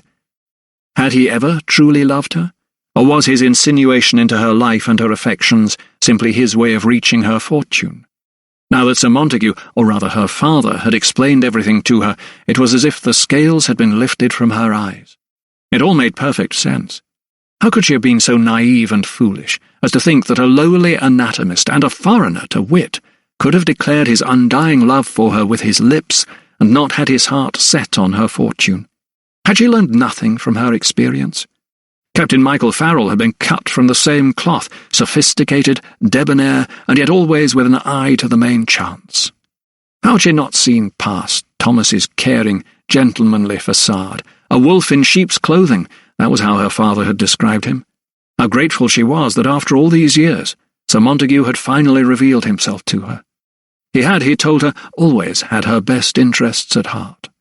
At last, here was a man she could trust, a man whose word was his bond. Here was her own flesh and blood. Now was her chance to confront her tormentor. Now was the chance to hear the truth from his own lips. She could ask him in person why he had betrayed her. "Let me out!" she called. Again, only louder. "Let me out!" She twisted the handle once more. She pulled at it. She pushed it. No one came. She put her ear to the door. She could hear voices. Then suddenly she heard Thomas call her name. She rattled the door handle again in vain. Hurrying back to the window, she saw his horse tethered and a groom in attendance. Downstairs, raised voices drifted upstairs, and a moment later she saw Thomas remount his mare. Something compelled her to knock at her window to attract his attention. She rapped loudly on the pane. "Thomas!" she called. But he did not look up. Instead, she watched him retrieve something from his pocket, she could not make out what, and cradle it in his palm. After a moment's reflection, he returned the object and set off back down the drive once more at a gallop. Chapter 44. Despite Sir Montague's order to ban the beating of the bounds, a small cohort of villagers had decided to defy him. Knowing they ran the risk of arrest, they had approached the Reverend Unsworth for his blessing. Traditionally, it was the vicar who led the procession, guiding it to various landmarks or bounds on the edges of the parish and stopping by each one to say prayers or give a short sermon. The younger ones loved to beat the markers with sticks or cut crosses in nearby tree trunks. Some of the parents would even bump their youngsters' heads against the boundary stones so they wouldn't forget where they came from. Sometimes coins were flung into brooks or fords, and there would be a scramble among the boys. Yet, fearing Sir Montague's wrath, the Reverend had declined to lead the procession and advised the villagers to change their plans. A few had taken his advice. Several, however, had ignored it. In Brandwick, housewives were sweeping their floors, and several had even seen to it that their menfolk had given their houses a lick of whitewash. The baking ovens had been fired up non-stop for the past 2 days, producing bread and pies, and shopkeepers polished their windows to make sure their wares looked their best. But as for the ceremony itself, most would have none of it, for fear of recriminations. The 3 Tons was doing a brisk trade ahead of the curfew. In the saloon bar, men stood cheek by jowl, downing ale or gin or even cider. The floor was sticky and the air thick with smoke. But the fog did not stop the lively conversation, even though tongues were necessarily constrained. Into this maelstrom slipped Adam Diggott, unseen by most but recognised by those who mattered.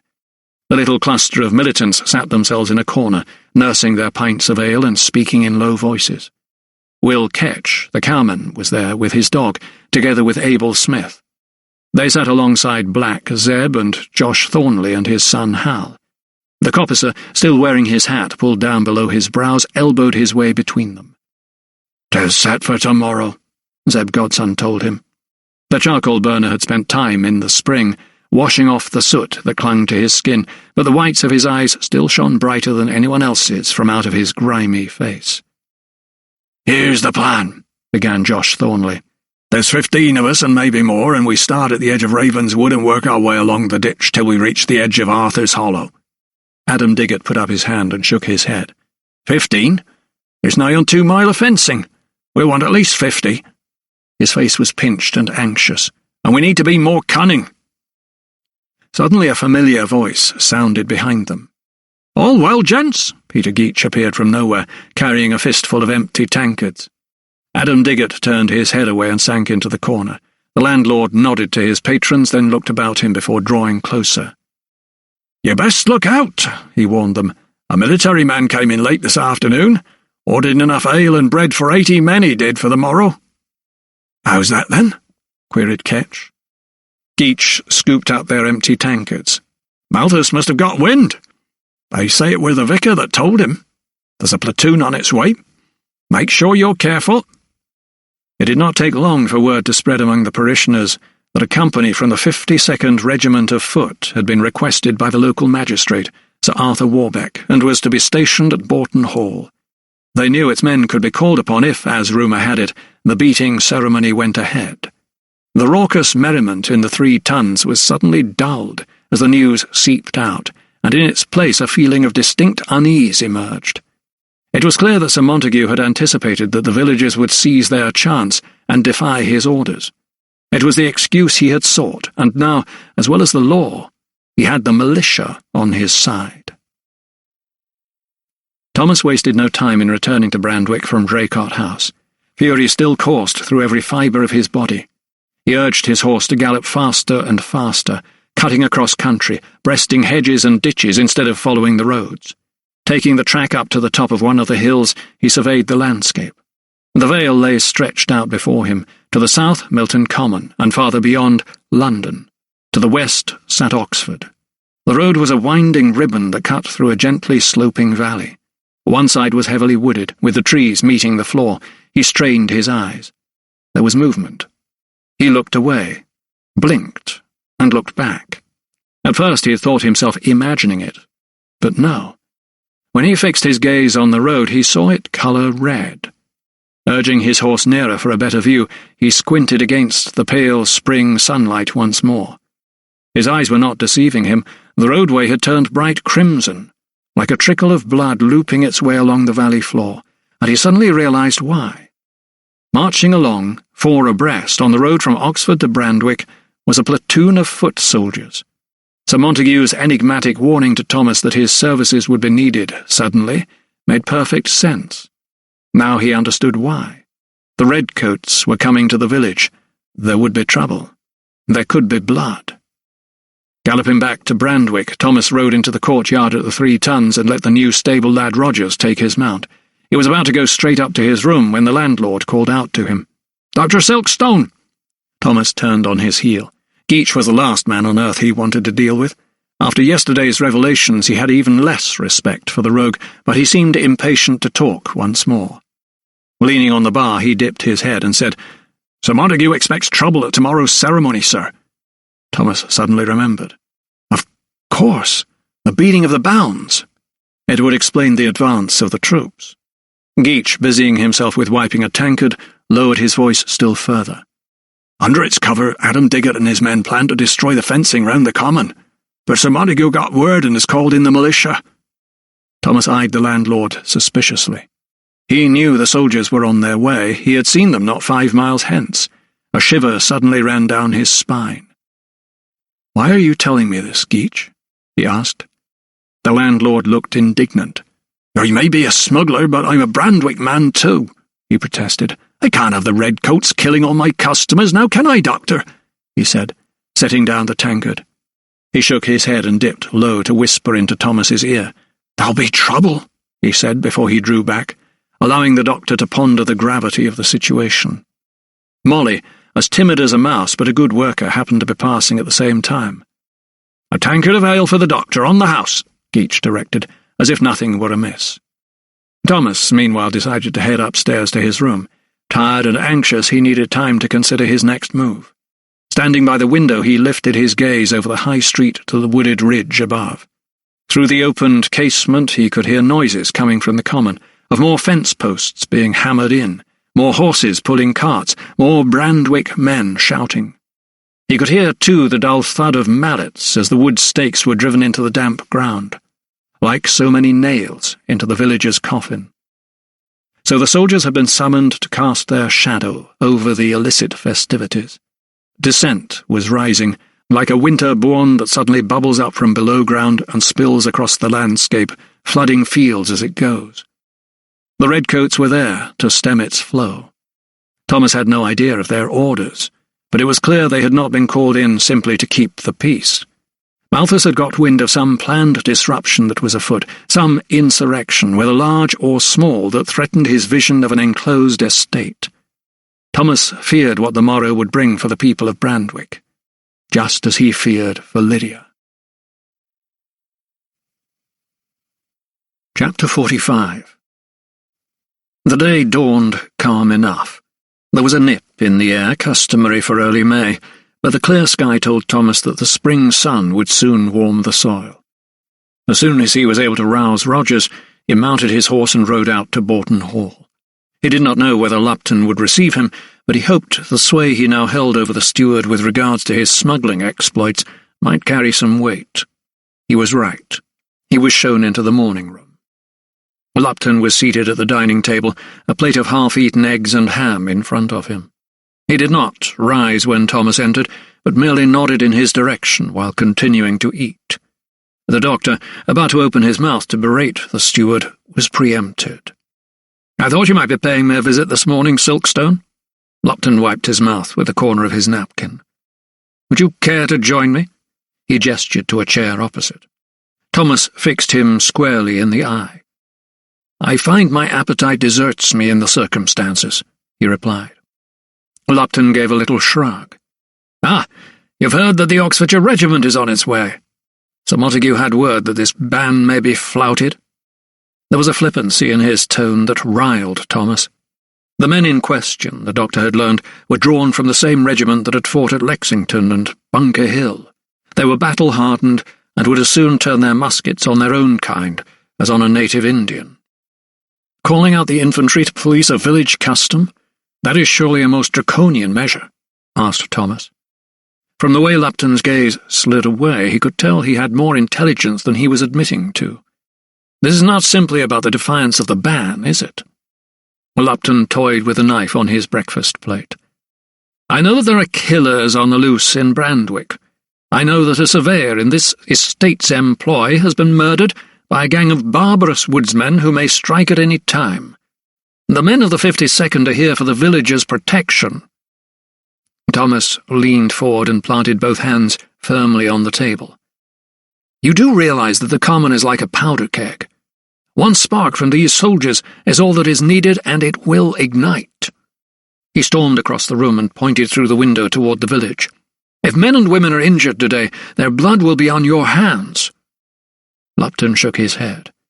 "The villagers' fate is in their own hands," he countered. "Either they follow Adam Diggott and his cronies and face the consequences, or obey Sir Montague. The choice is a simple one." Thomas shot the steward an uneasy look. "You know something, don't you?" Lupton shrugged. "As you are aware, Sir Montague's spies are everywhere, Silkstone. Of course we know that Diggott and his miscreants are planning mayhem." Thomas suddenly felt his chest tighten. "So that is why you called in the army." "A company cannot be called out on a whim," came the glib reply. Thomas wheeled round in desperation and walked back to the window. "But the troops have muskets. You know there could be a massacre." Lupton snorted. "Just be thankful Sir Montague did not call in the cavalry." His unbridled arrogance had never been more evident to Thomas. Thomas turned back, exasperated. "And what of the villagers' ancient rights? The rights they have enjoyed for hundreds of years, do they count as naught?" Lupton suddenly let out a derisory laugh. "Ancient rights? An American lectures an Englishman on ancient rights." He slapped the table. "Sir Montague looks forward, not backward, Silkstone. Surely you don't think he intends to stop at enclosure?" Thomas frowned. "What do you mean?" The steward shrugged. "Enclosure is merely the first step." "The first step before what?" Lupton rose from the table. "Come, I will show you something," he said, leading the way out of the morning room, across the hall and into the study. Under the window had been placed a long table, and on it, secured at all four corners by paper weights, was a large piece of vellum. It measured at least a man's height in length. Thomas peered over it. "A map of Oxfordshire?" he queried. Lupton shook his head. "Not just Oxfordshire, but Northamptonshire, too." Thomas looked again, focusing at the top of the map. There were names that were vaguely familiar to him, Banbury and Bicester. He saw Draycott House was clearly marked, too.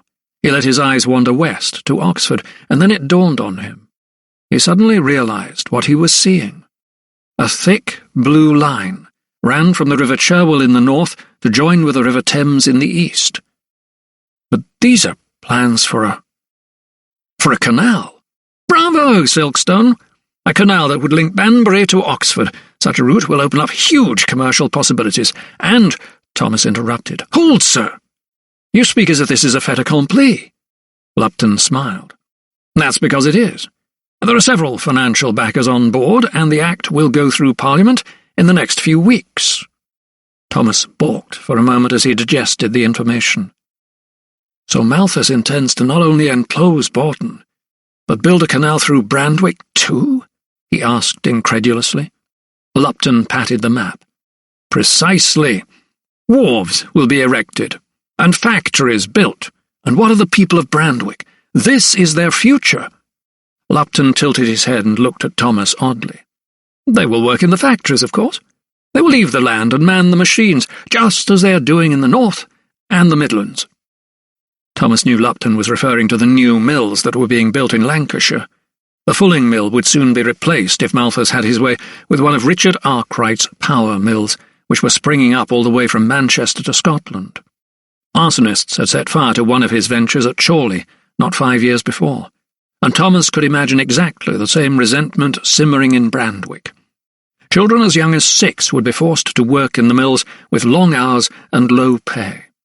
The canal would cut a great swathe through the heart of the Bourton estate, changing the landscape forever. Trees would be felled in their thousands to be replaced by factory chimneys. The sides of the meandering river would be straightened to make a canal. Hillsides would be tunnelled out. The tenter lines would give way to steam looms. And you expect them to accept this transformation, without any consultation? Lupton shook his head. "Consultation can only lead to compromise," he replied, "and that is not a word in Sir Montague's vocabulary." Thomas felt indignant on behalf of the villagers. "You are pushing good people too far," he warned, shaking his finger in the air. Lupton simply smirked. "It is merely progress, Silkstone. Just as you and your ilk make advances in medicine, so must landowners make advances in the countryside."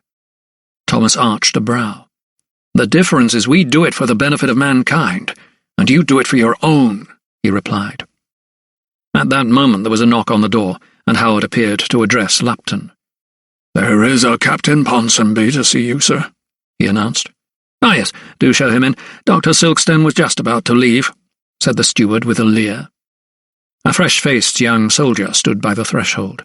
Thomas looked at the officer, then at Lupton, and nodded. "Indeed. I must warn the people of Brandwick they are walking into a trap," he muttered. Only Lupton heard. Chapter 46.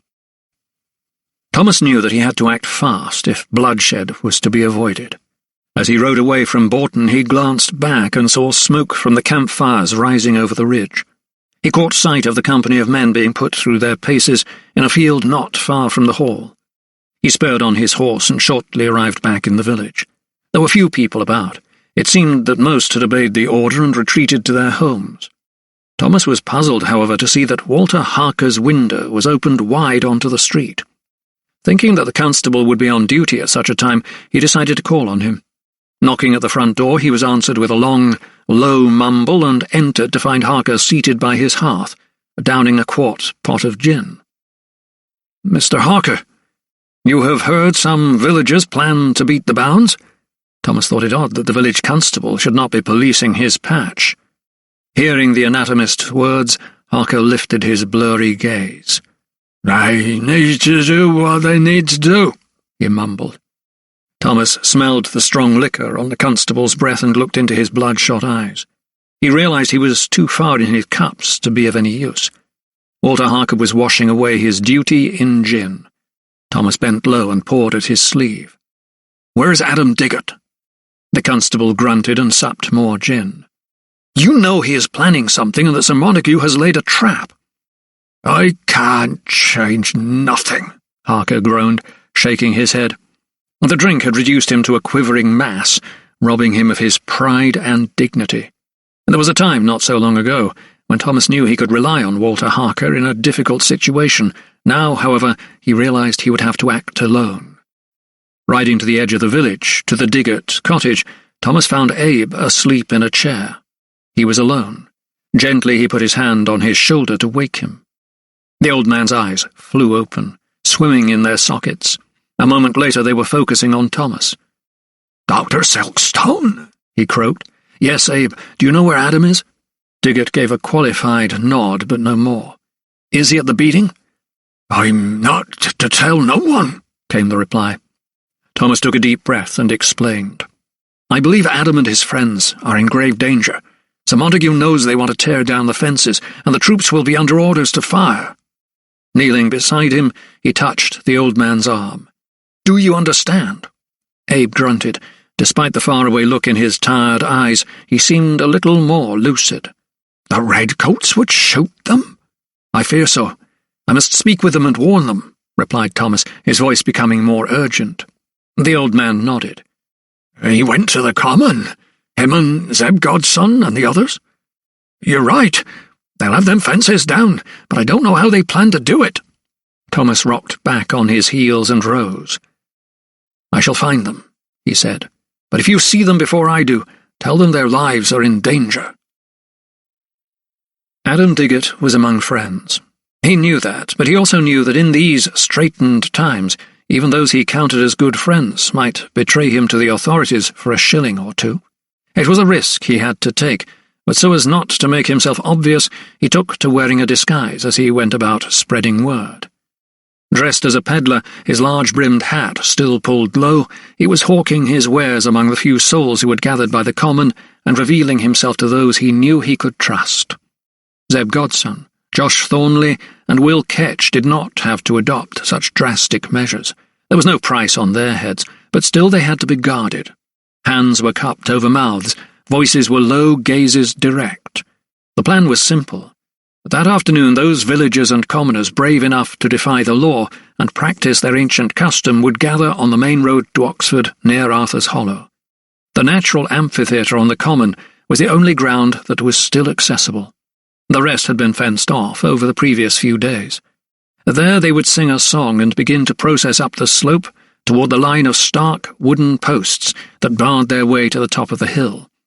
As the villagers' chants came to a crescendo, the dissenters would quickly make their way to the fencing and begin tearing it down with axes and mallets that had been set aside.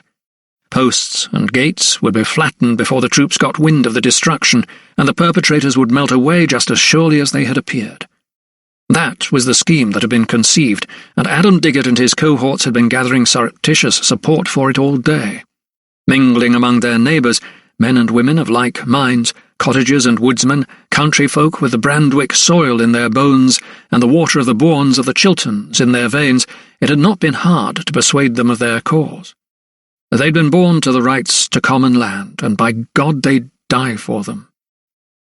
Just before St. Swithin's clock struck 1, a crowd began to gather. What had begun as a handful of stalwart dissenters was swelling all the time. Emboldened by the gathering of a few, more and more villagers took to the common, so that by the time the clock struck 2, upward of 100 people had massed. With not a redcoat in sight, there was a carnival atmosphere. Girls wore flowers in their hair or carried posies, others fixed ribbons to sticks and waved them like wands. Thomas sneaked his way through the crowd, looking for Adam Diggett. It was his broad frame and tall stature that gave him away. "Thank God I have found you," said the doctor, unable to hide his relief. "Dr. Silkstone." The coppice's expression remained serious and aloof. Thomas frowned. "I am come to beg you, and anyone else for that matter who is rash enough to pull a prank, think again." The doctor laid his hand on Adam's arm and spoke with a fearful intensity, but he was quickly rebuffed.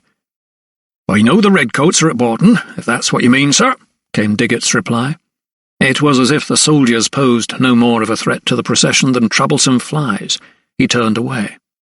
Thomas tried to reason with him and tugged at his jacket, so that he turned to face him once more. 80 men, many armed with muskets," he cried. "Are these people's lives worth the price of a few fence posts?" Adam narrowed his eyes and, without warning, pulled away from Thomas. Climbing onto a stile nearby, he addressed the crowd. "Good people of Brandwick!" he shouted above the din. "Good people of Brandwick!" he cried, louder this time. The chatter fell silent. All eyes turned to him. "Are we ready to make a stand?" "Aye!" came the universal shout. They were united against enclosure, but the mood was excitable rather than angry. "Then let us sing!" cried Adam Diggett. He cast a triumphant look at Thomas before signalling to the drummers and fiddlers to strike up their rendition of Hey Down, Derry Down. Meanwhile, from his vantage point on a hill near Bourton Hill, Captain Samuel Ponsonby of the Oxfordshire Regiment was surveying the scene with his telescope. At his order, his men began falling in. The crowd had gathered near the new boundary. They had riotous intentions. The law of the land had been broken. It was up to him and his men to enforce it.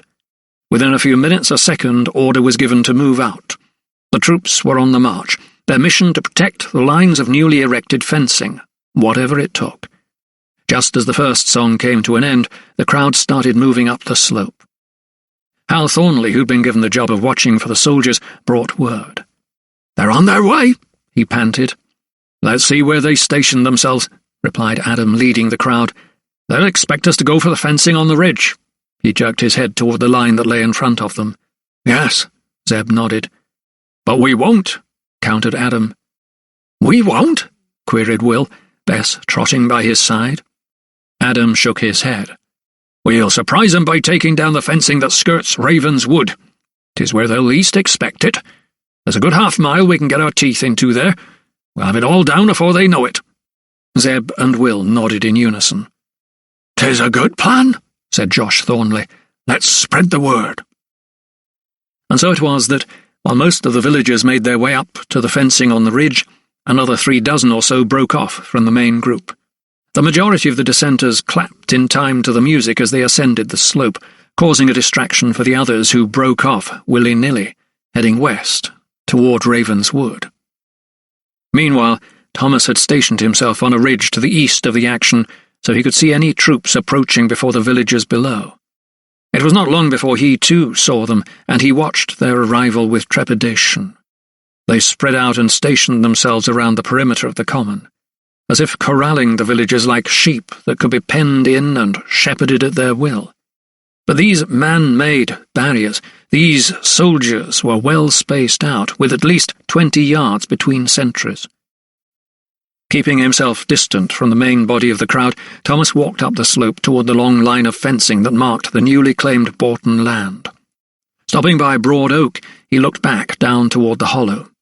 Taking out his spyglass, he could see that a group of maids, all wearing their long white May robes, had formed themselves into a ring. A fiddler struck up, and in time to the music, the circle began to configure itself. Threading through one another and forming into circles and shapes, the girls moved in unison, bobbing and skipping like young puppies at play. They were obviously meant to distract the soldiers, and turning his glass on the redcoats on the ridge, Thomas could see that they were doing an excellent job. Perhaps, he thought, the protest, for that was what it was, a protest dressed up as an ancient tradition, would pass off without incident. Perhaps a shot would not be fired. Perhaps he had worried unnecessarily. Suddenly a voice came from behind. "A fine sight, eh, Dr. Silkstone?" Thomas turned to see old Maggie Cuthbert standing beside him, looking down at the dancers. "The Uffington horse," she said. Thomas looked at her quizzically. "The dance," she explained. "'Tis named after the great white horse on the downs." "Ah," replied Thomas with a nod. He thought of the enigmatic creature cut into the chalk hillside a few miles away. The old crone smiled. "'Tis said that when King Arthur awakes, a horse will rise up and dance on nearby Dragon Hill," she chuckled. Thomas tilted his head. "And what will wake King Arthur?" he asked. Maggie Cuthbert pursed her lips as she surveyed the dancers, then turned to him and said with the utmost conviction, "If England is in peril." Chapter 47. Lydia studied her father across the dining table. She watched his jaw move slowly up and down as he chewed each mouthful of food assiduously. His long fingers, like talons, grasped the stem of his wineglass before he washed down his dinner with a good vintage. She had seen him eat before, of course.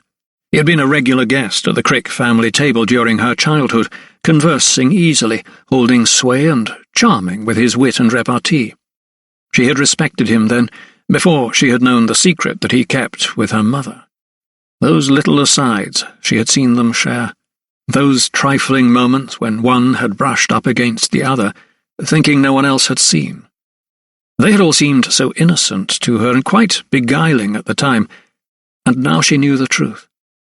The late afternoon sun that filtered weakly through the casement began to throw her new-found father's face into sharp relief, and the shadows started to play tricks on her eyes, elongating his nose, highlighting his cheekbones, turning the unremarkable into the striking. His whole countenance changed as the light altered, and it troubled her that the same man could appear so very different, that the person she had known and feared could take on the mantle of her protector and yet still cause an unsettling doubt in her mind.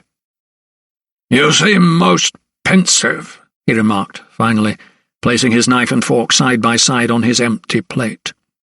She had not realized that he, too, had been studying her, watching her slyly as she pecked at her food like a bird in summer. She managed a wan smile.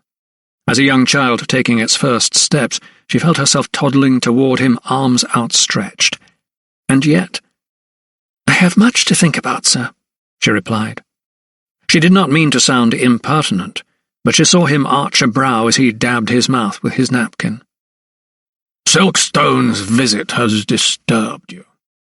His perception, like his gaze, was always razor-sharp, thought Lydia. That was why he was at the top of his professional game, she told herself. Yet still she found his acuity unnerving. She could not hide her unease. "Yes, sir," she replied.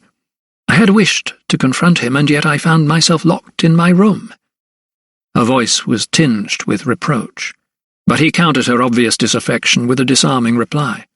"But, my dear, that was purely for your own protection. Did you not hear him shout your name? He tore in like a madman, intent on harming you." It was true. She had heard Thomas call her name more than once. He sounded furious.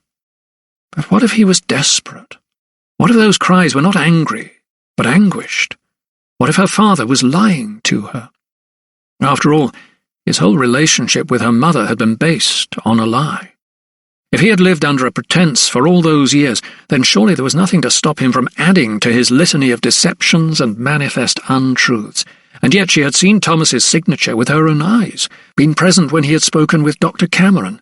Her mind kept travelling in circles, whirling round and round, unable to find its own path through the tangle of intrigue and deceit that engulfed her. For now she would keep her own counsel. After all, Richard was with her, and she would do nothing to jeopardize his presence again.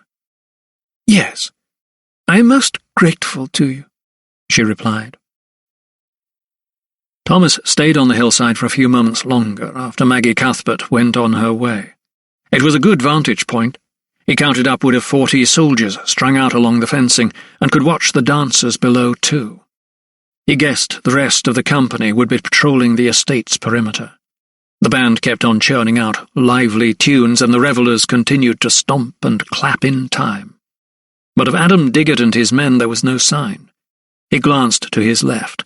The soldiers he could see were still being kept occupied watching the village girls below. The dissenters had sloped off to cause mayhem elsewhere on the estate, and he'd wager he knew where. Down the bank he slipped, leaving the common unseen by revellers and soldiers alike. Mounting his horse, he headed for Raven's Wood. In 10 minutes he was approaching the shaded edge of the trees. Up ahead he could see others too. Squinting into the shadows, he made out several people. He heard noises, too, dull thuds, and sharp cracks broke into the spring air.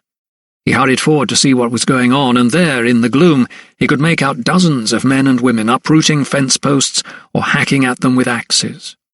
The main gate into Ravenswood lay chopped to pieces, and some of the women were gathering the shards into their aprons to use, Thomas presumed, for kindling. He strained his eyes to look down the line of fencing. As far as he could see along the boundary of the wood, people were vandalizing the stakes. The stronger men ripped posts from the ground as easily as rotten teeth from gums. Others simply trampled on spars when they were flung to the ground, cracking them underfoot.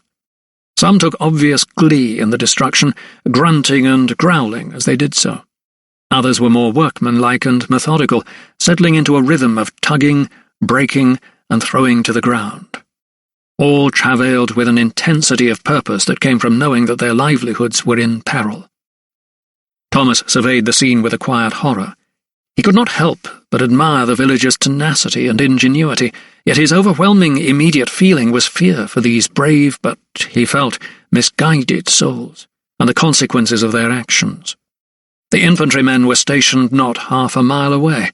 One whiff of such insubordination, and they would rally and train their muskets on the rebels. It would be just as he dreaded. The soldiers would fire, blood would be shed, and Sir Montague would be vindicated. The tyrant would enjoy nothing more than to see the village troublemakers dance on the end of a rope, and it seemed that soon his wish might be fulfilled. Thomas knew Adam Diggott would be somewhere at the centre of this mass insurrection. He hurried along the lines, searching for him. He dared not call out for fear of alerting the soldiers, so he zigzagged from man to man in his search. It did not take him long to find the coppicer himself, directing operations at the farthest gate. "Diggott!" Thomas panted in a hoarse whisper. The rebel's head, still covered by his large-brimmed hat, shot up. "What in God's name do you think you're doing?" hissed Thomas, keeping his voice low. Diggott snorted and pushed back his hat with his thumb. "I be doing what is right, Dr. Silkstone. These fences don't belong here, so we're taking them down." Thomas flung an arm in the direction of the soldiers by the common. "If they find out, they will shoot. There are women here. There will be no quarter." Diggott, his axe in his hand, straightened his back and looked down on Thomas. There was strong liquor on his breath. "If we lose our rights, then we lose our way of life, Doctor. We got nothing more to live for." He turned round and, shaking his fist in the air, he raised his voice. "Let the soldiers fire! We're ready to be martyrs for our cause!" At the rally cry, the villagers all looked up. Some shouted "Aye" in reply, and Will Ketch's dog began to bark. But there were others who, fearing the infantry might be alerted by the outburst, slipped off silently, melting into the woods or sloping off down the hillside. "Do you want to rouse the redcoats?" Thomas asked incredulously. The officer turned and raised his axe above his head. "I'm past caring," he chunted, and he brought down his blade on the fencing rail, splitting it in two. Seeing it was fruitless arguing with Diggott, Thomas made his way back along the line. At each woman who remained, he stopped to ask if he could accompany her back to the common and out of harm's way. He could see that some of them were frightened, but most refused his offer. They would stand by their menfolk, they told him. One woman, however, her skirt a buttercup yellow, insisted that her young daughter return with Thomas to the village. "You be going now, Daisy. I'll follow later," she told her. Thomas took the girl's hand. She was no more than 10 years of age. He smiled at her, but she returned a frightened grimace. Together they began their descent toward the common as the destruction of the woodland fencing gathered momentum. Now, more than ever, it was vital that the soldiers remained distracted, thought Thomas. He would do what he could to divert their attention. Lost in his thoughts, he was trying to formulate a plan when, halfway down the slope, a loud cry went up from below. "Turn out! Turn out!" The shrill notes of a bugle suddenly sounded, and Thomas stopped in his tracks. He looked down at the little girl, her eyes wide in fear. The secret was out. The soldiers had been alerted. Soon they would be marching toward them. Thomas pulled the girl to him, and together they rushed off the track and ducked behind a hawthorn bush. "Stay there. Don't move," he told her. He prayed the rebels would have heard the troops' rallying cry. The sound would surely have carried across the hill, but he wanted to make certain they all had the chance to get away. Keeping off the main path, he began to climb up the slope once more toward the wood. The sound of his heart drummed in his ears as he went, but the pounding was soon joined by a louder, deeper beat. Wheeling round, he saw the infantry, marching two abreast up the footpath, carrying their muskets. At their head, on horseback, was the young officer. Summoning all his strength, Thomas renewed his efforts, scurrying between the gorse bushes until he reached the plateau at the edge of the wood. In the shadows, he could make out the few remaining commoners who still wielded their axes and mallets. Cupping his hands around his mouth, he called to them. "The redcoats are coming!" he cried. "Get away!" He flailed his arms wildly in the hope that those who saw him would heed his warning. One or two did, but the rest either did not or would not. They remained hacking and breaking right up to the moment that the officer ordered his men to fan out at the top of the plateau with the forest edge in full view. They did so, forming two lines, the first on one knee, the second standing close behind. The order was given. "Fix bayonets!" From out of the edge of the woods, Thomas watched horrified as figures suddenly emerged. First he made out Adam Diggott, but he was swiftly pursued by another dozen men. A clutch of women followed in their wake so that the two sides were now lined up against each other. Fewer than 20 yards separated them. "Come no farther!" shouted Adam Diggott. His cohorts raised their axes threateningly. "No farther!" he repeated. Captain Ponsonby, remaining on his horse, shouted back. "You have wilfully destroyed property belonging to the Borton estate. Desist immediately in the name of King George." Adam Diggott stood firm. "We will not move from what is rightfully ours. These woods belong to us." There was a chorus of approval from the men at his side. Tensions were heightened. Ponsonby hesitated. He had not anticipated such wilful disobedience. "Take aim!" he ordered. Thomas knew if he was to act, now was the moment. Revealing himself from behind his cover, he walked out between the two rows, his hands held aloft.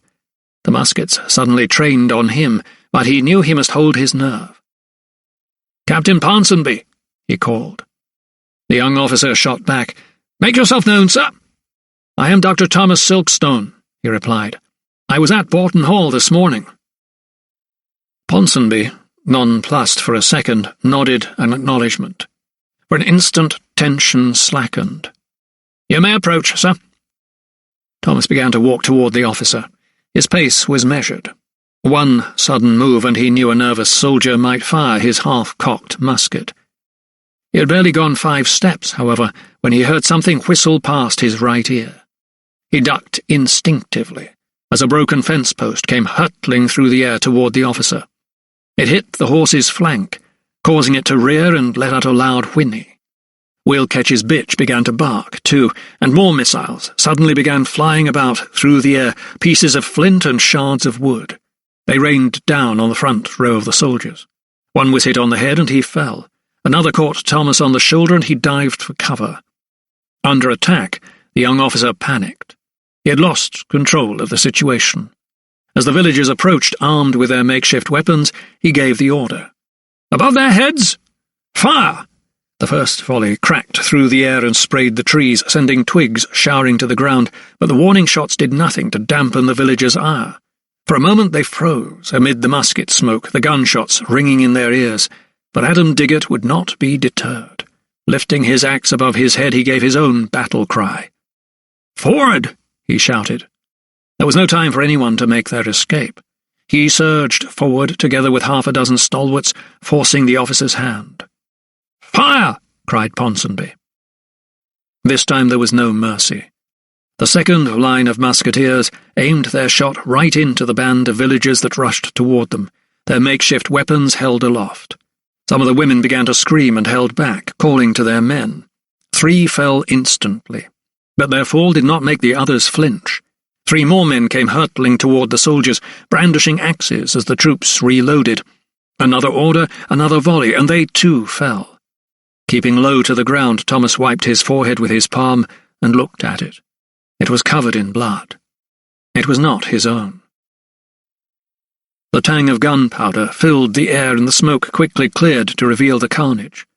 Thomas hurried to where the wounded villagers lay. Below the sobs and wails from the women he heard low groans. He rushed toward a wounded man lying face down, a hole blown through his left arm. He turned him over. It was Zeb Godson. Nearby lay scrag-headed Josh Thornley, sprawled out, his eyes open, and blood trickling from his mouth. Thomas could see that he had taken a ball in his chest and died instantly. Abel Smith, the fowler, lay nearby, a shot in his head. The berry man, Joseph Makepeace, had fared better. He was on his knees, clutching his side. But at first glance, Thomas believed the wound was a graze.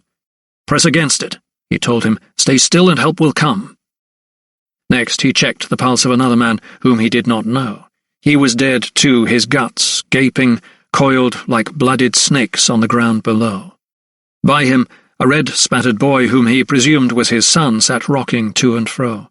He was in shock, but as far as Thomas could see, remained unhurt. Another casualty sat clutching his thigh, screaming in agony. As Thomas approached, he could see it was Will Ketch. It seemed he'd taken a ball above his knee, and the wound was bleeding profusely. His dog had not been so fortunate. It lay at his side, a shot in its head. A woman hurried over. "Your apron! Give me your apron!" ordered Thomas. The woman quickly obeyed, and Thomas began tearing the linen into strips. Securing a makeshift bandage around Ketch's thigh, he instructed the woman to keep it tight until help arrived. A few yards away, a burst of yellow caught Thomas's eye. As twilight approached, the wind had got up and was catching the hem of a woman's skirt. Hurrying to her, he turned her over to see that the colour of her laced bodice was deep crimson. She had taken the full force of a shot to her chest. Suddenly, from somewhere behind him, he heard a plaintive cry. "Mama! Mama!" He turned to see the little girl he had left behind the hawthorn bush running toward him. Seeing her mother, covered in blood, she cried out and threw herself on top of her. Another woman bent low to comfort her. As Thomas rose, he was aware of someone at his shoulder. He turned to see Adam Diggott, blood trickling from a wound above his left brow. He had joined Thomas to lean over the dead woman. Both men eyed each other. Diggott's lips trembled. Thomas returned his look with a mixture of pity and reproach. It was not his place to judge. He must put his emotions to one side. It was up to him to salvage as many shattered lives as he could. Suddenly he heard Ponsonby shouting another order.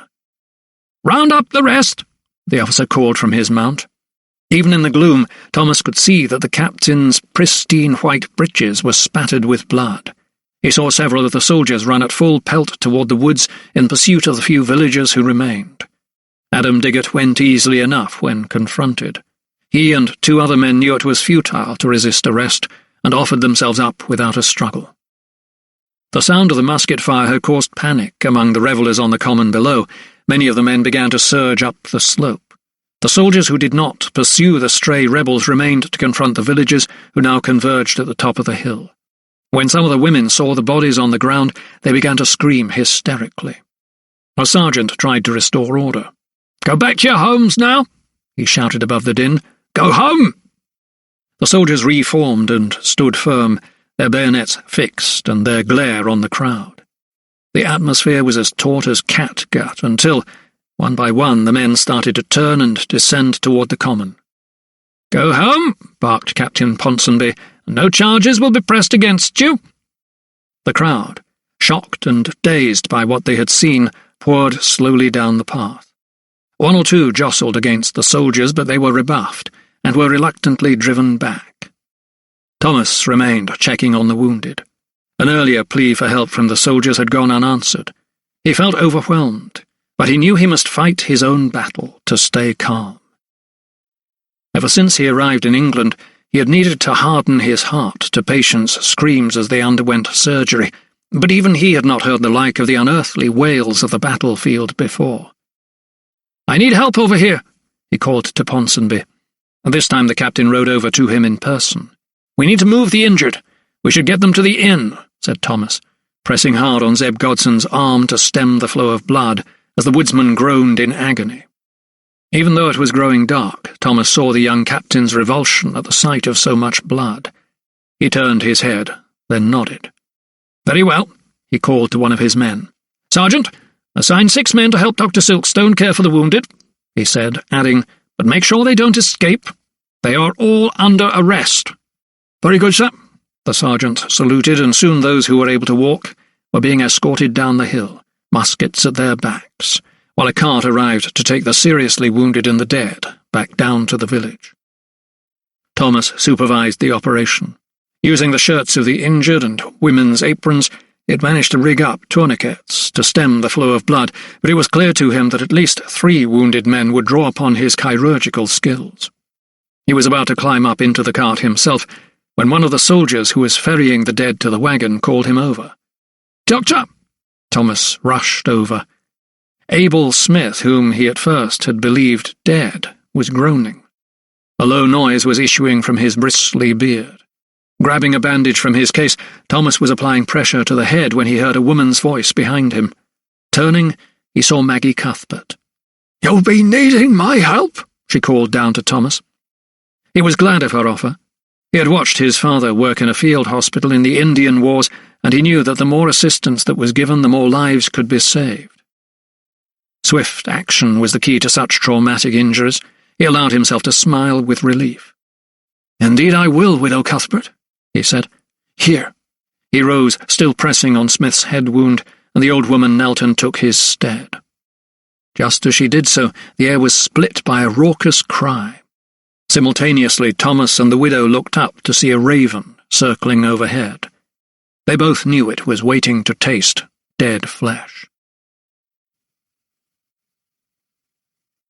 Chapter 48.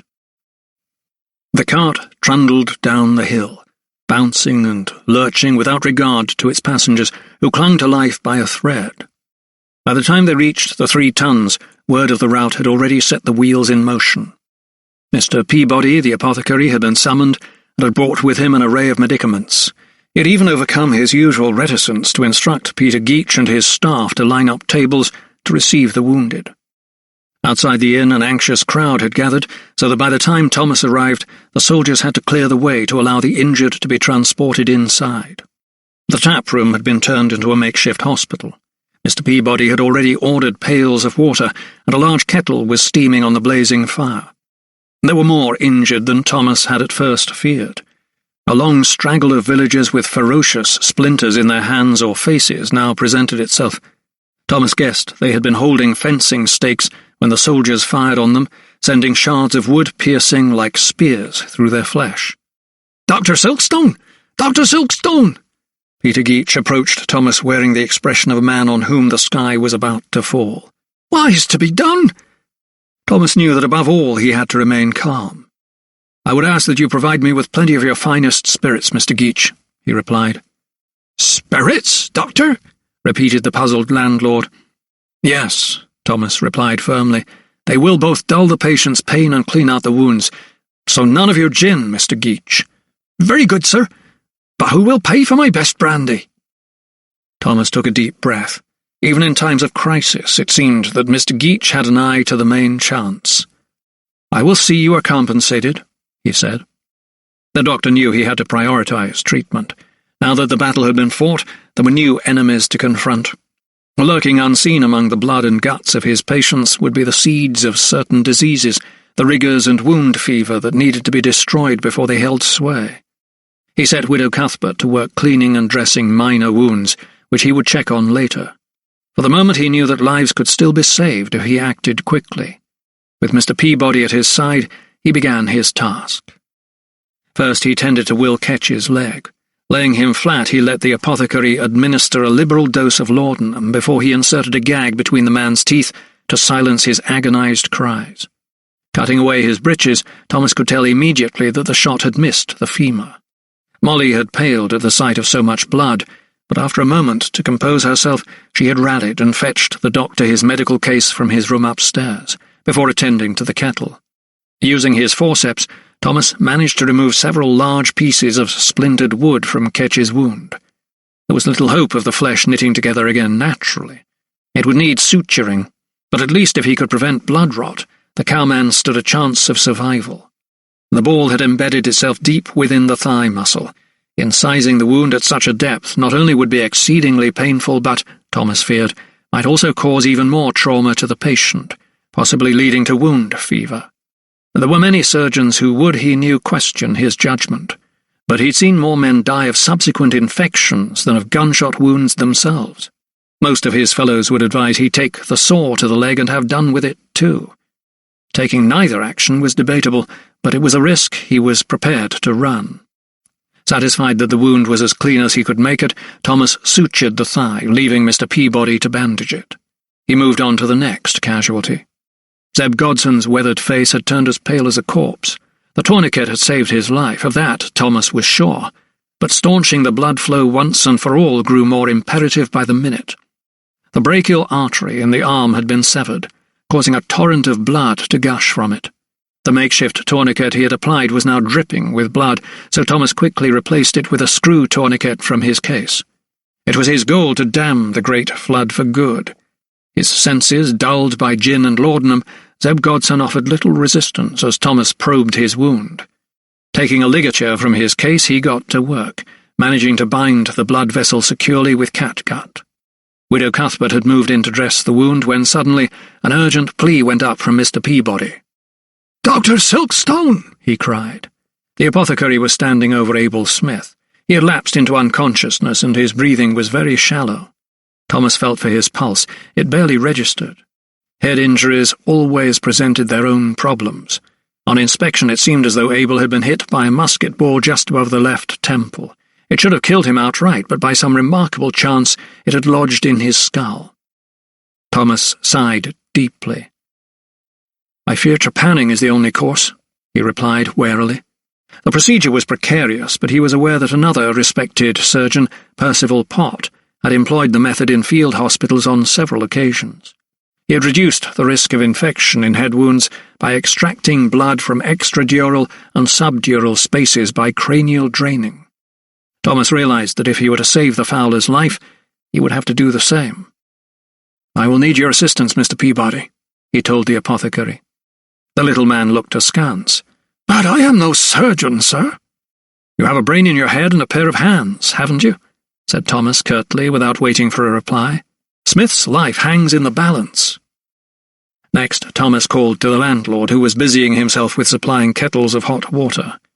"Mr. Geach, we need to get this man into another room. I need absolute quiet for the procedure I am about to perform." Geach nodded. "This way, sir," he told Thomas, leading him into the private dining room. It was small, but the table was large and serviceable, and Smith was laid on it flat, with his head resting on a folded sack. Candles were quickly lit, and Thomas tilted the skull away from him so that he could see the wound more clearly. It was evident that he had been hit at fairly close range. The swelling and contusions around his left eye were such that Thomas feared for Smith's sight. But it was the cranium that needed his most urgent attention.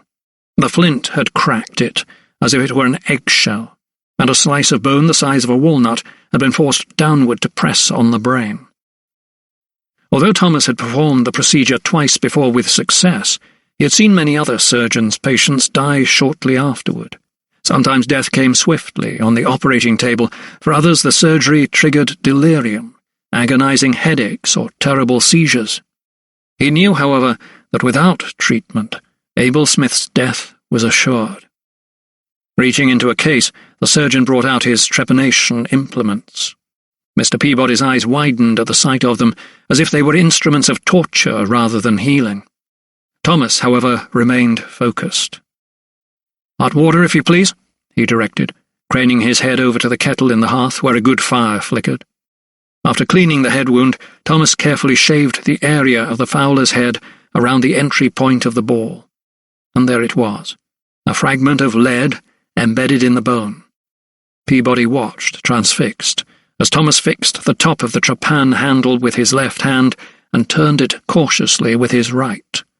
Lowering his own chin onto the turning instrument to stabilize it, he reinforced the pressure on the crown and rotated the handle slowly, in a workmanlike fashion.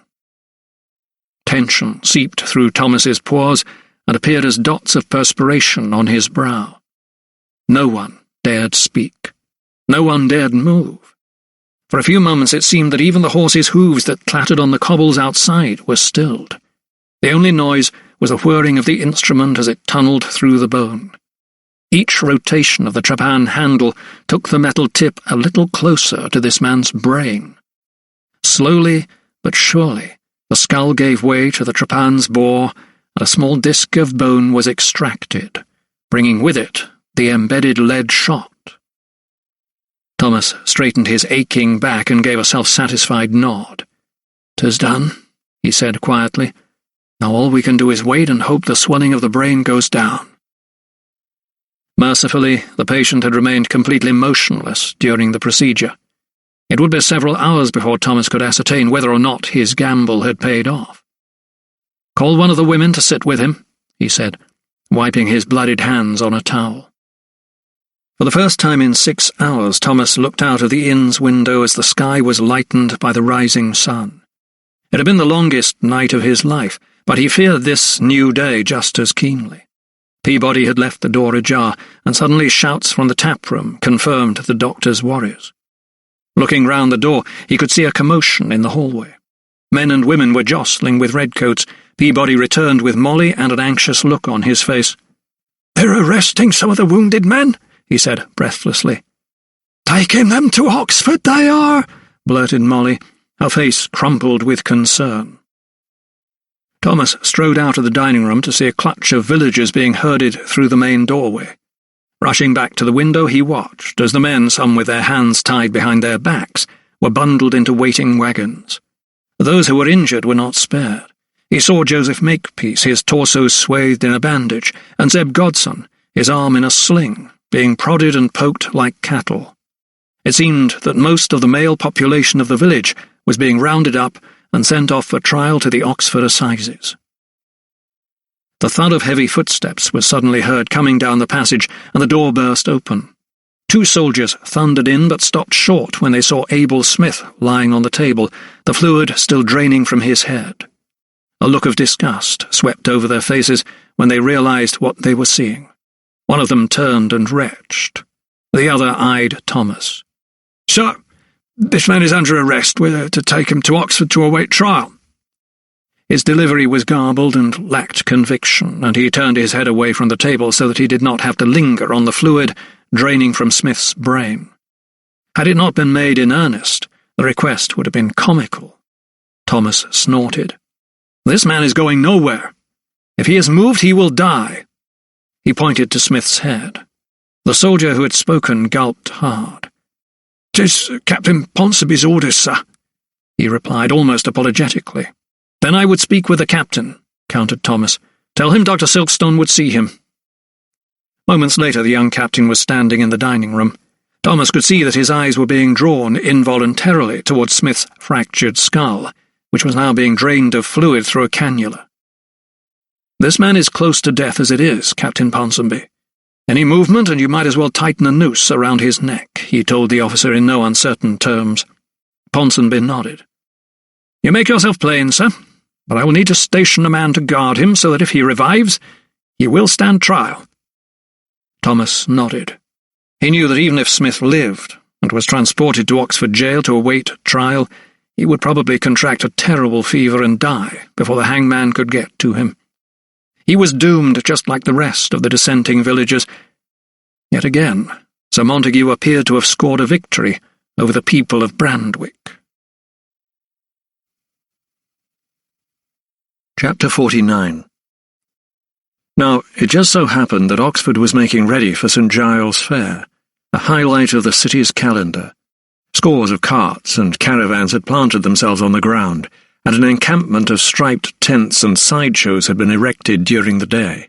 Fiddlers and jugglers meandered among wooden horses and whirligigs. Gaming tables appeared to entice the men, and fortune-tellers wooed the women. All around there was a gaiety and sense of anticipation that had not been seen since before the great fog of the previous year.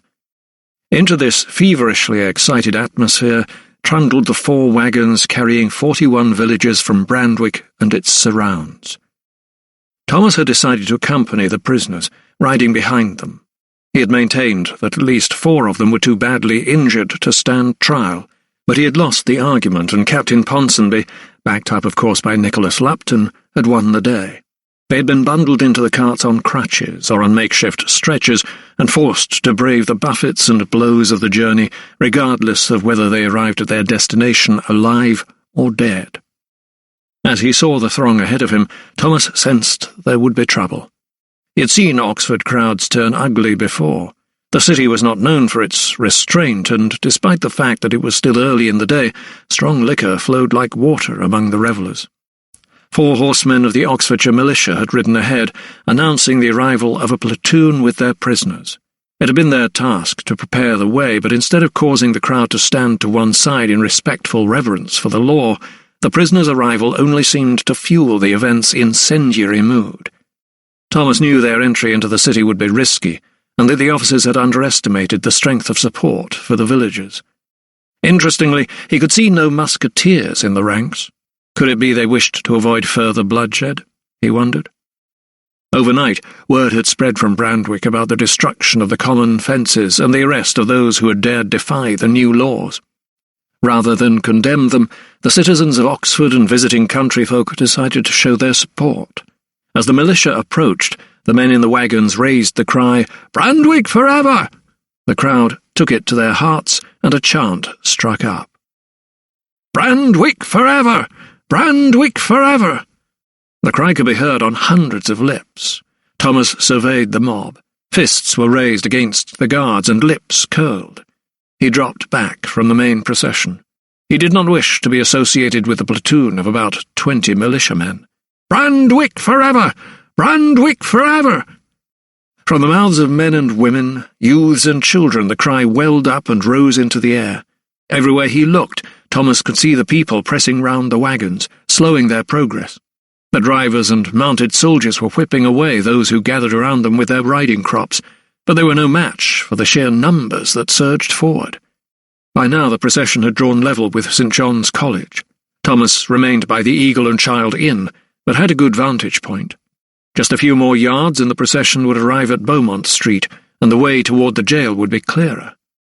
Then suddenly, someone in the crowd hurled a brickbat at one of the guards. Others followed suit, and sticks and stones rained down on the militia from every side. With each missile that hit its target, the crowd seemed bolder, and Thomas watched amazed as the guards were overpowered, and the backboards of the carts were let down, allowing the prisoners to escape. They came streaming down from the wagons and melted into the melee. The crowd swallowed up the men and resumed the business of revelling and feasting, leaving the outnumbered militiamen to reform and march away, their pride as tattered as their uniforms after the fray. Over dinner at the Jolly Trooper that evening, Thomas related the whole extraordinary episode to Sir Theodosius. "This is a terrible state of affairs," bemoaned the coroner, chomping through tough venison. Thomas had to agree. "I can see no good outcome, sir," he replied. "The men will return to the village, but they will be rearrested for sure." Sir Theodosius nodded. "Malthus will see to that. His authority has been challenged, and he will not stand for it." "And I fear, sir, there will be more trouble to come," said Thomas. "Oh?" "When I was last at Boughton Hall, Lupton showed me a map detailing new plans for the estate and beyond." "Beyond Boughton? Speak plain, if you please." Sir Theodosius's jowls wobbled with indignation. Thomas took a deep breath. "There are plans to connect the canal at Banbury to Oxford, sir. There is a consortium of landowners, led by Sir Montague, which is raising funds as we speak." Sir Theodosius hit the table with the butt of his knife. "Of course," he drawled. "Why did I not see this?" His forehead was scarred with deep furrows. "I remember an Act of Parliament authorised the canal about 15 years ago. The intention was to link the industrial lands around the Midlands to London via the River Thames. It reached Knapton a few years back, but the money ran out. If I recall correctly, a second act allowed the company to raise more funds, and the canal reached Banbury about 6 years ago." "Sir Montague's home turf," interrupted Thomas. The coroner nodded. "I might have known he would want to put his finger in that particular pie," he said, unthinkingly dipping his own finger in a jug of gravy at his side. "But there were money problems again." Thomas arched a brow and nodded. Hence the need to raise more income from the land by enclosing it. Sir Theodosius licked the gravy from his finger. "So Malthus is a man of business now, as well as a lawyer and a landowner." "And an unscrupulous villain," added Thomas bitterly. He leaned closer to the coroner. "My first concern is not for Sir Montague's plans, sir, but for the escaped men. They will surely face the gallows on their return to Brandwick." Sir Theodosius nodded slowly. "Indeed they will," he agreed, "and they will need to be taken to Oxford again." As he spoke, Thomas could see the kernel of an idea was taking root in the older man's brain. His eyes widened as the thought blossomed. "There was a great show of support for them today, you say?" Thomas had to agree. It seemed that most of the city was behind them. "What do you have in mind?" The coroner's eyes betrayed a sudden excitement. "I believe the court of public opinion might be convened to help us in our quest for justice," he told Thomas enigmatically. And with that he emptied the jug of gravy onto the rest of his venison and resumed his meal.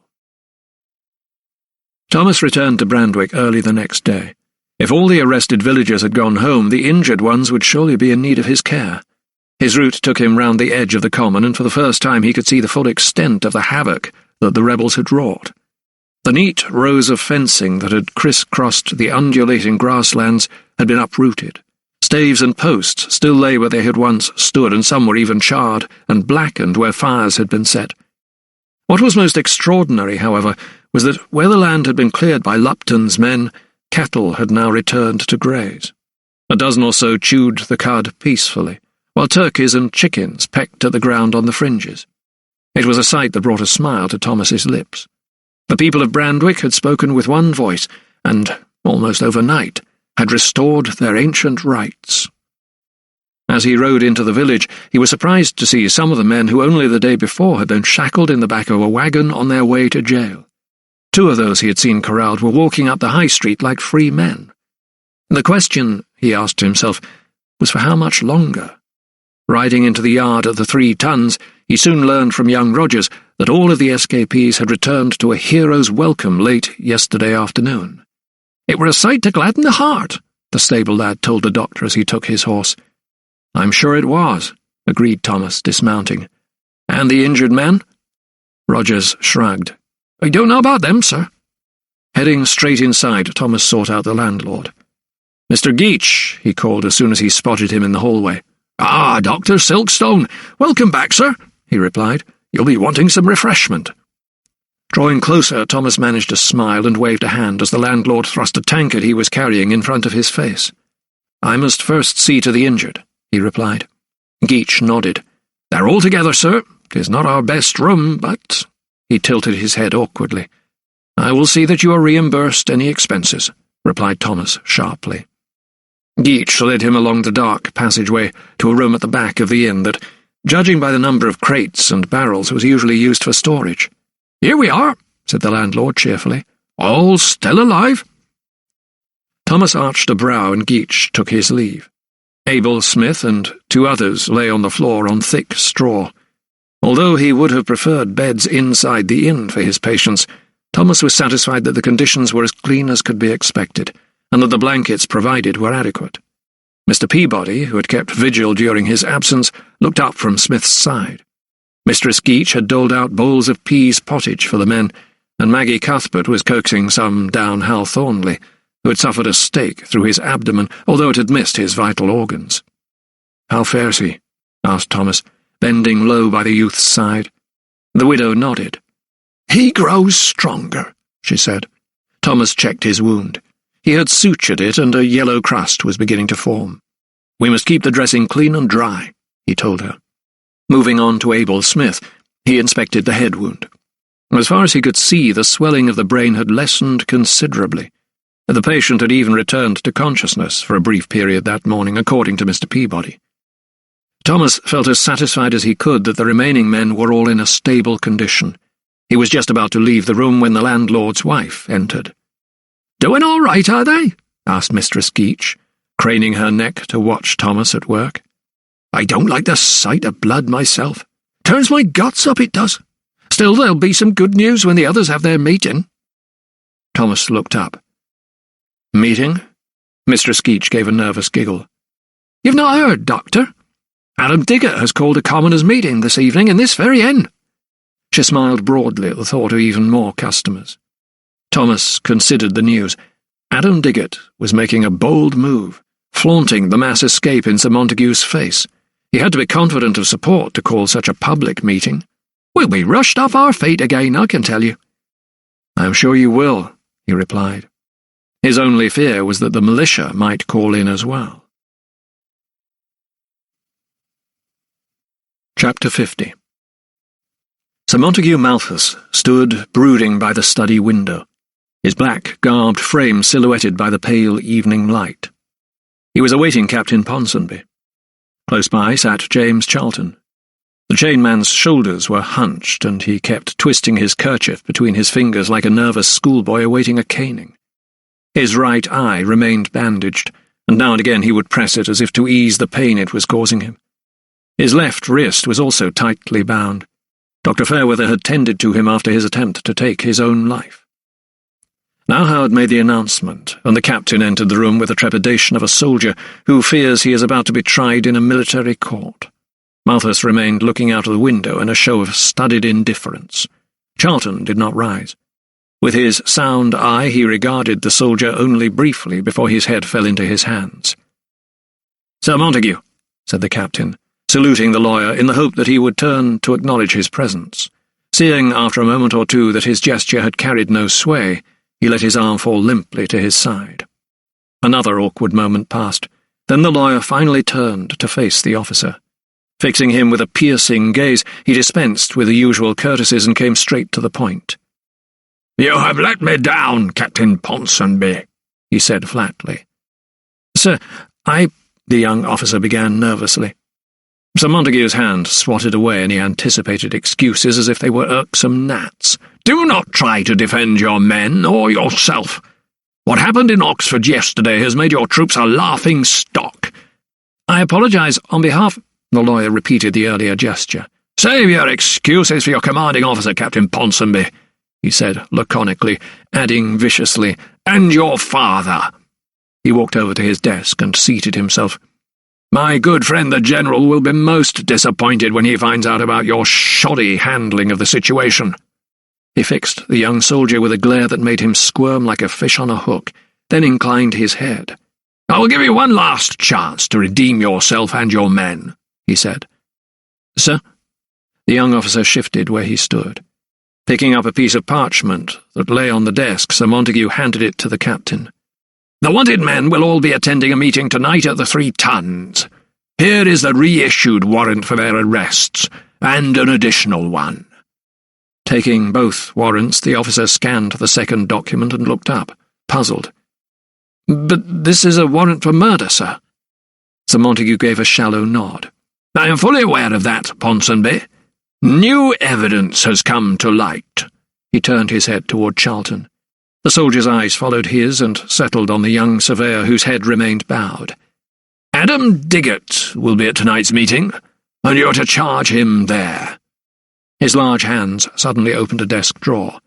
"And make sure this is found about his person," he said, his lips twitching in a smile. The young officer's eyes bulged from their sockets as he regarded a compass as it lay flat on the lawyer's palm. He turned it over to inspect it. The initials J.T. were engraved on the back. "Make sure you do not fail me this time, Captain," Malthus said. "After all, you have your family's reputation to uphold." The threat was as barbed as a spear. The young man's back went ramrod straight. "You can be assured I will not fail you, sir," he barked in reply. In the distance, the thunder rolled and rumbled. A storm was approaching, and the air was thick and heavy. At the appointed hour, the villagers began to assemble in a stuffy lower room at the 3 Tuns. The smell of unwashed bodies pressed together mixed with stale smoke and spilled beer. From his upstairs vantage point, Thomas watched the villagers arrive in their droves. In the sultry atmosphere, the stench wafted up and in through the window. It was soon evident that there was not enough room for everyone, so the doors were opened, and people began to spill out into the courtyard, pressing against one another and jostling for space. Yet the mood was good-humoured. A great victory had been scored, albeit a temporary one.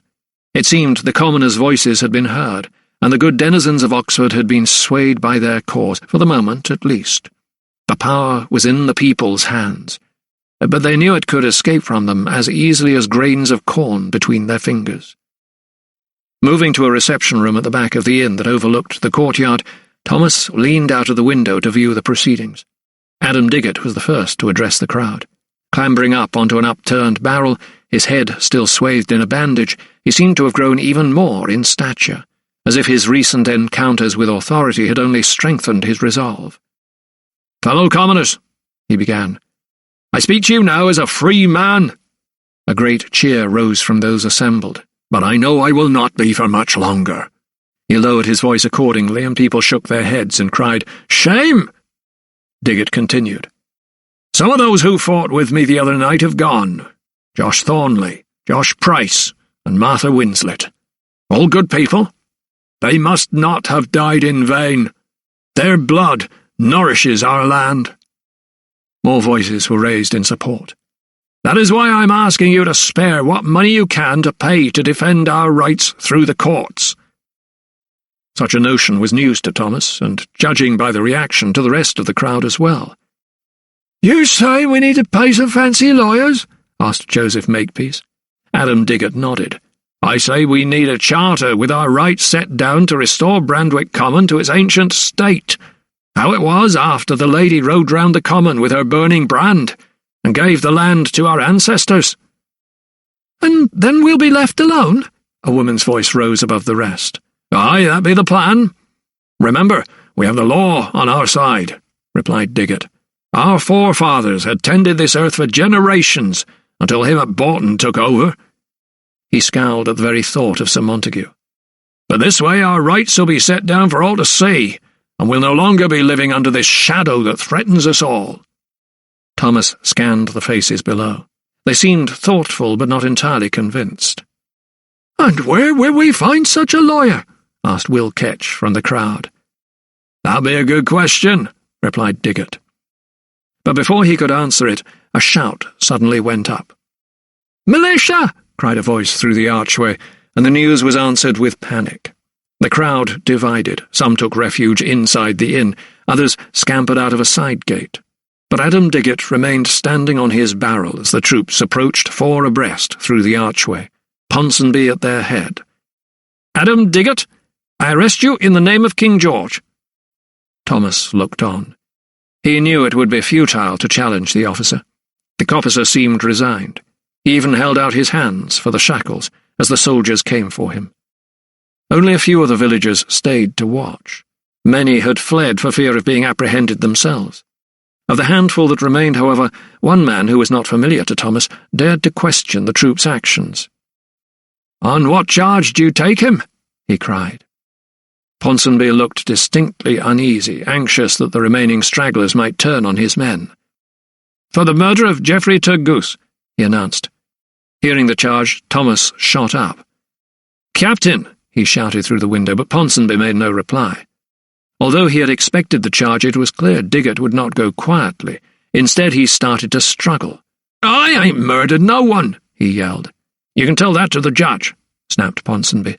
"Search him," he ordered. One of the militiamen clamped his hands up and down Diggott's torso, then delved into his coat pocket.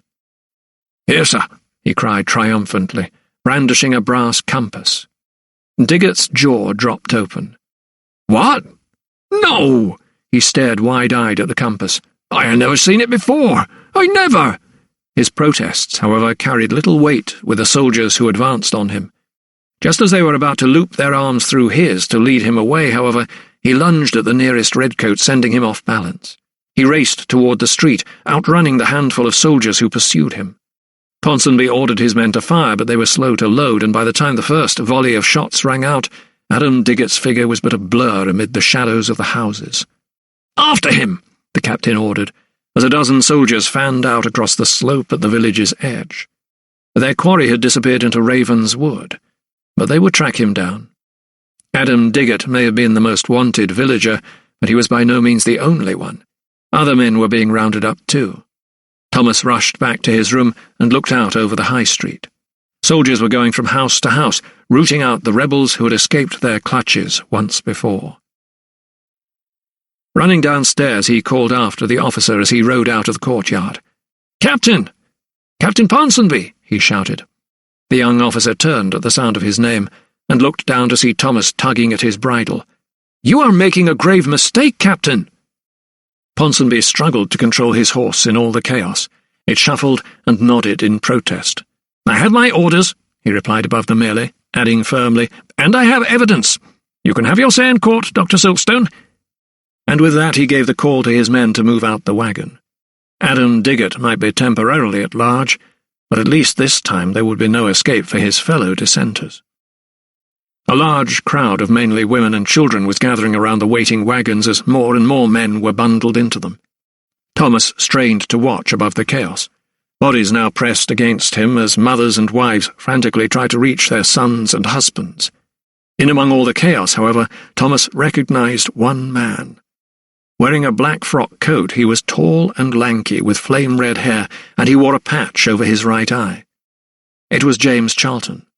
He was in conversation with Molly from the 3 Tons. Thomas knew that now was his chance. He was the man who certainly held the key to Geoffrey Turgoose's death, and would surely testify as to Adam Diggott's innocence. He badly needed to speak with him alone, away from Malthus and Lupton. "Mr. Charlton!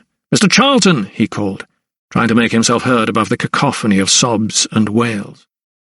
Charlton heard his name shouted. His head shot round, and for a split second Thomas thought he might oblige. But then he wavered. He clearly thought better of it, and started off in the direction of Raven's Wood.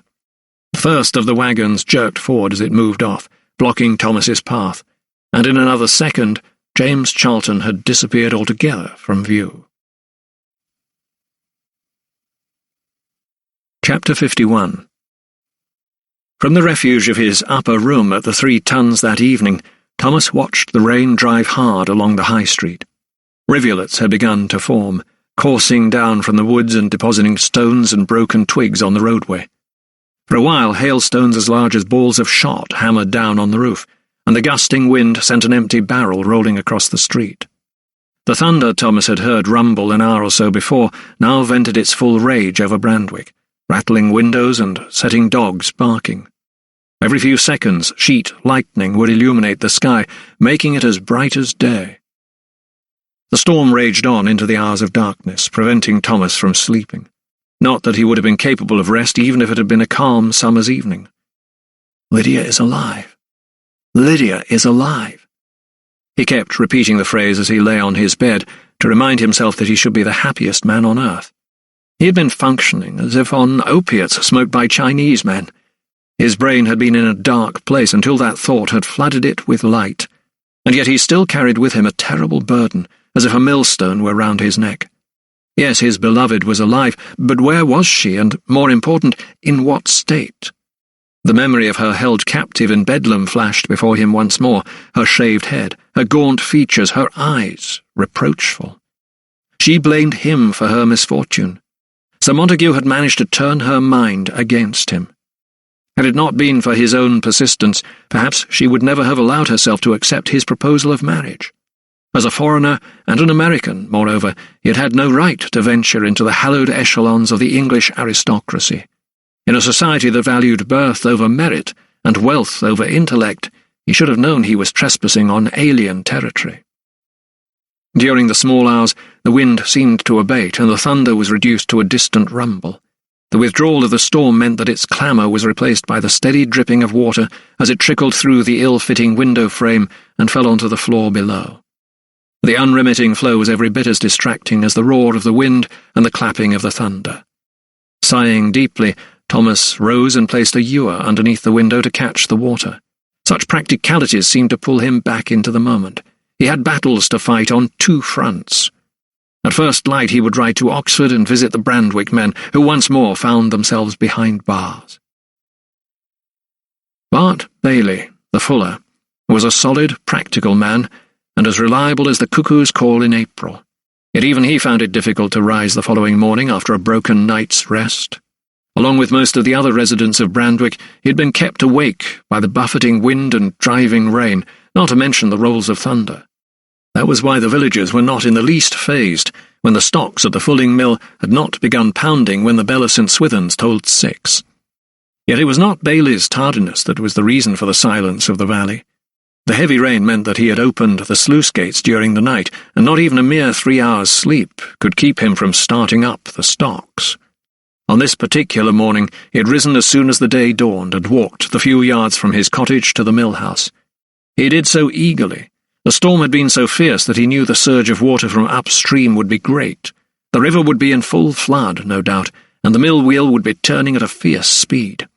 The heavy overnight rain that had drenched the valley meant the water flow should have been particularly good that morning. He would open the sluice gates fully to allow the river to thunder through and power the paddles. But once inside the mill house, he saw that for some reason the flow was down to little more than a trickle. "Jack," he told his boy, "go walk upstream to see if there's a tree down." "Aye, sir," replied the gangling youngster, and he bounded off up the course of the river to investigate. It would not be the first time an oak or a beech had come crashing down into the river and swept downstream. In the meantime, Bailey checked the frame and the shanks of the stocks to make sure that the fault was not mechanical. He suspected the rack and pinion might have been damaged. On inspection, however, he could see they were not. By this time, the workers, mainly women, were arriving for their daily shifts. They filed into the mill house expecting to see the stocks pounding away at the cloth, but the great wooden boots were motionless. Bart Bailey, standing on a low wall, addressed them. "There's trouble with the water wheel," he told them. "Young Jack has gone to look upstream. He'll be back soon, but we may need some sturdy hands to move a trunk or such like." The Fullers nodded. They'd seen debris clog up the wheel workings before. 2 men stepped forward for the job should they be needed to clear the water channel. Seconds later, Jack, red-faced and out of breath, delivered his verdict to his master. "River's clear, sir, save for a few branches, and there's nowt to stop the flow." The head fuller grimaced. "Very well, we'd best look at the sluices. You two, come with me." He beckoned to the 2 men, who followed him out onto the footbridge to check the shutters. The river was rushing at full pelt toward the wheel, but something was damming its flow so that the water was building up behind it, threatening to burst over the banks and flood the racking close. Bailey's son Charles volunteered to see what, if anything, was jamming up against the gate. He was young and fit and as strong as an ox. But as he tied a rope around his waist, his father felt even more apprehensive. "Take good care now," said the fuller, watching his son wade into the turbulent river. The 2 men kept a firm hold of the rope, slacking it off only a little to allow Charles to ease himself closer to the sluice. In his hand, the youth held a long staff, using it to prod under the water. "I feel it!" he shouted after only a moment. His voice was drowned out by the sound of the gathering waters behind him, but the fuller could see by his son's reaction that he had found the obstruction. He continued to watch as Charles prodded further with his stick, then looked up once more at his father. This time the bravado and the determination had been replaced by another expression, one of terror. He began wading back toward the bridge as fast as he could. "What is it? What have you seen?" questioned Bailey. Wet through and barely able to catch his breath, the young man bent double for a moment before straightening himself. Fixing his father in the eye, he pulled his features into a grimace. "There's a blockage down there, right enough," he cried above the water's roar. "'Tis the body of a man." Thomas had packed his belongings and was making ready to leave the 3 tons for his homeward journey when he heard a shout go up in the high street. Soon there were more calls. Although he could not make out what was being said, there was an urgency in their tone that spoke of something serious. He rushed to his window to see a crowd gathering around a young man. He recognized him as the fuller's son from the mill.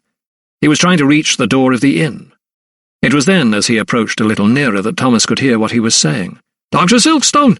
I am to fetch Dr. Silkstone!" he cried out above the furor that engulfed him. Making haste down the stairs and out into the street, his bag in his hand, Thomas presented himself. "What is it, Charles?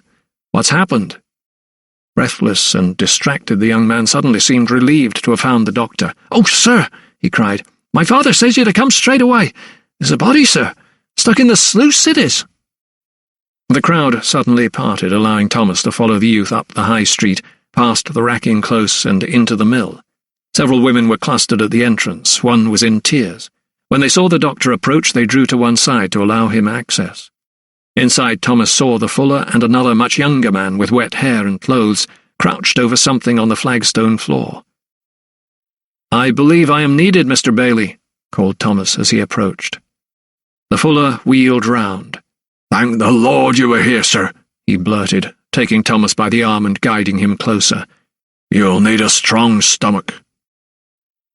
What Thomas saw, lying on the cold flags, was indeed a most unsettling sight. He had witnessed many a man mangled under cartwheels or crushed by a millstone, but this was a particularly vicious incident, where the paddles of the mill wheel had repeatedly struck the young man's torso and the back of his head. Half the body remained only as a fleshy, blooded pulp. The face, too, was grazed and bruised, and an open eye bulged reproachfully at any onlooker. Thomas took a deep breath, but regretted it immediately. His lungs were now filled with a noxious reek that made his stomach lurch for a moment. He had been caught off guard, and as he knelt down to inspect the corpse, he breathed through his mouth. As soon as he did, he felt a terrible charge surge through his entire body.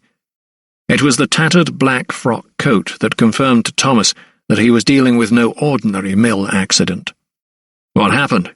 he asked, his eyes playing on the flayed face of the victim. "We found him stuck in the undershot of the wheel, sir," explained Bailey. "It seems he'd been washed downstream in last night's storm." Thomas nodded and swallowed hard. "I believe I know him," he said finally. Bailey slid his men a sideways glance and leaned closer to Thomas. "It looks like the young chainman, sir." The doctor rose to his feet. For a moment he felt light-headed for want of fresh air, but he forced himself to give orders. "You have a room? Somewhere I can examine the body, Mr. Bailey?" The fuller, who had deliberately turned his back on the corpse so that he did not have to look upon it, nodded and directed his horrified men to move the body, which they reluctantly did. "To the storeroom, lads," he said, a look of apology etched on his face. "You'll need to notify the Oxford coroner, Sir Theodosius Pettigrew, too. Get word to him as soon as you can and tell him I am examining the corpse," Thomas instructed, as he followed the men and their stinking and blooded cargo into a storeroom at the far end of the mill house. On one side of the wall were stacked bales of woolen cloth that were awaiting scouring. There were barrels of urine, too, collected daily from the villagers by the piss cart, that gave off the sharp tang of ammonia. The stinks combined to produce an overpowering reek, while the resultant vapours brought tears to Thomas's eyes, but it was still infinitely preferable to the stench that rose from poor Mr. Charlton. On the other side of the room lay a long plank, supported at either end by trestles. It was here that the men deposited the corpse with indecent yet understandable haste, then retreated to the door. Thomas dismissed them with a nod before beginning the task in hand. A shaft of bright morning sunlight pierced through the narrow window and shone directly onto the body, making inspection slightly easier, although no less dramatic. Here lay the tall, thin young man, so neat and formal, a model assistant surveyor, no doubt, yet so timid and reticent. His experience in the woods had taken a terrible toll on his mental faculties, as was patently clear by his performance in court. What had become of poor Mr. Charlton that he had ended up in such a vile state? His corpse bore the marks of countless glancing blows and buffets as it made its way downriver over the rocky bed, only to be pinioned by the water wheel and crushed. Had someone wanted him dead? If so, why? These were pressing matters, the anatomist told himself, that would need to be addressed later. For the moment, the cause of death must be his focus. It was immediately clear to Thomas that some of Charlton's injuries had been sustained at the mill house as his body was struck by the paddles of the water wheel before it had finally stopped turning. Yet how had he been washed downstream in the first place? Moreover, had he been alive when he entered the water? Was James Charlton's death an unfortunate accident, a tumble in the woods perhaps, or had he fallen prey to the same villains who had killed Mr. Turgoose? Could it be that the Raven and his gang had added a third murder to their tally? Those were the questions that Sir Theodosius would put to Thomas as soon as he heard of the corpse's discovery, and it was to these pressing issues that the anatomist now turned his undivided attention. Looking at the corpse, Thomas let out a faint sigh. In life, Mr. Charlton had struck him as quite tall, yet now his remains seemed so very slight and fragile as they lay on the table. The smart black coat was left a bundle of shredded rags. The breeches, too, were all tattered and torn, and the stockings muddied and blooded. He would strip the body of its clothes to give himself the entire picture before going any further. Before he did so, however, there was an obvious clue to the manner of the surveyor's death, one that Thomas noted immediately. From his mouth there exuded a fine white foam. It was a sign that Mr. Charlton had been alive when he hit the water. He began divesting the corpse. A few seconds into his task, however, he heard the mill wheel crank into action, and the pent-up water start to gush and roar once more. A little later, and the fulling stocks began to pound, slowly at first, then gathering pace. Thomas found the sound almost unbearable. He had previously conducted post-mortems in the most undesirable circumstances, but he felt this noise all but intolerable. He would request that Mr. Charlton's corpse be removed to the 3 tons for further examination. He was about to give orders to that effect when the sound of the men's voices outside rose above the roar of the water. "Sir, I beg you, no!"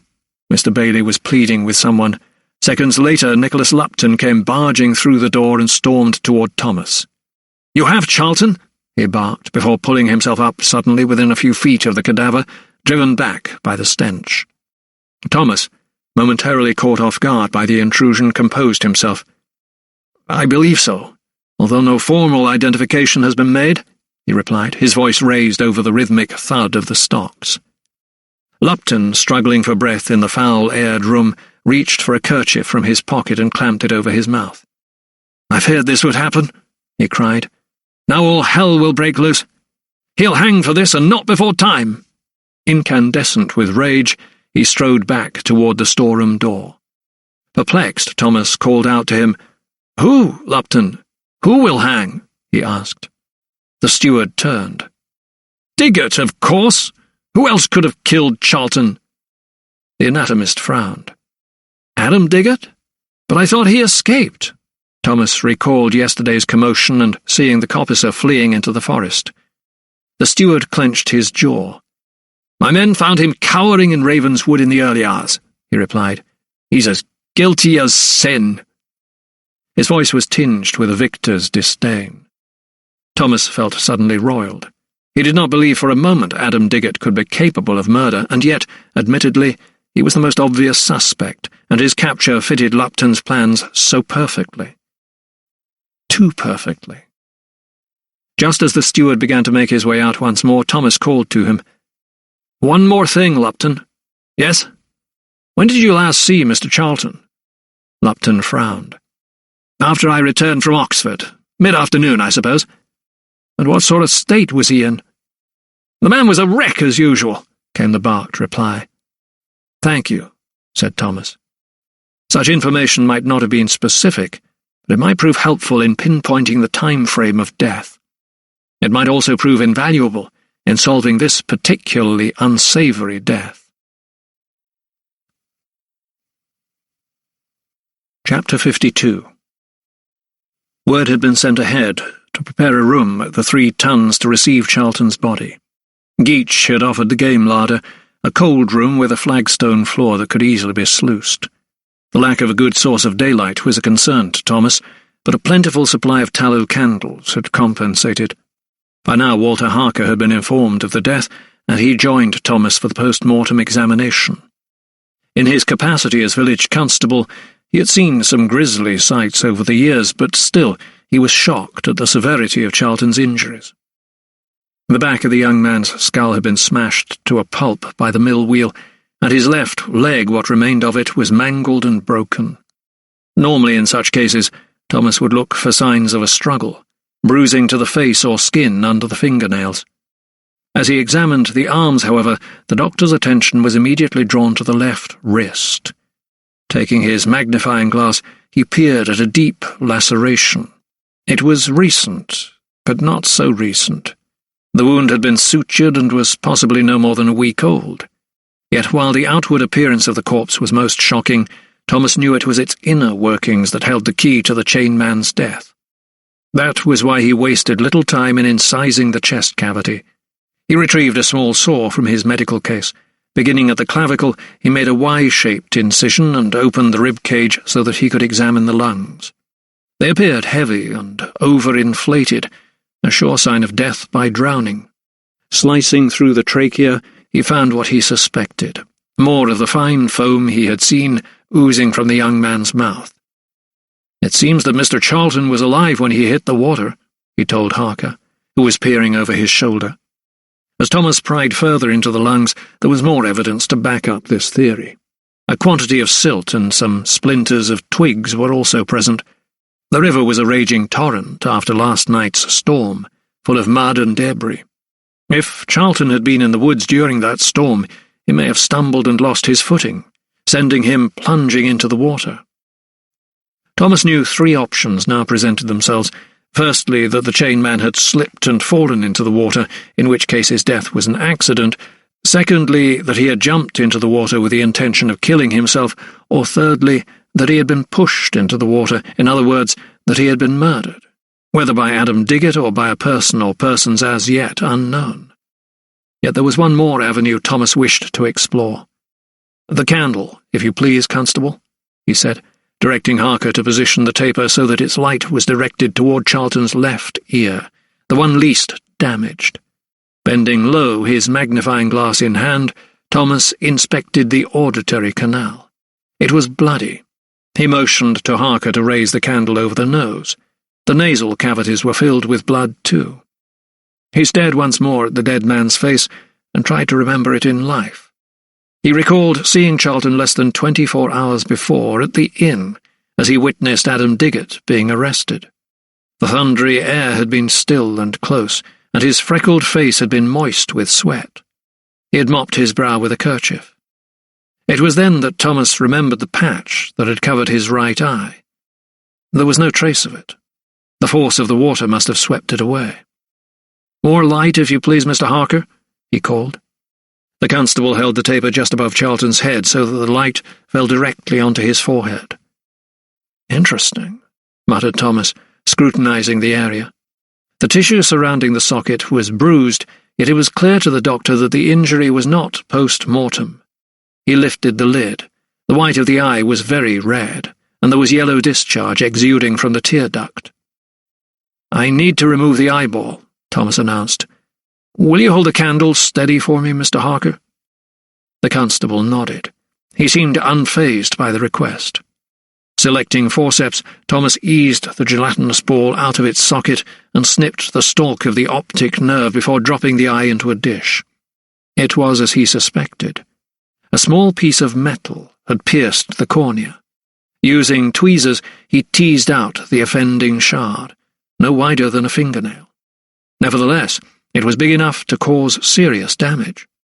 Thomas held the foreign body up to Harker's candle. "Mr. Charlton had been blinded," he said. The constable frowned. "By the attackers in the woods, sir?" It was a reasonable supposition, but Thomas could not be so sure. He peered at the shard again with his magnifying lens, then handed it to Harker. "What do you make of that?" he asked the constable. Taking the glass, Harker deliberated for a moment before giving his verdict. "'Tis a flake of flint or steel, Mr. Silkstone," he concluded. Thomas nodded. "Precisely," he agreed before returning once more to the eyeball, which sat forlornly in the dish. The eye, he knew, purported to be the window into a man's soul. But this specimen, thought Thomas, went even further. It was a window onto Charlton's recent past, for embedded within its gelatinous layers it contained not only what appeared to be a particle of steel, but a fibre of felt, too. "And this, Mr. Harker, if I'm not much mistaken, is wadding." The constable shook his head. "What are you saying, Dr. Silkstone?" Suddenly Thomas realized that he had said too much already. He had been thinking out loud, something that was not judicious in the circumstances. "An anatomist's indulgence," he shrugged. "I fear I digress," he said, returning to Charlton's corpse. Next he examined the dead man's left wrist, which had been bandaged.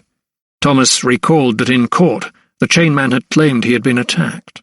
He wondered if the injury had been sustained when he resisted giving the brigands his pocket watch, although he had not noticed the dressing at the time. But no, the scarring was too precise, too deliberate.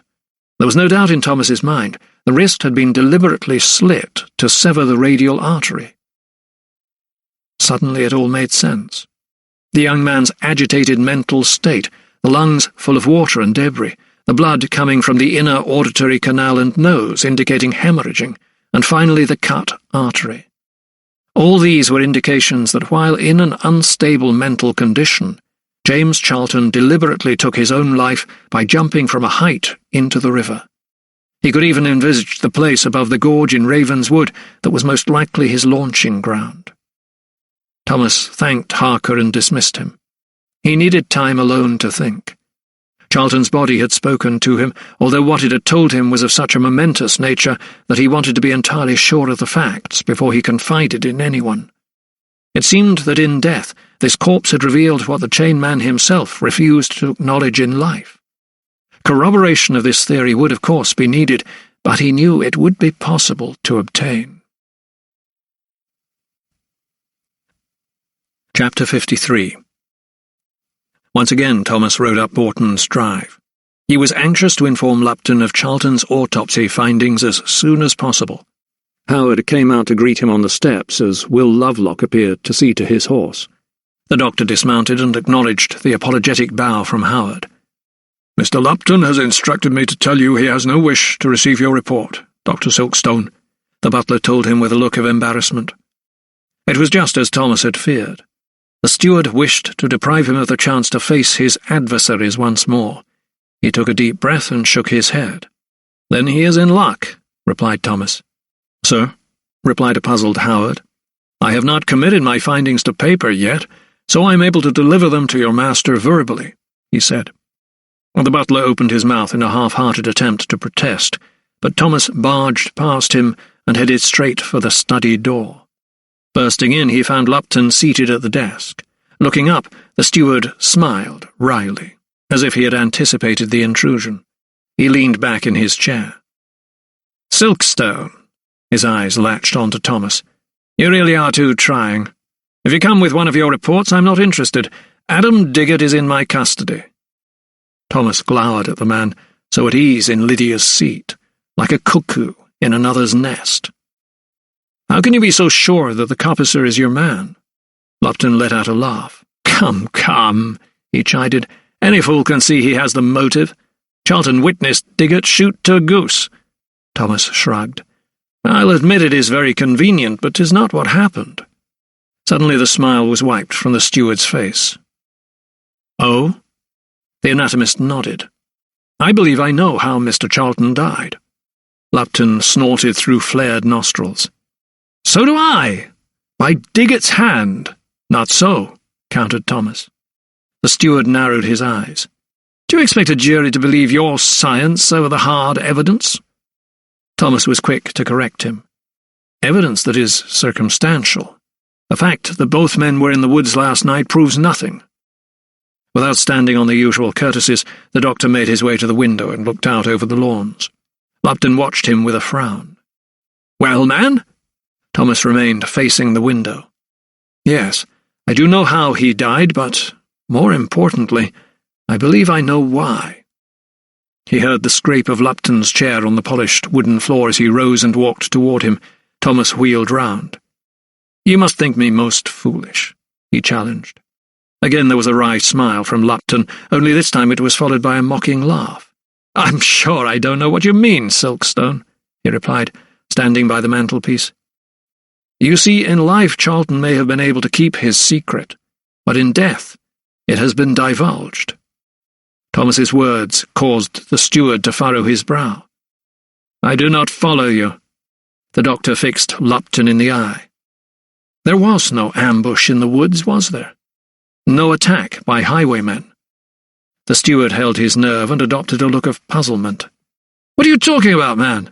Of course there was. Adam Diggott and his gang killed Turgoose, and now he has killed Charlton too. And that would suit your purpose, would it not? Inquired Thomas, but he did not wait for an answer. Instead he called Lupton's bluff. I now know what you and Sir Montague have known all along. The steward swallowed hard and leaned an elbow on the mantel-shelf, assuming an air of self-confidence. And that is? It was James Charlton who fired the pistol. He killed his master. Ha! Lupton's response was a cross between a snort and a laugh. For a moment he remained silently smirking until his composure cracked. He stood upright and tugged at his waistcoat. You cannot prove it, he snapped. Thomas was happy to volunteer the proof. On a nearby table, he opened his medical case and retrieved a glass vial containing his evidence. I removed fragments of metal and linen from Charlton's eye. They only need to match the remnants I found in Turgoose's wounds. He felt quietly triumphant, but there was little joy in his victory. That was why Charlton killed himself, was it not? He shot his master, but a public confession would not suit your purpose. You needed to pin the blame on the villagers so the law would deal with them, teach them a lesson. Bolton will not tolerate any opposition to enclosure. That was why you kept the chain man here, a virtual prisoner. You did not want him to tell the truth, to take the blame, so you concocted a story about footpads, stealing his pocket watch, and planted it, together with the pistol, in the Diggott's cottage. Such fantasy, snorted Lupton. Thomas persisted. Charlton couldn't live with the guilt, could he? He tried to slit his wrists after Abe Diggott's trial, but it was the massacre of the villagers that was the final straw. He felt responsible for the deaths of 3 innocent people, and so he threw himself into the river. He replaced the file in his case and turned again to face the steward. What I don't understand is why he murdered Turgoose. And you never shall, muttered Lupton, his attention drawn by sudden movement outside the window. Thomas frowned. What did you just say? Lupton rose, went to the door, and opened it. I said you never shall understand, he repeated, the familiar disdain tempering his voice. As he held open the door, a messenger entered. You have the charge?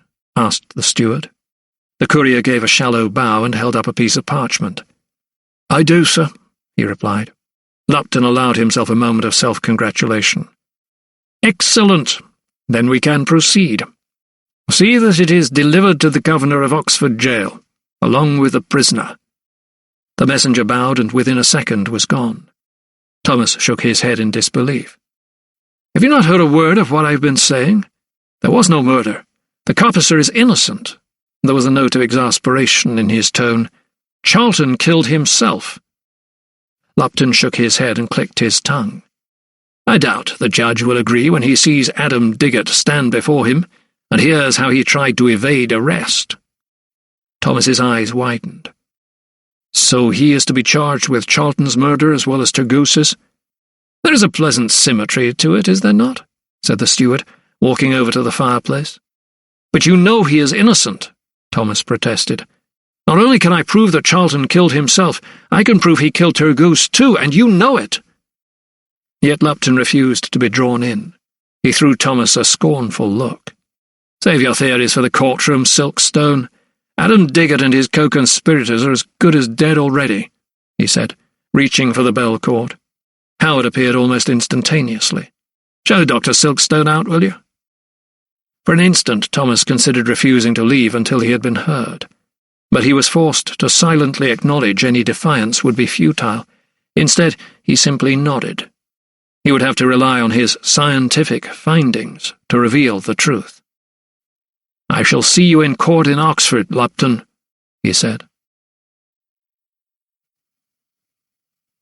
Chapter 54. News of the gruesome discovery of the fulling mill had spread quickly. It was soon added by village gossips to the canon that included the trial of so many Brandwick men and Adam Diggett's murder charge. "Working hard again tonight, Dr. Silkstone?" Mistress Geach inquired with a glint in her eye. Thomas had just agreed with the landlady to pay extra for the privilege of a spermaceti candle instead of the usual tallow. Yet her flirtatiousness did nothing to lighten the prospect of the coming hours spent writing James Charlton's post-mortem report. The standard inn candles, which smoked and guttered, were an added irritation that he could well do without. "I fear so," he replied. He thought she held on to the shaft of the wax candle as she handed it to him over the counter a little longer than was strictly necessary. "Would you like your meal in your room?" she asked, cocking her head. "Cook's made a lovely mutton stew." "I would like that very much," Thomas replied with a smile. He knew she meant well. He found his room quite stuffy. The warmer weather left the upper-story rooms often much warmer than downstairs, and he immediately flung open the windows to take in a good lungful of air. Holding his arms out wide, he stretched and breathed deeply. It had been a day of tragedy and of revelation, but it was not yet over. His inkstand remained on his desk, and he was just summoning up the energy to embark upon his post-mortem report when he heard a tap at the door. Opening it wide, he saw Molly, holding a tray of victuals. He smiled at her and bade her enter, although he noticed she seemed even more reticent than usual. She did not return his greeting, and her eyes planted themselves on the floor. She walked purposefully toward Thomas's table and set down her cargo carefully and deliberately, lingering longer over the laying of the cutlery than was usual or necessary. Noting her behaviour, Thomas attracted her eye. Lowering his face to hers, he asked, "Is something troubling you, Molly?" He saw the girl's small bosom heave as she took a deep breath and turned her gaze on him. "There is something, Doctor," she acknowledged. "I think 'tis you I must tell." "Tell me what?" Her eyes now met Thomas's, and she delved into her apron pocket to produce what looked like a sealed letter. "I think you'd best have this, sir," she said, handing it over. Thomas reached for the knife on the nearby table and broke the seal. Molly watched him, twisting her apron. "The mapmaker's man gave it to me, see? I told him I wasn't good at letters, but he said if anything happened to him, I was to ask someone I trusted to read it. And now he's gone." She bit her lip. "I know I can trust you, Doctor, can't I?" Thomas lifted the letter to the window to catch the last of the light and read the few lines of script quickly. "You can trust me, Molly," he replied, looking up from the letter. His body was suddenly stiff with shock. "You have done the right thing. You have saved a man's life." The trial of Adam Diggett for the murders of Geoffrey Turgoose, Master Surveyor, and in a separate incident, James Charlton, his assistant, was to be held the next day at Oxford Assizes. Thomas set off for the city from the 3 Tuns at first light, armed with Charlton's letter. His horse, however, had fallen lame, and he had been forced to stop in Headington, just on the outskirts of Oxford, to have the mare re-shod.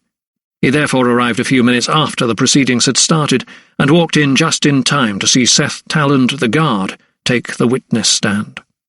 Once again the courtroom was packed with the flotsam and jetsam of the city, together with members of the legal fraternity. The same judge, His Honour Judge Du Barry, was presiding. Thomas was not sure if that was to Diggett's advantage. He saw Lupton, too, who returned a thunderous scowl as soon as he clapped eyes on Thomas. An uneasy silence settled on the assembled crowd as Seth Talland began his testimony. Looking bullish, his shovel hands clasping the stand as confidently as a vicar in his pulpit, he repeated the same fabrication he had concocted for Abe Diggett's trial. Once more, Thomas found himself forced to listen to his well-rehearsed litany of lies. Talland related how he and the surveyors had been separated when their pack horse fell, whinnying into a pit, and how Turgoose had checked to see what the tumult was and then returned to the clearing. Seconds later, Talland had joined him, only to find himself witnessing a vicious attack. He saw 4 men demand Charlton hand over any valuables. Initially he refused, but when they hit him in the face, injuring his eye, he handed over his pocket watch. When, however, they asked the same of Charlton's master, he refused. Instead, Turgoose pulled out a pistol and pointed it at the varlets. There was a struggle. In this version of events, it was Abe Diggett who wrested the weapon from the surveyor, while Adam snatched it from him and shot the surveyor point blank. The prizefighter's delivery had been fluent. The same prosecutor, the ruthless Martin Bradshaw, had not interrupted him once, and by the looks on the jurors' faces, his account of the incident seemed wholly plausible. Thomas, however, had every faith that he would soon put paid to any credibility the guard had with the jury. As soon as Talland had stepped down from the witness stand, Thomas approached the clerk and handed him Charlton's letter.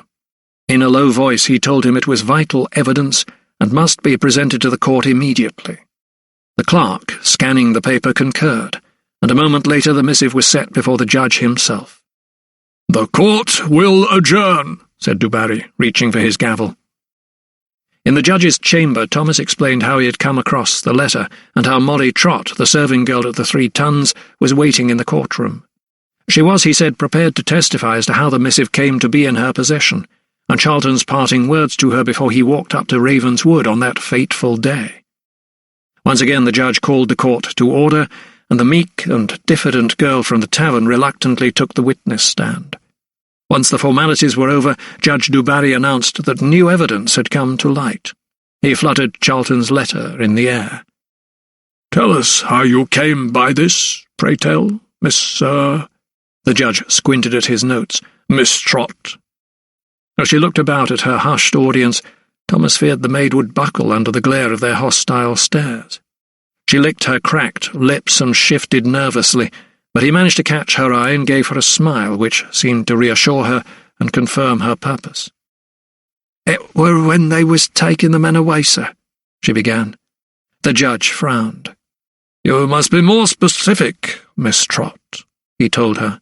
She returned a quizzical look. "Which men?" he asked. She gave a little nod to signify that she had understood the question. "It were after the village men that were accused of riot came back from Oxford," she said. There was no emotion in her voice. "Everyone were outside to greet 'em. And Mr. Geach—" The judge stopped her. "Mr. Geach is?" "My master, sir, the landlord at the 3 Tons.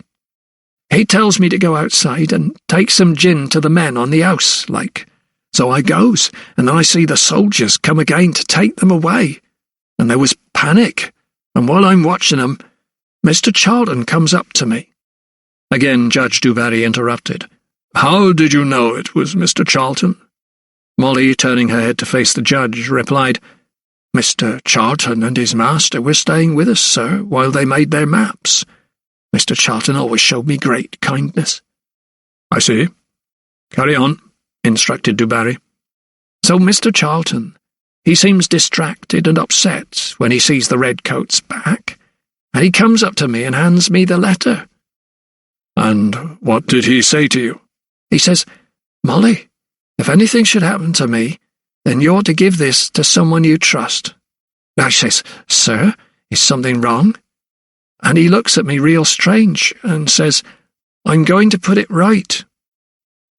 Her recollection hung on the stale courtroom air for a moment until Judge Du Barry asked, "And what happened next?" "Next, sir, I heard Dr. Silkstone's voice.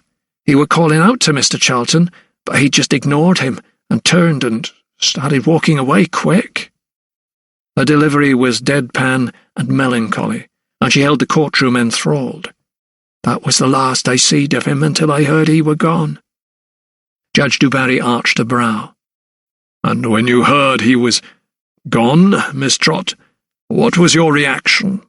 The girl shrugged. "I was sorry, sir, and shocked. And then—" "Yes?" "Then I remembered the letter he gave me." "So you read it?" A ripple of laughter went round the courtroom, and the girl, bowing her head briefly, replied, "I don't know my letters, sir. That's why I took it to someone who I could trust to read it and do the right thing." "And that person was Dr. Silkstone?" Molly nodded and shot a look across the floor to where Thomas sat. "I knew him to be a good man, sir. He'd helped all them that was shot at by the redcoats," she said. The judge nodded. "Thank you, Miss Trott. You may step down," he told her. Next, it was Thomas's turn to take the witness stand. He had not expected to be called and felt ill-prepared for any cross-examination. Nevertheless, he had taken the liberty of comparing the letter purportedly from Charlton with bills the chainman had signed at the 3 Tons and had shown them to the clerk for verification. Initial formalities over, Judge du Barry addressed Thomas. "I would ask that you read this letter from Mr. Charlton to the court, Dr. Silkstone," he said.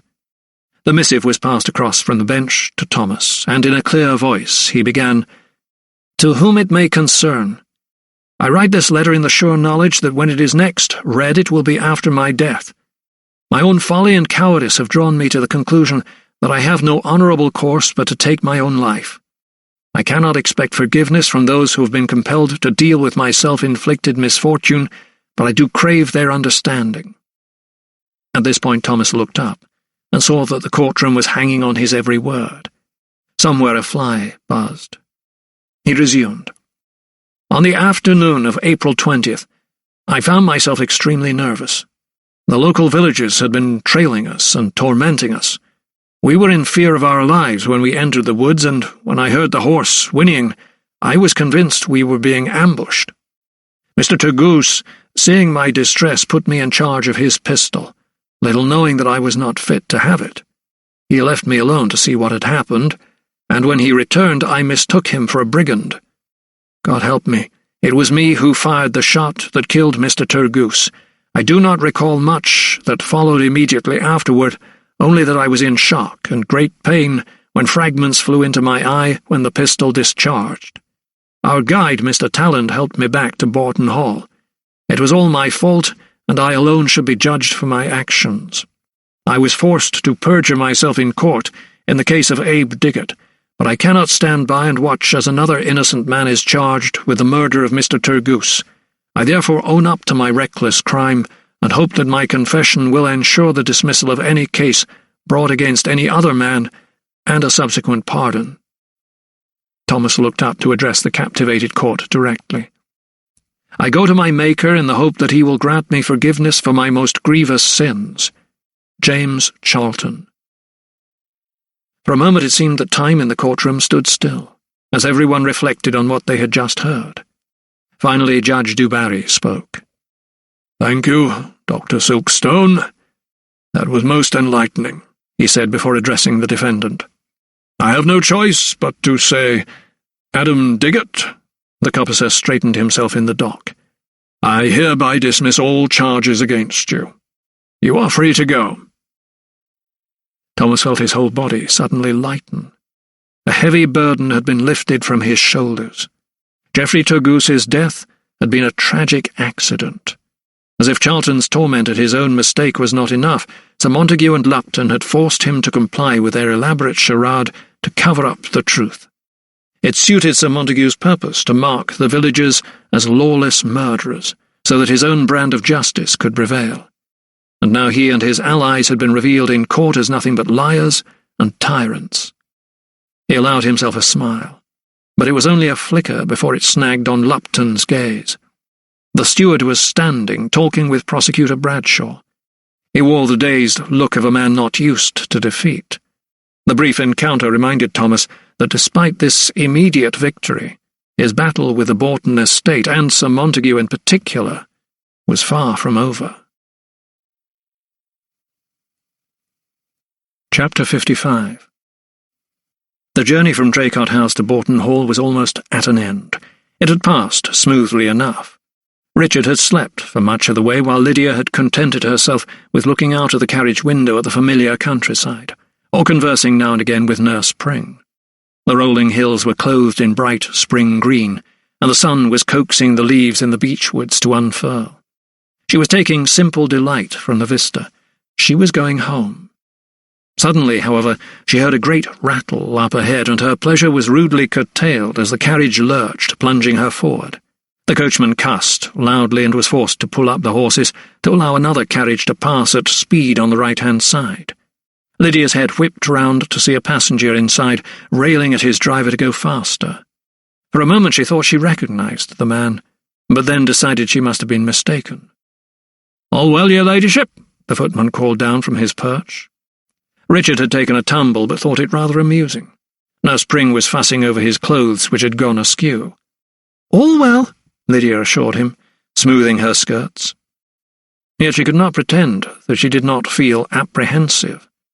It was not that this small, yet sudden incident had unsettled her, but that she was uncertain as to the reason for her journey. The message had come from Sir Montague only the previous day. He was away on business, but they were to rendezvous at Boughton Hall. He did not say for what purpose, but she hoped very much that it heralded a permanent return to the place she loved and missed so much. They drove on for another mile or so, until the carriage swung through the huge wrought-iron gates. Lydia felt her heart lurch in her chest as she caught sight of the hall for the first time in almost 3 months. "Look, my darling." She reached out her arms across the carriage and drew Richard close to her. Together they stared out the window onto the hall's ornate facade with its barley-sugar chimneys and its elegant pediments. "We are home," she cried. Her son, although not sharing his mother's obvious delight, seemed happy enough to be returning. "Is Mr. Lupton here?" he asked. Lydia smiled and pushed a wayward curl away from her son's eye. "Yes, I think he is," she replied, remembering the enthusiasm that Richard had shown for the steward's company. As the carriage progressed up the driveway, Lydia's excitement grew as she saw the staff gathering on the front steps to greet her. There were Howard and Mistress Firebrace, the housekeeper, Mistress Claddingbowl, the cook, and a dozen more familiar faces, all smiling and ready to welcome their mistress. The moment the horses pulled up, Sir Montague stepped out too. His expression was sombre but not foreboding, and he managed a polite smile as she alighted from the carriage, helped by the footman. "Welcome back, your ladyship," he greeted her. Lydia slipped him a strange look. Sir Montague, welcoming her into her own home. The irony was not lost on her. At first she had believed it was he who had deprived her of her beloved Boughton. Then, as the story unfolded, she had come to realize that her father was in fact her ally, and that all along she was being betrayed by the man whom she had come to trust above all others. The wound was still raw, and even to think of Dr. Thomas Silkstone pained her, but as she glanced at Richard as he made his way down the carriage steps, she knew she could endure anything, as long as her son was with her. "After you have settled yourself, we shall take tea," Sir Montague told her, holding out his long arm in a sweeping gesture up the steps. Mistress Firebrace, her face wreathed in uncustomary smiles, showed Lydia to her bedchamber. It was just as she had left it, the bed draped in silk, the escritoire by the window, and a huge arrangement of peonies on the table that fragranced the air. Walking over to the window, she looked out onto the lawns, to the rose garden, still tended but wanting Amos Kidd's touch. She ran her fingers over her chest of drawers, her washstand, the embroidered shawl her late husband had brought back from India, draped over her favourite chair. They were so familiar, so comforting, and yet strangely different. Perhaps it was that so much had changed since she had last opened those drawers or brushed her hair in this room. Perhaps it was because her own life had taken a different direction that she perceived those objects differently. Each one held a memory, a thought, or a moment frozen in time. Making for the bed, she let her fingers hover over the pillow where Thomas's head had once lain. She dared not touch it for fear it was still warm. She knew it was a ridiculous notion, but every time she recalled his caress, his scent, his breath, a terrible sense of loss washed over her. Trust was the bridge that had joined them, the thread that had bound them, and now that it had gone, there was nothing, except a deep and irrepressible yearning for something no longer there. "Tea is ready, your ladyship," Mistress Firebrace announced a little later. "I shall see that your luggage is unpacked in the meantime." "Yes," replied Lydia flatly. Being back at Bourton after all that she had endured still seemed like a dream to her. She was afraid she might wake at any moment. "Thank you," she said, and she made her way downstairs to the drawing-room, where Sir Montague was waiting. This was where it had happened, where she had been restrained, where order had descended into chaos before she was taken to the madhouse. And now gentility ruled. Decorum had been restored. Her nightmare seemed no more than that, a terrifying dream to be forgotten and never spoken of again. She took a seat opposite her father. The tea-tray lay on a cabinet by the sofa. "You will do the honours, my dear?" Sir Montague asked. Lydia, who sat smoothing her skirts self-consciously, declined. "I would rather not," she said with a polite smile. "Of course," he replied. "You must be fatigued after your journey, my dear," he said, and he nodded to the maid to serve the tea. For a few moments they sat in silence, the clink of the china cups the only noise in the room, as Lydia's eyes lingered on familiar objects and on the view over the lawns. She was aware that her new-found father, with his hawkish gaze, was watching her every move. She willed herself to pretend that her joy at her return outweighed all her other emotions, but she had never been adept at hiding her feelings. Returning to Bourton brought back so many memories of Thomas that her happiness and relief were tempered. She steeled herself to make conversation. "Mr. Lupton," she began. Sir Montague, in the midst of a sip of tea, made an odd, slurping noise. "Lupton, my dear?" He could not hide his surprise that his steward should be paramount in her thoughts. "I trust he is well?" Lydia did her best to ignore her father's thinly disguised astonishment. "Richard is looking forward to seeing him." Sir Montague arched a brow. "That will not be possible, I fear," he replied. "Oh?" "I fear Mr. Lupton and I have parted company." The memory of the carriage speeding its way down the country lane flashed in front of her eyes. So it was Lupton she had seen, his face darkened by fury. "A disagreement?" She knew she was being bold. Sir Montague twitched his lips, but his eyes remained cold. "Of sorts. I maintained he was incompetent, and he disagreed, so I dismissed him." Lydia looked away with a little sigh. "Richard will be disappointed." "Not as disappointed as I was in the man's capabilities, I can assure you, my dear." Another awkward silence ensued. The clock on the mantelpiece ticked away the seconds as if they were minutes. "You are still pained," her father told her, after a few uneasy moments had passed. It was an observation, not a question. "But it will ease," he added unsympathetically. He took another sip of tea. "And we have plans to make." "Plans?" Lydia blinked and looked up from her cup. Plans were for those who could see into the future, a place she had not dared go for many weeks. "For the estate," riposted her father. "Changes are afoot, and we must discuss them. Bourton needs you." She inclined her head thoughtfully, then said, "And what can I give that you and Mr. Lupton could not?" Her time away had exposed her as weak and ineffectual.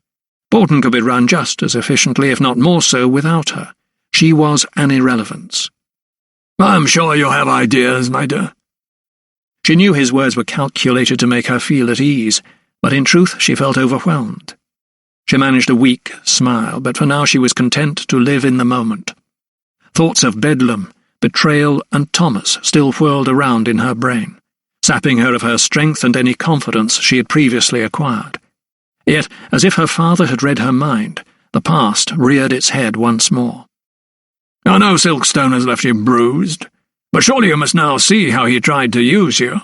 He abused your wealth and status to further his own career, and—" Suddenly something inside her snapped. He was trying to boost her confidence while vilifying Thomas.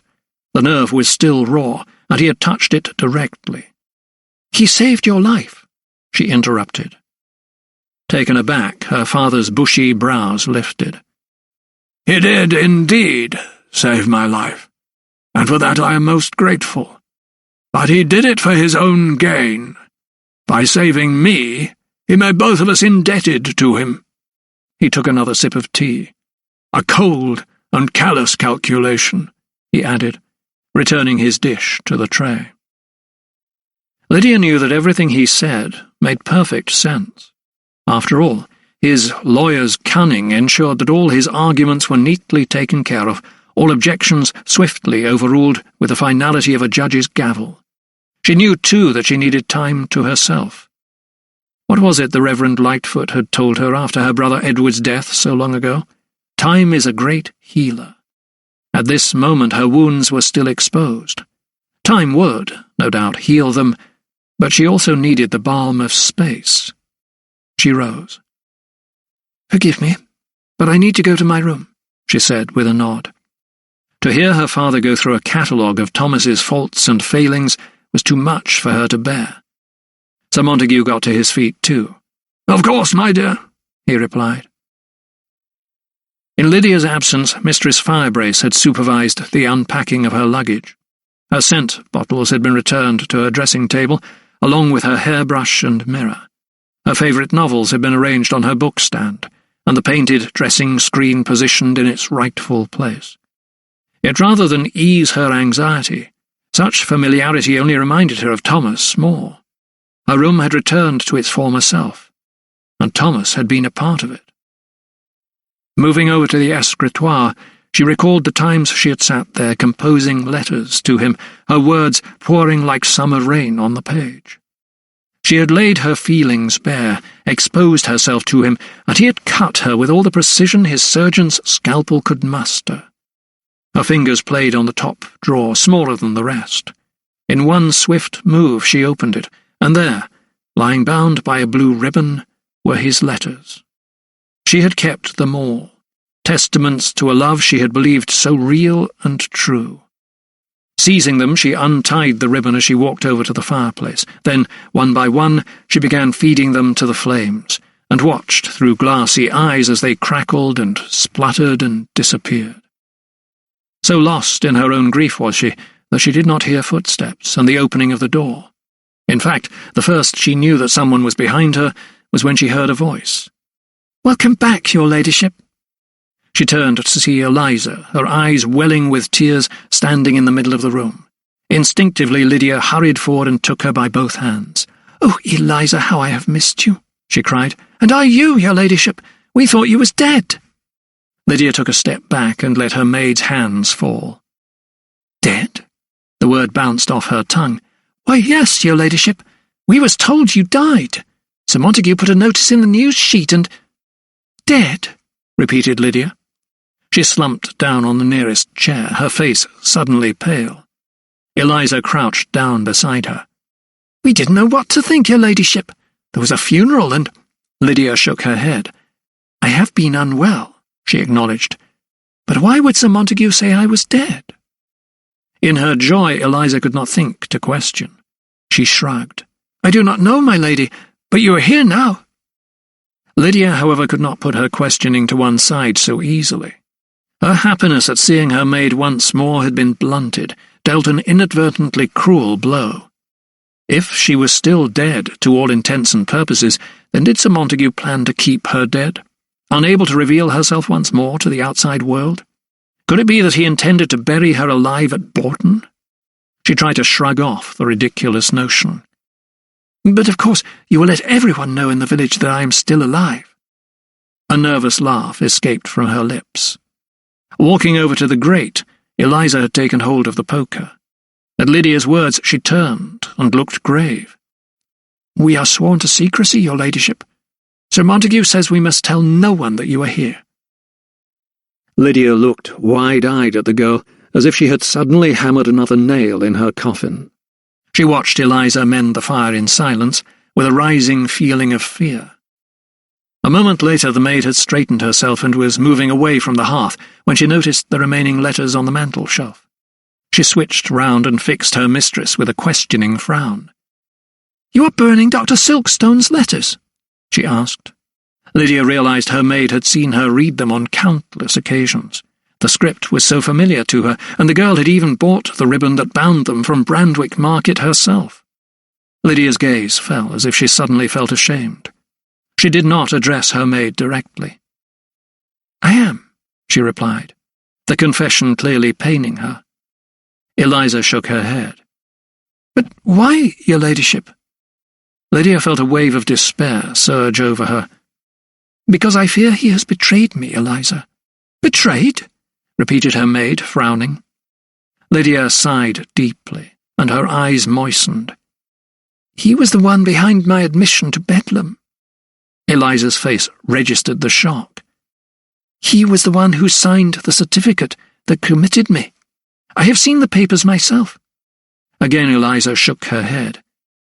"No, no, my lady, 'tis not so," she protested, rushing toward her mistress. Lydia rose suddenly and moved over to the window. Eliza followed her. "Sir Montague has revealed Dr. Silkstone to be a liar and a fraud," she said. Her slight shoulders heaved in a deep sigh. "He was using me to gain social status and wealth. I suited his ambitions." Now drawn alongside her mistress, Eliza looked her in the eye. "Please, your ladyship, whatever Sir Montague has told you is false. Dr. Silkstone came here looking for you just after they took you away. Frantic he were, and when he thought you was dead." Lydia interjected. "He came looking for me?" Eliza's words raced in front of her. Yes, my lady. He even went into the vault when he thought they'd buried you. He's been here since, too, pleading with Mr. Lupton to let him know where you were. Moved heaven and earth, he has." Suddenly Lydia's hands flew up to her ears, and she pressed her palms against them. "No more," she cried. "I cannot take any more." Eliza held her breath. She had overstepped the mark between mistress and maid, but she knew that Lydia's happiness was at stake. Slowly she stepped away, putting a little distance between them. "Forgive me, your ladyship, but 'tis the truth. Dr. Silkstone's heart belongs to you, and that's for sure," she said. Walking over to the mantel shelf, she reached for the remaining letters that had not yet been consigned to the flames, then returned. Thrusting them under Lydia's nose, she said, "If you still doubt me, just read one of his letters, and I'm sure his own words will convince you." And with that she bobbed a curtsy and ran from the room, leaving Lydia cradling the sheaves of paper in her trembling hands. Chapter 56. The good news from Oxford had come earlier in the day. Thomas had just returned to his room at the 3 Tons after changing Zeb Godson's dressing. All the seriously injured men were now out of danger. He was about to pack for his return journey to London when he heard the clatter of hooves on the cobbled high street and the sound of cheers. Moving over to the window, he looked down to see the villagers gathering round a horseman. Moments later, Molly delivered the news he had been awaiting. Without bothering to knock, she flung open the door, set down the tray she was carrying, and with uncharacteristic exuberance declared, "They're free!" "A great relief, Molly. I am most grateful for you for telling me," said Thomas, smiling broadly. "They'll be back before nightfall," she added. "There'll be some rejoicing tonight." Thomas had dearly wished to return to London as soon as Adam Diggott's trial ended, but had remained in Brandwick to see to the welfare of the injured and to hear the outcome of the trial of the rest of the accused men before he headed home. The jury at the assizes, he was soon to learn, had returned a verdict that showed not only the strength of public opinion, but Sir Theodosius Pettigrew's valiant efforts to lobby on their behalf too. While they found the defendants guilty of having been present at an unlawful assembly on May 21st in Brandwick, it was their unanimous wish to recommend all the parties to what they termed the merciful consideration of the court. The judges, Mr. Justice Boswell and Sir John Clearhue, responded favourably to this appeal, and the longest sentence inflicted was for 2 months' imprisonment. Such satisfactory outcomes meant that Thomas could now concentrate his efforts on tracking down Lydia's whereabouts. He would return to London to marshal his thoughts, and enlist the help of the Westminster coroner, Sir Stephen Gandy, to engage a trustworthy solicitor. He had arrived at the notion that he would have to play Sir Montague at his own game, and force the issue of Lydia's well-being through the courts. Threatening to go public with the revelation that her ladyship was, in fact, The lawyer's illegitimate daughter would throw the future of the Borton estate into the air. The Crick bloodline had been broken. The consequences could be dire. No sooner had he closed the door on Molly and begun to resume his packing, however, when he heard more footsteps thundering along the corridor outside. A second later his door was flung open, and there, his face crumpled into a scowl, was Nicholas Lupton. Seth Talland stood arms crossed behind his master. "Silkstone!" boomed the steward. From his flaming cheeks and the smell that wafted into the room, Thomas could tell he was emboldened by strong liquor. Lupton.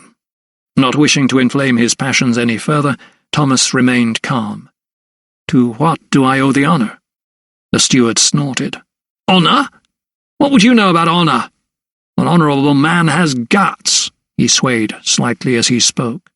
Thomas surmised that the outcome in the courtroom and the leniency of the verdicts had frustrated Sir Montague. He had clearly vented his spleen on Lupton, who had turned to the bottle for solace. "You need to rest, sir.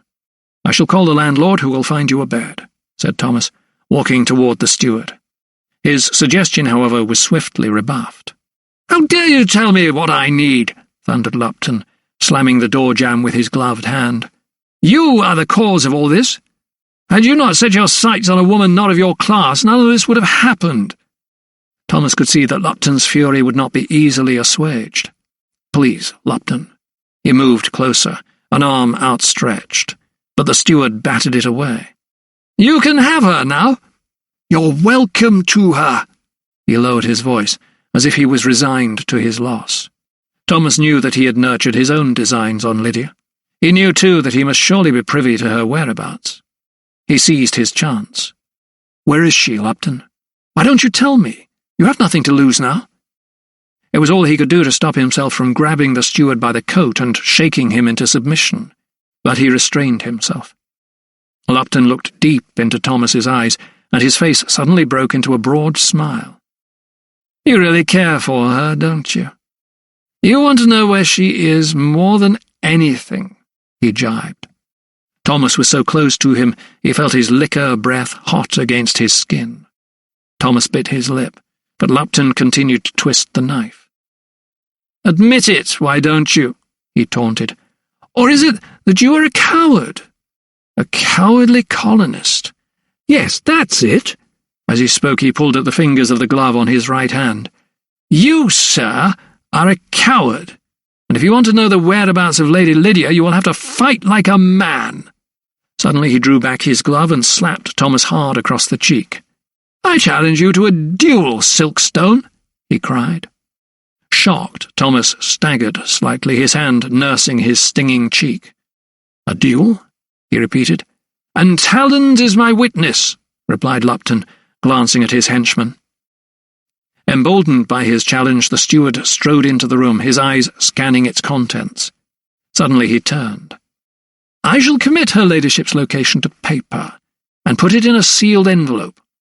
In the event of my death, you will open it." He slapped his palm with his gloves. Thomas felt his throat constrict. "And in the event of mine?" he asked. Lupton sniffed and fixed him with a glare. "England will be rid of an American coward, and my honour will be restored." "And what if I refuse to accept your challenge?" "Then you will lose all hope of ever seeing Lady Lydia again." With the consequences of his refusal put so starkly, Thomas had no choice. Lupton had him backed into a corner. He cast a glance at Talland, who stared at him with the menace of a vicious guard dog. He had to fight. "Then I accept your challenge," he replied. For a moment Lupton was silent as the realization of the summons he had just laid down sank in. Then suddenly his eyes lit up with excitement. Finally he barked, "Good!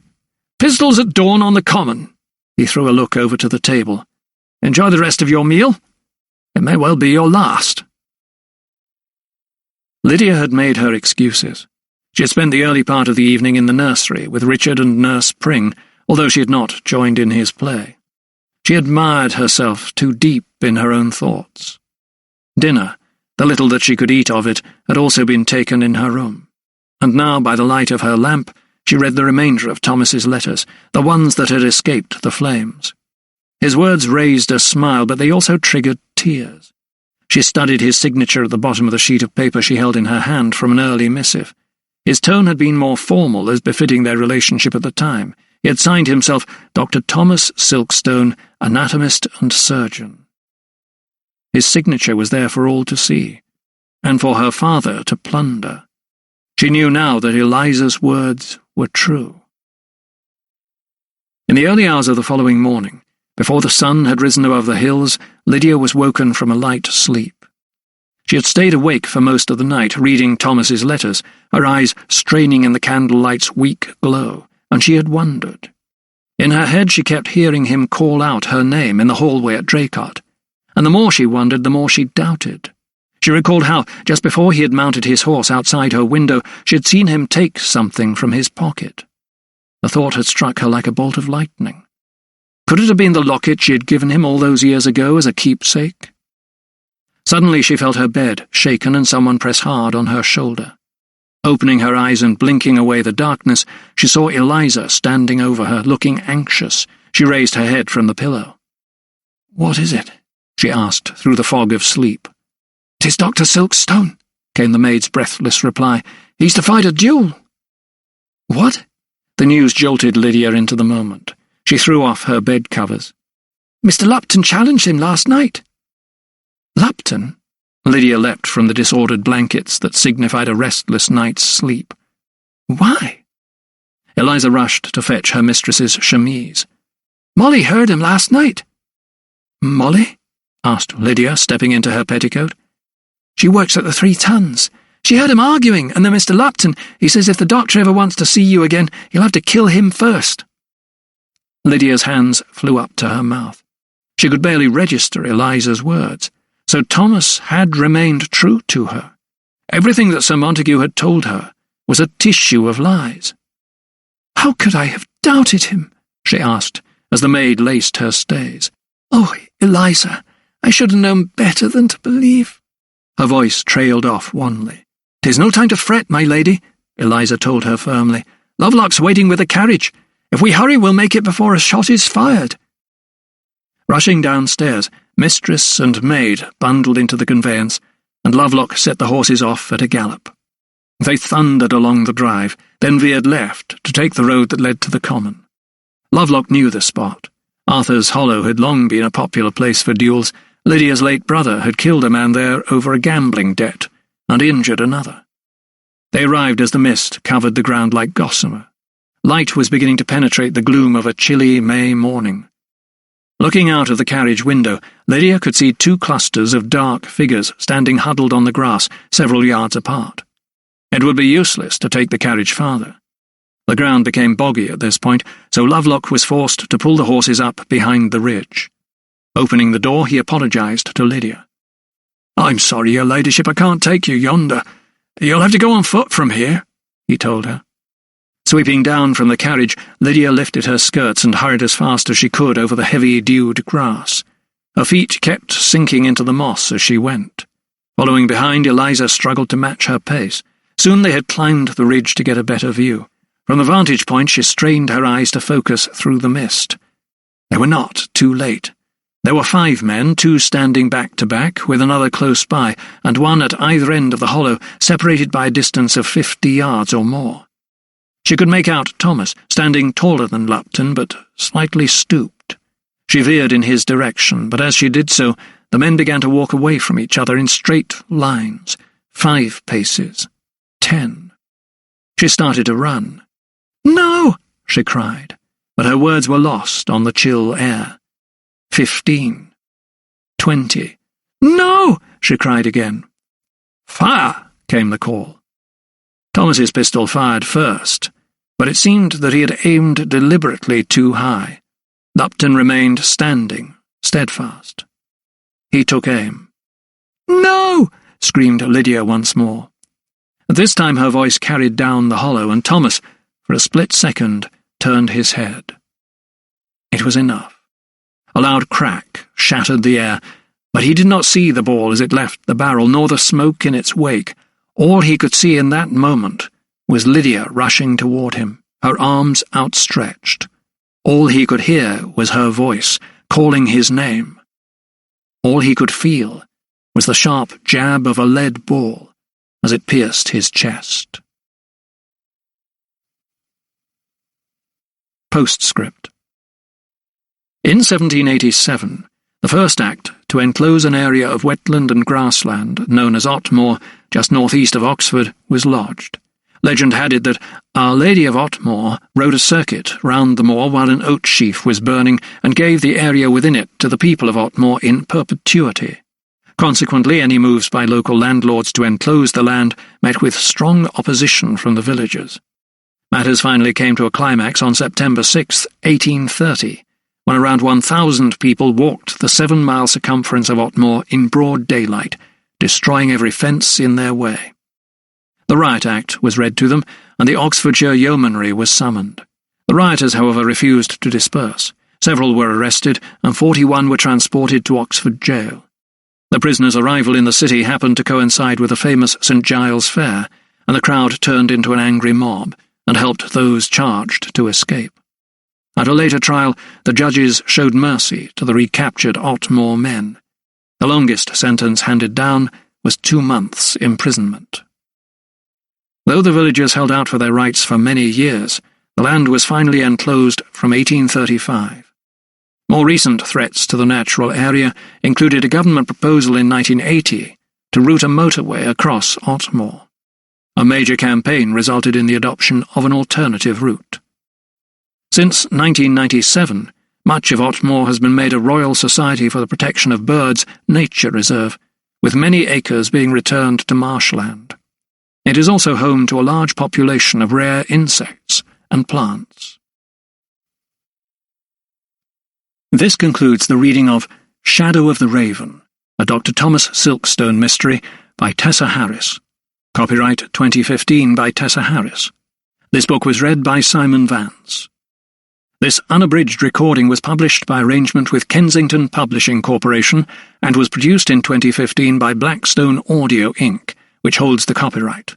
Neither this recording nor any portion of it may be reproduced or used for any purpose without prior written authorization from Blackstone Audio Inc. If you would like to obtain a monthly update telling you about new releases, call 1-800-SAY-BOOK. That's 1-800-729-2665. For a complete listing of our titles, visit our website at www.downpour.com. Thank you.